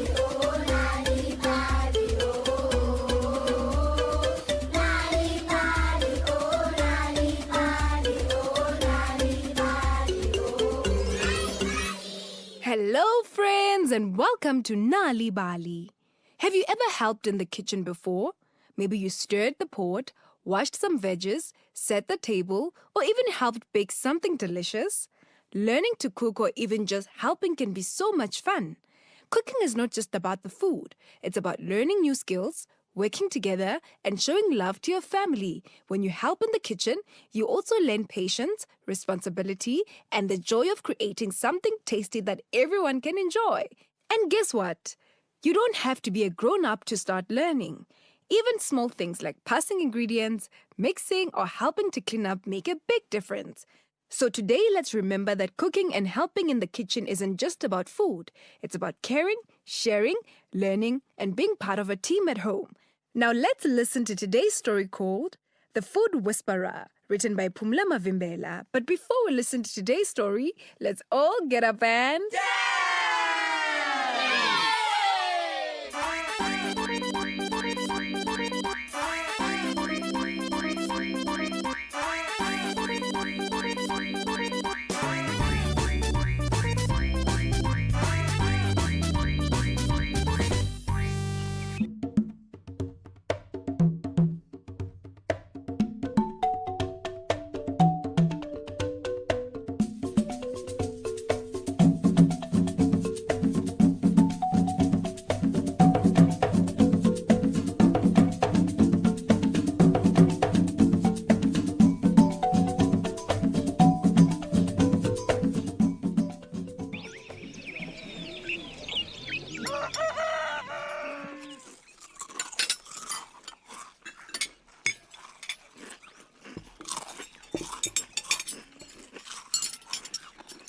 There once was a woman who had a very good sense of taste.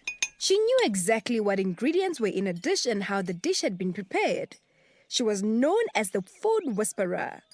Cooks from all over the world invited her to come and taste their special dishes so they could put her to the test. But no recipe was too difficult for the Food Whisperer's amazing sense of taste. You steam these veggies? Oh, then stir-fry them. And then added peppers, half a clove of garlic and some curry, and just a pinch of chili salt to taste. Said the Food Whisperer. My word! How did you know about the pinch of chili salt? Said the chef as he fell to his knees. It was easy. After all, I am the Food Whisperer. Replied the Food Whisperer, smiling. The Food Whisperer tasted many dishes from different countries, and no matter how complicated they were, she always worked out the recipe and could name the ingredients. Some chefs would try to test her by using tricky recipes with lots of ingredients. You'll never figure out the recipe I used to make this dish, said one chef, giving her a bowl of noodles. The Food Whisperer gave the chef a confident smile and spun her noodles around her fork. She chewed and then swallowed the mouthful of food. After a moment of silence, she said, Well, chef, first you boiled your noodles, then you froze them, and then you boiled them again with some wholespice, black cardamom, and some green peppercorns, and then finally added beef stock and salt. The chef laughed and clapped his hands. I win! I beat the Food Whisperer! I beat the Food Whisperer! He shouted as he jumped on the table and began dancing. He stepped down from the table and said to her, You forgot to mention one important ingredient. But the Food Whisperer simply smiled and said, Don't underestimate me. I know what it is. The chef could not believe his ears. No, it's not possible. You couldn't have guessed it. The Food Whisperer folded her arms and replied, Well, you boiled a red cabbage and then drained the water to use for your noodles. The chef cried out in frustration and fell to his knees. The Food Whisperer had once again proved how incredible her sense of taste was. One day, however, a farmer invited the Food Whisperer to come and taste his favorite dish. When she arrived at his farm, he greeted her kindly and pulled out a chair for her to sit on. Then he placed a simple plate of idombolo and stew on the table in front of her. The food whisperer laughed. This is a joke. You can't be serious. I can name all the ingredients in this dish without even tasting it. I don't doubt that for a second. But please, make an old man happy and tasty. Pleaded the farmer. After a moment, the food whisperer sighed, pulled out her fork and began eating.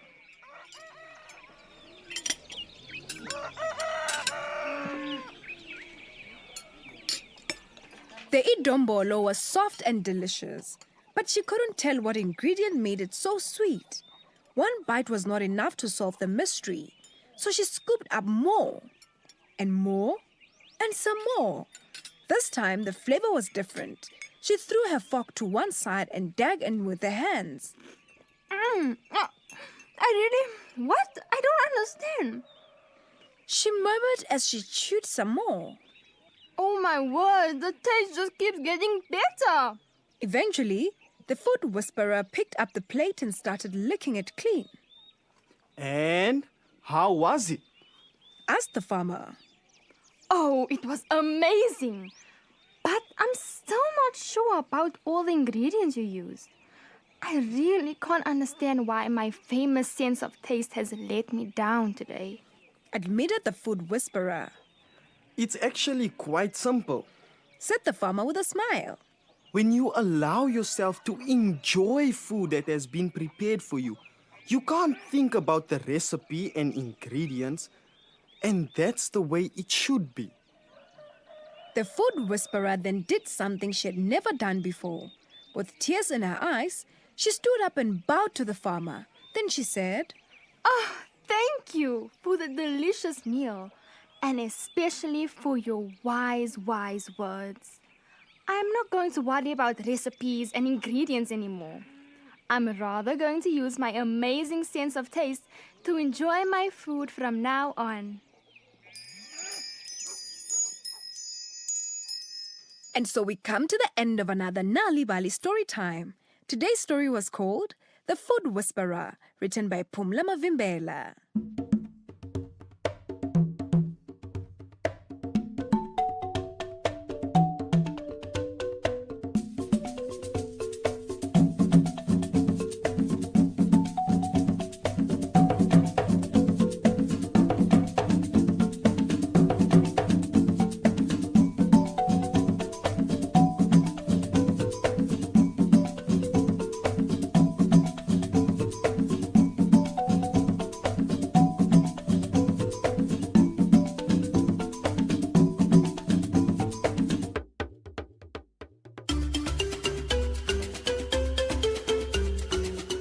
Did you know that reading and telling stories to children at home can help them do better at school?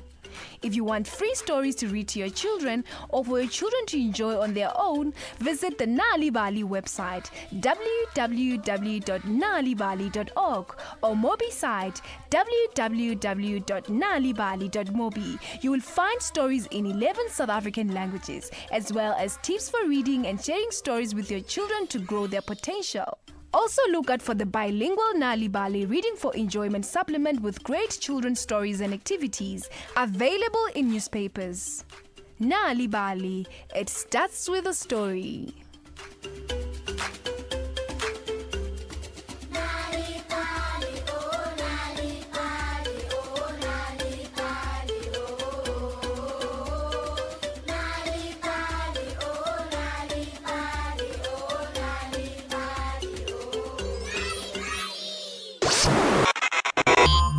If you miss any of our programs, you can catch up anytime on the SABC Plus app or on the SABC Plus website, www.sabcplus.com. Brought to you by SABC Education, enriching minds, enriching lives.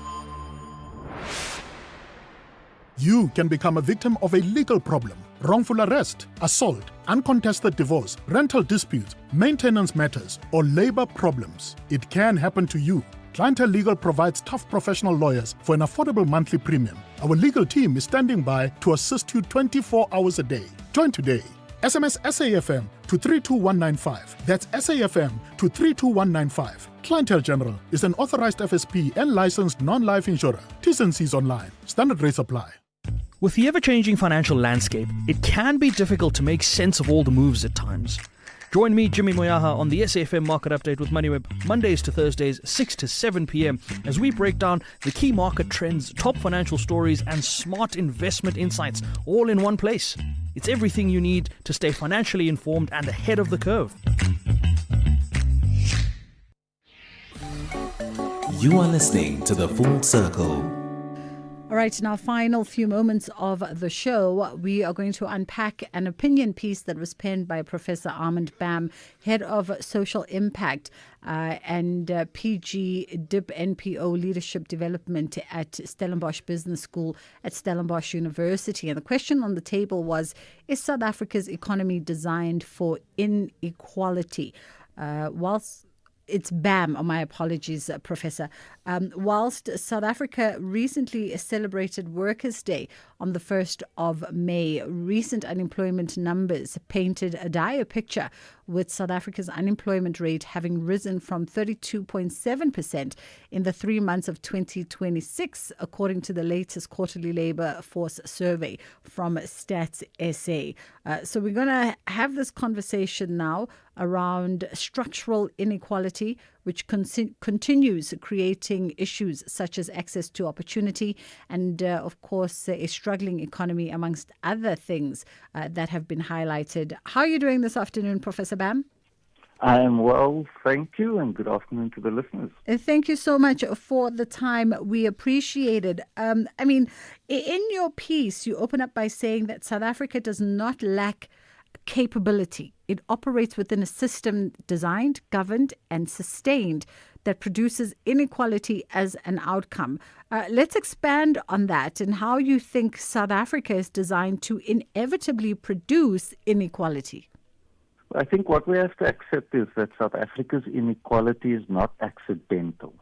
Right? It's produced through systems that ultimately decide who gets access to quality education, to land, to capital, to safe transport, to dignified work, healthcare, and I think most significantly to networks of opportunity. And so we often speak as if poverty is the result of individual failure. But many people are trying to succeed inside systems that were never designed for their success. So when I say South Africa does not lack capability, I mean that talent exists everywhere.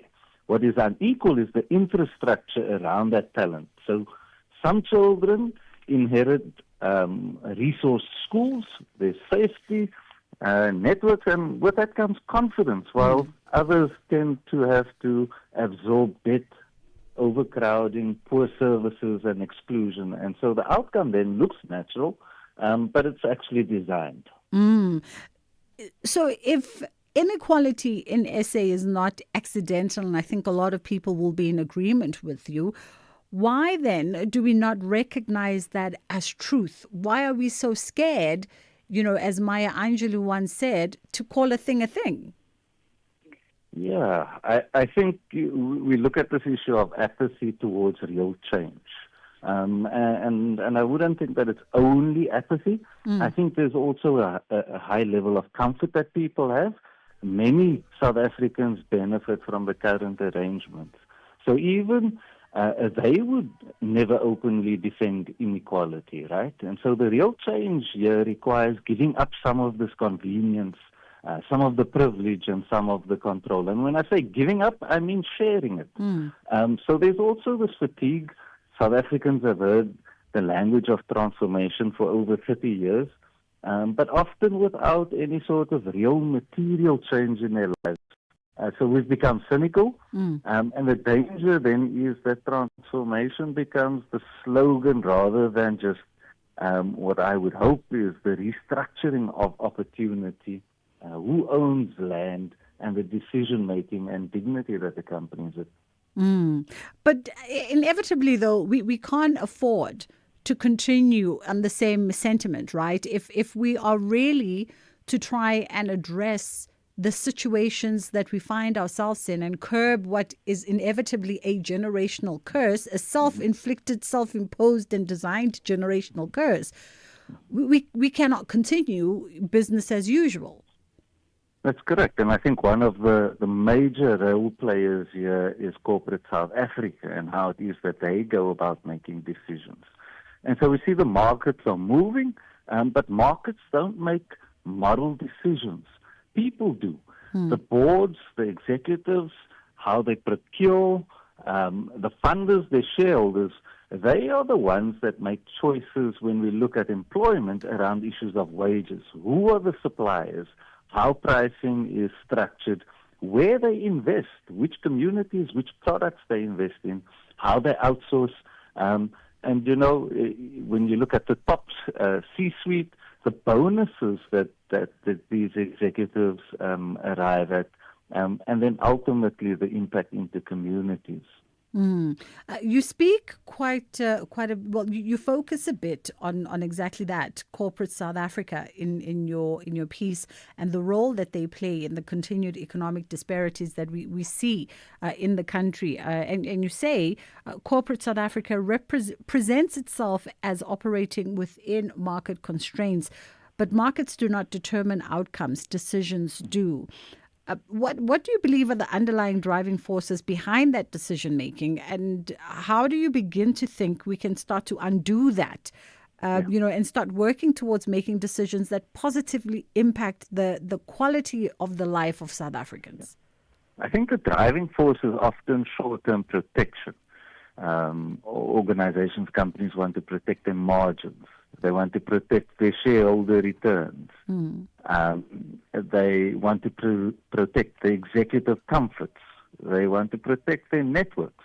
And I think to undo this, we need to ask far better questions in boardrooms.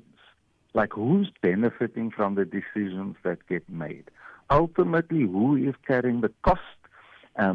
Does those decisions lead to improved working conditions? Does it result in better opportunities? Or are those decisions simply reproducing the same sort of concentration of wealth? And so I think corporate South Africa must stop treating inequality as an external social problem. It is also a business design problem. Let's take a quick pause here. We'll be back on the other side with Professor Bam. Clientele is here to safeguard you and your family with compassion because life happens. Be part of a family that truly cares. Our funeral dignity plans have helped South Africans bury their loved ones with dignity for more than 30 years. Let us help you create a meaningful tribute that honors your life and those of your loved ones. We pay out within 24 hours and you will get double accident cover with a clientele funeral plan. Our plans are affordable. Pick the option that suits your needs. Easy to apply. No examinations and no paperwork. SMS SAFM to 48031. That's 48031. Clientele Life is an authorized FSP and licensed life insurer. T's and C's online. Standard rates apply. As part of Africa Month, now we are profiling Algeria. Africa's largest country, a land shaped by the Sahara Desert, vast, powerful, unforgettable, rich in oil and natural gas, fueling a nation built on strength. Independence earned in 1962, a history of resistance, a legacy of pride. After 132 years of colonial rule, Algeria fought a brutal war for freedom. Independence came at a cost, lives, land, and legacy. But from that struggle came strength. Today, Algeria stands sovereign, steady and self-defined. From Algiers to the desert sands, culture lives. Rai music, Amazigh heritage, tradition and identity, standing tall. Algeria does not bend, it stands. In every grain of sand, in every voice, there is resilience. Algeria, the giant of the Sahara.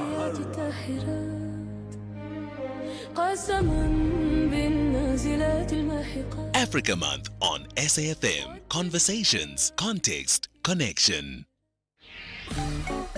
You are listening to The Full Circle. We are live on the Full Circle with myself, Bridget Masinga. We're in conversation with Professor Armand Bam, who is the head of social impact and PG DIP NPO leadership development at Stellenbosch Business School out at Stellenbosch University, and unpacking an opinion piece that he penned for IOL. And the question at hand was, is South Africa's economy designed for inequality? And simultaneously, as we're having this conversation, President Ramaphosa is answering questions out in Parliament. And I think what we were able to dip into in the 10-20 seconds during the commercial break, the conversation between himself and Mmusi Maimane, MP Mmusi Maimane, seems to be around the preparation and responsibility of skills development and access for young people in terms of getting them ready for the workforce. And I think it ties in to our conversation and that element of the role of corporate South Africa and the deliberate choices that they make that ultimately impact this conversation in the country. Professor? Yes. Apologies, sorry, you broke up. I was saying that I don't know if you managed to catch a little bit of that. So whilst we're having the conversation, the president is on the podium at Parliament fielding questions. And in the few seconds we managed to dip in, it seems as though the exchange between himself and Mmusi Maimane is around the preparation and responsibility of skills development and access for young people, getting them ready for corporate South Africa, getting them ready to participate in the economy. And I was saying that those conversations are not divorced from the essence of what you wrote about in IOL in as far as the corporate sector and their role and responsibilities. Yes, I think we must also recognize that when we look at the stats, the majority of youth between the age of 15 and 24 are unskilled, have had a poor access to education. And that is a significant warning bell for all of us in society, because that is the workforce that we are hoping is going to drive the economy in the next 20 years. And so if corporate South Africa does not pay attention to the pipelines that they are needing to develop, we're going to sit with much of the same today that we have today in 20 years' time. And I think there's a greater responsibility around upskilling the youth. I don't believe everybody has to go to university. I think that we can do far better in creating vocational paths that ensures that the youth gain useful and meaningful skills. And so I think corporate South Africa needs to direct their attention to the pipelines that are to be developed. Just finally, as we round up our conversation, what can we start doing to prioritize dignity at work? And you know, that speaks to true economic equality and having systems that actually give a fair shot at living quality lives to everybody, from the very top to the very bottom of the structures. Yeah, I think we need to prioritize dignity as actually as a measure of success. So at work, that means fair wages, it means safe conditions, it means true and real career paths. It means that we actively portray inclusive leadership and the respect for people beyond this productivity that we demand of them. And so for ordinary South Africans, it means that we need to refusing to normalize indignity, how we treat workers, cleaners, security guards, domestic workers, petrol attendants, and service staff. That really matters. Then at a management level, it means designing organizations where people can actually grow and not merely survive. So I think government must focus on systems that expand access to education, to transport, to housing, to healthcare, and small business support, you know, and of course anti-corruption within the South African context. But business must also act. And so a fair society will not come from charity alone. It will come from changing how power and opportunity and resources are distributed. Yeah. Professor Bam, we appreciate the time with you, Head of Social Impact, of course, at the Stellenbosch Business School at Stellenbosch University. As we wrap it up, as per usual, we're going to rewind back to day 108 of the Madlanga Commission, where Hawks Lieutenant Colonel Ngwane Joseph Sebola has been on the stand today, giving some testimony and also just refuting some of the testimony that was given over the last few days by the last witness, and in his account of what transpired on the day in question and how the scene was handled and managed. What I can tell the Commission is that in the first instance, the person who loaded those bags was not supposed to load them in his bag. That is the first thing. And the second, he should even not have offloaded them from the container if he wanted to maintain, to retain the integrity of the same consignment we are investigating. That was also put to him by myself to say, looking at these bags, none of it has been opened to substantiate what we are saying, the allegation of saying these are drugs. Can't you see that we are putting your life in danger? Let me assume that the same bags that we have loaded are explosives. We were going to be faced with a very serious scene of if those explosives exploded here. Then he did not have an answer. And that is where we leave it for this afternoon. Ashraf is going to bring you your next update of everything that's happened at the Madlanga Commission during the course of the afternoon. From myself, we'll see you tomorrow. Inshallah, God willing, we do it again. Hi, I'm Khomotso KG Mweketi, and I believe in music's ability to connect, to heal, to remind, and to bring joy. And each week on my Saturday and Sunday show Seasons right here on SAFM, I endeavor to do just that. So join the movement of Seasons every Saturday and Sunday, 10 a.m. to 1 p.m. It's addictive. You might invite a friend. Seasons, only on SAFM 104 to 107 nationwide with me, KG Mweketi. Because where words fail, music speaks.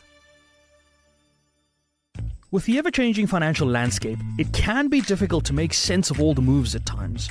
Join me, Jimmy Moyaha, on the SAFM Market Update with MoneyWeb, Mondays to Thursdays, 6 to 7 p.m, as we break down the key market trends, top financial stories, and smart investment insights, all in one place.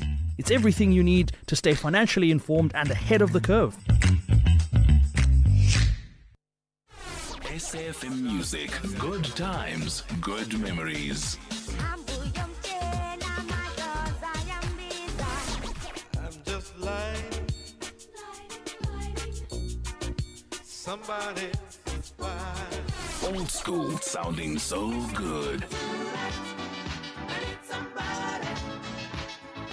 SAFM Music with you wherever you go.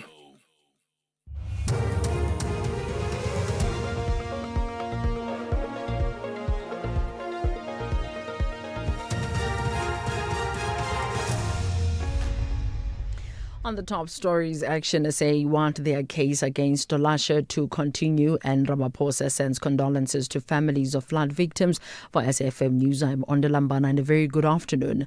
Action SA says they want their criminal case and complaint to the Office of the Public Protector against the now-sacked Social Development Minister, Sisisi Dolashe, to run its course.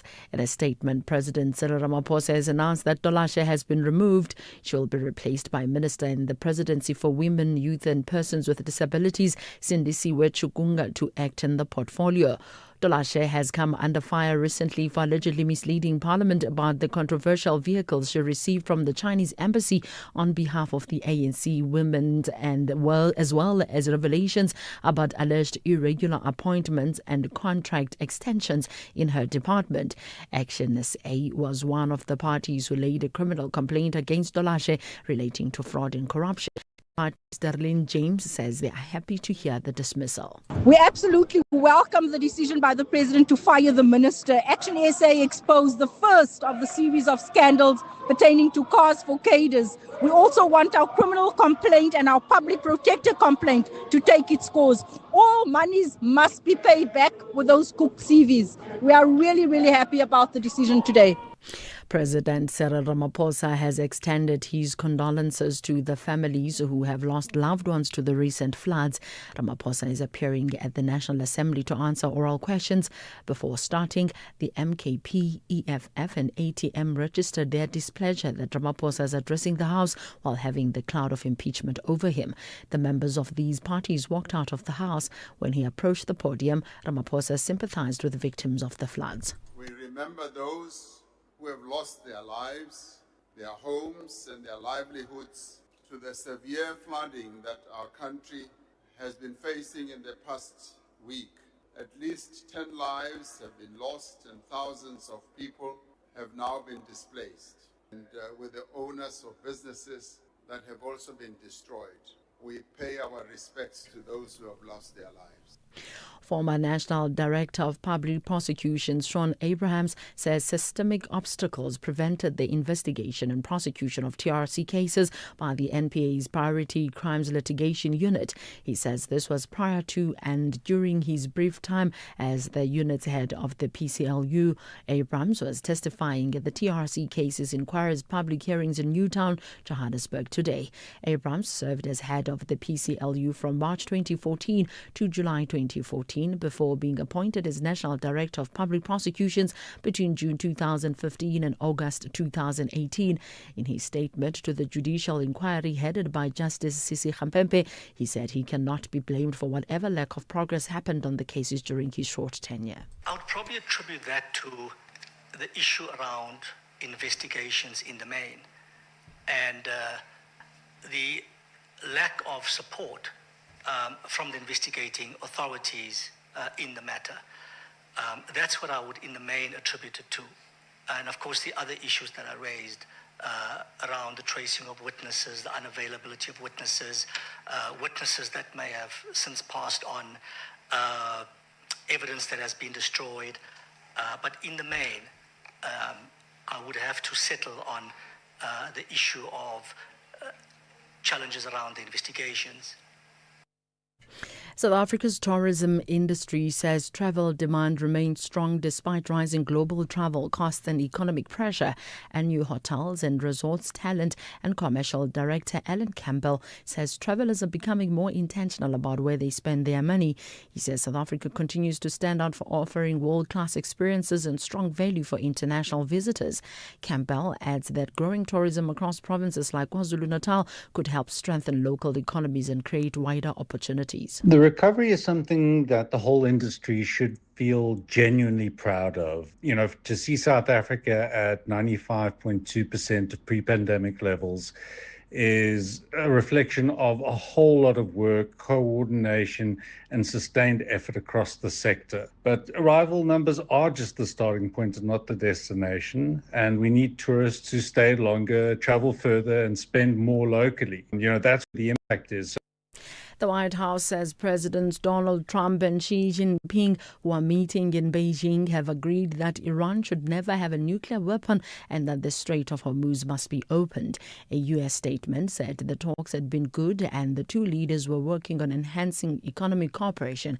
The BBC's Suranjana Tiwari has the details. Now, what we're expecting is some discussions over Chinese purchases of U.S. goods, things like soybeans, beef, and we've also heard that Boeing planes are on the table, and in return China may want some loosening of things like export controls, which they've really faced a lot of pressure with, especially when it comes to advanced semiconductors. That's something that the US has implemented. In return, China has also stemmed the flow of rare earths, which of course are really important for all sorts of manufacturing, and those all important tariffs as well. Recapping the top story, Action SA says they won their criminal case and complaint to the Office of the Public Protector against the now sacked Social Development Minister Sisi Dolashe to run its course. I'm Nalibali for SAfm News Headlines at 3:30. In sports this hour, Ellis announces Banyana squad to take on Japan and Leroux reaches 400 first-class games. More details at 3:30. The National Pulse with Ashraf Garda on SAfm. You're listening to the National Pulse, weekdays 3 to 6 p.m. I wonder if it's happened to you. It happened to me today, in fact, coming into studio, where as I walk up, from the escalator, in fact, someone said, like, "How are you?" And my response was like, "How are you?" And then as I passed the person, I realized both of us didn't answer the question. We both said the same thing. The "How are you?" was responded with another "How are you?" from me. And we just went on with our lives. Do you do that as well? Well, you don't answer. You just, "How are you? How are you?" Just wondering about it. Well, how is Ramaphosa, by the way? It's not a bad question to ask. It's a very important one. He is having a Q&A in Parliament today. And on the same day, there's a big issue regarding the dismissal now of the Minister of Social Development, Minister Sisisi Tolashe, right? So huge drama around that. And also we'll chat to Tambisa Fakuria because we haven't chatted about issues in the Middle East for a while. So we need to get up to date with what's going on right now there. And as you know, our big theme for the week and the big issue is South Africa's immigration policies. We asked our question, how did we get here and where do we go to next? Today we're going to chat to Home Affairs and get their take on how they handle the issues of deportation. So all of that and a whole lot more here on the National Pulse. Now, you can engage with me. You're part of the Pulse community, listening and calling in live. When you do that, it's 086 000 2032. WhatsApp, it's 0614 104 107. That's in text or voice note. And keep it up to 30 seconds, please. And you can tweet at SAfmRadio and Ashraf Garda. Also, you can also post comments on our Facebook. As long as you tag us, we will certainly pick it up. So first things first, with the President having a Q&A, there's also, we now know, confirmation of Parliament's establishment of a 31-member impeachment committee. We'll talk about that next. As part of Africa Month, now we are profiling Djibouti, East Africa. The Horn of Africa's strategic gateway, positioned along one of the world's busiest shipping routes, connecting the Red Sea to the Indian Ocean.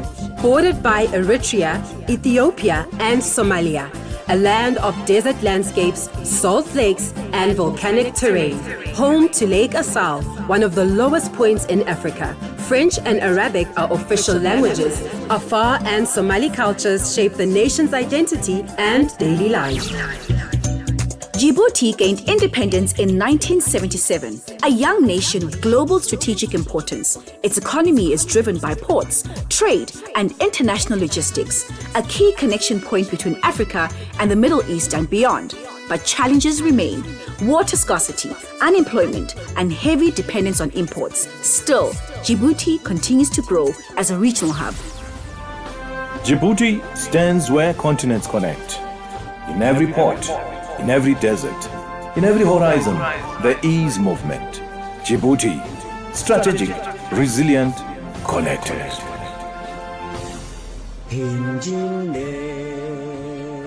Africa Month on SAfm. Conversations, context, connection. You're listening to the National Pulse. You certainly are, and thank you for joining us, right? So first things first. The ANC itself were in Cape Town yesterday for a special National Executive Committee meeting of the party. Now, the special NEC meeting was convened specifically to focus on the post-constitutional court judgment, right? So a response to that, in fact. Now, the Secretary General of the ANC, Fikile Mbalula, answered questions from the media itself ahead of the meeting, and this is what he had to say.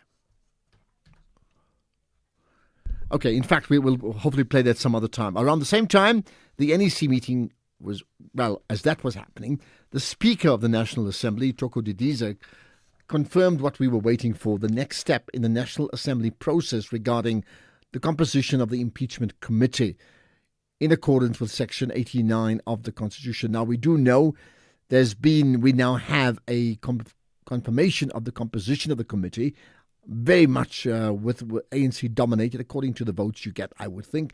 Let's find out who's in, who's out, and what does that mean with Professor Setulego Matebesi, who's a political analyst from the University of the Free State. Prof. Matebesi, thanks for joining us on the National Pulse. Hi, good afternoon, Ashut, and good afternoon to your wonderful listeners. Thank you. Well, let's talk about this. First of all, the composition of that committee. Who decides, A, on the numbers? I know we're quoting Dr. Didiza, the Speaker of the National Assembly. Who decides on the numbers? And then who decides on the actual people who will fill up those numbers that represents their parties? Yes, a very good question indeed. I think what happened here is when it comes to parliamentary subcommittees or ad hoc committees, we use the proportional representation. You will go and look at the number of seats occupied by party A, B, C up until Z and allocate that accordingly. Well, there might be sometimes questions around that, but I think that logic has been followed in this regard. It's now completely up to the whippery, the leaders, the whips of the different parties at Parliament to now decide who will represent their respective parties to try and advance the party's goals during this impeachment ad hoc committee. Okay, so with that in mind, I mean, it's very clear the ANC had the highest representation, not the majority, but the highest, and that would be consistent with the numbers of seats they've got in Parliament, right? Yes, that's correct, yes. What then happens? I mean, we don't have names now, right? Do the parties then decide on who would represent them? And in that case, do they represent the parties?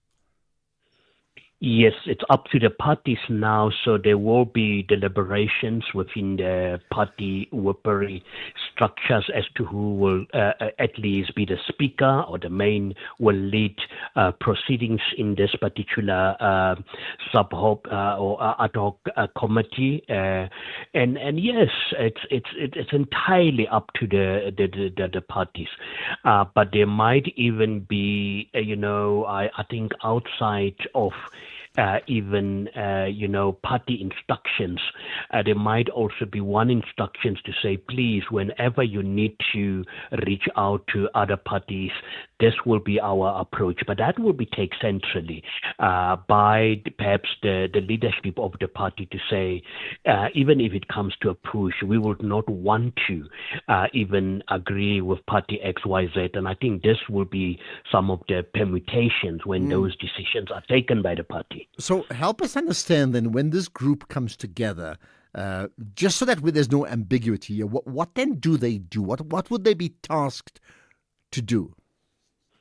Well, because this task team will have to debate, because I would see this already as perhaps proceedings, because remember, this is not a committee that will eventually now vote and decide on the fate of the president, because that report will eventually have to be subjected to a debate, preceded by debate in Parliament, and then at the actual voting. And so that will happen with all 400 and whoever turns up during that day. So I just want the listeners to understand that. So this subcommittee will advance the interest, and I think they will directly speak to the judgment to say there's been a judgment, what needs to happen now, and what will be the procedure. So the decisions that are taken within this committee will then be taken to Parliament or the National Assembly to take effect the judgment. So they will definitely, I don't think there will be any other business because I've already seen some opposition parties mentioning that they've got additional evidence and all that. But the question is, why don't they approach the police? Because if they believe there's a criminal matter. So it's all those issues. So there will be a bit of bickering back and forth even within this committee. But the ultimate aim is to come up with a report, almost like a modus operandi as to what will happen. And that will have legal effect, because once they have decided, no one can come back and say, well, Party X have taken an undemocratic route to try and advance their party goals. So that is the decision to actually give effect to the judgment. And to be clear, these party members when they are as part of this committee, right, do they then express the wishes of their party, or are they free to but required to exercise the judgment on their very own, the way they see fit? Very difficult question, but a good one, because the lines are blurred. We've several times. I think if we as a country and as our leaders have told the line where morality and all that comes into play, I don't think we would have been where we currently are. It doesn't work like that in reality. People will always toe the party line because the question will be, but you are in parliament as a result of the party. But then the question, as you correctly put on the table, is, but when do you draw the line to say, but what the party is expecting me goes against the very principle, the very spirit of our constitutional democracy. Unfortunately, not in South Africa. Otherwise, there will be consequences for those individual MP members who decides to go whatever other line other than what their parties have instructed them to do. Okay. Now, I also noticed that two other parties represented in Parliament, the PAC and the Good Party, have been excluded from the composition of this committee. Any understanding why? Yeah, that is quite strange, and perhaps that could yet also once again be on the number, because if you look at there's almost 12 parties, or what we will say smaller parties, whatever that means, that have been allocated one member, one seat, a member each. And perhaps if you look at the proportion of votes, that could be perhaps the answer, because even if they do have representation, but if you look at the proportion of votes that they've received, that could be, and I'm saying this also under correction, that would be my understanding of this particular. Well, that makes sense. Below that threshold required to actually get one representative. Anyway, just before I let you go, just as we talk to you today, the president has dismissed the Minister of Social Development, right? That is Minister Sisi Tolashi, right? We're going to talk about that just now, right? But again, and I can tell you this now, there will be critics listening in to say, why is he so decisive with regard to another person, a minister, but is not decisive with his own self? Why can't he also, step down? What's your understanding of the legal differences between what has happened with one person and the other with him? Yeah, we should. I mean, it's a very valid question. Once again, but I mean, you're talking about a president. The president at one stage wanted to resign, but I think there's too much risk in this uncertainty for certain individuals who are benefiting perhaps of having the president there, almost like a protector from whoever within their own parties. That is one argument that I would advance. But also, if you look at the situation, we've seen it on numerous occasions, not only in Africa, where leaders, and I wouldn't even say it's naturally, because in any other context, I think by now the president of any other country would have resigned with such serious allegations. It's actually embarrassing to have them But you've got a situation where, because remember, context also comes into play here. You've got a president that has the support, and I mean, you've got an opposition party leader already tweeting and making pronouncements, and I mean, PA saying, the president, we've got your back. Now, if you've got a situation like that, you will feel that, and he might also have been told not to resign, because that will have serious implications, and perhaps on the basis of that, he feels that he's not going to resign. Yes, and it is prerogative to take actions against others, and perhaps you will say there is evidence, although those evidence have not yet been tested in any court of law, to take action against somebody, and which I will think, and I say this with the utmost utmost respect. It's perhaps not a heavyweight in terms of political balance in the South African terms. So it's easier to take action against such individuals and not the so-called untouchables in our political space. Okay, and that's where we're going to leave it. Appreciate your input, Professor Setulego Matebesi, political analyst from the University of the Free State, effectively reflecting on now what we know, the composition of this committee that will debate, and they'll push through some recommendations in terms of impeachment to Parliament, and then the National Assembly will vote on that. Not quite now, but it may well happen sooner than you think. Let's get reaction on that alone. 086 000 2032, and in advance reaction on news of the dismissal of the Minister of Social Development, because we'll get a DA perspective of that right after this. You can become a victim of a legal problem: wrongful arrest, assault, uncontested divorce, rental disputes, maintenance matters, or labor problems. It can happen to you. Clientele Legal provides tough professional lawyers for an affordable monthly premium. Our legal team is standing by to assist you 24 hours a day. Join today. SMS SAFM to 32195. That's SAFM to 32195. Clientele General is an authorized FSP and licensed non-life insurer. T's and C's online. Standard rates apply. When Avukile was diagnosed with blood cancer, his only hope was a stem cell transplant from a matching donor. Thankfully, a perfect match was found, and Avukile received the transplant that saved his life. But thousands of patients in South Africa are still waiting to find their match. Together, we can give more patients like Avukile a second chance at life. Visit dkmsafrica.org. This is an SABC-supported initiative. Mavis, I wonder if I should sell my car. I'm not sure where to go. Wanna sell your car, but don't know what to do. You don't have to go far, we come to you. If you're rolling on a 1.5 or a Lacquer 2.2, doesn't matter what you drive, we buy cars once you. We Buy Cars, the easiest way to sell your car by far.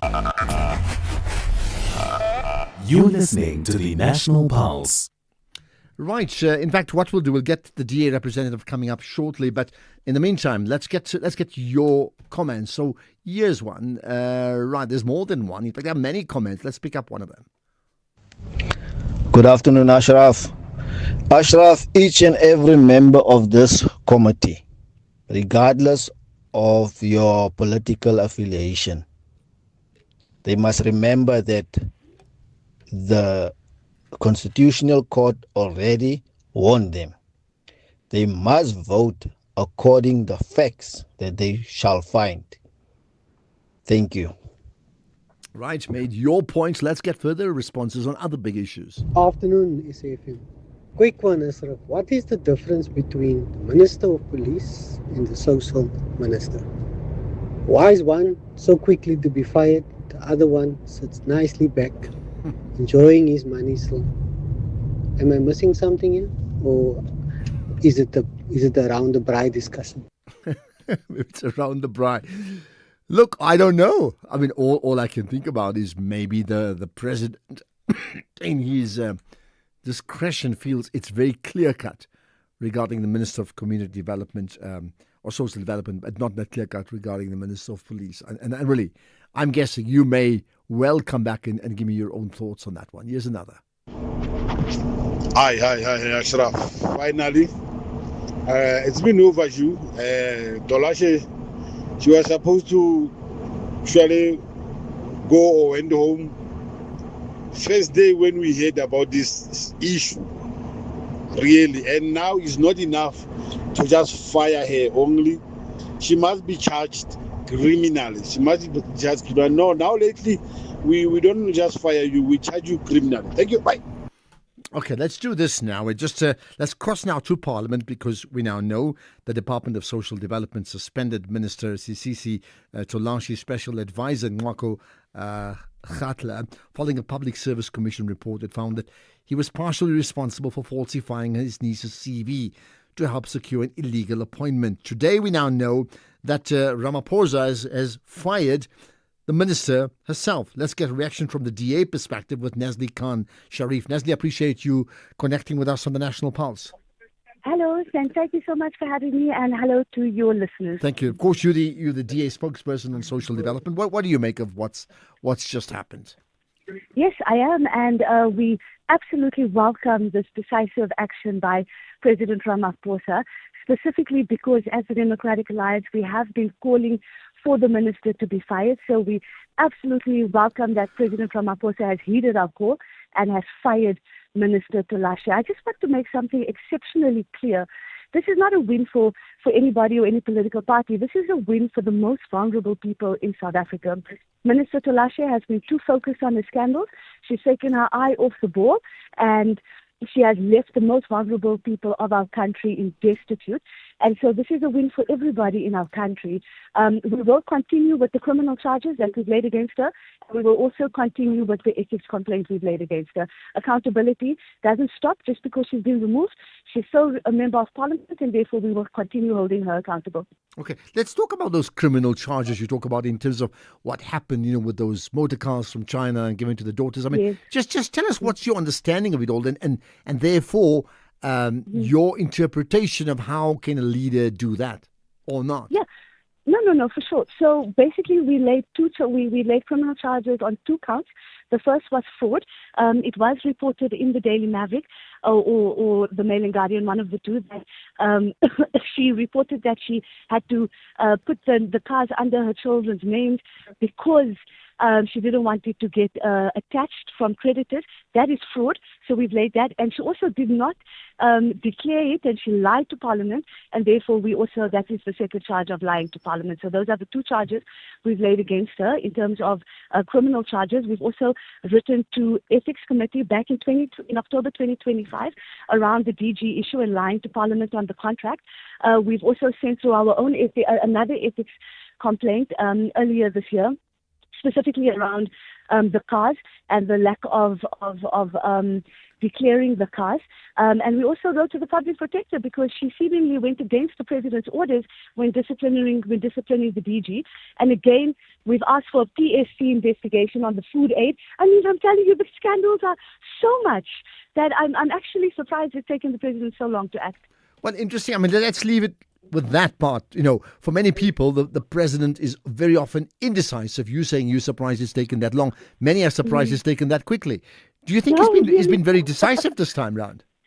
Look, I think the evidence was just mounting, and I think the pressure on President Ramaphosa from Parliament, from political parties, the DA leader, Jordan Lewis, did write to President Ramaphosa a couple of weeks ago. So I think it's all paid off. Civil society, the media, Rebecca Davis has done an incredible job pushing this, and I think it's just a combined effort of everybody putting pressure on President Ramaphosa and essentially forced his hand. Okay, I know you have to get back to the Q&A in Parliament, so go ahead and do just that. Nazli Sharif, the DA spokesperson on social development. Right, let's get reaction from you.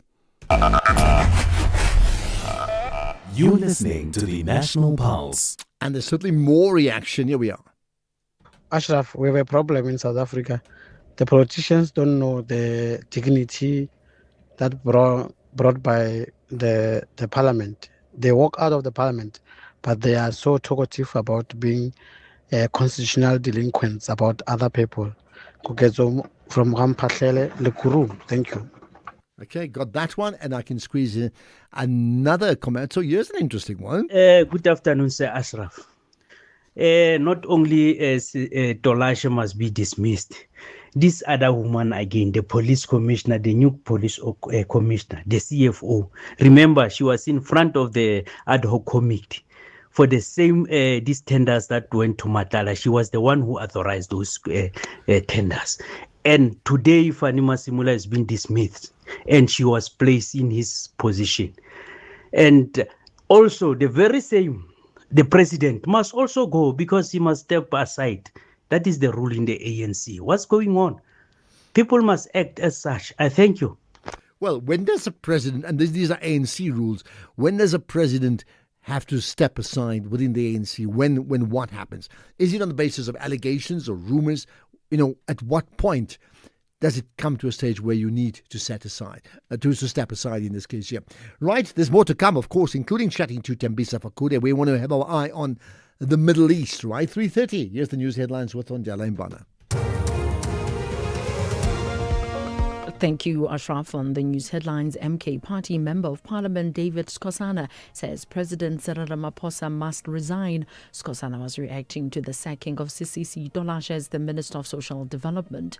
Organisers of Africa's largest travel trade show, the Africa's Travel Indaba, say this year's strong turnout from both international and local delegates shows that the event continues to hold significant value and interest for the tourism sector. And powerful thunderstorms with lightning and rain have killed at least 89 people in the northern Indian state of Uttar Pradesh. A full update follows at the top of the hour. This is SAfm Sports with Tuming Khapele. Hey, to me, yesterday wore all black. Today she's got a stunning green Bafana top. Any reason why? It's Bafana and Banyana. Of course. Good afternoon, Ashraf and our listeners. Well, today, Banyana head coach Desiree Ellis named a 23-player squad for 2 international friendly matches against Japan in June. The squad includes 20 local-based players, while overseas stars Bongeka Gamede, Linda Mccolo and Thembi Kgatlana have also been included. Now, the first match will take place on the 6th of June in Osaka, with the second fixture on the 9th of June at J. Green Sakai. The friendlies are part of Banyana's preparations for the upcoming Women's Africa Cup of Nations, which will be held from the 25th of July to the 16th of August in Morocco. Meanwhile, Orlando Pirates legend Jerry Skosana has hailed this season's Premiership battle with the Mamelodi Sundowns as one of the best in years. Sundowns, champions in recent campaigns, have already played their final match and now rely on Pirates dropping points in both of their remaining fixtures to retain the crown. Skosana praised the intensity of the race but cautioned the Buccaneers against celebrating too soon, reminding them that the job is not yet done. Elsewhere, a group of leading scientists has warned FIFA that its current heat safety measures for the 2026 World Cup are inadequate and could put players at serious risk. In an open letter, experts in health, climate and sports performance say guidelines are out of step with science, and they're calling for stronger protections, including longer cooling breaks and clearer protocols for delaying matches in extreme conditions. Temperatures at 14 of the 16 host stadiums in the US, Canada and Mexico are expected to reach dangerous levels, with highs in parts of the southern US and northern Mexico often rising above 35 degrees Celsius. And FIFA insists it is committed to protecting the health and safety of the players, referees, fans and staff, and says that climate risks are assessed as part of the tournament planning. Then in terms of rugby, Springbok veteran Willie Leroux will play his 400th first-class match this weekend, marking an extraordinary milestone in a career spanning more than 15 years. The 36-year-old capped 101 times for South Africa, and a 2-time World Cup winner continues to shine for the Bulls, showing the vision and creativity that have defined his game. And despite critics, Leroux insists that he still feels that he has a point to prove and has no plans to retire, aiming to play into his late 30s, just as Ruan Pienaar and Morne Steyn did. For the Bulls and South African rugby, his milestone is a reminder of a once-in-a-generation player whose genius continues to inspire. Then in tennis, Iga Swiatek beat Jessica Pegula 6-1 and 6-2 at the Foro Italico, and also breezing into the Italian Open semi-finals. A 3-time in Rome, Swiatek took a little more than an hour to take care of fifth seed Pegula in center court without facing a single break point, and it was a show of force on her preferred surface not seen since she last won the French Open 2 years ago and gave Swiatek her first semi-final appearance of the season. I'll have more on other sports in the next hour. Interesting you mentioned tennis. I mean, I'm just thinking about it. I don't watch tennis too often, But when it comes to the Grand Slams, and I know there's the French Open coming up and then Wimbledon coming up. So like in the space of a month, suddenly I'm a tennis fan. I wonder if others do the same, where they just seasonally watch. Probably the same with the FIFA World Cup as well. There are many others who don't follow football like you and I. And then come that 1 month in a year or in every 4 years, they are fanatics. World Cup or AFCON. Yeah. Add to cards. Love it. Let's clear your cart when am I care? For real? Yeah, bo. With my cashback from MyWay, I will be getting 10% of my premiums back for staying claim-free for 2 years. So I'll have some extra cash to spoil you and let you live your way. Dad, you're the best. Real people, real cars, real rewards. For a quote, visit myway.co.za. My cashback is a feature on qualifying products paid after 2 claim-free years and all premiums paid. Premiums are risk profile dependent. MyWay is a licensed non-life insurer and FSP. T's and C's apply. MyWay. Live your way. At Specsavers, we're committed to offering affordable and professional eye care. That's why we're offering 1,500 Rand worth of savings with our winter promotion. Get a free frame up to the value of 1,500 Rand or use the 1,500 Rand on one of our leading vision enhancements, like Climate Eyes, which automatically adapts to changing light. To qualify, simply purchase a comprehensive eye examination and prescription frame and lenses. Affordable eye care, Specsavers. T's and C's apply. X at SAfmRadio and at Ashraf Garda. Okay, we'll get to Tembisa Fakode shortly. Just want to get an eye on what's happening in the Middle East. We haven't chatted about that region for a while, I think. Afternoon, Ashraf and the listeners. Active season in Polokwane. You know, I used to be a staunch supporter of Ramaphosa, but as of now, I don't care whether he goes or not, because he's a supporter of foreign nationals. But here's my fear, Ashraf, is that if he could be removed, then whoever's going to take over there is going to bring in MK and EFF into parliament. And this country is going to ban. With MK and EFF in parliament, this country is going to ban. So that's my fear. Thank you. Okay, but if I hear what you're saying, there's contradictions there. You know, you don't support him because he likes foreign nationals or something like that. And then if he's not there, then the MK and the EFF will rule and the country is going to burn. So you clearly would want him, to be around, if I understand what you're saying correctly. Right, here's another. Hello, Ashraf. Okay, let's do, here's let me do this. Right, okay, got that. Here we are. Mr. Ashraf, this president must go. Ramaphosa must go. We thought after Jacob Zuma, he was going to take the country forward, that he was going to stop corruption. Now we see his hands is just... Okay, we will just reconnect with that voice note in a moment. By the way, you know that we have many of the conversations we have put up as a podcast, so listen to that. Go to the podcast, share that with your friends. You got a great network, I know you do. Share that, use that as a basis for good conversations whenever you get the chance. Let's see if I can play a few more comments. In fact, no, we'll get to Tembisa Fakode right after that. Ashraf Garda is streaming live now on Facebook, YouTube, and X at SAFM Radio. You're listening to the National Pulse. All right, so let's talk about the Middle East. I mean, I'm just thinking it's about a month or so since we focused on the Middle East, and there's no way you can deny or turn your gaze away from the Middle East because of its impact on the world. It really is more than perhaps any other region, I would think. Okay, so what's happening in the Middle East? Eye on that with Tembisa Fakode, who certainly follows that region more than most. He's a senior research fellow for AfroCID, which is the Africa-Asia Dialogues. Tembisa, welcome to the National Pulse.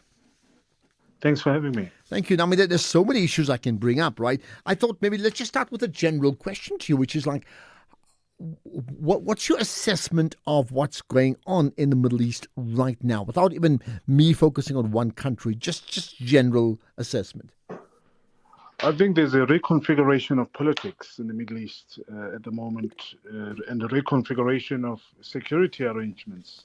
We just had that Benjamin Netanyahu somehow managed to smuggle himself into the United Arab Emirates during the war on Iran by both Israel and the United States. So you're seeing United Arab Emirates moving closer to Israel, and Israel playing a role in terms of the new security arrangement. But at the same time, you have other Gulf countries, including Pakistan, India, and Turkey, Saudi Arabia, and Qatar, talking about a reconfigured Middle East in terms of security. So everything at the moment is changing in that region. The Strait of Hormuz remains shut. Iran is dug in its heels. Donald Trump is kicking the can down the road because he doesn't know what else to do. We have that 14-point plan that was submitted to the United States by Iran. We're waiting for the answer, but Donald Trump, of course, has already pronounced on it that it was a ridiculous plan.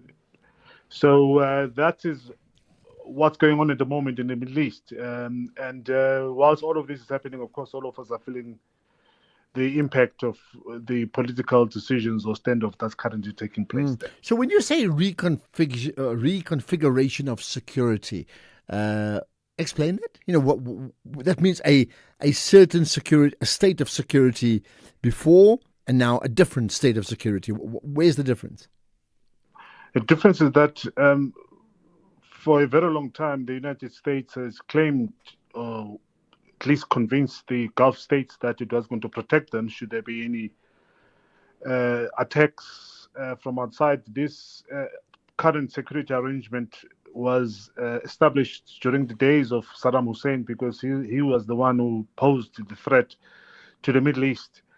But we've seen what has happened over the past couple of years, at least for the past 24 months or so, that whenever Iran is attacked by the United States, the targets or retaliation is often directed at the American installations in these Gulf countries. So the American presence in the Gulf countries has become a burden for many of these countries, and they would like to change that situation. The former Prime Minister of Qatar, Hamad bin Jabal Al Thani, has suggested that Pakistan, Egypt, Saudi Arabia and Turkey must lead a new security arrangement. And this is what I think is likely to happen. But because clearly the United States has not, one, protected the countries from the aggression of Israel, nor has it, protected the countries from Iranians' retaliation towards these Gulf countries. So it is actually a burden to have these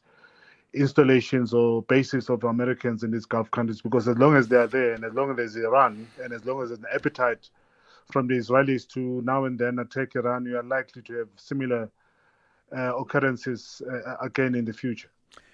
Right. Just clear this up. Iran and Israel, have they been in a state of war? Are they still in a state of war? Is there an actual ceasefire? Why is the Straits of Hormuz still closed? Well, Benjamin Netanyahu has said that the war is not over between at least Israel and Iran. But, of course, the United States declared a ceasefire, and this ceasefire is now open-ended as per Donald Trump's instruction. So for now, they're in a ceasefire, but the war is not over yet. So they are having this ceasefire to allow and give a chance the peace negotiations, including the negotiations that are facilitated by Pakistan between the United States and Iran. We don't see Israel being part and parcel of these negotiations. It is the United States that's part and parcel of these negotiations. So that's what's currently happening at the moment. So the war is actually not over yet. There hasn't been a declaration of ending the hostilities between the two countries, but all we know is that there has been a ceasefire that's currently taking place, including a ceasefire in Lebanon. So on that point, I mean, the initial plan was that the Iranians will be decimated and completely destroyed, and there'll be a regime change in a few days. I mean, you had the Shah of Iran's son literally, not literally packing his bags, but certainly agitating to go to the airport ASAP. Why has all of that not happened? Because they don't, Donald Trump, including Benjamin Netanyahu, underestimated the Iranians. But importantly, they don't understand the socio-cultural arrangement of that region, including the influence of Islam in the region. They are fighting a war that's unwinnable because they refuse to understand how the psyche and the political mentality of the people of the region operate. And this is why we are in this situation. As you correctly put it, they thought they'll go in and out as they did in Venezuela. But Iran is not Venezuela. The Gulf is not Venezuela. You've got much more difficult and more organized military in layers compared to Venezuela. In Iran, for example, you destroy one layer of security, there's dozens more layers that you have to go through before you can claim to have decimated the security infrastructure of Iran. So that's what they are currently facing. But importantly, they also did not expect that Iran was going to do what it's currently doing within the Strait of Hormuz, particularly choking the passage of ships into the Gulf countries, outside the Gulf countries, and that has created a problem. And Donald Trump, as we can see, he doesn't really know how to deal with this situation. So that's the miscalculation. But importantly, also Israel also did not expect that Iran was going to be able to send all of those projectiles that they've sent and destroy and continue to bomb the cities in Israel as they did, because we've got countries before you reach Israel, between Israel and Iran, but notwithstanding, Iran continued to do so. And also they've breached this multi-layered iron dome that Israel has claimed that was impenetrable, but Iran has managed somehow to do so. Of course, the most significant bombing was that one of Dimona, which is the head of the Israeli nuclear weapon. The Iranians managed to penetrate all of that, and they hit Dimona. So they did not expect that to happen, and I think that's what surprised all of them. All right, now in the midst of this conversation, somehow the issue of Israel-Palestine, is in Israel-Gaza-Palestine, appears to have taken a bit of a back seat. So comment on that, and I think linked to that is what is happening between Israel and Lebanon. There's not a day that goes by with some major casualties in the southern part of Lebanon. Well, the Palestinians continue to suffer and struggle daily because of the closing of borders by Israel and Egypt, and there's nothing going in. There is a ceasefire which has been broken by Israelis on a daily basis. Hundreds of Palestinians have been killed since the ceasefire was declared. So the situation for the Palestinians remains the same. They're still choked in that open-air prison called Gaza. They can't go in and out. Egypt, of course, all the corrupt Egyptian officials are benefiting from this because they're charging the Palestinians exorbitant amounts just for them to go and access medical care outside Gaza, because Egypt gateway is the only one available for the Palestinians, but you've got all of these corrupt officials and other gangsters in Egypt who are exploiting the Palestinians' situation at the moment. So the situation is dire for the Palestinians. When it comes to Lebanon, the Hezbollah, which we're told again that it was disseminated, it continues to fight back, push back. Hundreds of Israelis in the northern part of Israel have moved and left their homes because of the threat of the projectiles sent by Hezbollah. So Hezbollah is still holding fort. It's fighting the Israelis. Israelis, of course, are claiming the land once again. The southern part of the Litani River has been occupied by the Israelis, but notwithstanding, the Hezbollah continues to fight. And the Israelis been inviting the Israeli citizens back into their homes in the northern part of Israel, but none of them are willing to move back because of the situation at the moment in that part of the world. So we're back to square one. You have Iran that's still standing. You have Hezbollah that's still fighting and sending projectiles to Israel. And you have Hamas that's running the show, or continues to run the show in Gaza. In fact, Donald Trump went to an extent of praising Hamas for facilitating the extraction of the Israeli bodies that were captured on October the 7th, 2023. So Hamas is running the show in Gaza. Iran is still standing and Hezbollah is still standing. So one has to ask the question, what did Benjamin Netanyahu and his brutes achieve by bombing all of these three spaces, Iran, Lebanon, and Gaza? All right, just lastly, it seems like a game of Monopoly where somebody wants to monopolize. But I mean, here's the point to just leave us with, right?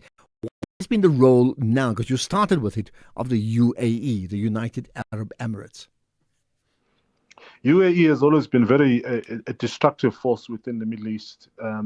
Mohammed bin Zayed is known to have partnered with Israel, not only this time around in Iran. We are told Benjamin Netanyahu went, and the office of Benjamin Netanyahu has said and confirmed that they did go and visit Mohammed bin Zayed and his cabinet in Abu Dhabi, but of course the UAE is denying those claims. So the UAE has never been a constructive player in the region. They've been supplying Israel with information regarding the Hamas, Islamic Jihad, and other freedom fighters within Gaza and in the West Bank.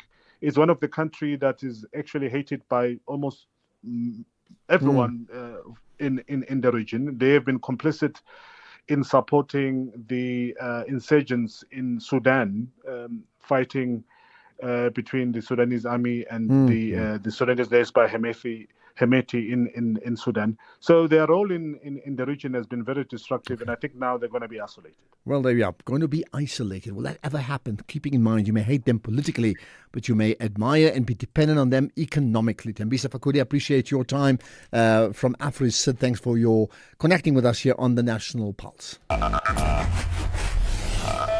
You're listening to the National Pulse. Right, and as part of just rethinking some of the programming we do on this show, right? So every day, every week, in fact, we pick up a theme and we run with that theme. This week, the theme at this time, around 4:45-ish, has been South Africa's immigration crisis, what got us here, and where to next. So with that in mind, we now chat today to Thulani Mavuso, who's the South African Home Affairs spokesperson and also Deputy Director General for Operations. Thulani, appreciate you connecting with us on the National Pulse.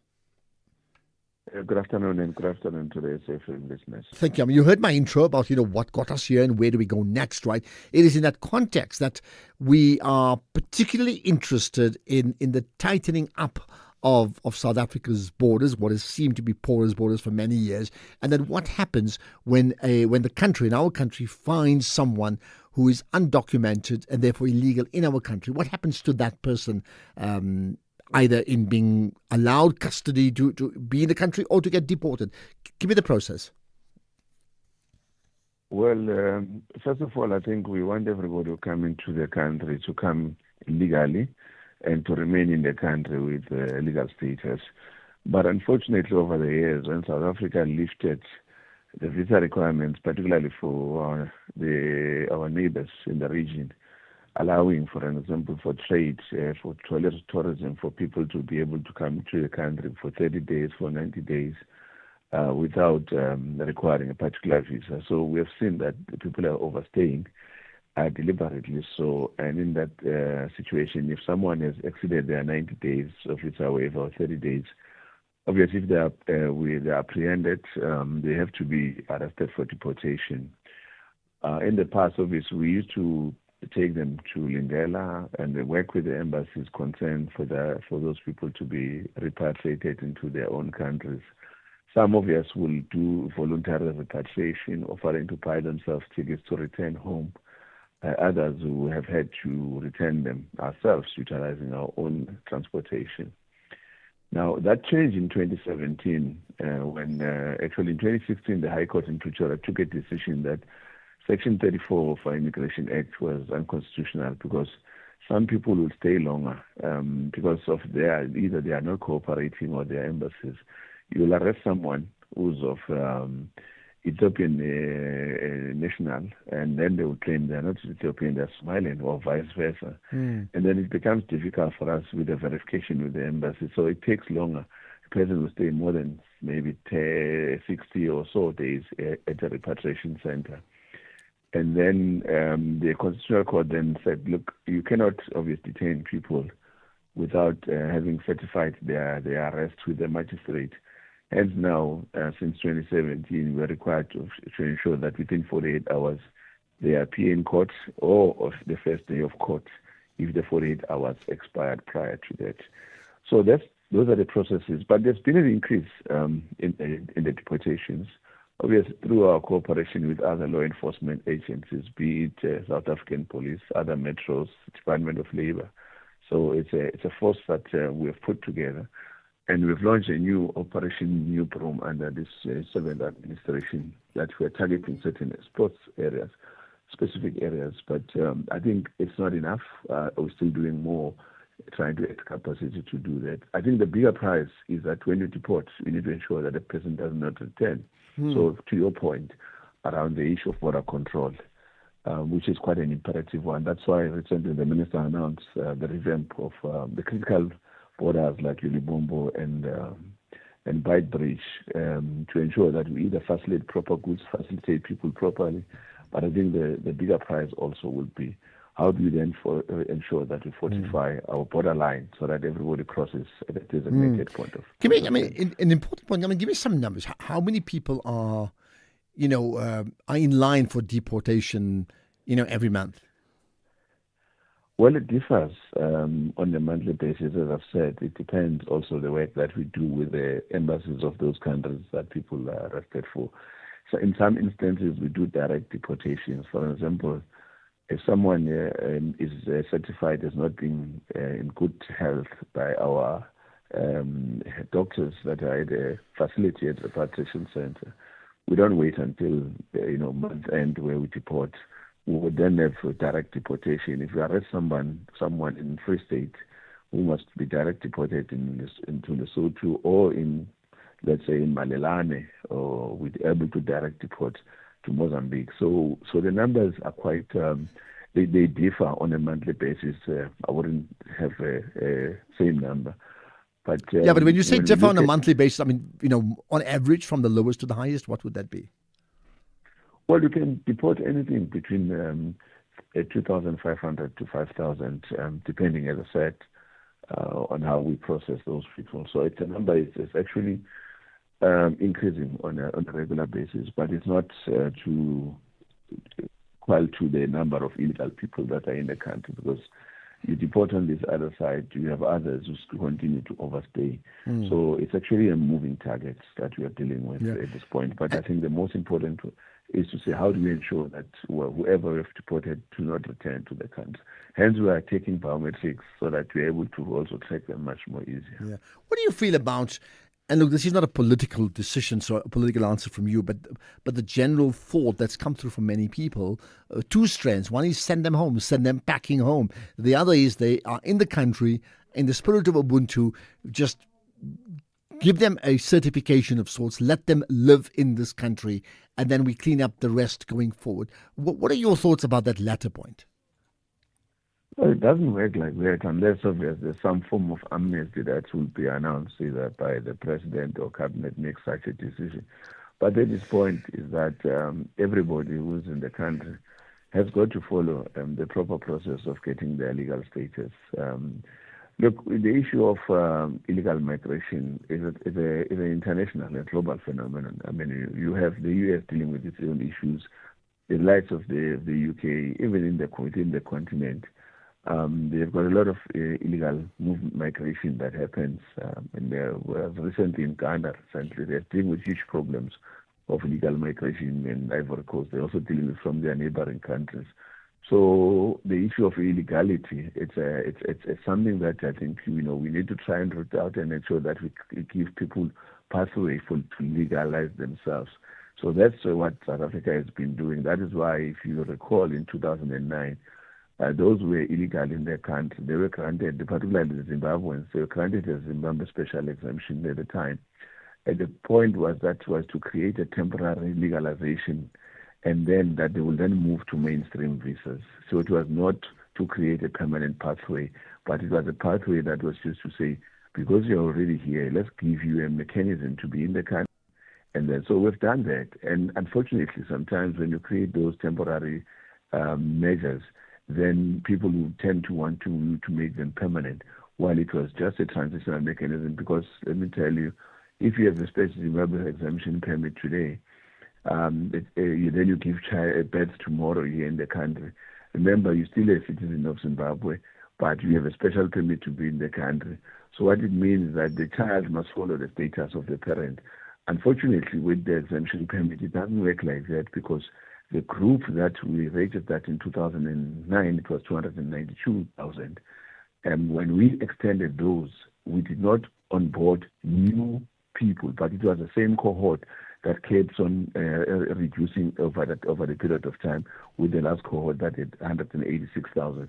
So you don't want to follow that path of exemption, but you will rather find a mainstream visa category that all these people will qualify for. Okay, let's leave it at that. Appreciate your time. Tulani Mavuso, the South African Home Affairs spokesperson, but also the Deputy DG for Operations as part of Home Affairs. Right, reaction to that in terms of deportation. I certainly welcome your thoughts on that and a whole lot more. Right now it's 4 o'clock. It's time for the news with Ondela.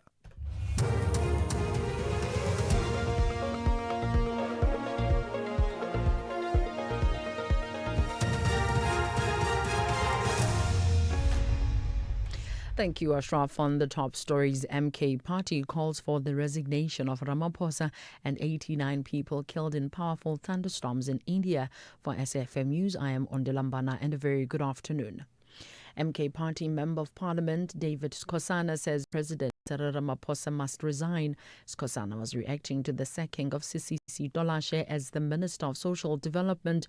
Although he has welcomed the president's decision, he says President Ramaphosa must follow suit following the Constitutional Court's ruling that Parliament acted unconstitutionally by blocking a Section 89 inquiry into the Palapala saga, further ordering the establishment of an impeachment committee. Skosana spoke to SABC News outside Parliament in Cape Town. The president must fire himself. We are expecting that, nothing less. And I think it's travesty of justice for him to be doing all sometimes the right thing. But Action SA says they want their criminal case and complaint to the Office of the Public Protector against the now sacked Social Development Minister Sisisi Dolashe to run its course. Action SA was one of the parties who laid a criminal complaint against Dolashe relating to fraud and corruption.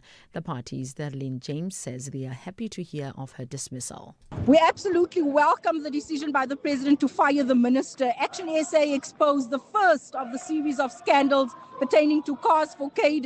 We also want our criminal complaint and our public protector complaint to take its course. All monies must be paid back with those cooked CVs. We are really, really happy about the decision today. Members of the Progressive Caucus have walked out during President Cyril Ramaphosa's oral reply session in Parliament this afternoon. The president was fielding questions from MPs.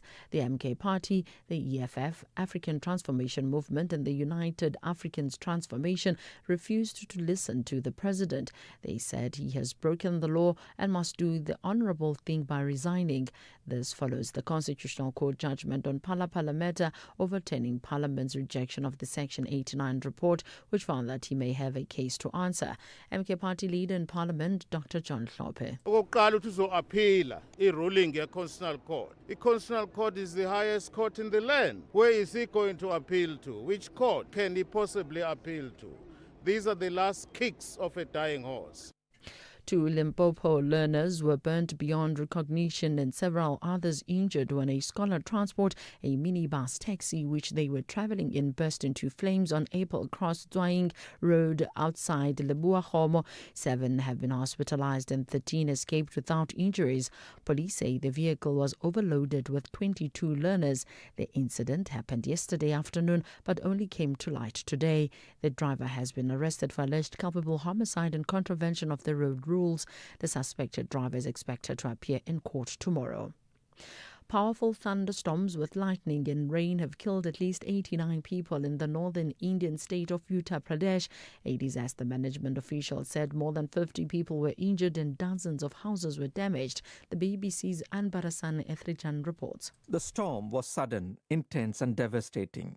A resident in Sonbhadra district of Uttar Pradesh state said the entire area turned dark for around half an hour and strong winds lifted hoardings and signboards. Television images showed uprooted trees and billboards swept onto cars in the aftermath.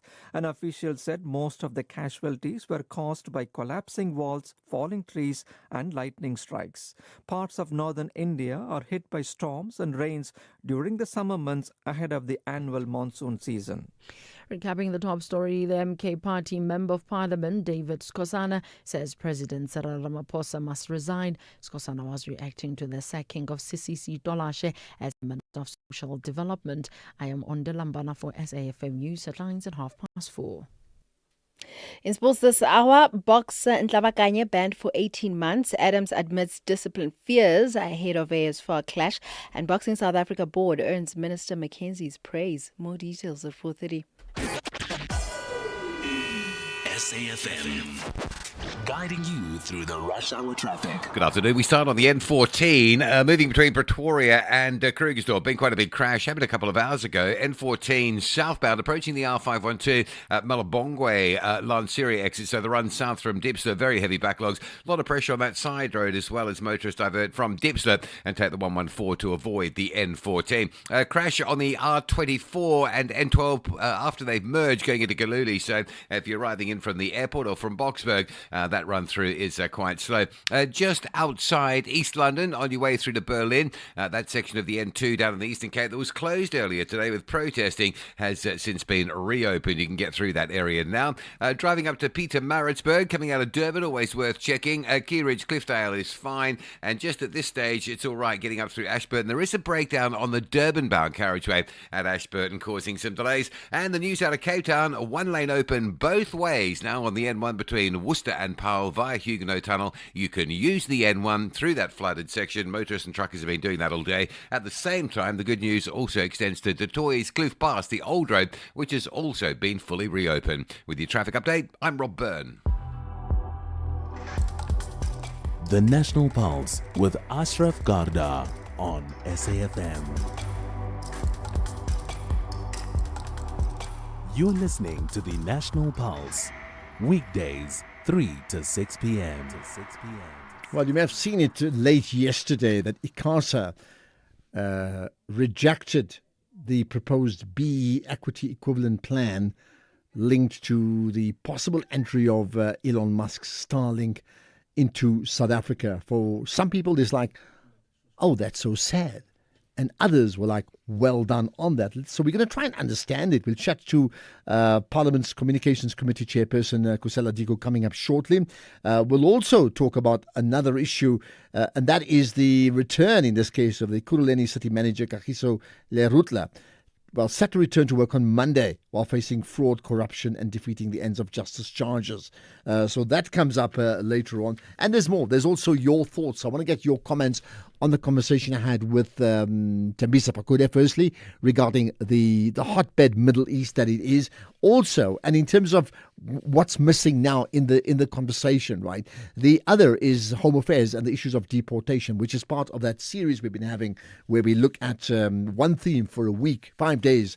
And this week it's all about South Africa's immigration crisis, what's got us here and what happens next. You, by the way, can give us your own suggestions and solutions regarding that issue. So what happens next? We talk about ICASA. The National Pulse with Ashraf Garda, weekdays 3 to 6 p.m. So let's talk about that. So ICASA rejecting effectively whichever attempt has been now for the latest attempt to enter South Africa's, can I say, airspace from Starlink, right? Responses came from many people. One of them from the chairperson of Parliament's Communications Committee, that is Kusela Diko. Appreciate your time and thanks for joining us on the National Pulse. Good afternoon, Ashraf. Good afternoon to your listeners, and thank you so much for having me on the show. I mean, you may have heard me, there's been others who are very disappointed, and I've seen those tweets say, oh, no, that's bad news. But there's been others who've been gloating about it, and you fall into that category. Why? I wouldn't say I've been gloating, Ashraf. I think this decision is not surprising, long overdue, and very much welcomed. We had indicated to Minister Malatsi at the beginning of last year when he started this process that he must stop liking taking shortcuts. He must not want to change the law via stealth. And if he wanted to introduce equity equivalent programs into the South African telecom space, he needs to do that by amending the law. Now, he stuck to his guns. He was advised by ICASA that this is not the way to go. There are proper legal steps to do it. And as I'm saying, he chose to be a legal delinquent and take shortcuts, and this is what we've come to. Now, the issue is not what Minister Malatsi is saying about Starlink being the panacea to our rural connectivity challenges. It's simply not true. There are a number of other companies, such as Link Global, such as Amazon.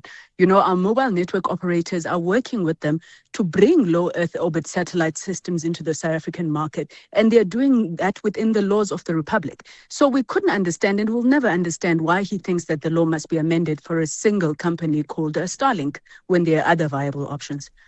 So what then actually happened in terms of Parliament's or ICASA's rejection? Just help us understand that part. What was the ICASA asked to do, and what did they come up with?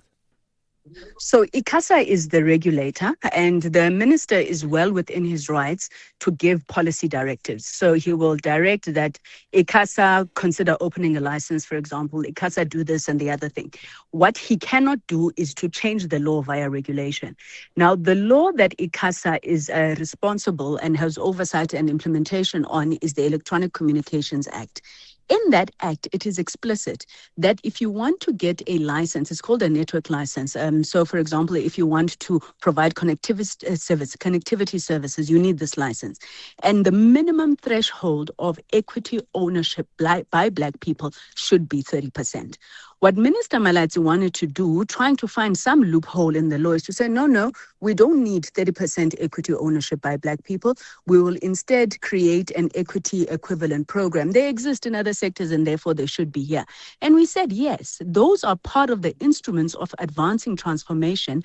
However, in those industries, you do not have this 30% Black equity ownership threshold that exists in the Electronic Communications Act. If you would wish to change that requirement, then you need to amend the law. And you don't amend the law in your office in Hatfield. You come to Parliament, there's a thorough public consultation process, and that's how you amend this law. He came back, he said, no, he thinks that maybe what needs to be done is that we are misreading the law. And we again said, Minister, you need to understand the doctrine of separation of powers. If you think that the law is being misunderstood, you then go to court and you seek a declaratory order. He did none of that, steamrolled his policy directive, and ICASA came back and said, unfortunately, I can't implement this directive because it requires an amendment to the law, wasting almost 2 years when we've been telling him exactly the same thing.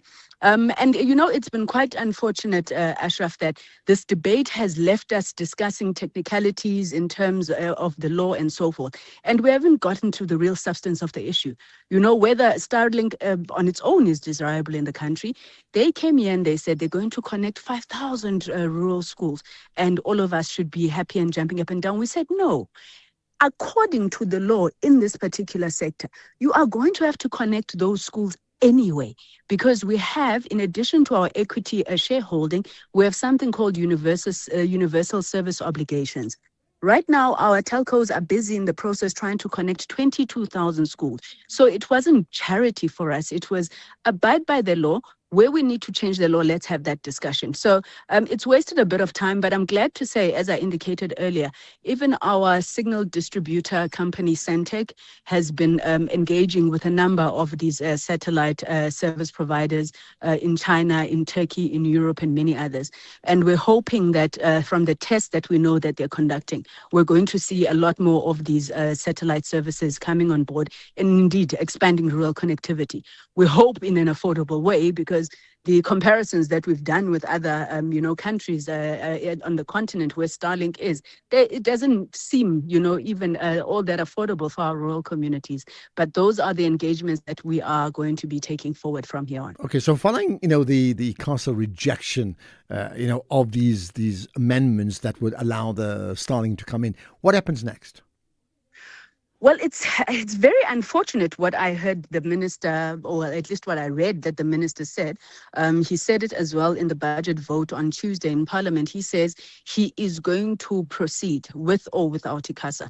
Now, firstly, that's unfortunate because ICASA is a Chapter 9 institution. It's an independent regulatory authority of communications in South Africa. And I hope that the minister in his outlook is not intending to undermine ICASA. As we've said, there are options, Ashraf. If for some reason or the other, somebody is fixated on the idea of Starlink. Starlink works with MTN in Zambia. I know they work with the Vodacom in some other territories.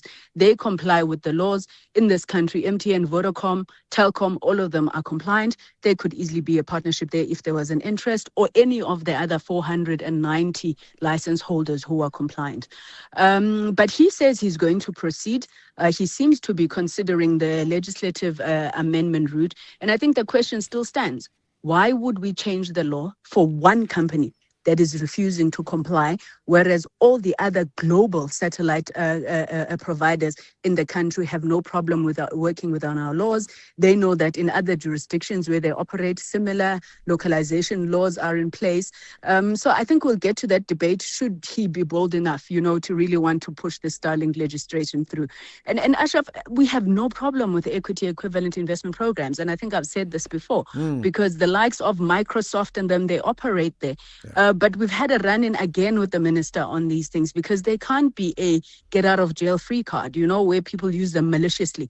You ask, where are the people who are trained? He just recently wanted to give Dell another 10-year EEIP, and we wrote him one simple letter. Can you show us an audit of the previous EEIP and the extent to which it's been successful? Because our people are tired of hearing all these policies and they're not seeing the tangible benefit. He went up and down for 2 months trying to do that, and all he wants to do is to put a checkbox that he said, in terms of DA policy, I am going to implement EEIPs. So we're watching that space, and really, Ashraf, we don't have time for all of this. The issue of the digital divide needs our urgent. Okay, well, let's stay on that. If you say you don't have time for all of this, for many people, and listen, notwithstanding Elon Musk's tweet today about South Africa competing with Donald Trump in those tweet stakes, which I personally find very, very offensive. Let's park that aside. He's clearly one of the brightest people in that innovation space in the world. Is it not a case of that in a country like South Africa, where we are so disconnected digitally between those who have it and those who don't, that there should be a drive to escalate the narrowing of that gap as a point of urgency for the many who can't get to it, and neither can government supply it? So what I'm trying to say is, are we not prejudicing people while you and I have a chat about it? Is there not a better way to go about it and actually open the door for the Elon Musks of the world, if in fact he can assist South Africa? You see, I like what you're saying, because you're saying the Elon Musks of this world, which means that he is not the only person who offers this particular service. And that is why I was telling you that, companies like Amazon and Link Global and so forth are already in the country looking to deploy. A couple of months ago, we had, the first test out in the Northwest that was done by MTN and a company called Link Global, which was a direct satellite to phone technology that we don't have in the country. So nobody is sitting on our laurels. We're looking at deploying all of this. And as I said, even Centec is right at the forefront of ensuring that we bring in the satellite connectivity into the country.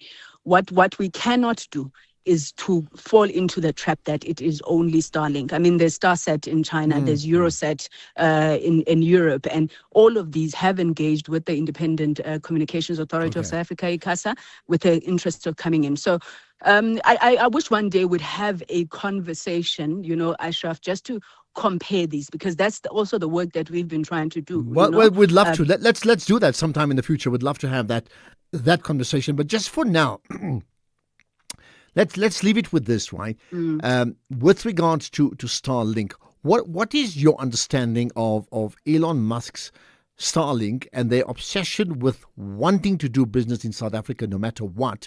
On the one hand, although being critical of this country every other day, and on the other hand, the obsession of lobbyists within South Africa who are supportive of Elon Musk's Starlink no matter what.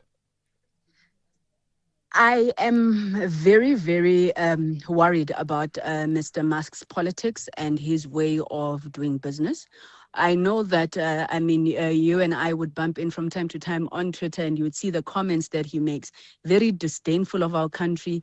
I think not so long ago, he was calling for sanctions against what he calls the race-based laws of the South African government. Very divisive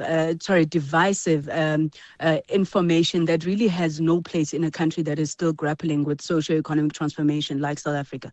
He pushes this narrative, and you wonder, why would he not then take his money and his prowess and go do business elsewhere where he is not affected?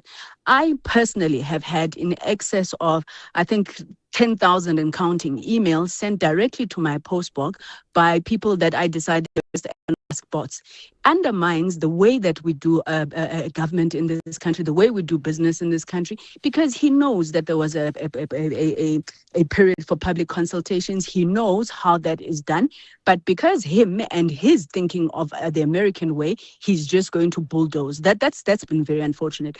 But more than that, I'm worried about the capabilities that he has in terms of a military and a defense complex that he operates in within the United States of America.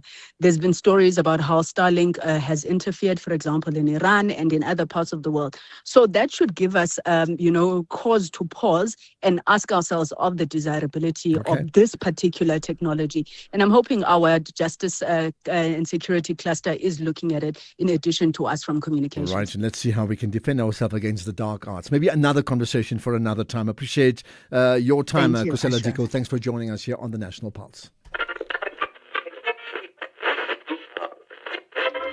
For 90 years, one voice has informed, challenged, and connected a nation. SAfm, South Africa's national English public radio station. Established in 1936 as the SABC's very first service, the A program, evolving through the English service, Radio South Africa, to SAfm in 1995, shaping thought and strengthening democracy.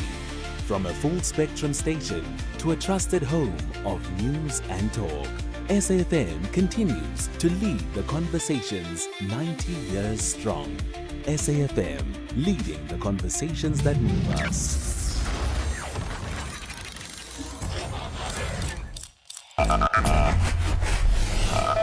You're listening to the National Pulse. Right, let's get reaction. I don't know how often I say that. Reaction.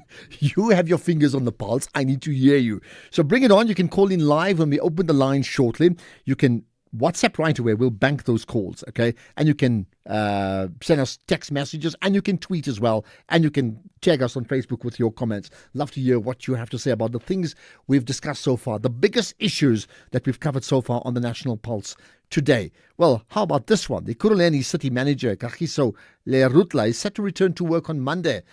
This despite a while facing fraud, corruption, and defeating the ends of justice charges, which is linked to a 2019 speeding case, right? So let's find out more about it. How is that possible? Certainly, we get the perspective of a Labour expert, in fact, the Labour spokesperson for the DA, and a DA MP, Michael Bagram. Michael, appreciate you joining us on the National Pulse. Absolute pleasure, and thank you for having me on air. I appreciate that, more importantly. Thank you. Give us some context here first. What has actually happened? Well, what's happened is there hasn't been a finding of guilt yet. There are the allegations of fraud and corruption. There's quite a lot of evidence. I mean, the evidence, to my mind, looks slam dunk. It's going to happen. And it takes a lot, as you know, to get our officials to actually get to this level where they're now actually facing the allegations of fraud and corruption, because most people tend, especially in powerful political positions, tend to get away with almost murder. But here what we've got is an MMC of finance, a person who actually is in a sort of a highly exposed position, a person who's got access to enormous money, enormous power. Ekurhuleni is facing this individual who has basically the finger on the pulse. And now we've got these allegations. Initially was suspended on full pay, but it appears has come back to work. You might have the latest on this, but from what I understand is that the official, although being sort of suspended, has now come back to work. Well, help us understand that part. Can a person who's been suspended and therefore on special leave, earning a salary, I get that, because not convicted, still is not convicted. What then stops the person returning to work if he's not convicted? And if he's not convicted, what has been the process up to now while he's been on special leave? Meaning, clearly, we didn't just sit on our laurels. There had to be a legal process, right? Yeah, look, the suspension process is not all that complicated. You collect evidence, you collect what looks like a prima facie case. In other words, at first blush, it looks like, oh, wow, this person's clearly done something radically wrong. And so what you would then do is confront the person with the allegations and say, these are the allegations, this is the proof that's been uncovered so far. What do you say? And then they say, well, I'm not guilty. In fact, I wasn't here when it all happened. I was in Honolulu on holiday, or whatever they're going to say.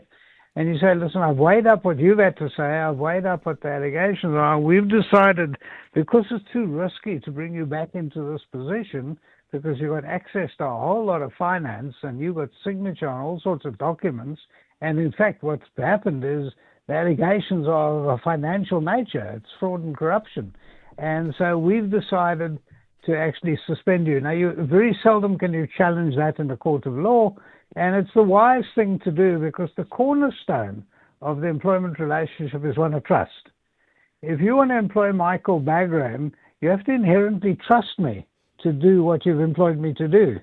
So, for instance, if you employ me as a nursery school teacher, you wouldn't expect me to have allegations made of a sexual nature. You see what I'm trying to understand? So here you've got someone who's got access to the money, access to the purse of a Kuruleni, and now they've been alleged to have been frauding and corruption and all sorts of related charges. Whoa, hold on a minute. Immediately your lights go on and you say, no, we've got to take Michael and put him aside, let him earn his salary, but we don't want him with his fingers on the pulse. We don't want to have his fingers on the bank account. And so we suspended him. And this is what happened over here. Got suspended on full pay, no problem. All right. So now in conclusion then, I mean, from a DA perspective, you are now calling for a precautionary suspension. What does that mean?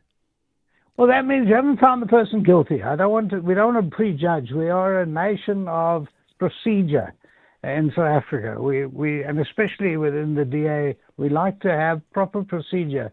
You can't have someone being found guilty by the public because you think, oh, well, I've got a bad face, we're going to make him guilty of whatever he's been accused of. So we like rule of law. And rule of law means you suspend the person, you get the prosecution to get all their ducks in a row, and then you have a court case. And the person's suspended during the court case because you don't want them to have the keys to the safe. It's as simple as that. Okay, lastly, I mean, on that basis, I mean, and I look at, and we've only got 30 seconds to talk about it, but the example of the president right now is very telling in terms of lots of accusations and allegations against him, but he's not been found guilty of anything. And I'm talking about Palapala, right? So with this case, isn't the same applying here to say, in fact, allegations, no matter how terrible they may come across as, but at this point in time, today, Kagiso Lerutla is not guilty of anything and therefore should carry on with his life. Yeah, except this is very close. This is the keys to the safe, and that's very problematic. With the president, well, he's been accused of cheating the receiver revenue, cheating South Africans, whatever, but it's not like this happened, when was it, 5 years ago? Almost 5 years ago with the president. So a little bit late now to shut the door. The horses bolted 5 years ago, right. So now you can't shut the door. So I wouldn't suspend the president right now, no. Okay, that's where we shall leave it. Michael Bagram, the DA's spokesperson on labour issues. Thanks for your time here on the National Pulse. It gives us time to get quick reactions from you, and one of them very related to the conversations around connectivity that we just had earlier on. Good afternoon, Ashraf, and good afternoon to the SAfm listeners. Yeah, I'm listening to the bureaucracy that's at play here, and it's at the detrimental impact of us normal people on the ground, because they're trying to prove a point when it comes to BEE, and we just need fast, reliable internet, cheaper, and it's all based on the fact that they just want the 30% share of his business, because it never goes to the normal citizen, goes to affiliated people from the ANC, and we all know this, and that's why we tired of this red tape. They always say they're going to cut it out, but it always plays itself out. Okay, so you're suggesting, if I hear you to say this is very ANC inspired, we need to drop all the restrictions and get on with it because you need faster connectivity cheaper. Hi, Ashraf. It's MJ from George. I wanted to just find out why is it that we're not having a conversation about South Africa actually owning a Starlink, like through an SOE model? Why do we need Amazon or Starlink? Or are we saying that we are so useless that the state cannot do that? I mean, we've done Gautrain with the same model where a company comes in, bring those low Earth orbit things, and then over time we take over. Why not that? Why are we not talking about that, Ashraf? Well, I mean, your fair point. Maybe they're having conversations with other companies. Maybe Starlink wants to be what Starlink is, coming in and effectively running the show, and maybe we don't want it. But again, you hear me saying maybe 3 times, so that tells you the level of confusion. We don't really know, do we? 4:30, here's the news headlines with Ondela. Thank you, Ashraf. On the news headlines, Gauteng Finance MEC Nkululeko Dunga has painted a worrying state of finances in the province with unauthorized spending patterns and departments underspending their budgets. MK Party Member of Parliament David Skosana says President Cyril Ramaphosa must resign. Skosana was reacting to the second CC Dolashe as the Minister of Social Development. And in Britain, a key member of Keir Starmer's government has resigned. The Health Secretary says he's lost confidence in the leadership of Prime Minister. A full update follows at the top of the hour with Greg Rose. SAfm, guiding you through the rush hour traffic.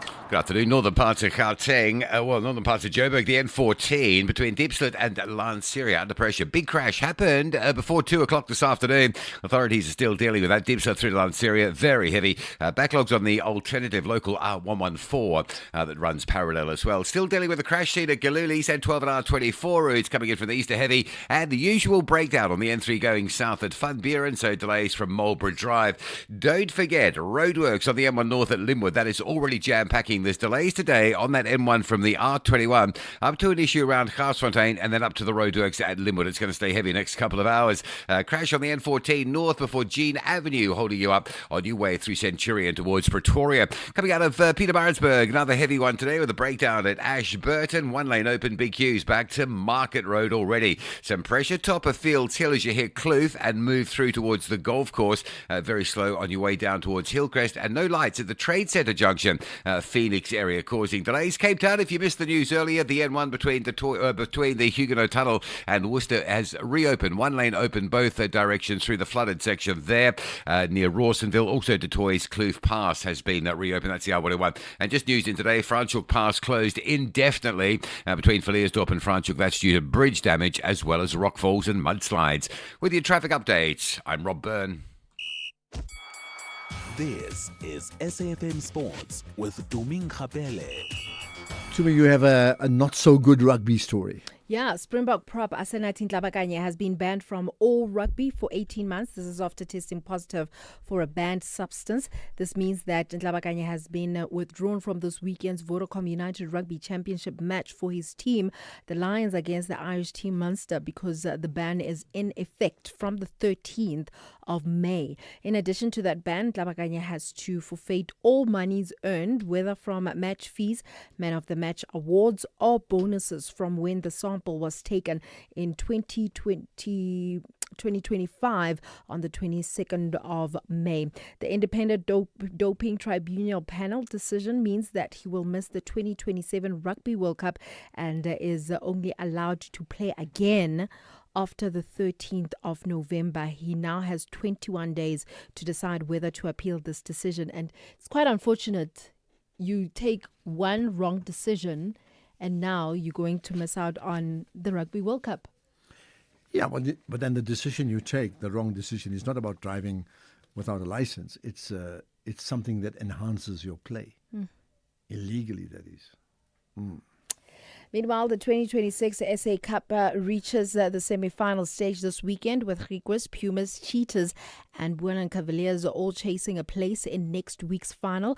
Defending champions Pumas host the Cheetahs on Friday evening at Mbombela Stadium, while Griquas welcome Bueland to Kimberley on Saturday afternoon. The Pumas boast a strong knockout pedigree but face a Cheetahs side buoyed by last weekend's dramatic win over leaders Griquas. Meanwhile, Malgrigos returned to their Kimberley fortress after topping the table with 8 wins from 9 matches and will be favourites against Bulantu, attacking flair to upset the hosts.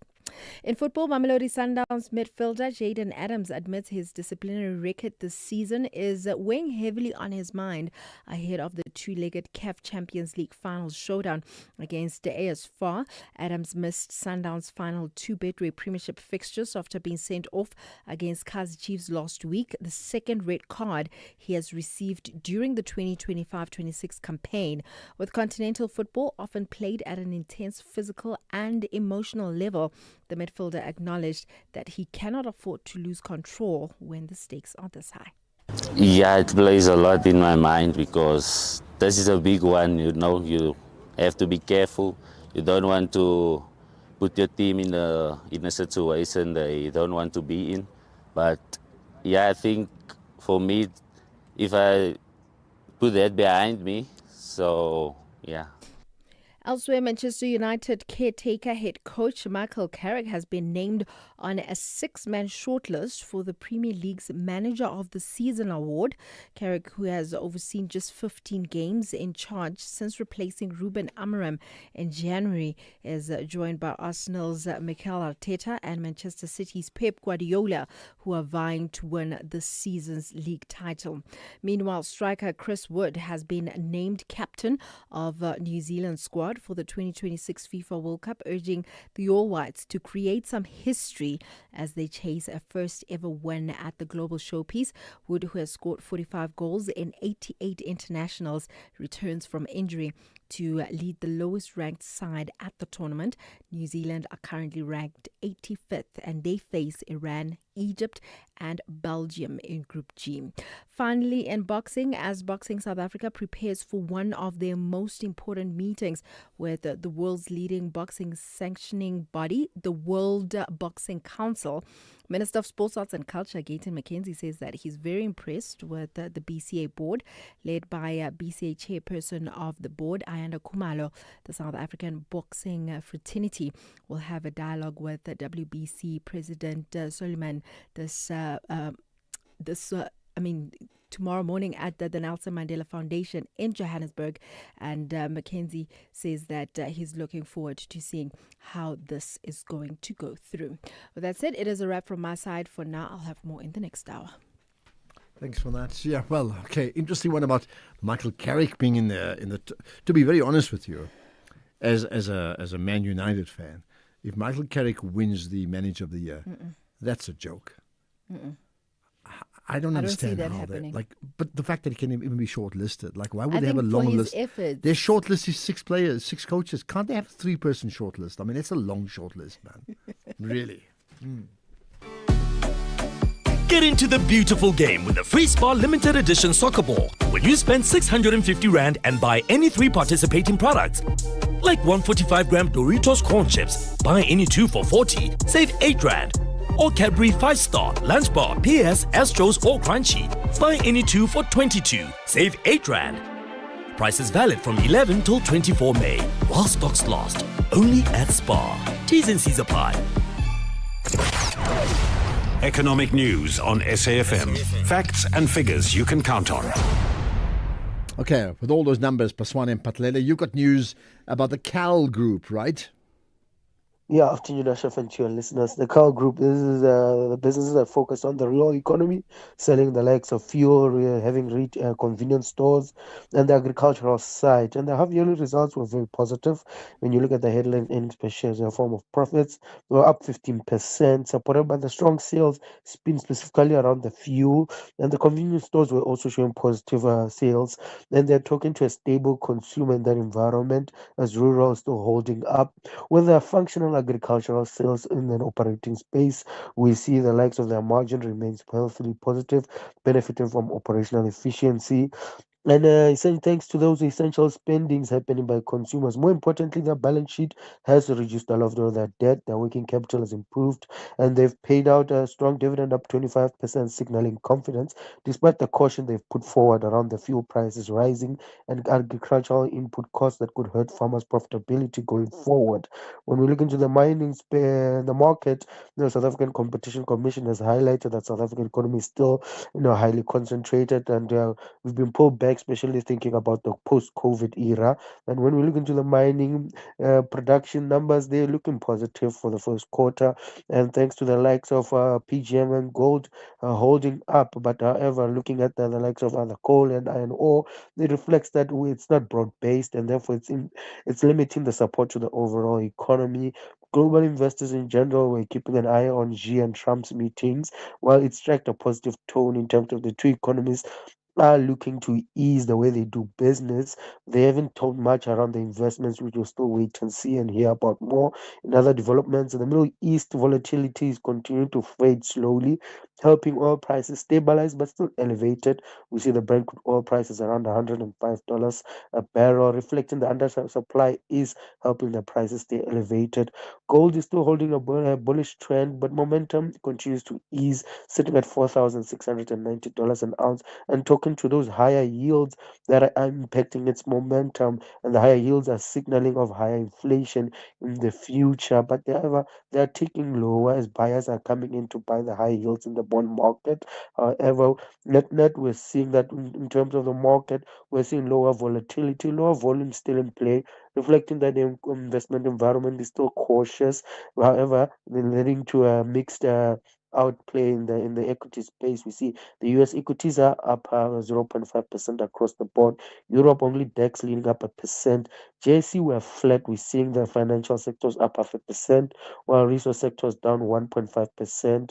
And when we look into the currency space, we're seeing a neutral dollar in play, while the pound still helping having some positivity.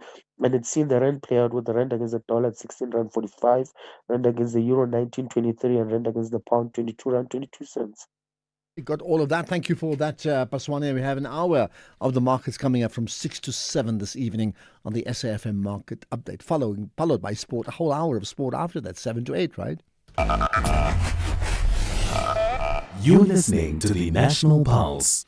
Right, what we can do now, time for me to listen to you, because you certainly, I know you do have your fingers on the pulse. So let me say up front, firstly, we need to up the female callers. I said so the other day. So come on, are you going to sit back and allow the guys to take over and only hear their voices on the show? Or are you going to take a stand and say, I have an opinion and that opinion matters and I need to get that opinion heard nationwide? That's the first thing. The second one is younger people, like, up to 35 max, but ideally even in the 20-somethings. We really need to hear you. So if you are someone, if you're that person right now, great. If you're not that person, but you're an older person and you know a 20-something, someone who's got strong views on some of the biggest issues that we cover on the show, please get them on the line. I absolutely need to hear them. We just cannot ignore those voices and only talk to them once a year during Youth Day or Youth Month because it's just a lot of fun and nostalgia. It doesn't work that way. So that's my challenge to you. And the last thing, wherever you are, send us a picture, man. Send us a picture, tweet it out, or you can send us a WhatsApp in terms of where you're listening to the show, ideally with yourself locked in on the dial to SAFM. It'll be great if you do that. Okay, let's get to your thoughts. Here's an interesting one. Good afternoon, Ashraf. The first caller said it's well about that 30% BEE because it's only the ANC connections getting those deals. The concern about the state security is not true because right there at South African National Defence Force, they are having foreigners in high position. Even the CFOs are naturalized South African. That is more dangerous than having a Starlink. How can you have foreigners in the National Defence Force? And then I'm from Soweto. Thank you. This woman, she's lying. They're killing the country, these ANC people. Thank you very much. Yeah, but I mean, that's like a sweeping statement. That really, to be fair, it suggests that the ANC does nothing right and all they do is just destroy the country. That's not true. I mean, there are clearly people who lead within the ANC that are disasters, but there are people who do some fantastic work, and the presumption is that they can only do this because of one motive. You may also ask the flip question: why the obsession with Elon Musk's Starlink? Why is it that we cannot live life without him? Have you seen his tweets about our country? How many tweets? Just about every day or second day that he disses us, but it's like, as I diss you, I want to go to supper with you. I mean, that's essentially what he's saying. Does that matter to you at all? Good afternoon, Ashraf. This is Kechi from the East End. You know, Soli Malati's obsession with rolling out the red carpet and bending our rules for Elon Musk boggles my mind. It's an open secret that Starlink, which I call Spylink, is part of the military-industrial complex of the U.S. It is known, Ashraf. It's not a secret. Number two, that man is currently suing in the U.S., in a state in the U.S., to make it legal to discriminate against black people. He does not love black people. South Africa is a majority black country. Why does he want to do business in South Africa? Very suspect. Can we not have Starlink in South Africa? Thank you. Okay, you're saying, in fact, don't have Starlink no matter what. It is a question I ask, like, why the obsession? I'm not saying don't have it. In fact, if we can come in here and do business on our terms and we benefit out of it, I'm fine with it. But you're saying no. Afternoon, Ashraf. With regards to this Starlink thing, why is this minister so adamant about getting Starlink here? Can someone investigate that? Is he not getting some kickbacks there? Can someone investigate that? Why is he so adamant? CINS London, thank you. Okay, is he not getting some kickbacks? But again, you say, are you fishing? Zola in Bloemfontein, hi. Hi, Ashraf. Yes, sir. Good afternoon. Good afternoon. Go for it. Yeah, Ashraf, before we speak about so much of the illegal foreigners, I don't agree with them. But what these people who are employing them in South Africa, knowingly that they don't have the necessary documents, what are we saying about them? Because if they don't employ them and say, give me a work permit, valid documents, and then they won't flood into the country like they are doing right now. So let us also look at those people who employ them. They are encouraging them to get into our country illegally. These employers and Department of Labor must do its work, and Home Affairs. They must conduct inspections to ensure that these illegal people don't flood our country. But if they have necessary documents, let them work, maybe on fixed-term contract, whatever the case might be, because we can blame them. But as long as we open our employment doors for them, we are saying, come in, we'll give you a job. While we are ignoring our own people. All right, you're saying hold the employers accountable. Yeah. Yes. Lastly, without any waste of time, I would like you to invite any employers organization and the trade unions. Let the employers come and tell us, why are they not employing our local people? What is the problem? Do they have a conduct, a problem, or an unethical behavior of our people? They must, charity begins at home. Look at our people first. Then they can go outside if it's a scarce skill. Okay, you've made your point. Thanks for that, Zola in Bloemfontein. Thank you so much, right? Okay, there's lots more on Elon Musk and his Starlink, predictably. Good afternoon, Ashraf. It's Hamilton here. It clearly doesn't make sense what Elon Musk is pushing. I mean, the gentleman pushes to work with us, South Africa, but every single tweet he posts about South Africa is negative. He has never posted anything good about South Africa, yet he wants to work with us. Why? Well, okay. I don't have to say much more. I think you've said it. Ashraf, your team and the SAFM listeners. Ashraf, we in the villages, we don't have any connection. If the fellow South African feel that we in the villages, we should be connected with Starlink, let him do so. We'll be happy to be connected.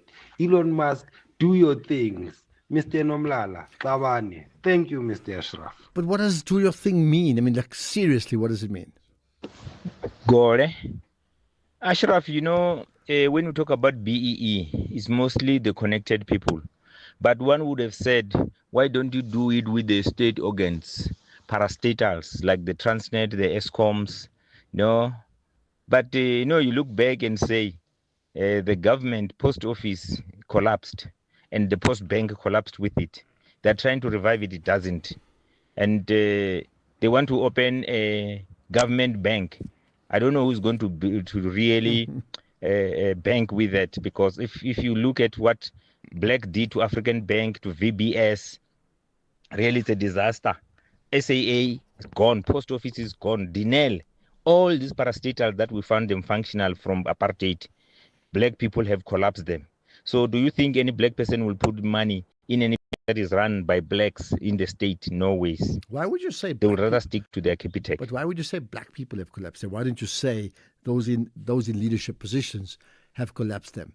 I mean, that would be more accurate, don't you think? BK in Boksburg, go for it. Hello. BK, you live? Yes, man, I can hear you. Yeah, go for it. Yeah, no, I think my comment is on, the issue on illegal immigrants in South Africa. I think there are so many causes to it, and I think one of them is the delays that are caused at Home Affairs level. And I think I'm speaking from experience. I'm married to my wife. She's from Swaziland. You won't believe that it has taken us 10 years to get her permanent resident. I'm a full South African. It has taken us 10 years to take her to actually get her permanent residence. So I think the systematical issues needs to be looked at also, because they play a critical role in the delay of actually people having documentation for South Africa. Right documents to be in South Africa.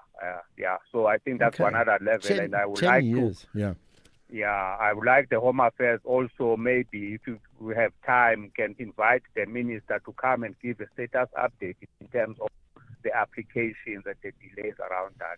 Yeah, I'll tell you what, I think your point, at some stage we need to get Home Affairs to come in and really talk about the many things they do regarding processes. I mean, just so many things. So a clear the air explainer. I hear you. Thank you for that. Sipho in Durban, let's talk about Starlink.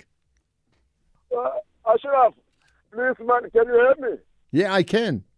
Oh, thank you so much, sir. And if I can't hear you, I'll connect you to Starlink. I can hear you clearly then. But, carry on.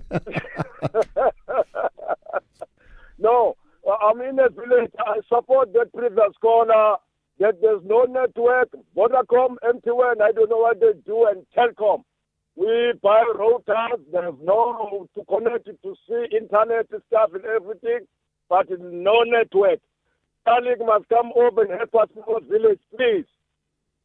All right. A plea to say, come along. Thank you for that. Right, there's more. We go to the Eastern Cape. We stay in that region as well with Mccolo. Let's talk immigration. Hello. Hello, sir. How are you? Yeah, I'm good indeed. What's your point? Good. Sir, we've got this problem in fact whereby maybe we ask companies why do they employ foreign nationals and whatsoever the case might be. Now, if our president employs foreign nationals, including the likes of Fikile Mbalula, employs those foreign nationals, and they say it's live on national TV, which message are they trying to send to these companies or to these fellow employers, in fact? Because I think maybe the message, they are sending a message that it's okay to employ foreign nationals, or they should employ foreign nationals or choose to employ foreign nationals over South Africans.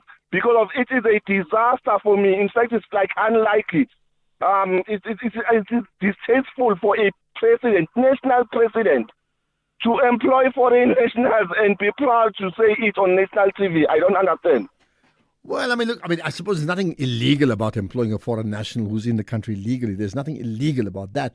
I hear your broader position, Mccolo. Thank you for that, to say whether, is that a priority appointment? And I hear that for the many people who are, unemployed, looking for jobs, and they find that those jobs are not available. They're going to other people. I can understand the frustrations around it. And yet, even as I understand it, I can also say I don't understand it, understandably, because I'm not in your position. Yeah, so I hear that. Anonymous in KZN, hello. Anonymous, hello. Go for it. No. Hello, Yeah, Ashraf. you're Good live. afternoon. Yeah, good afternoon. Putting KZN on the map. Go for it. Yeah. Yes, yes. You see, the behavior of the opposition, I think, in a way, is self-defeating, because walking out can only be symbolic, but it doesn't send a strong message as like staying in for the long of the house, debating from your own perspective, exposing whatever inconsistencies that are there. Instead, what it does, it proves to the public of South Africa that these people are irresponsible. They are doing that at the expense of the public money. But why would they be irresponsible? You're talking about some of the parties that, including the MK and the EFF, that actually walked out today, right? Why would that be irresponsible? Are they not making a protest that, in fact, gets you to talk about it as you're doing right now? I guess more info could have come out if they stayed, engaged the president, posed the questions, demanded the answers that they were supposed to demand, and the people would have been in a better place in terms of understanding and getting everybody accounting who is involved, as opposed to moving out. Is the end of the story. Now they are going to run around approaching media houses trying to explain themselves, as opposed to engaging the president, demanding the answers from the president. All right. Thank you for that. I think it's a very thought-provoking point you make. Technically, have they got it wrong? I tell you what, how is this for tactics? Let's just touch on this. It's an interesting one. Jordan Hill-Lewis, mayor of Cape Town, but now the leader of the DA, right, saying, and he tweeted, after I asked the president to take action, he has finally fired Minister Tolashi, who has serious corruption allegations against her. ! This is an important step to build a government that South Africa can trust. The DA will always be strong in the GNU and expose wrongdoing wherever we find it. Now, there's a response from the Daily Maverick. They say the right thing would be to give Rebecca Davis credit for the work she has put in over the past 8 months. South Africa needs a strong independent media, and giving credit where it's due is really important. Thank you. Okay. Yeah. There we are. That's why we call it the National Pulse, isn't it? Ashraf, this is Monde in Cape Town. And Cigarette Breakfast, the professor in Nelson Mandela said one time that they are diehards of ANC. In other words, they would vote for ANC in spite or despite of their performance, right? You can mention provinces like Eastern Cape, Mpumalanga, blah, blah, blah. All right? Now, the ANC wrote a document way before 94. It says, ready to govern. Are they governing well? That's my question to you. Okay, well, they said they'll govern, right? Now, the govern well is another conversation. They did succeed in being the government, and they still are, well, effectively the government. I'll leave that question open to other people in terms of how do they assess the ANC's readiness or ability to govern. Thanks for that call, Anonymous. I'll tell you what, interesting point you make, however, quoting Prof. Breakfast about the ANC supporters who will never not vote for the ANC. I think it's a bit of a myth, because if that's the case, why would we only have had 40% in the last election? Just think about that. And it also makes the point that other parties as well, they only ever vote for a party if they believe in them, and they don't ever leave those parties. That's not true. In fact, if I go to the Nationalist Party, if the people who voted for the Nats, who knew they were doing wrong, because apartheid was a lousy, bad, evil system, how come they kept them in power for that many years? So it's not just an ANC phenomenon, by the way. Right, further comments from Anonymous. Hello. Hello, how are you? I'm good indeed, right, thanks. Go ahead, what's your point? My point is the hiring of employment of foreign nationals. You know, I like what happened to the President farm, because Many of us as South Africans, we've been saying foreign nationals are the ones that are stealing in South Africa, and then they wanted to disregard what we are saying. And now they stole from him. Today, stolen money. And then the NPA is not acting on the person who brought the money into the country, that is the president. They act on the people who stole the money. It's like, I steal your car, and then they steal it from me. I'm not arrested for stealing the car from you. That is wrong. But I like what they did, these guys. They showed him that what South Africans have been crying of is right. Okay. The foreigners are the ones that are doing wrong things in the country. Yeah, okay, got that. But I must tell you something. Are some foreigners doing wrong things in our country? Yes. Are they? Is that a problem? Does it undermine the country? Absolutely. Are South Africans who are not foreigners doing things wrong in the country? Yes. Does it undermine the country? Yes. Let's get the news. It's 5 o'clock. Here's Greg Gross.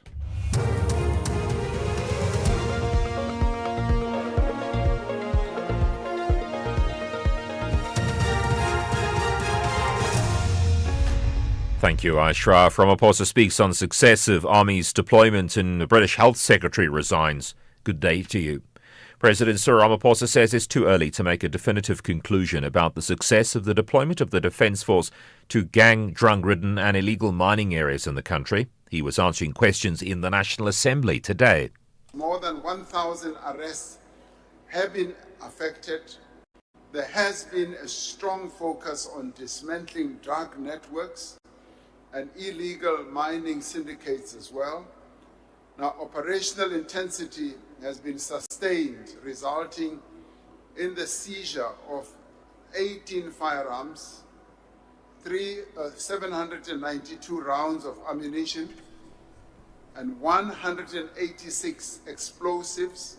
MK Party MP David Skosana says President Ramaphosa must resign. He was reacting to the dismissal of Sisisi Tulashe as the Minister of Social Development. Although he's welcomed the President's decision, he says Ramaphosa must follow suit following the Constitutional Court ruling that Parliament acted unconstitutionally by blocking a Section 89 inquiry into the Palapala saga, ordering the establishment of an impeachment committee. Skosana explains. The president must fire himself. We are expecting that, nothing less. And I think it's travesty of justice for him to be doing all sometimes the right thing. But although the ANC's chief whip, Ndumiseni Ntuli, would not be drawn into commenting on the sacking of Tulashe, he says the ANC caucus in Parliament was kept abreast of developments. No, the matter kept on arising in the various platforms, whether it's a portfolio committee, in the public domain. We took a view as a leadership of caucus that the ANC leadership is aware of what is happening, and the president himself is quite familiar with developments, and at some point they will find a way to get into the bottom of the issue and take whatever decisions. Gauteng Finance MEC Mccolo has painted a worrying state of finances in the province with unauthorised spending and departments underspending their budgets. He delivered the provincial state of finances in key priority areas, announcing an urgent province-wide assessment of unpaid invoices and other unpaid accounts. The MEC says the province has also received a letter from the Finance Minister. We have received a correspondence from the Minister of Finance, who has indicated an intention to withhold a portion of the provincial equitable share relating to intergovernmental debt obligation, which is amounting to approximately 1.9 billion, including over 808 million outstanding for the more than 1 year ago. As of March 2026, provincial government debt owed to municipalities stood at about 2.64 billion, whilst municipalities themselves owe the province 2.5 billion. The Franschhoek Pass in the Western Cape has been indefinitely closed due to significant damage to infrastructure during the recent storms. Authorities say the pass will be closed to all traffic until further notice. A key member of British Prime Minister Keir Starmer's cabinet has resigned. The Health Secretary, Wes Streeting, is expected to launch a leadership challenge against Starmer, but this hasn't happened yet. The BBC's Ian Watson has more. It doesn't trigger anything formally yet, but I think it's an interesting approach from Wes Streeting and Major News. He's now resigned as Health Secretary. We all know he was planning a leadership bid, but I think there's some really interesting paragraphs in his resignation letter. He says very clearly that the country faces big challenges that require a bold vision and bigger solutions than we are offering. So not even implicit, pretty explicit criticism of Keir Starmer's approach. But then it gets interesting. In the next paragraph he says, it's clear you, i.e. Keir Starmer, will not lead the Labour Party into the next general election. Labour MPs and Labour unions want to debate about what comes next.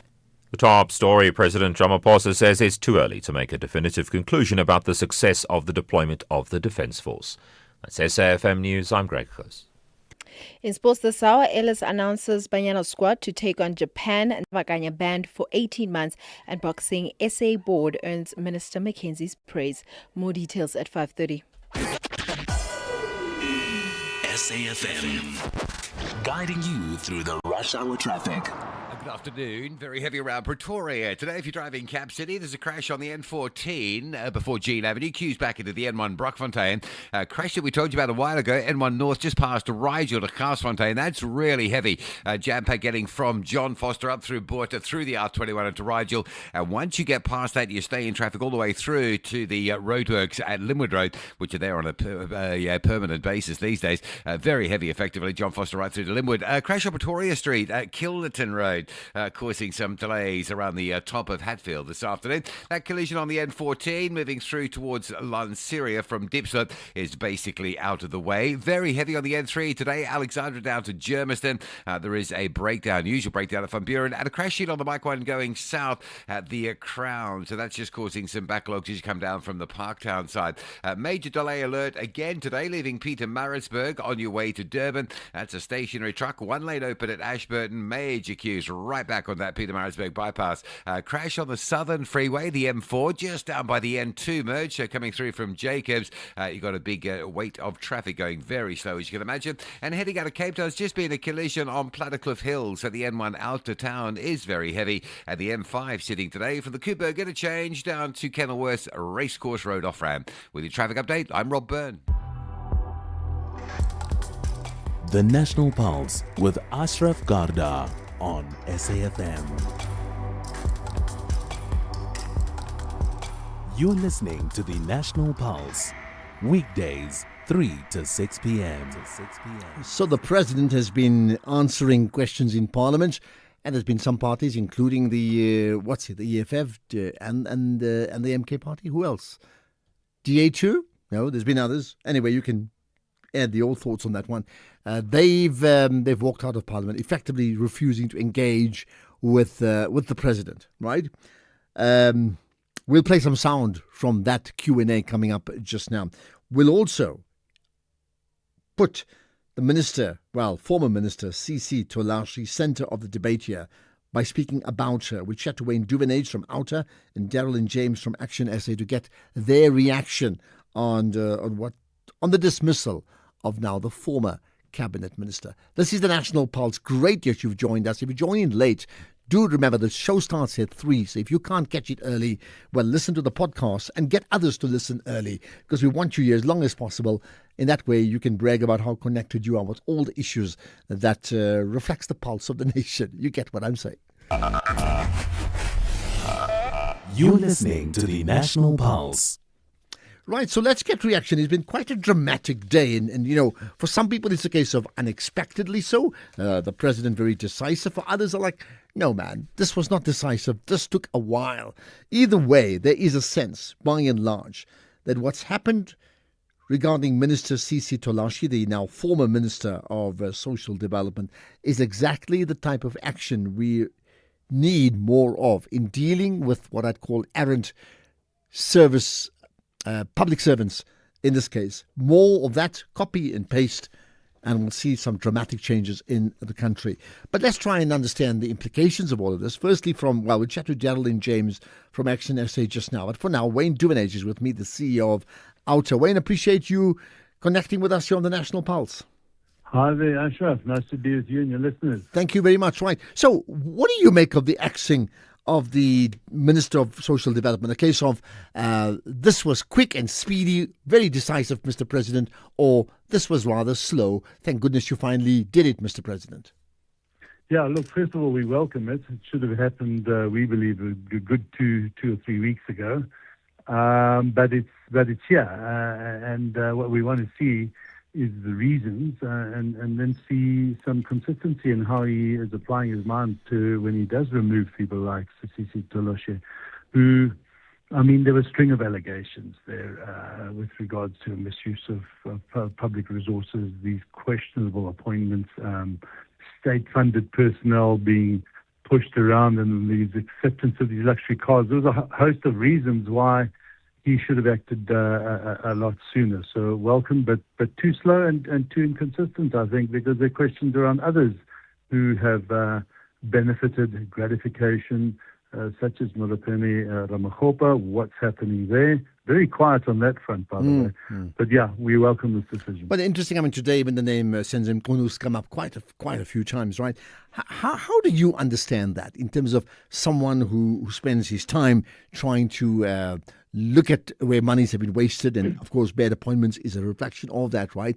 How do you look at that from a president's point of view, where he can when he can take action with one clear, decisive action, and not so with others? Essentially sitting on the fence and saying, let the courts judge.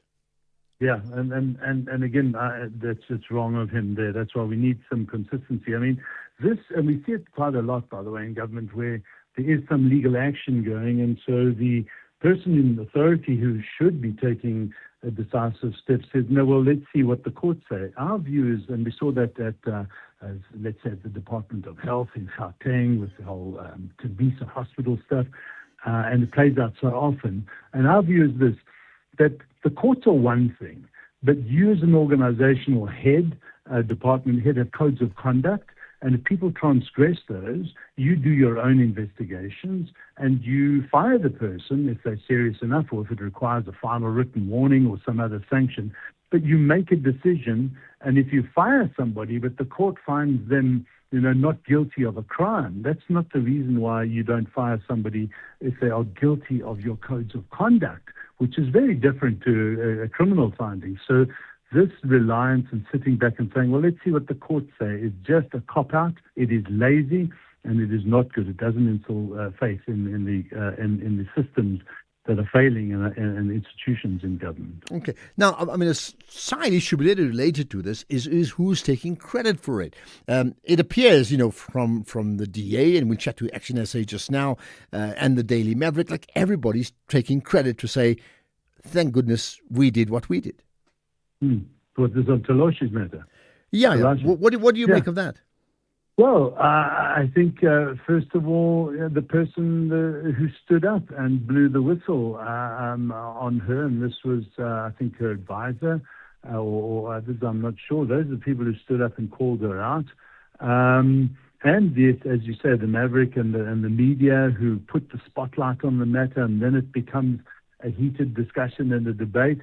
So I think it's a combination of the societal pressures from the free press and people inside the system who have been brave and they exercise moral courage to stand up and call her out. Even the food aide who pointed out the concerns and how she was being treated. That's moral courage of note. Those are the people that I think got it to where it is now today. Otherwise, it might have taken a year for all of the stuff to come out. So you think there's been collective pressure and more of the same will help? I mean, if you say yes to that, what then do you make of what's happened regarding the president? Currently having a Q&A in Parliament, but a lot has happened with regards to what may or may not happen to him around impeachment as per the Concord ruling of last week. What's your thoughts on that? Yeah, look, there's two elements to this. There's the legal route, and he's chosen to, challenge that panel's report, and he's entitled to do so. But there's the ethical and the moral side of things, where the public are asking questions. Is this the type of conduct that we would expect from a president? In normal circumstances around the country, where people are held to a high account on on matters of this nature, he would have probably stepped aside and moved on and resigned. So, yeah, I think there's far too much smoke there for him to claim innocence, or certainly not presidential in the way he's behaving. But as he said, and it's not really a but, as he said, there are other things that could unfold in the instability of certain institutions which are starting to gain traction and move in the right direction, which may be undone if things change, if he resigns. So there's a lot of speculation, a lot of debate on what's actually happening and could happen. But we've got to see the rule of law flow now, because he's exercising his rights there. And I think very clearly out of the Constitutional Court came a clear message that the Sixth Parliament failed the people by allowing a dominant party to usurp its powers and just brush that report aside. Okay, let's leave it at that. Thanks for your sharing your insights on this, Wayne Duvenage, the CEO of Oucha. Let's move on and jump now to Action SA's MP Darlene James. Darlene, appreciate your time on the National Pulse. Hi there, Ashraf. Thank you so much for having me. Thank you. I mean, perhaps from a parliamentary perspective, nobody's spoken more about this issue internally than someone like yourself. What do you make now that we know that the Minister of Department of Social Development is not Minister Tolashi any longer? Well, I welcome the President's decision. It did take him rather very long. I was going to get to Parliament, to the House today with additional information. This is not the first time that the Minister has been doing this. I had information today that I was going to share, the receipts to show that, this is actually the third aid that she's been taking money from. The Minister has been doing this since she was a Deputy Minister back then. I think it was in Department of Women, where she has been taxing her aides and, sort of telling them, demanding from them to pay half their salaries to her. I think if anything, today's announcement, it is a victory for those vulnerable women who thought that they could move forward, that was exploited by a minister to protect and serve the vulnerable. Now, you may have heard me say earlier, and I'm looking at your statement, when I say yours, Action SA statement, the outcome is a clear vindication of Action SA's relentless efforts to expose corruption at the highest levels of government. Not that what that statement says is incorrect, but there's a sense that even in the midst of this, that party political leaders are jockeying for positions of eminence to say, we did it, and that's why she's gone. You know what? I'm not even worried about that, in all honesty. Like I said to you, Ashraf, this is about the victory for those aides who's been exploited. Action SA has been running with this for the longest time. I remember it was back then when I phoned to question, it was about 3 million rand. I think it was the New York splurge. And then in December, I posed this question. She avoided it. In December, I posed it again. There was a whole lot of things that we brought. We've been fighting this battle for over a year. Every week we are almost forced to dig deeper and to get the receipt, to almost force the President's hand. So yes, a lot of work has been done. We have laid criminal charges, and we now just hope that, those charges can be further investigated. We're not going to leave this year. Those aids need to be, the money needs to be paid back. There was also irregular appointments in her department, falsifying of CVs. You have an advisor that was suspended yesterday that where they employed his niece first as a PA, someone with just a matric, and then as a chief of staff. All of those allegations, that's what Action SA has been doing for the longest time. So yes, it's not about me or the next person. I think, if anything, this is about protecting the public. This is about ensuring that taxpayer funds don't get wasted on people who are unable to serve them properly and actually just lead and direct that department in the way to so with regard to this, there's a potential criminal case which is separate to the minister, the minister being axed by the president, because it's his prerogative to hire and to fire, right? But here's the broader question. Are we getting to a situation now where whether the president likes it or doesn't, or whether the president's party, the ANC, likes it or not, when these type of issues come up, these anomalies of leaders who are actually not leading at all, that now he's under so much pressure from organizations like your party and many others too, including the media, that increasingly so, even if he chooses to do any other way, he can't. He just has to act. No, absolutely, Ashraf. I think if anything now, the chickens are coming home to roost, and it's a bloody about time. Oh, sorry for my language. it's really about time that the chickens are coming home to roost, because we know the president usually takes forever. There you have Minister Nkunu, who's still getting a full salary. We have 4 ministers doing but very little in a department that is also key. So right now, South Africans have had enough. We have enough whistleblowers. I think the likes of the Madlanga Commission as well as the Ad hoc Commission, if anything, it has instilled a little bit of hope in South Africans, and this is why we are getting all this information. People aren't afraid to speak anymore. People are just really, really tired of the rot that's been going on for the longest time. Earlier on, the president said to me, you know what, you don't have to be angry about this. I am the voice of those who've been marginalized. I'm the voice of those people who've been exploited. And when you've been exploited as a helper, of course you are angry. So just to end with then, in your opinion, why is it that one minister has now been axed and Nkunu is a suspended minister? What is your understanding of why would the president do A and not B? I am really not sure about that, but I think right now it's probably, the writing is all on the wall. You cover for me, you have my back and I'll have yours. That's what it's been for the longest. It's all about how much information you have on me, that sort of would keep me in the seat for a lot longer. But I think sooner rather than later, we're going to have an outcome. Everyone is being charged. At some point, the minister also needs to be charged. Okay, the minister needs to be charged, says Geraldine James. Thanks for your time, Geraldine. Action Essays MP, appreciate you connecting with us here on the National Pulse. With the ever-changing financial landscape, it can be difficult to make sense of all the moves at times. Join me, Jimmy Moyaha, on the SAfm Market Update with MoneyWeb, Mondays to Thursdays, 6 to 7 p.m, as we break down the key market trends, top financial stories, and smart investment insights, all in one place. It's everything you need to stay financially informed and ahead of the curve. You're listening to the National Pulse. Right, there's lots to come out of that. So bring on the reaction. We're going to play that. We'll also have the Madlanga Commission feedback as we wrap up the day with the Madlanga Commission coming up at 5:45. And don't forget, there's a 1 hour of that commission with Koketso coming up from 8 to 9, as he does every night. So, but for now, we have it for about 5 minutes at 5:45. Right, let's do this now. So the president has been pretty occupied in Parliament, as you know, facing questions from people, notwithstanding that some parties have chosen not only not to ask him questions, but not even to be there. So let's talk about what he has answered. First of all, President Ramaphosa touched on the high levels of unemployment in the country. Low levels of employment in our country are a challenge to all of us, to government, to communities, to companies as well as, I would say, to the leadership of this country.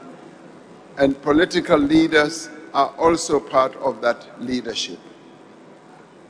And the causes of unemployment are numerous. They have to do with a whole number of issues which I have touched on. And the skill base in our country has to be upgraded to enable young people to be employable and to be able to be well trained in the various disciplines that companies need to run their operations. Manufacturing in our country has been sliding down. A number of factories have been closing. We admit that. And the industrial policy process that we are involved in, which will soon be released by the Minister of Trade, Industry and Competition, is aimed at ensuring that we generate more growth in our economic activity, particularly in manufacturing. Agriculture is also showing growth. Mining, as we now open up for exploration, more and more exploration. And as we now have a new system of issuing licenses, which will enable those who want to mine to have easier access and quicker access to mine the ore reserves.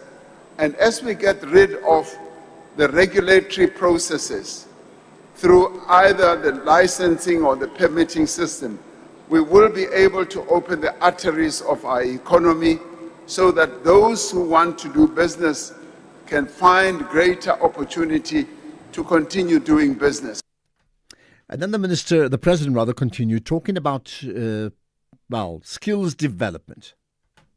Programs and job opportunity programs within the public service, which include learnerships, internships, apprenticeships, graduate recruitment schemes, and workplace-based learning opportunities. These are programs that are undertaken by various government departments with the support of the Department of Public Service and Administration. The public service provides a valuable platform for skills development and youth employment placement as well. Consideration is being given, for instance, to strengthening workplace exposure opportunities by assigning youth participants to senior managerial positions to be adopted also by those who are currently in more executive positions. The Department of Public Service and Administration has begun exploratory initiatives to provide permanently employed young people and interns within the departments with work exposure opportunities aligned to the African Peer Review Mechanism. The National School of Government, in collaboration with other departments, is currently conducting training programs for unemployed young people participating in special projects and developmental initiatives. In line with the Reconstruction and Development Act of 1996, which advocates for the establishment of a national youth service, and in response to the persistently high levels of youth unemployment, as the President and Commander-in-Chief, we should consider a step change to increasing numbers of unemployed young people. Okay, there's more from the President. He then touched on the very, very topical issue of the suspended National Police Commissioner General Fani Masemola. Honorable President. Thank you, Honorable Speaker. The National Commissioner of the South African Police Service, General Fani Masemola, consented to being suspended.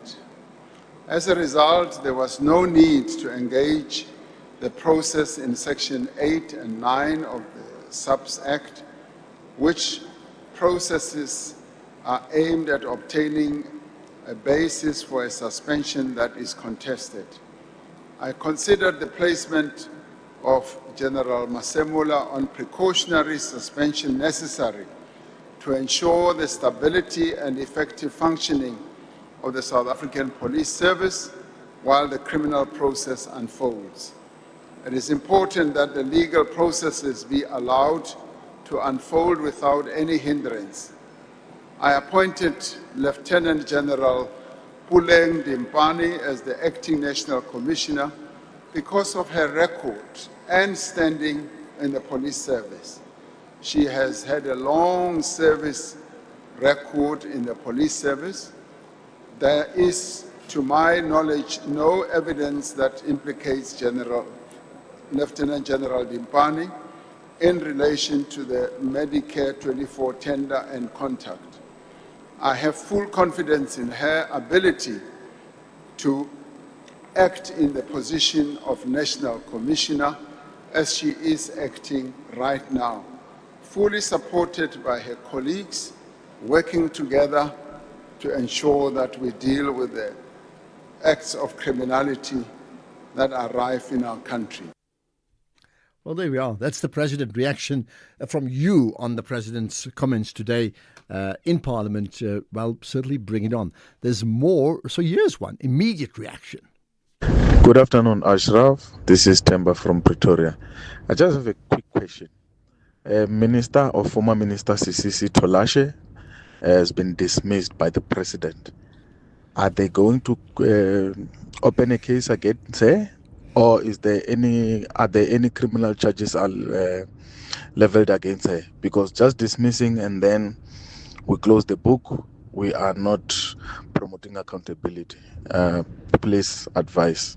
Okay, it's not for me to advise, but my understanding is that that's going to happen, if not by some parties, certainly others who actually wants, that phrase, pay back the money, all that to happen too.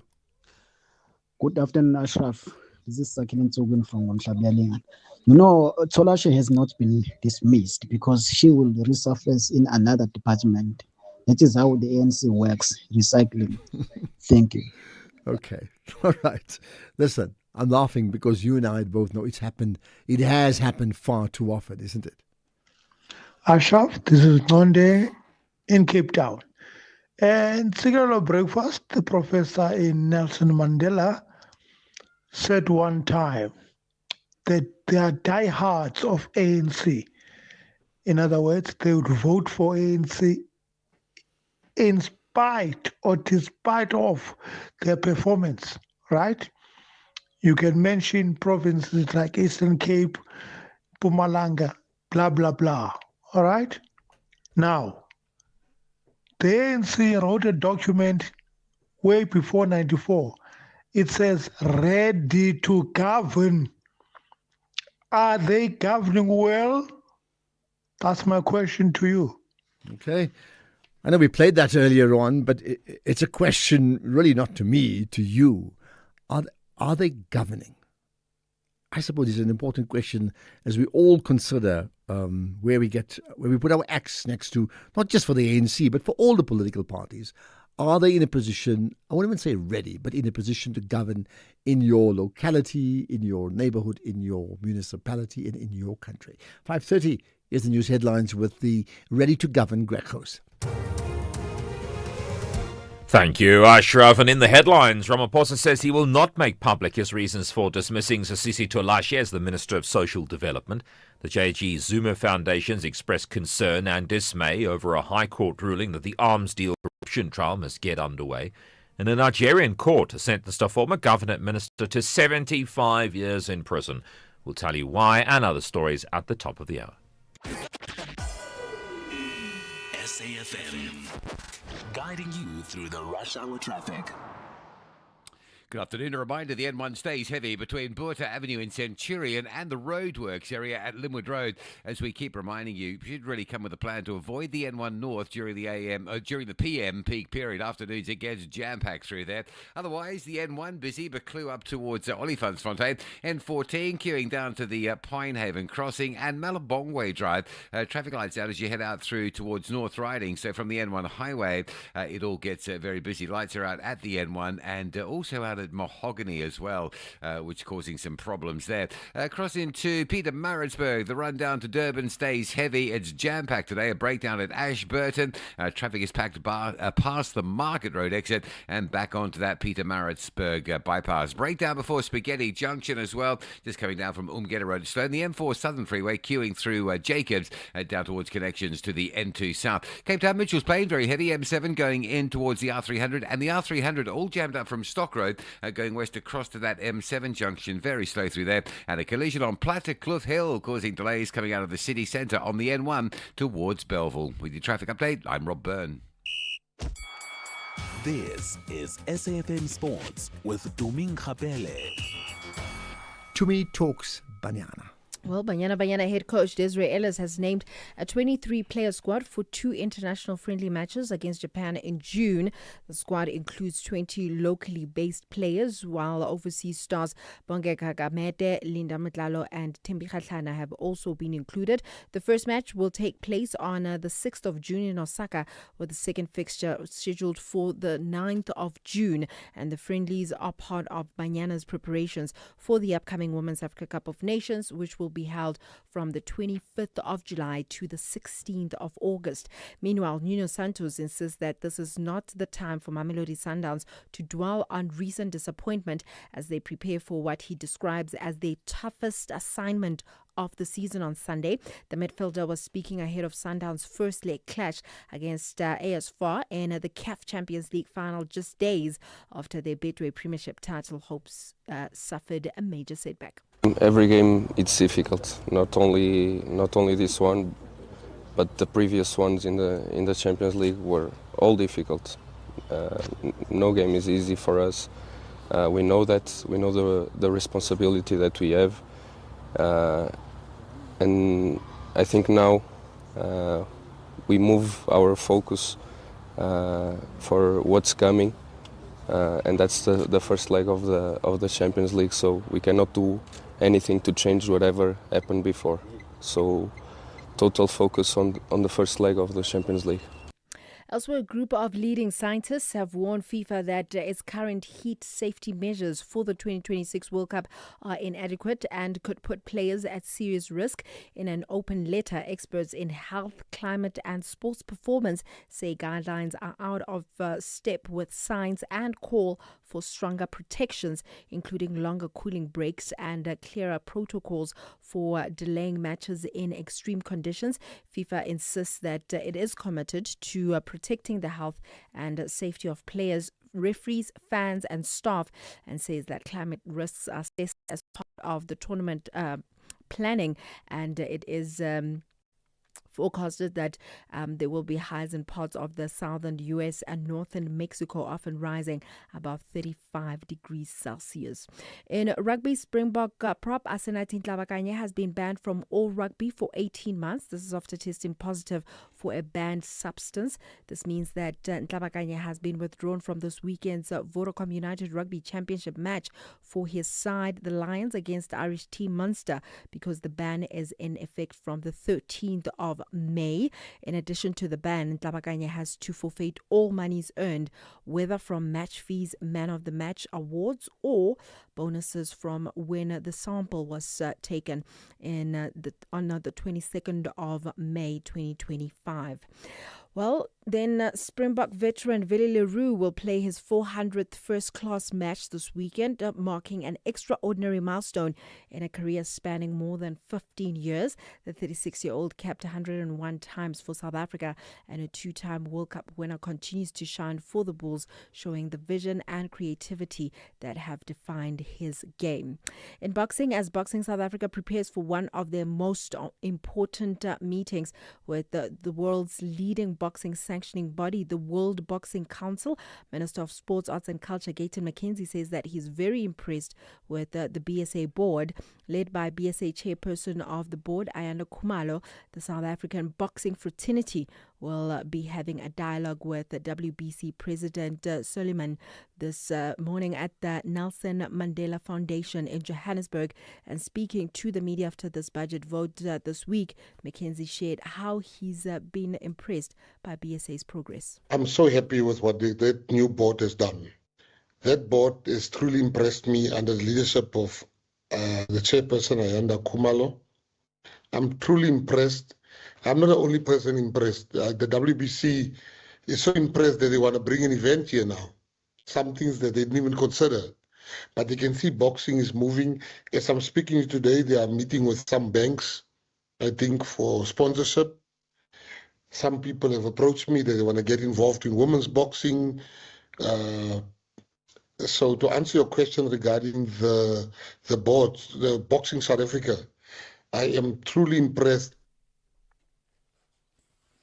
With that said, it is a wrap from my side. And interesting, he sort of quoted the Boxing Federation Association's head, Suleiman. I know when I was a lightie, Jose Suleiman was the leader of boxing, significantly in the world. And I thought he's the same person because even then, I was like saying, when is he going to retire? And I thought this could be like a 70-year-old journey where we had presidents in Africa doing that. Just thought I'll bring that point up.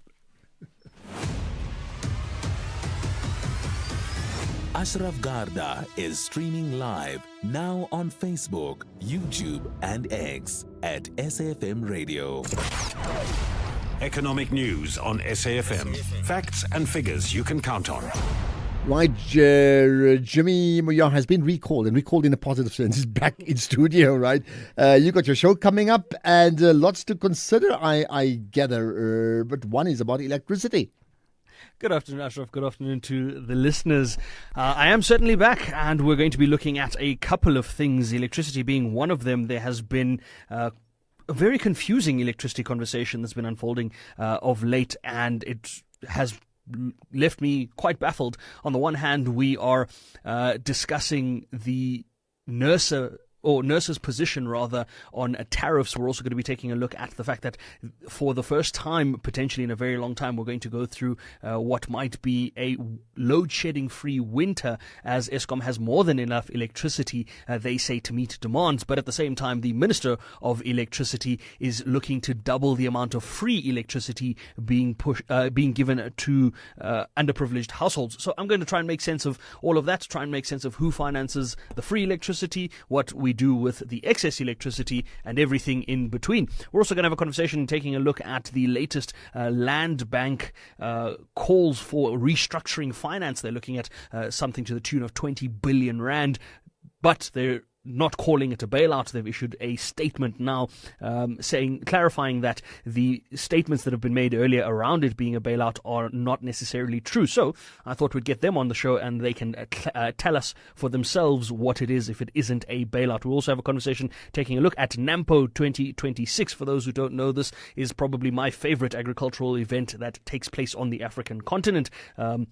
This year, we're going to be speaking to the team at Standard Bank South Africa around that and getting a sense of what it is that they make of NAMPO. Then we'll also have a conversation building on the conversation that you had a little earlier, Ashraf, around ICASA and the policy directive issued by the Department of Digital Communications and Technologies. We're going to be taking a look at it in the context of some of the old cases that we know. This isn't the first time ICASA has been put in a similar position. It might not be exactly the same position, but for those that don't remember, this conversation happened a couple of years ago when ANN7, the news outlet, was looking to get their license. So we're going to look at that with an industry expert, the CEO of the Association of Communication and Technology, and see what the legislation actually says needs to happen in this current situation, and whether or not the minister can decide to go above ICASA's head, so to speak, and issue licenses anyway. That comes up later on the show. Of course, there is an SME of the Week conversation, as there is every single Thursday on our show. We're going to be taking a look at a company called Bethel Estate, quite an interesting agricultural business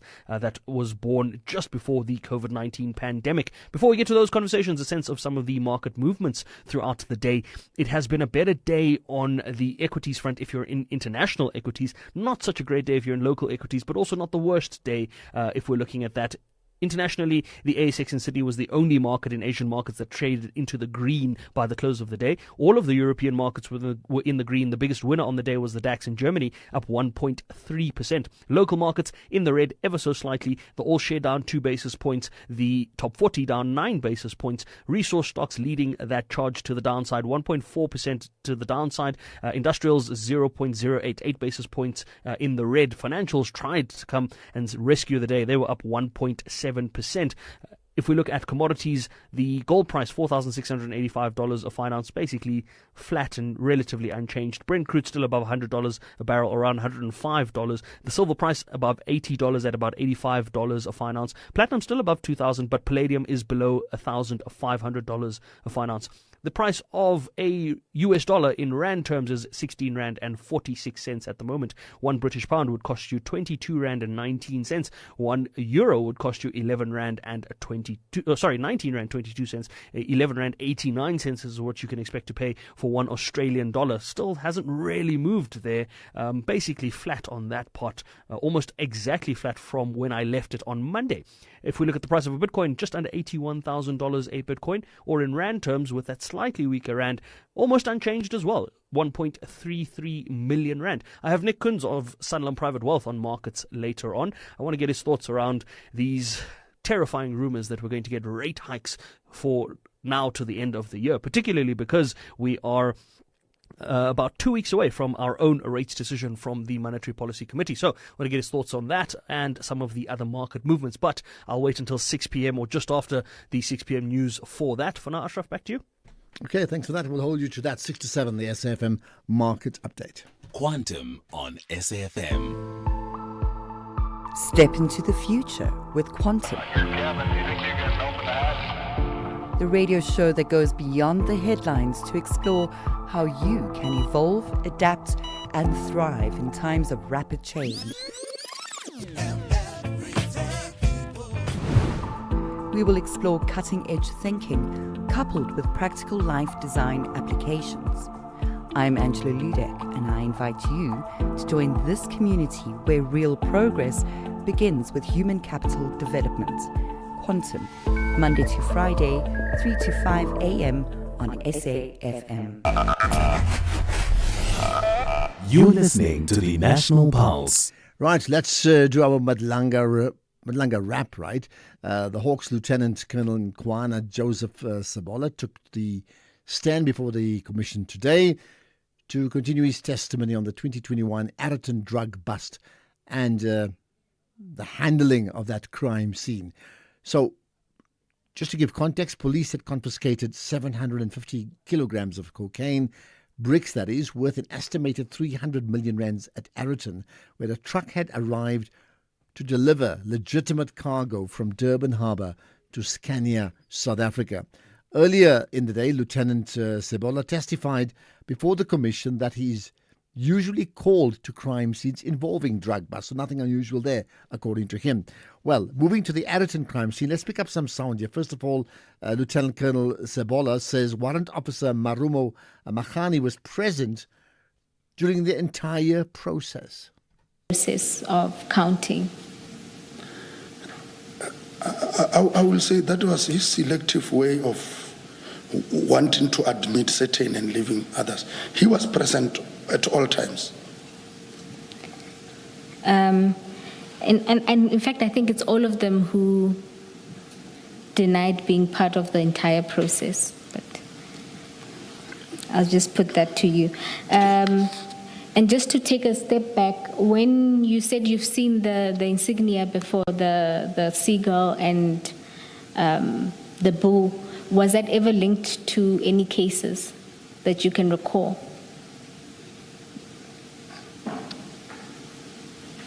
I can get. Was it ever linked? Yes. To any place? A drug cartel or something that you can recall? What I can recall or what I've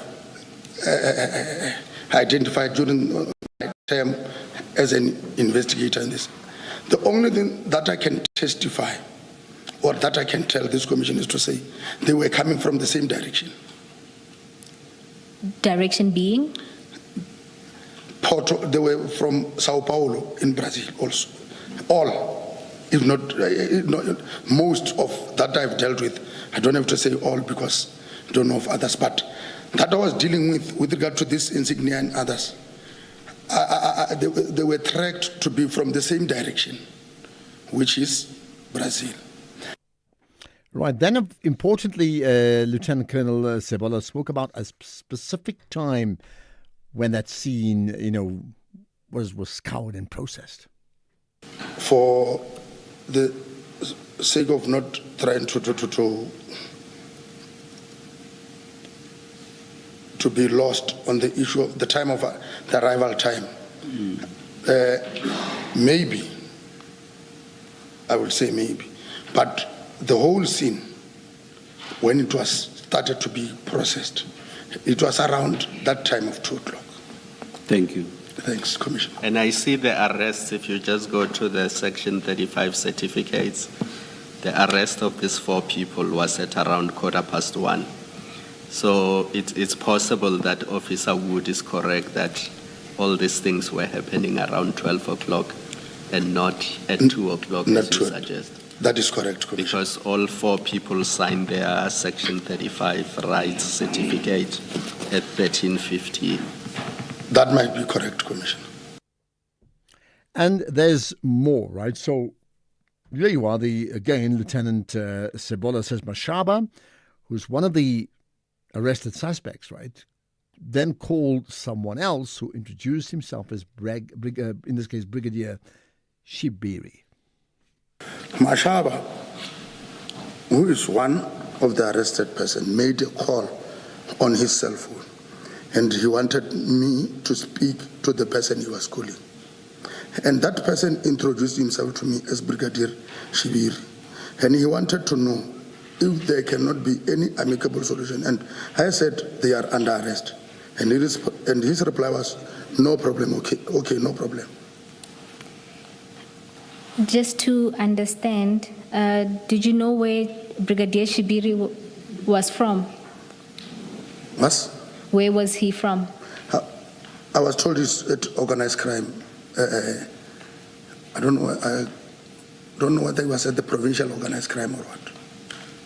And when he says he wanted to know if there cannot be any amicable solution, what does that mean? I did not want to answer because I said, Brigadier, these people are under arrest. No further explanation. What did you ask? What did you understand him to be asking you? Maybe he did not want us to proceed or to take that direction that we are taking of arrest. That is my thinking now, to say, but then, not now. Because he is saying, don't we have any other thing that we can do other than that? No, I said they are under arrest. He said, no, thank you. Oh, so you understood him to be asking? Yes. Then maybe not arrest. Then in one of my discussion, because that call, I still have to relay it to my superiors. Say, I got this strange call from this person. I remember, I said, General Kadwa, but that was not on the day. I said, on that day I got, when we were doing the presentation now on the cell phone records, I was saying, General Kadwa, I got a call from a person who identified himself as Shibiri, whilst we were still there at the scene. He said, no, he also phoned me. He wanted to know. Because when he was calling me, I said, just bear in mind, I'm working this with my general. He is here. He dropped. That is when he said, okay, he dropped. And then finally, you heard two names being mentioned there, General Kadwa and Brigadier Shibiri. Here's more about them. I'm relaying the incident to General Kadwa. I say, I got this call, which is, to me, it was strange, from Brigadier Shibiri. Then he said, he also phoned me. I said, what did he say? He said, no, arrest them. On that call, General Kadwa said, he received, if the record, the cell phone records could state, it will show that it was Mashaba and then General Kadwa, because he did not call me on my phone. He was phoned by Mashaba. After dropping the call, then he called General Kadwa. That is what I got as and when I was presenting on what looked suspicious. Who called Kadwa? Shibiri or Shibiri. Mashaba? Shibiri. Okay. And just to make sure I follow, to you he asked about amicable solution. To General Kadwa he said arrest. Arrest. All right. Then you can proceed to paragraph 18. We continued to process the scene, and Captain Norkia and Morris were recording the exhibit, and as part of my investigation, I confiscated all the cell phones of the arrested person. Okay. Colonel, can we stop here? Just to understand, Captain Norkia and Warrant Officer Morris were processing the exhibits. Did you play any part in the recorder of that process? Okay. I must at all times be present when they are doing those. In the counting, in their entering those exhibits, because Colonel Stein also what he did, he arranged for the book, the SAP 13 book, to be brought to the scene so that everything can be recorded at the scene. And so we can leave it with the Madlanga rap. Don't forget, Koketsu will give it to us a whole hour of that in detail from 8 to 9 this evening. You're listening to the National Pulse. Some tweets, Maso Diani with a wonderful picture, listening to the Pulse on my way home on the N3 South. Thanks for that picture. Great that you've sent it. Bring them on with others should do the same. Thoughts Rhyme saying the president should set an example and employ South Africans, which is interesting. And let me just see, there's one more. So Sewani Kaunda saying, we wait an answer for the question posed by a listener to you, Ashraf. How's the ANC governing? We'll be listening on the radio. Well, you heard my comments as well. The president currently is taking a Q&A in Parliament, so I'll defer that to him to answer for himself about his very own party. What we can do is get you to talk about anything you want to, including this. Hi, Ashraf. I think of 1994. I think of the promise that ANC gave the nation and how well they governed under Mandela and Mbeki, and then lost the plot. How sad that they've come down to a party like we're hearing about on the radio today.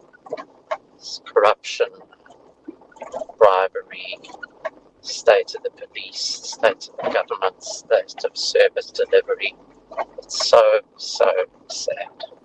Okay, apologies just for the line. It's not the clearest line for that one there, but I think you got the last part just so sad.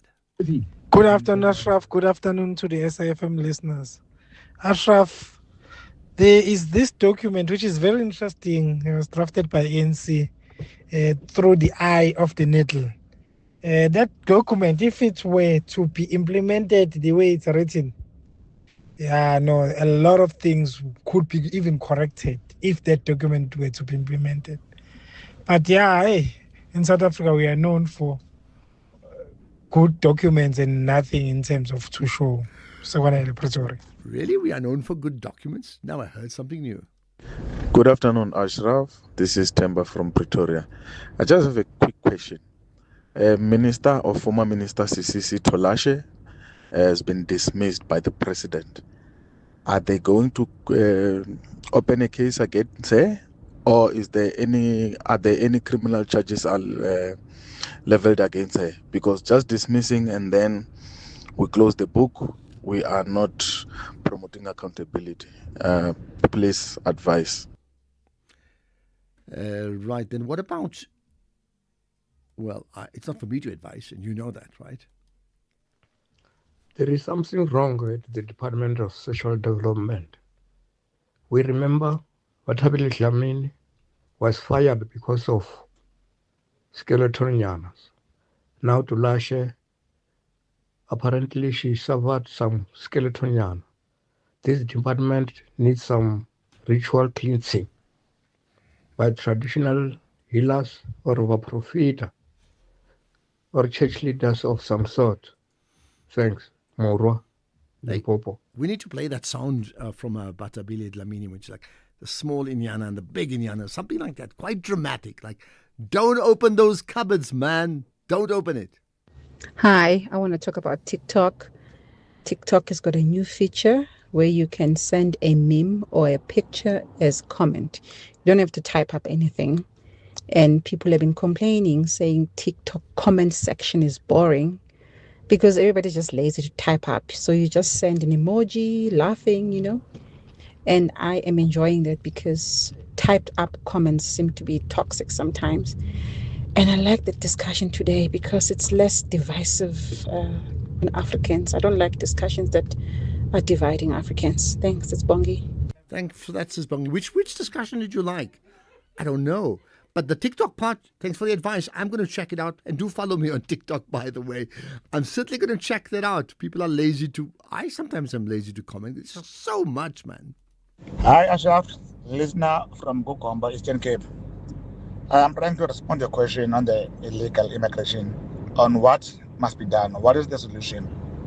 Look, man, I've been listening the whole week. I think, and I still believe, for a very longest time, we don't have the issue of the police. We don't need to draft a new police or new laws. The issue that we have is the issue of implementation. What's the point of drafting a new law if it's not going to be implemented? Can you? Okay, I'll leave it at that just because of time. And by the way, Daryline James, who we spoke to earlier on, did ask that question to the president in Parliament to say, one thing is firing her, what are you going to do? What are you going to do about her next? How's this one? Good afternoon, Ashraf and the listeners. I wouldn't support that the current president should go. Really, I think despite the Palapala issue, he's just one of those few who are still left, who are credible for some reason. So I cannot encourage that he leaves. Please let him stay and then correct his mistakes and continue leading the country. The way you're saying please like it's my call, it certainly is not my call at all, and you know that. Yeah, good afternoon, Ashraf.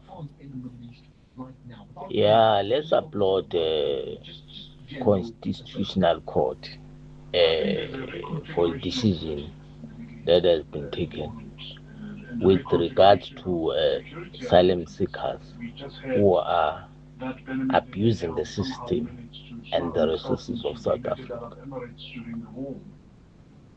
Yeah, let's applaud them for taking a decisive decision.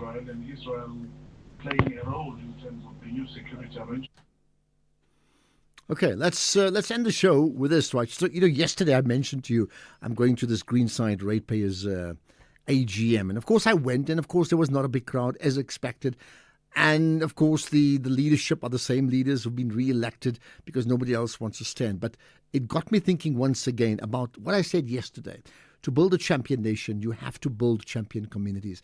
And what came through very strongly is the communities that are thriving are the communities that have a great representation at ratepayers level.